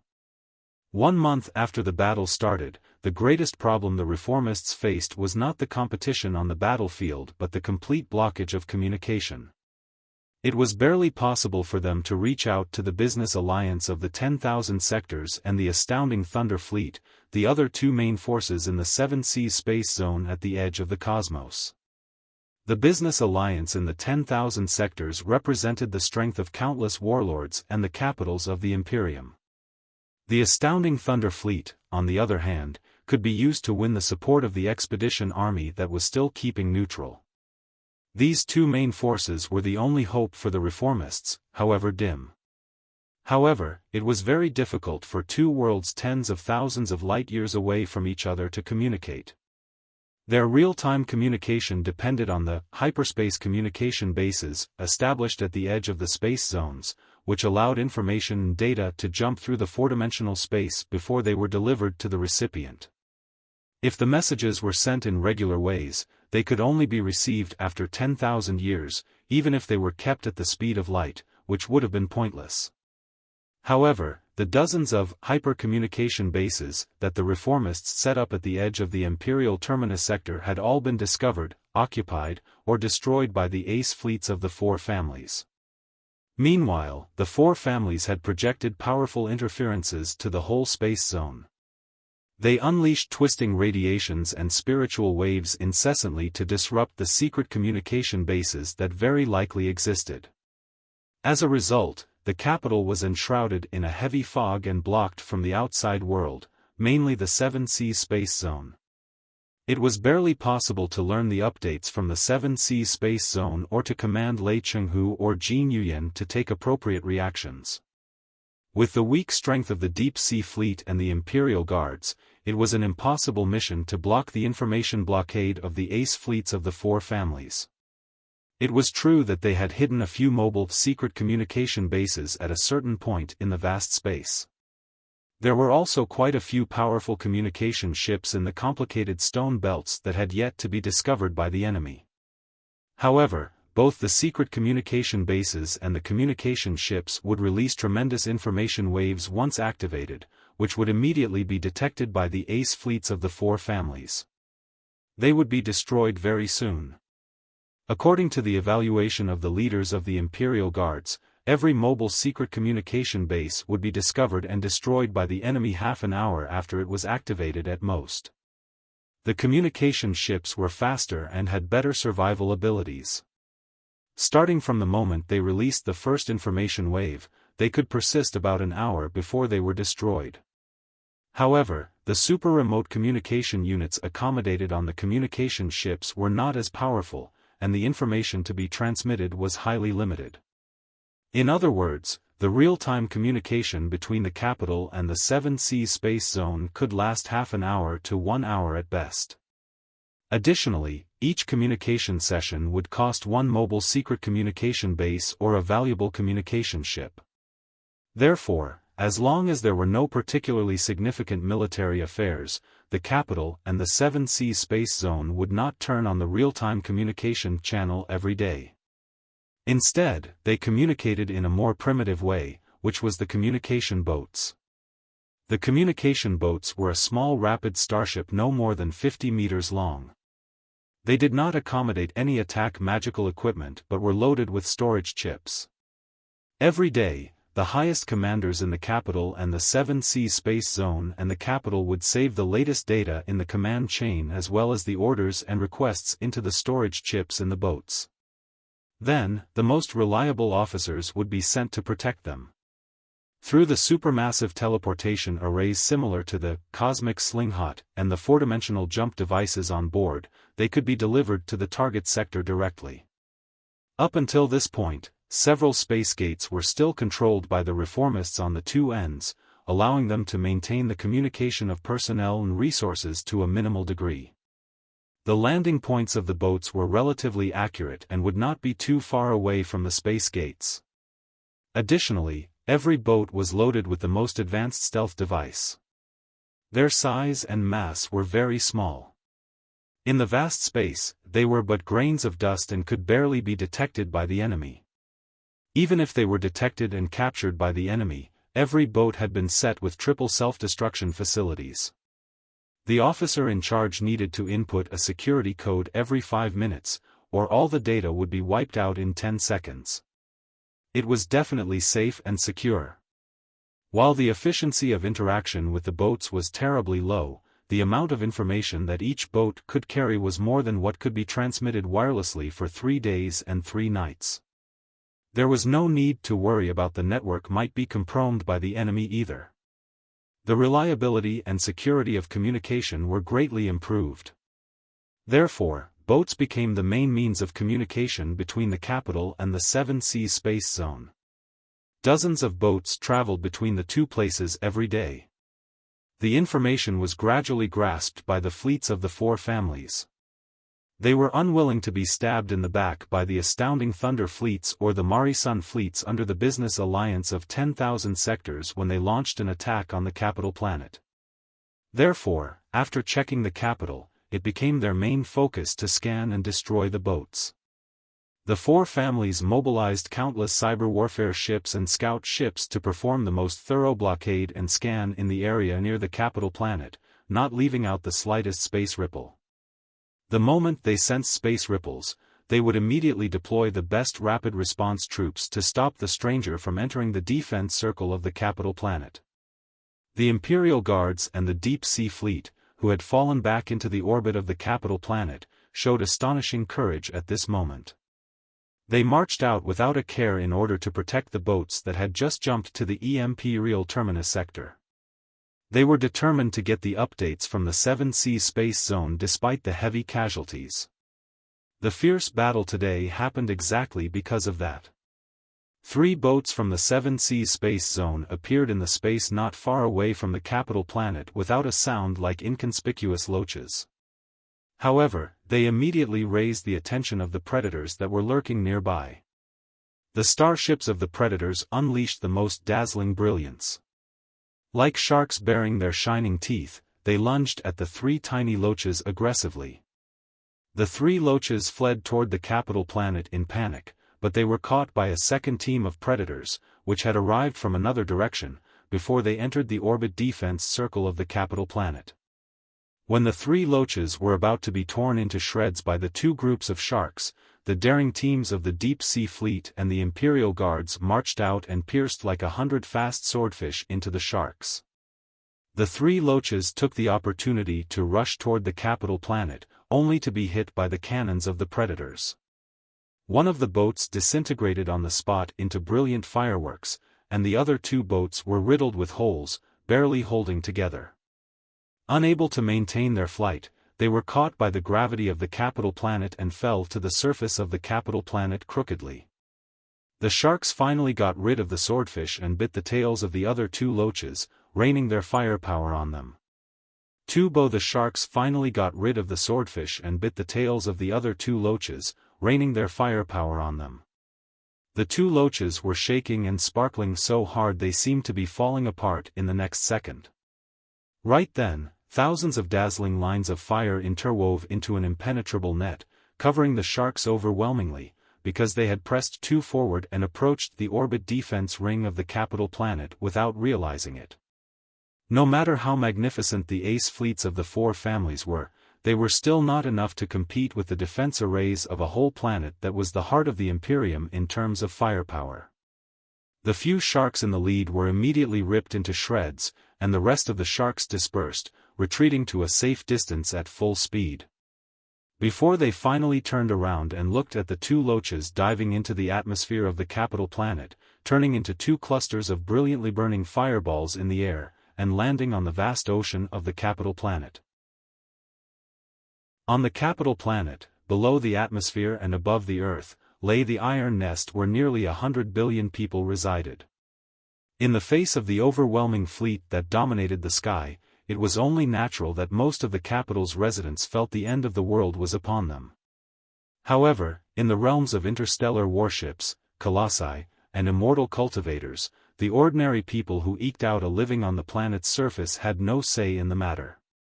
Thanks to the suppression of the reformists and the Imperial Guards who had gone mad, basic order was still maintained on the capital planet after a month of fierce battles. The central political district near the royal palace was where the most extreme, unwavering, and zealous reformists, along with a tiny fraction of insiders who had faith in the Great Black Star, were gathered. Facing the suppression of the four families' ace fleets, their resolve to die alongside the enemy was ignited. The entire royal palace was enshrouded in a gloom that felt like a solid black fog. Your Grace, deep inside the royal palace, two Imperial Guards supported a wearied, heavily wounded officer of the astounding Thunder Fleet as he walked to Li Linghai and reported, "The 3 ships that jumped to the capital today were blockaded by the hunting fleets of the 4 families. 1 ship was blown up on the spot, and the other 2 lost their momentum and defense shields, crashing onto the planet. They were severely damaged and scorched due to entering the atmosphere at too steep an angle and too high a speed. It is estimated that 1 ship disintegrated directly in the atmosphere, breaking into countless pieces that landed in the Silver Moon Ocean. We found some remains and confirmed the extent of the damage. It is unlikely that anyone inside the ship survived. The other boat, though riddled with holes and terribly torn, managed to maintain its basic integrity. The red box, where the storage chips were kept, has been found, and the captain has been saved as well. The data stored in the chips is being parsed and read. This is the captain of the boat. At the behest of General Lei Chenghu, he wishes to meet your grace." Seated deeply on a throne shaped like a starship, Li Linghai was enveloped in darkness, despite the flashing lights. Only a few strands of white hair and her nearly transparent eyes were visible. It was not until this moment that she finally lifted her head from the shadows. She scanned the weary captain with eyes that seemed to pierce through his soul, then spoke in a hollow, unpredictable voice, "What's the situation in the 7C space zone? What does Marquis Liaohai wish to convey to me?" "To answer your grace's question, we have made significant breakthroughs in the 7C's battle. Our forces have shattered Xuefeng's battle formation and even captured his flagship, Landslide. As for Xuefeng himself, he has vanished from space. It is not yet confirmed whether he has died or fled." The weary captain coughed lightly and continued. "However, the coalition fleet of the 4 families has not surrendered. Their remaining forces, now led by the experienced Song family general, Song Yushi, continue to resist our advances. The details and data of the battle are all stored in the chips. Once parsed, your grace will have the full picture. As for Commander Lei's secret order, he wishes to speak to your grace in person. Therefore, he was hoping that your grace could activate the heaven-level communication line of the highest secrecy." "He wants to use a heaven-level line?" Li Linghai raised her eyebrow, which seemed to be made of iron needles. "To speak, does Lady Li Linghai have important military affairs to discuss with me?" The real-time communication between the capital and the 7C space zone solely relied on the communication ships and the mobile secret communication bases. Such wireless ways of transmitting information and data could be compromised and monitored by the enemy easily. Imagine if every word spoken by Li Linghai and Lei Chenghu after their real-time communication began would be heard by the commanders of the 4 families' ace fleets. How could they fight a war if so? Therefore, the communication ships and secret communication bases were all installed with the state-of-the-art anti-interference and anti-invasion units. According to their levels and performances, they were classified into 4 levels, namely, Heaven, Earth, Dark, and Yellow. Naturally, the higher their level, the less likely they would be hacked, and the more valuable they would be. Among them, there was only one last secret communication base whose security level was Heaven. Once it was activated and began transmitting abundant information between two sectors, it would definitely be discovered by the hunting fleets of the four families and destroyed in an hour. Lei Chenghu wanted to communicate with her in real time even though the cost was the last, heaven-level communication line. What was he trying to say? Li Linghai sank into darkness again and rubbed her temples with her fingers softly. Pondering for a long time, she still decided to grant Lei Chenghu his request. After all, Lei Chenghu was still the reformist's best warrior at this moment. There were plenty of his admirers even in the Imperial Guards. His prestige had already infiltrated the bones of all the soldiers of the Imperium. The Battle of Seven Seas had also come to the most critical moment. Lei Chenghu must have his own reasons to reach out to the capital in real time, at such a great cost. Besides, in a few more days, everything would be settled. Nothing could possibly stop him from achieving an everlasting enterprise. An hour later, deep inside the royal palace, in a secret command center independent of the joint command center of the Imperial Guards and the astounding Thunder Fleet on the ground, Li Linghai stared at the array of super crystal processors that were as magnificent as mountains before her eyes coldly while floating in the midair. The super crystal processors spurted out the glittering fog that condensed into a vivid light beam that was even more delicate than the grand illusionary land.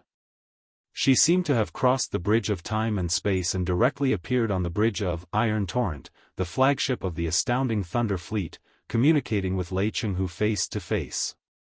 No, it was not her. Her long hair and her eyes had turned black like abysses, and gloomy dominance could be found on her face. She seemed to be surrounded by a few raging purple dragons in black scales. It was Blackstar the Great who was controlling the body. In the vast space at the periphery of the Imperial Terminus sector, a secret communication base that was as cold as an inactive volcano woken up all of a sudden. Unleashing waves of a special frequency and slashing the barrier of the three-dimensional universe, it connected the data of two worlds that were as abundant as an ocean. In front of Wu Yingqi, colorful swirls were wriggling and gathering into a gate of rainbows. Lei Chenghu's image that looked like a tough iron statue appeared from the rainbow gate clearly. Your Majesty. Lei Chenghu bowed deeply, with admiration and zeal all over his face. Marquis Liaohai, courtesies are unnecessary. Time is precious. Let's be straightforward. Wu Yingqi said grimly, we have only one last, heaven-level line left. The secret communication bases that supported such real-time lines usually survived less than 40 minutes in the past, which means our communication may be cut off by the enemy anytime after 20 to 30 minutes. I've read the battlefield data that you sent through boats over the past few days. Xuefeng's defeat and death are only a matter of time, and it was within our expectation that Song Yushi, the old conning fox, still kept part of the combat ability since he had been dawdling at the edge of the space zone. I don't think you are activating the extremely precious line just because of Song Yushi and Xuefeng. Therefore, did something unexpected happen in the Seven Seas space zone? Yes, Your Majesty. Lei Chenghu said, to be more precise, it was not something unexpected, but someone expected, this guy. Lei Chenghu waved his hands. A tiny holographic window was immediately opened next to them, displaying the picture where three colossi, countless crystal suits, and crystal tanks barraged and blew up a space shuttle. However, right when the space shuttle exploded, a vigorous shadow jumped out from it and shouted in the most high-pitched voice, Commander Lei, what are you doing? We are great heroes, and we should cherish each other. We are the same kind of people. We can agree to disagree and create a beautiful future together. Don't be so stubborn. At least run some investigation. There's a scheme in the capital. A great scheme. You stupid moron. My mouth is getting dry, and you still don't believe me? You will regret it. You will definitely regret it. Ah! Like a burning turkey, the man jumped up and down in the storm of bullets and fled in panic. Wu Yingqi narrowed his eyes and rubbed his nose. He sighed. Li Yao, the cultivator who always appears at the wrong place and time, bringing nothing but trouble, has indeed emerged again. However, how did you manage to surround him? I can tell that the place of your battle was a garage on Iron Torrent. Is he alive or dead? What did he say to you? It's indeed the cultivator Li Yao that your Majesty mentioned earlier, and the place was a garage on Iron Torrent. However, I didn't surround him, he voluntarily offered himself to me, Lei Chenghu said emotionlessly. He came to my flagship like an idiot, disguised as Li Wuji, and tried to sow discord between me and your Majesty. He even attempted to persuade me to join his side and cooperate with him to deal with your Majesty. I am not a 3-year-old, and I certainly wasn't tricked by him. But I pretended to agree to ease his wariness. Then, I concentrated the firepower of 3 colossi and a whole marine team, hoping to annihilate him once and for all. Unfortunately, while the man lacked brains, he had remarkable bronze. Despite the unfavorable circumstances and the devastating firepower, he managed to pull out a cosmos ring from somewhere unbelievable, summoning his colossus. In the end, he got away and escaped. Chapter 2596, The Sun Shooting Plan. While speaking, Lei Chenghu displayed dozens of holograms, which showed battle scenes captured by crystal suits and crystal tanks from various angles. In the images, Li Yao could be seen flying freely amidst the flames, resembling a winged cockroach. Soon, he found an opening and unleashed a barrage of rays. The Colossus Arsonist arrived in grand fashion. In the next moment, the holograms shook violently, and the images were disrupted by the waves emitted by the Arsonist. Smoke and fire quickly obscured all the cameras, plunging the entire garage into chaos. It turned out that the Arsonist had blown a hole in the airtight door of the garage. All materials inside, including most of the crystal suits and crystal tanks, were sucked into the vacuum. The 3 colossi, on the other hand, were more restrained in battle due to fighting on the astounding Thunder Fleet's flagship, Iron Torrent. Li Yao seized this opportunity to escape, transforming into a glittering ray of light and fleeing into space. Not only is this vulture Li Yao's combat ability astonishingly high, but he also wields a highly advanced colossus, more advanced than any in the astounding Thunder Fleet, Lei Chenghu said through gritted teeth. I deployed 7 colossi and thousands of crystal suits and armed shuttles to surround him. However, space is vast and his actions were too unexpected. We were unable to block a divinity transformation stage expert equipped with such a state-of-the-art colossus. Please forgive us, Your Majesty. That was not your fault, Wu Yingqi replied leniently. This Li Yao is like an unbeatable and uncatchable cockroach, unbelievably shameless and cunning. Even though I deployed abundant troops, I failed to capture him on the capital planet. It is understandable that the scoundrel escaped from Marquis Liaohai's hands when you were engaged in a fierce battle against Yun Xuefeng and Song Yushi's fleets. Thankfully, just like a cockroach, the man is upsetting but cannot affect the big picture. Marquis Liaohai, if such trivialities are all that you want to convey, you could have reported it to me via boats. There was no need for you to use the precious, heaven-level communication line to ask for my forgiveness. I'm afraid that you misunderstood, Your Majesty. While it was regrettable that Li Yao eluded, asking for forgiveness is not my main purpose. Emotionlessly and solemnly, Lei Chenghu went on, to convince me, Li Yao told me many things in his space shuttle, including numerous slanders about Your Majesty. Amused, Lei Chenghu interrupted, Marquis Liaohai, you did not buy into his words, did you? Think about the destruction of Manjasaka, the city in the sky or the so-called arrival of the Black Wind King. Li Yao is best known for his mouthful of lies and his psychological tricks. Even dead people may come to life again under his persuasion. It is in fact very easy to deal with such silver tongues. As long as you turn a deaf ear to him and do not believe anything he says, there will be nothing he can do. Marquis Liaohai, you have been the most loyal and determined immortal cultivator for 200 years. You are not changing your beliefs just because of a few words spoken by a cultivator, are you? That's absolutely right, Your Majesty. Naturally, I would never believe Vulture Li Yao's nonsense, Lei Chenghu said. However, something he said has indeed been worrying me. Even though I attacked him decisively at that time, the concerns have been haunting me and eroding my beliefs since he escaped. I was almost driven to madness. As Your Majesty knows, I am pushing my soul to the limit every second for the Battle of the Seven Seas. My body and mind are already severely exhausted and could easily collapse. If I am driven to madness now, the outcome of the Battle of the Seven Seas could become unpredictable. Therefore, I boldly requested Your Majesty to activate the most precious secret line, hoping that Your Majesty could answer my questions and stabilize my mind to ensure the victory of the Battle of the Seven Seas. Oh? Wu Yingqi squinted. Gloomily, he slowly asked, "What are your concerns, Marquis Liaohai?" "It's Your Majesty's victory plan in the capital," Lei Chenghu continued. Li Yao claimed that Your Majesty had set a massive trap in the capital and prepared a grand scheme that could affect the future of the Imperium and even humanity. I absolutely did not believe a word he said.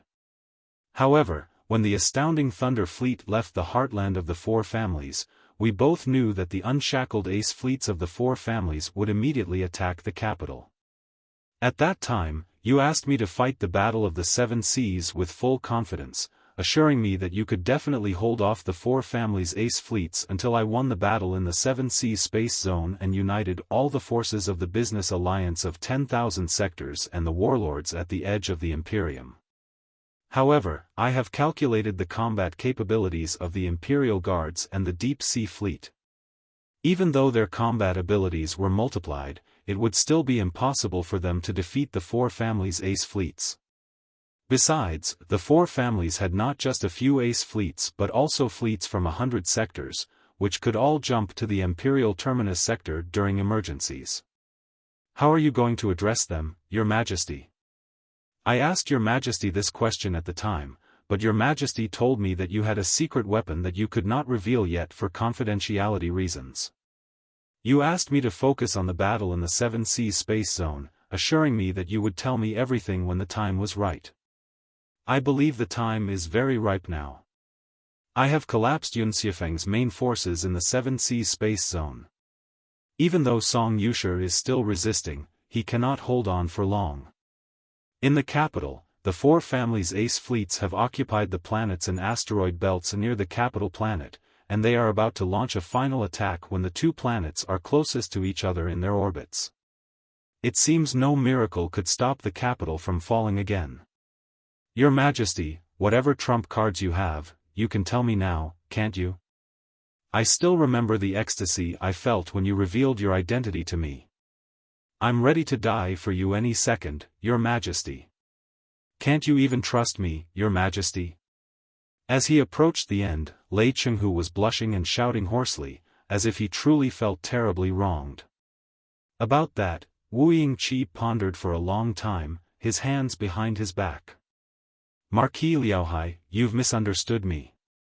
Ever since I was reborn, everyone who got close to me did so for certain interests.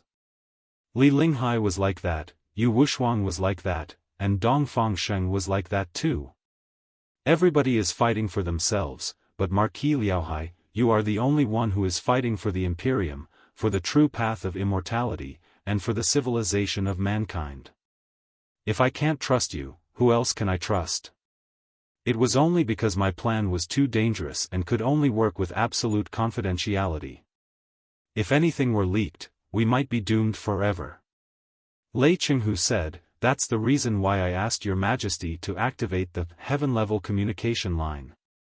Only in this line will Your Majesty never be hacked and reveal the whole plan without concerns. Wu Yingqi asked, Marquis Liaohai, do you really want to know it? Lei Chenghu replied, Your Majesty, I have to know it. If it is kept a secret from me, my beliefs may collapse at any moment, which will result in the failure of the Battle of the Seven Seas. Fine. Taking a deep breath, Wuji stared at Lei Chenghu in the eyes and said most sincerely, as I said, there are no secrets between Marquis Liaohai and I. What can't I tell Marquis Liao Ai when I have already told you the secret I hid in the Supreme Emperor's mausoleum for 1,000 years and returned to the Imperium in Li Linghai's body? Now, I will inform you of the sun shooting plan, exactly as it is. The sun shooting plan? Lei Chenghu was slightly stunned. Houyi shooting the suns? Exactly. The tale of Houyi shooting the suns is a legend that has been passed down among human beings for hundreds of thousands of years. After eliminating the ridiculous and mysterious parts, we now know that there was indeed a Houyi clan among the 13 carbon-based lives that made up the Pangu Civilization's alliance. As naturally born star specialists, they were adept at studying most types of stars in the universe.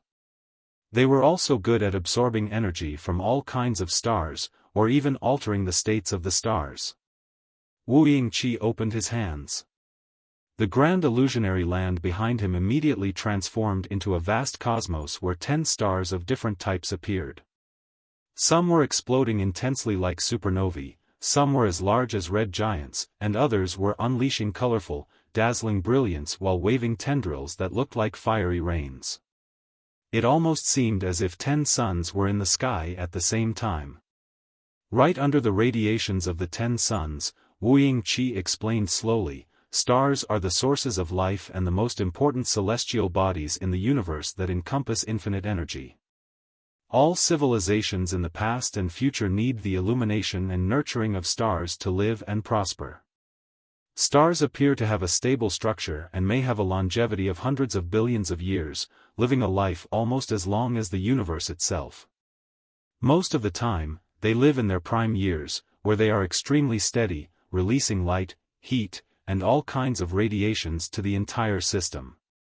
Even if they decay into white dwarfs or even black holes, it will take so much time that the brief civilizations originating from planets like ours can never feel. However, from another point of view, it is rather easy, or at least theoretically possible, to slightly alter the state of a star so that it can unleash the tremendous energy that will sweep across the whole system.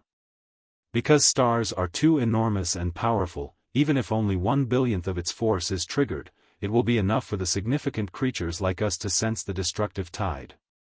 It's almost like a sneeze from the sun is enough to blow away all the warships scattered in space. Chapter 2579, The Sun's Final Cough. Behind the waning chi, 9 out of 10 suns had dwindled down and faded out, leaving only the last one, steady and unremarkable in the primordial years.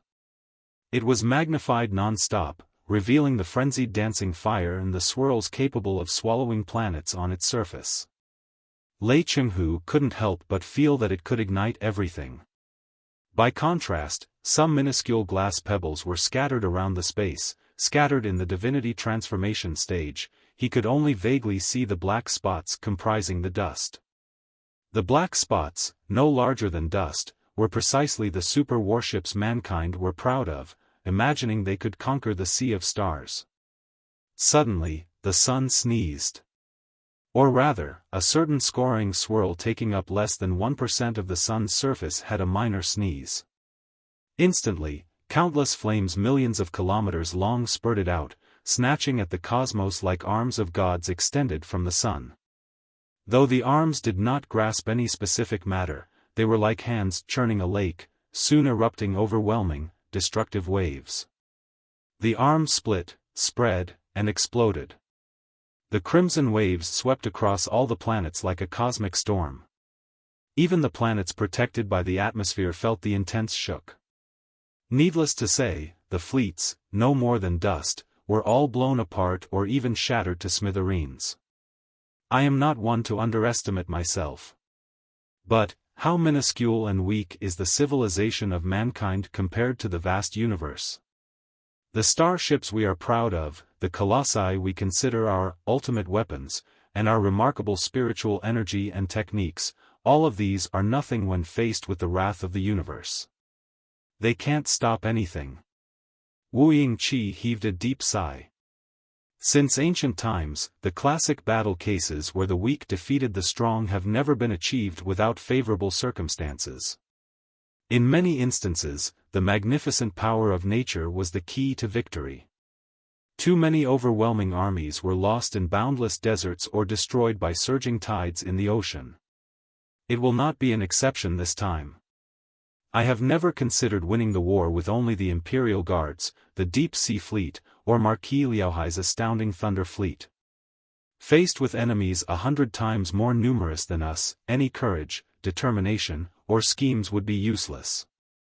However, even if the 4 Kurfürst families were 10 times, 100 times, or 1,000 times stronger, they would still be dead for sure in the face of the sun's roars. Lei Chenghu's eyes were so deeply attracted by the agitated sun that it seemed a minor volcano eruption had taken place within his pupils. Staring at the virtual picture for a long time, he couldn't help but ask, "Does your Majesty have a way to make the sun sneeze?" Indeed, Wu Yingqi smiled. As I said earlier, would I underestimate such insignificant beings? However vast and formidable the universe may be, human beings will one day completely conquer and utilize it.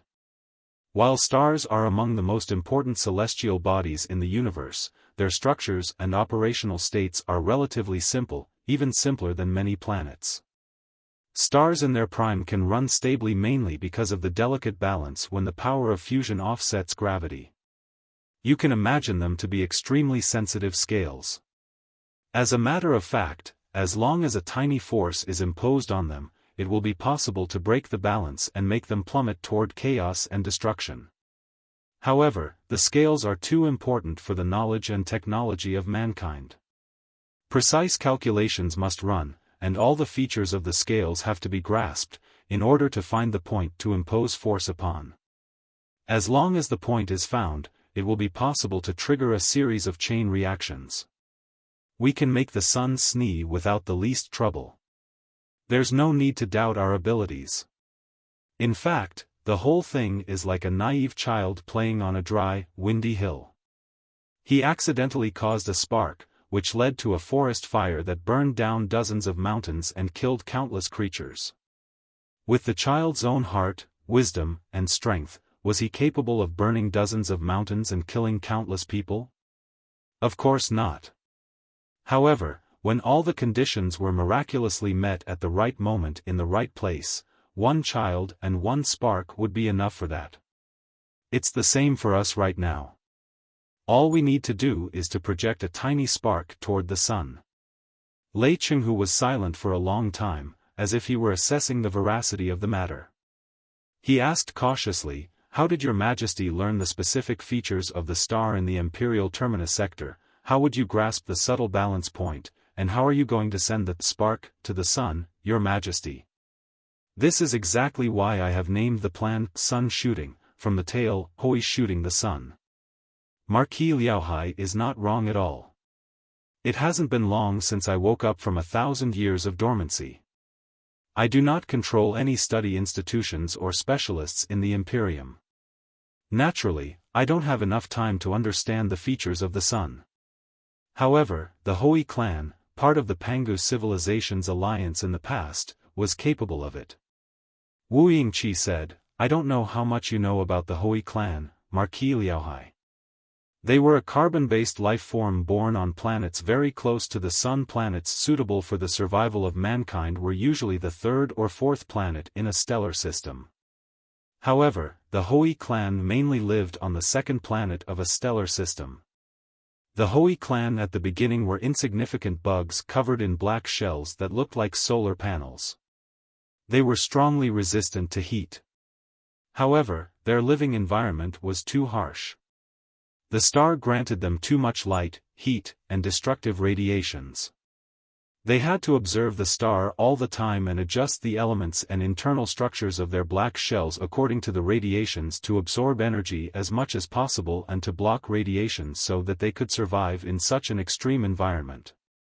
In the Pangu civilization's alliance, there was also the Quafu clan, whose people were also star specialists born in similar ways. They pursued the sun to obtain energy. However, the Quafu clan's speciality was the stable utilization of energy from the stars. They established abundant energy-absorbing panels on the orbit of the star, trying to enshroud the whole star with a piece of magical equipment named Quafu Sphere, thereby achieving a 100% utilization rate of energy. The Houyi clan differed from the Quafu clan, who were relatively mild and peace-loving in that they were tougher and better at breaking the subtle balance in stars to unleash the most formidable power instantly for war and destruction purposes. It is said that millions of years ago, before the Pangu Civilization's alliance was established, the Quafu clan and the Houyi clan, two interstellar civilizations both skilled at utilizing stars, once had a prolonged, magnificent war. At that time, the Quafu clan was more advanced, stepping out of their mother planet almost 10,000 years earlier than the Houyi clan, colonizing dozens of neighboring sectors. They found 10 stars in those sectors that were very stable and suitable for energy collection.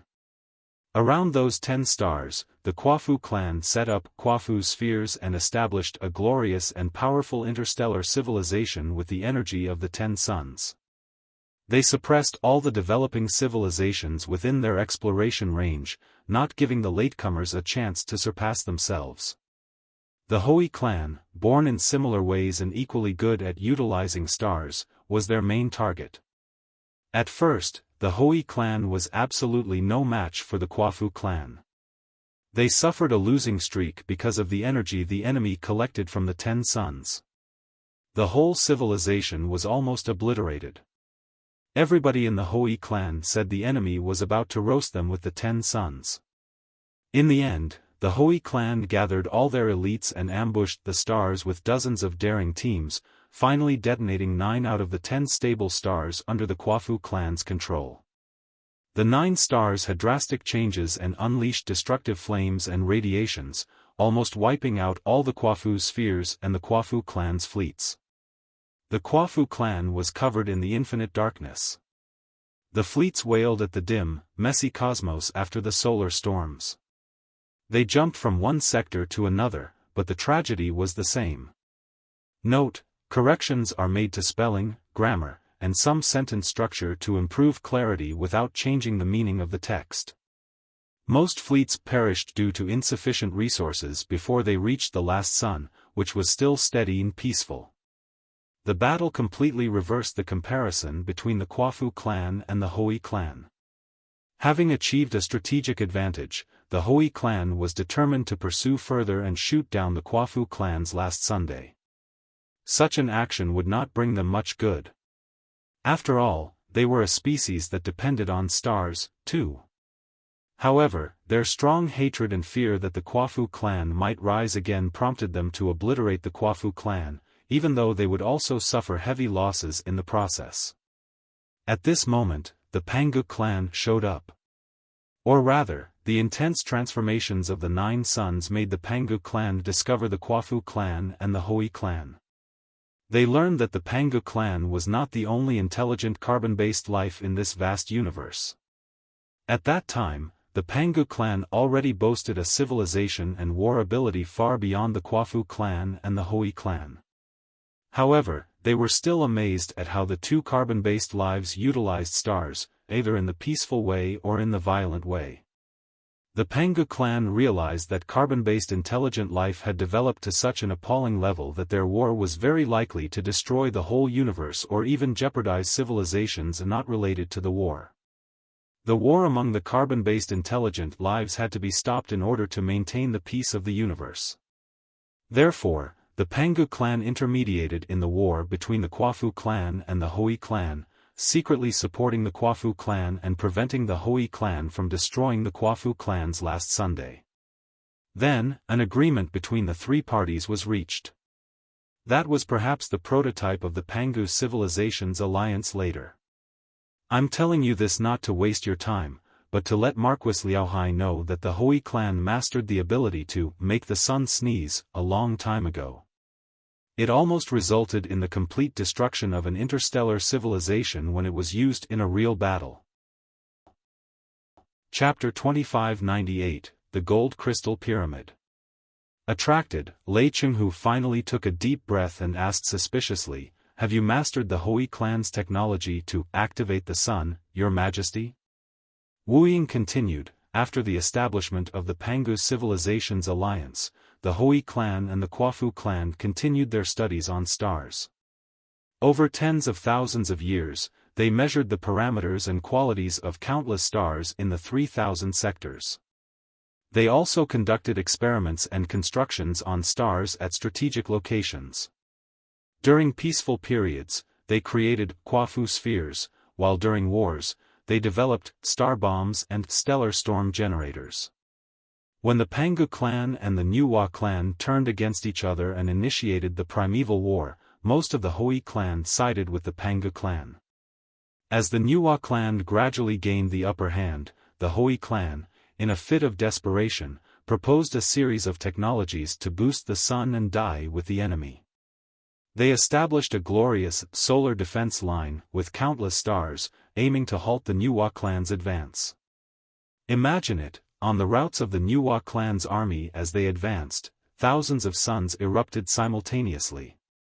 The infinite walls of fire they produced divided the universe into two halves, one dazzling, the other dark.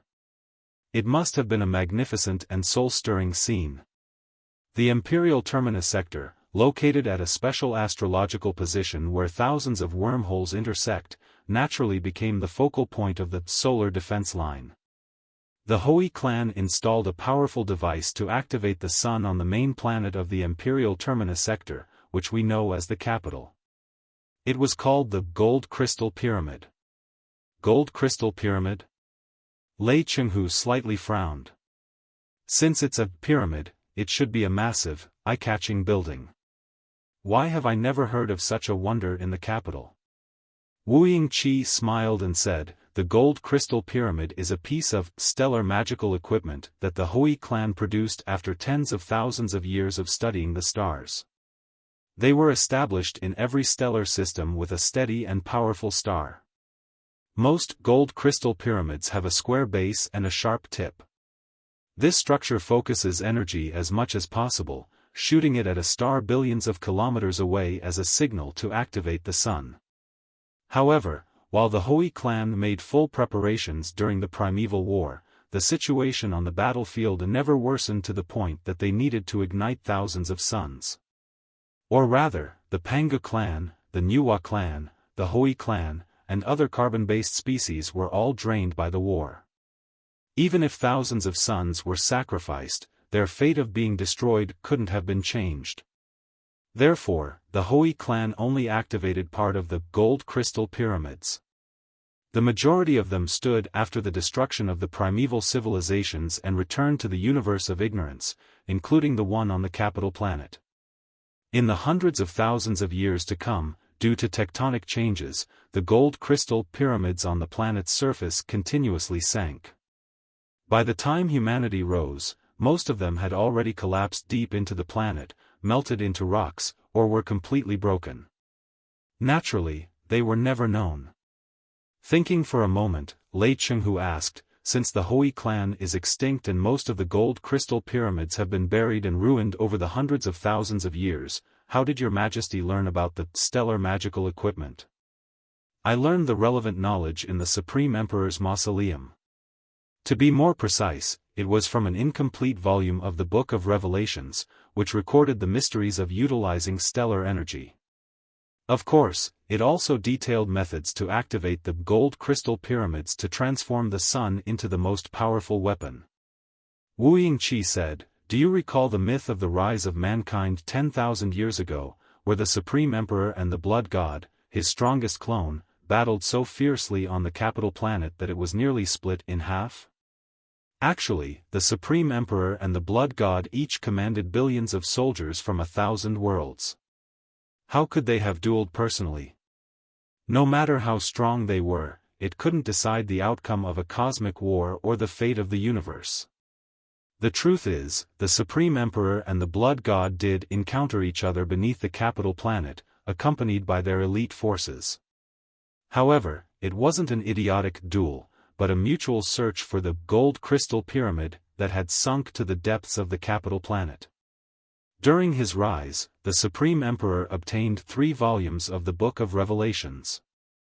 One of them documented methods for utilizing and amplifying stellar energy. The coordinates of some of the gold crystal pyramids and the means to control them seem to have been marked as well. The Blood God, being the Supreme Emperor's clone, shared part of his memories. Naturally, he also knew the secrets of the gold crystal pyramids. Both the Supreme Emperor and the Blood God believed that the gold crystal pyramid deep within the capital planet was the most crucial part of the solar defense line established by the Houyi clan in ancient times. Therefore, it must have had the best defense and maintenance facilities. Even if all the other gold crystal pyramids had rusted, this one was likely to remain intact. If they could locate the gold crystal pyramid, they would gain some control over the sun of the imperial terminus sector. At that time, fleets loyal to the Supreme Emperor and rebels loyal to the Blood God had gathered in the imperial terminus sector for a decisive battle that would shape the future of humanity. The situation was almost identical to today's. Whoever could trigger a minor, controllable solar storm was likely to be the ultimate victor. Thus, while thousands of starships engaged in space combat, the 2 leaders led elite teams to excavate the gold crystal pyramid at great risk. Unfortunately, the Supreme Emperor and the Blood God were the same person and shared the same thoughts. The elite teams of both sides unexpectedly encountered each other underground. After a lose-lose battle, both teams were wiped out, and their leaders were severely wounded. This also caused significant tectonic movements in the capital planet's crust. Indescribable energy erupted from the planet's core, nearly trapping the Supreme Emperor and the Blood God underground permanently. This is why legends say the capital planet was almost destroyed by the 2 experts. When the 2 commanders escaped from the planet's depths in frustration, they both lost the ability to command the battle or to excavate the gold crystal pyramid again.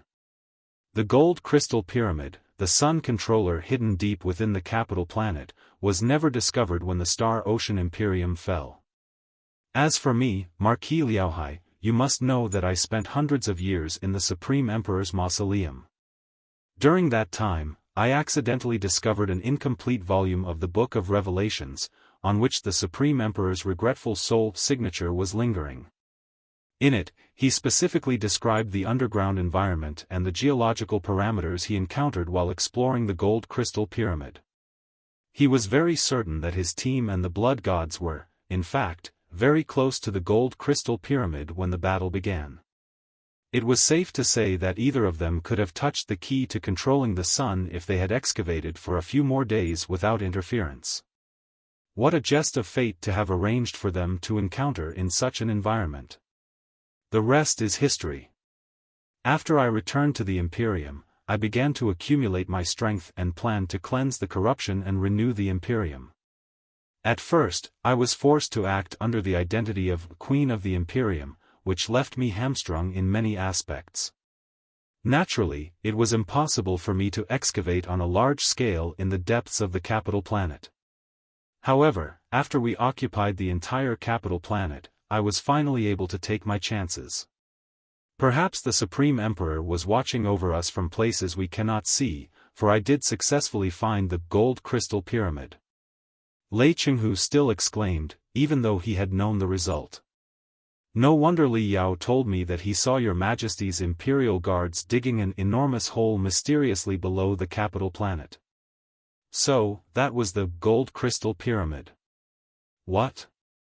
This time, Wu Yingqi, who wouldn't have flinched even if a planet had fallen apart right before his eyes, was genuinely shocked. His eyelids and lips quickly shivered as he blurted out, "That scoundrel knows that too?"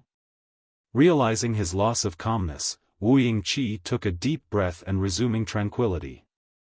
He said casually, "Yes, that's exactly the gold crystal pyramid. Now, Marquis Liaohai, you should know that I did not lie to you and have shared all the secrets with you, right?" Li Yao thought everybody else was as spoken as him. Did he really think he could sow discord between us in such a way? How ridiculous. While saying, Wu Yingqi suddenly thought of something else. His face slightly changed again, and hints of anxiety beamed out of his eyes. Lei Cheng coughed somewhat in embarrassment and said, "I'm certainly grateful for your Majesty's trust, and I cannot repay 1/1000th of your Majesty's recitation even with my life. However, this gold crystal pyramid was a piece of stellar magical equipment from hundreds of thousands of years ago, designed and developed by the Houyi clan. It must be very different from what human beings are used to. Can it really unleash infinite power in your hands, Your Majesty?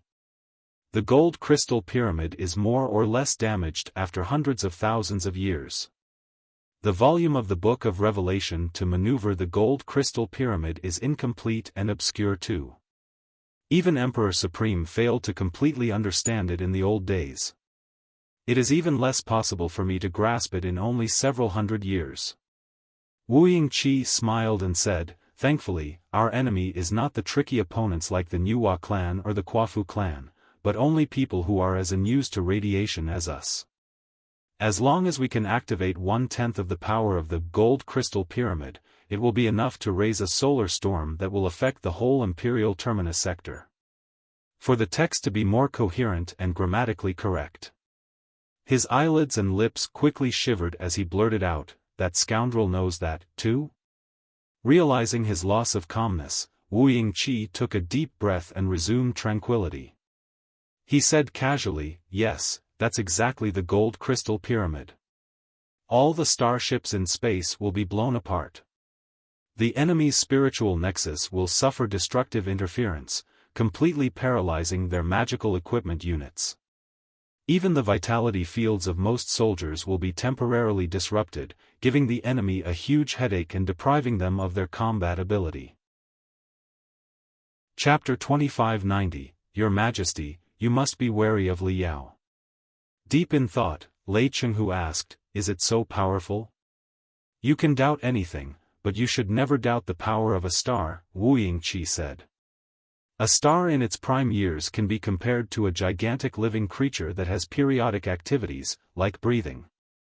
In the empty real-term sector, the cycle of every breath of the sun is 14 years. After every 14 years, the sun will reach the most intense phase of stellar activity. During this phase, all kinds of radiation, magnetic fields, particles, and even the protons inside the sun that are involved in the spiritual energy will be spurted out at high speed, sweeping across the whole system like countless burning tentacles. Even on the capital planet, the power of solar activities can still be felt. Volcano eruptions, tsunamis, earthquakes, spiritual energy disruption, and even the mental derangement of the immortal cultivators all have a lot to do with the solar activities. The universe is a giant magnetic field, and the human body is a small one. The training of the immortal cultivators is exactly to integrate the two magnetic fields into a new, powerful one. Just like pigeons that have to tell the direction by using the magnetically sensitive areas inside their heads, the immortal cultivators are unusually sensitive to all kinds of magnetic fields. When the solar activities are in the period of outbreaks, pigeons will be lost due to the disruption of the magnetic field. How could the immortal cultivators remain unaffected? Even the experts in the nascent soul stage, the divinity transformation stage, or even the divinity branching stage are too insignificant when faced with the might of a star. That's still a pure natural environment without any human intervention under the protection of the atmosphere. Still, the consequences are severe enough. This year marks the period of solar outbreaks in the 14-year cycle in the Imperial Terminus sector. If we could intensify the solar activities on the Sun, it will definitely deal a destructive blow to the ace fleets of the four families. Today, supermassive magical equipment like starships is moving toward precision and automation. The more precise, the more vulnerable, the more automated, the more dependent on the system.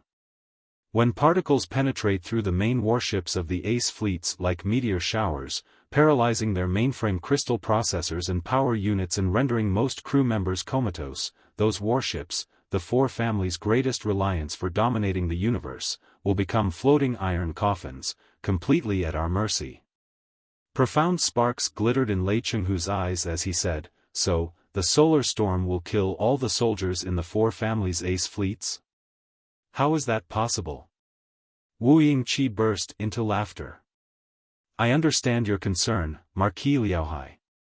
You are highly reluctant to see a civil war in the Imperium. To be honest, I am also unwilling to see bloodshed. Both Marquis Liaohai and most of the soldiers under the four families' command are my subjects and the swords I rely on to conquer the universe. Our great enemy, the Covenant Alliance, hasn't shown up yet. Why would I break my swords for no reason? Rest assured. The effects of the solar storm will be temporary. The starships and soldiers will only be paralyzed for a few days, which should be enough for our army to capture all the soldiers in the ace fleets. I believe that they will certainly realize their mistake and walk on the correct path to serve their country after they are escorted to the capital planet and educated by me and Marquis Liaohai. Is such a result acceptable to you, Marquis Liaohai? Lei Chenghu thought for a moment and asked, shouldn't the solar storm affect everyone equally?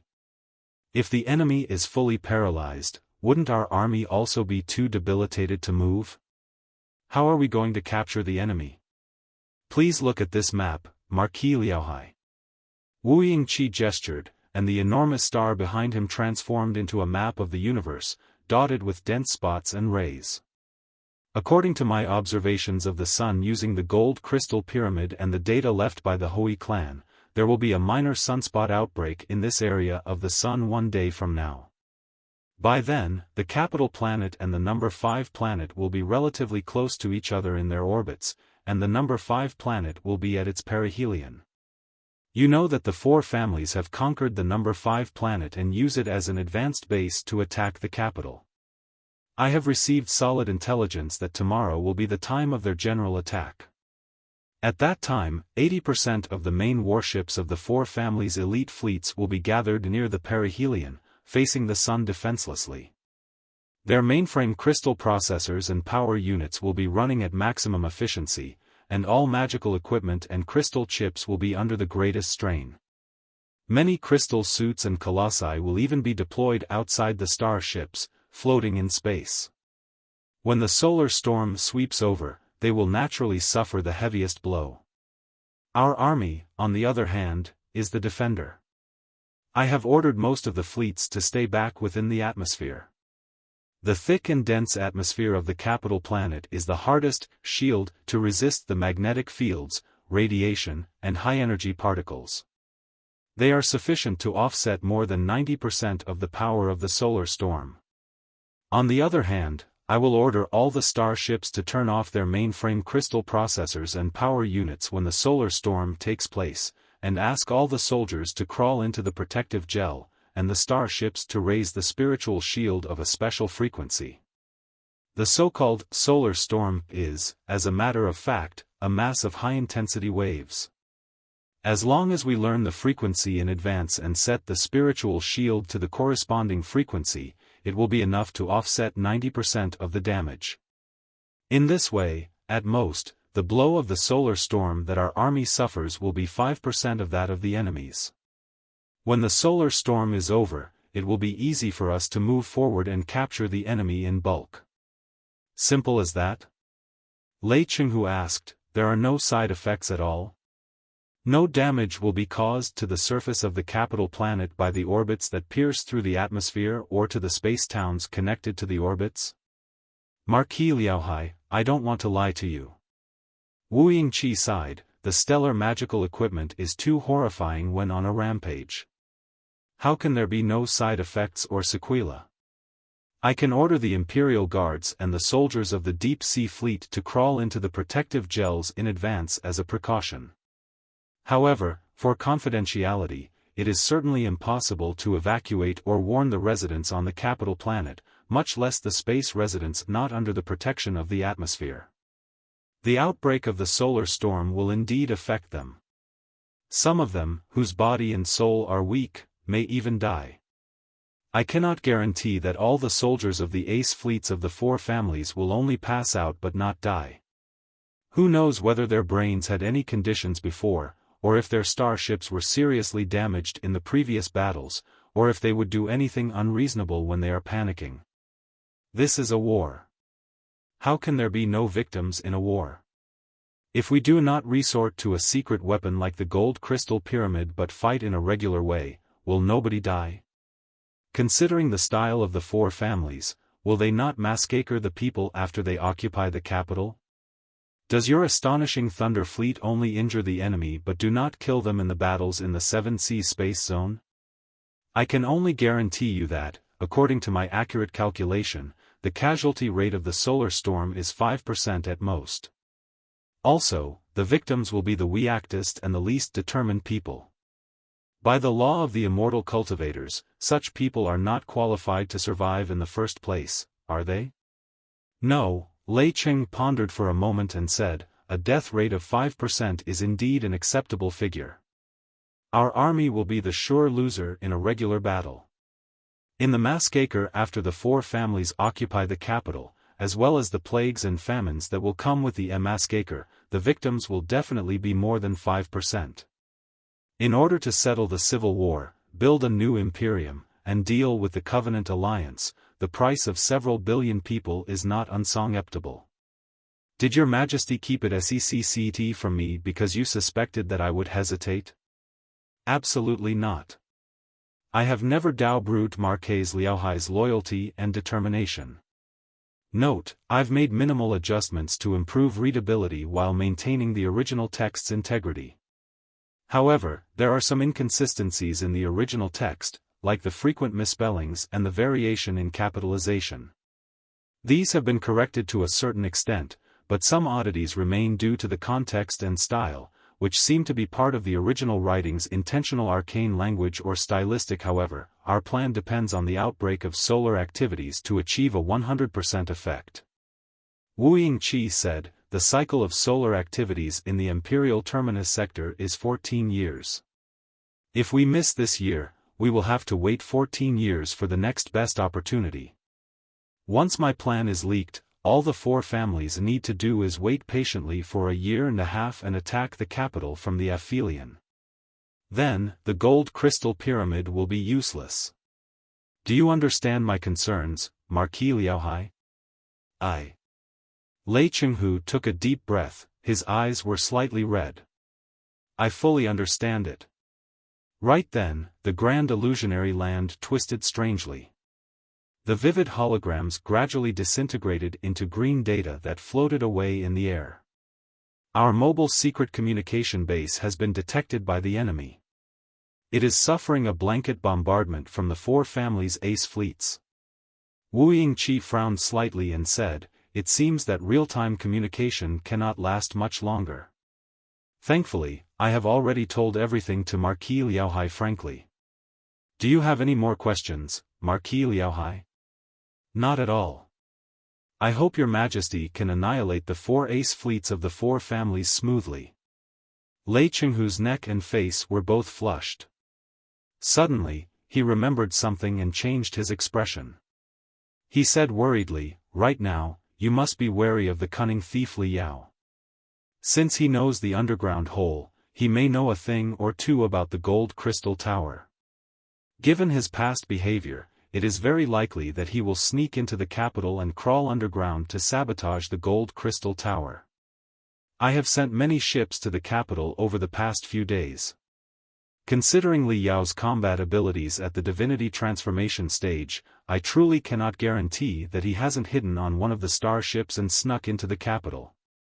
Even the greatest dam may be compromised by a tiny ant's nest. You must be cautious, Your Majesty, in case the scoundrel ruins your cause. Chapter 2600, Torn Planet. Not far from the capital planet, within the chaotic asteroid belt, a mobile secret communication base moved slowly like a clumsy tortoise, trying to evade the predators lurking behind with the aid of the flying meteors. However, the hunters from the elite fleets of the four families were evidently much faster and more agile than the secret communication base. Very soon, they attacked its tail and gnawed through its spiritual shield, swallowing it completely. Highly explosive bombs, laden with marrow crystals, rained down upon the secret communication base like a downpour, exploding into smithereens. Everything was knocked over and shattered in the wake of blazing fireballs. Your Majesty, inside the secret command center of the royal palace on the capital planet, Lei Chenghu's hologram appeared to have more to say to Wu Yingqi. However, as the communication base in space collapsed, the grand illusory land that connected the two sectors also transformed into highly unstable rays of light. He extended his hands toward Wu Yingqi, only to become a frozen statue. Soon, the statue turned to digital sand and fell to the ground, vanishing. Holding his forehead while facing the void, Wu Yingqi thought for a long time. Then, his hands moved nimbly, drawing hundreds of black threads, while retrieving abundant data from the mainframe crystal processor. There was one thing Lei Chenghu did not know: Wu Yingqi had more intelligent sources in the 7 Seas space zone than Lei Chenghu. In the 7 Seas space zone, even the astounding Thunder Fleet, or Lei Chenghu's flagship, Iron Torrent, Wu Yingqi had employed many spies. As the battles intensified over the past few days, the spiritual nexus in both the capital and the 7 Seas space zone faced severe interference, nearly blocking all information communication.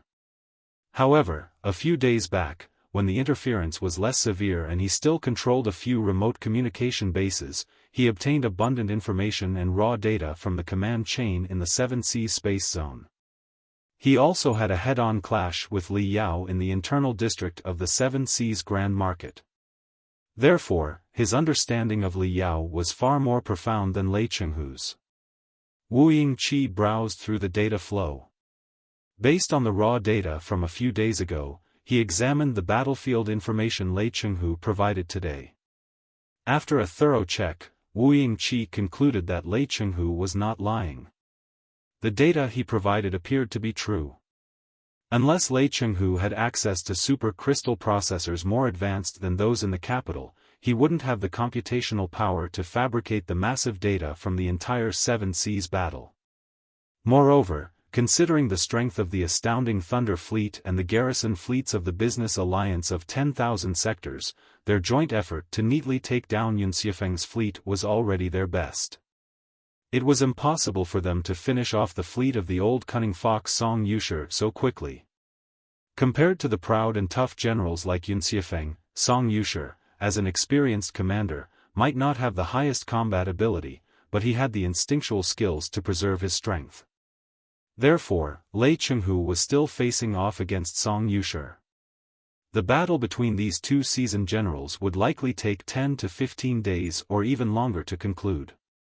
Lei Chenghu's intelligence about Li Yao should also be accurate.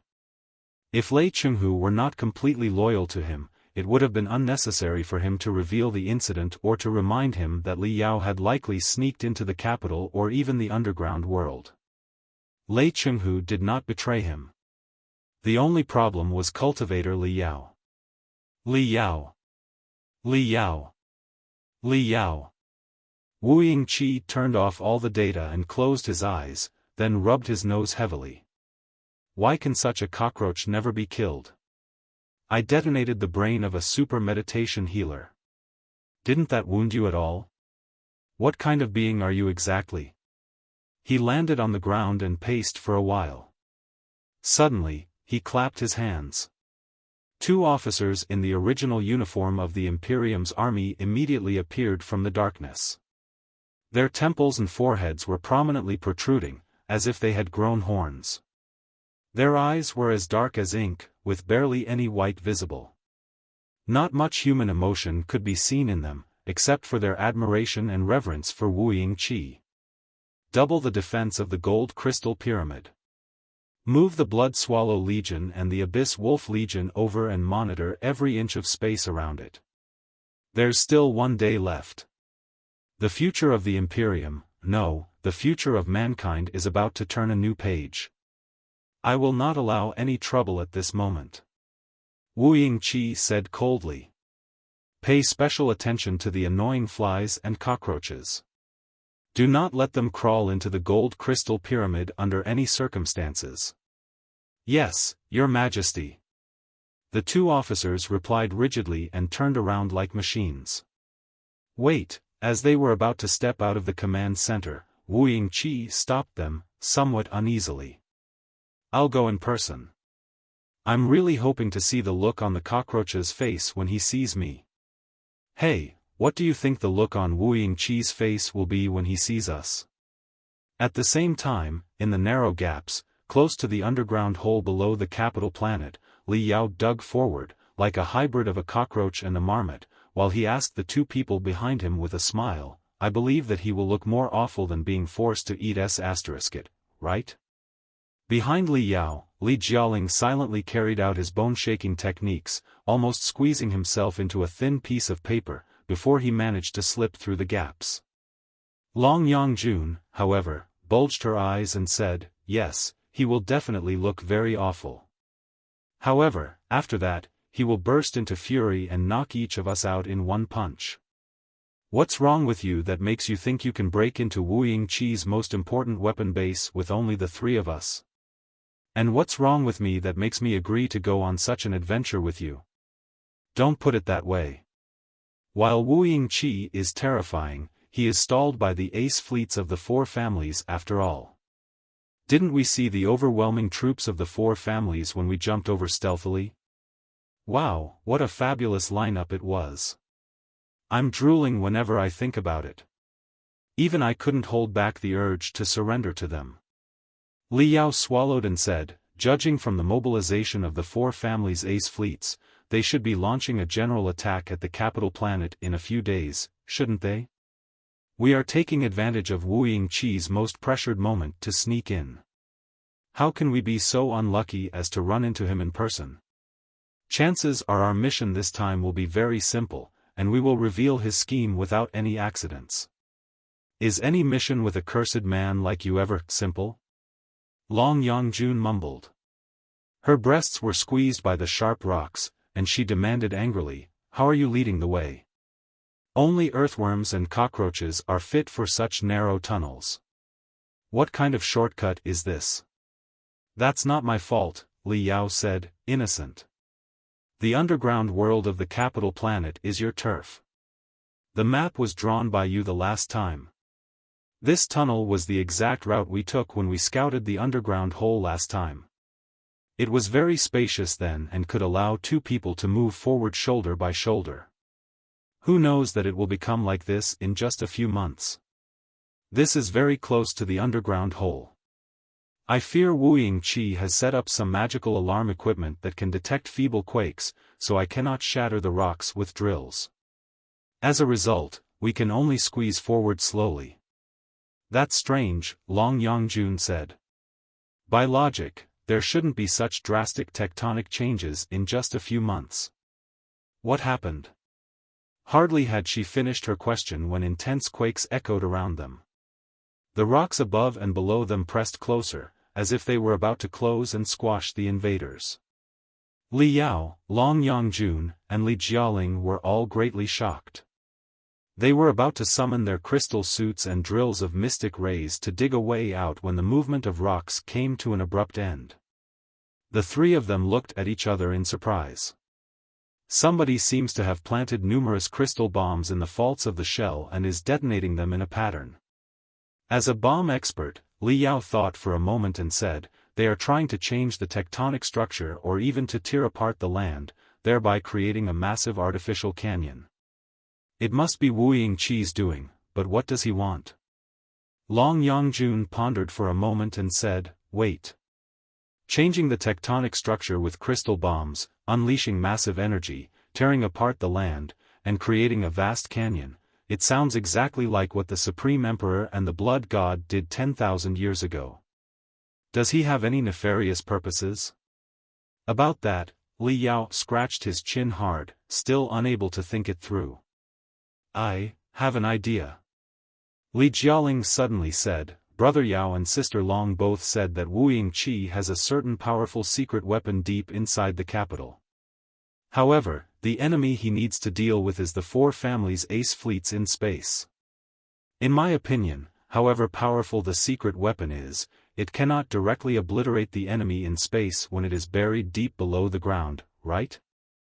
Therefore, the first thing Wuji is going to do, and what the Supreme Emperor or the Blood God did first 10,000 years ago, is to find a way to tear apart the planet so that the secret weapon may rise to the surface of the planet. That's right. Li Yao slapped his forehead and said, that should be it. Jialing, I didn't expect you to be growing so fast. After only 1 year, you're almost as smart as I am. Change the tectonic structure, tear apart the planet, and make the secret weapon rise to the surface? Long Yangjun, however, shuddered in coldness. When the Supreme Emperor and the Blood God clashed 10,000 years ago, it resulted in permanent changes to the environment on the surface of the capital planet. No one can estimate how many people perished. Today, 10,000 years later, the population of the capital planet has expanded tenfold. If the tectonic structure were to change again, leading to a global earthquake or volcanic eruption, it's impossible to predict the kind of living hell the capital planet would become.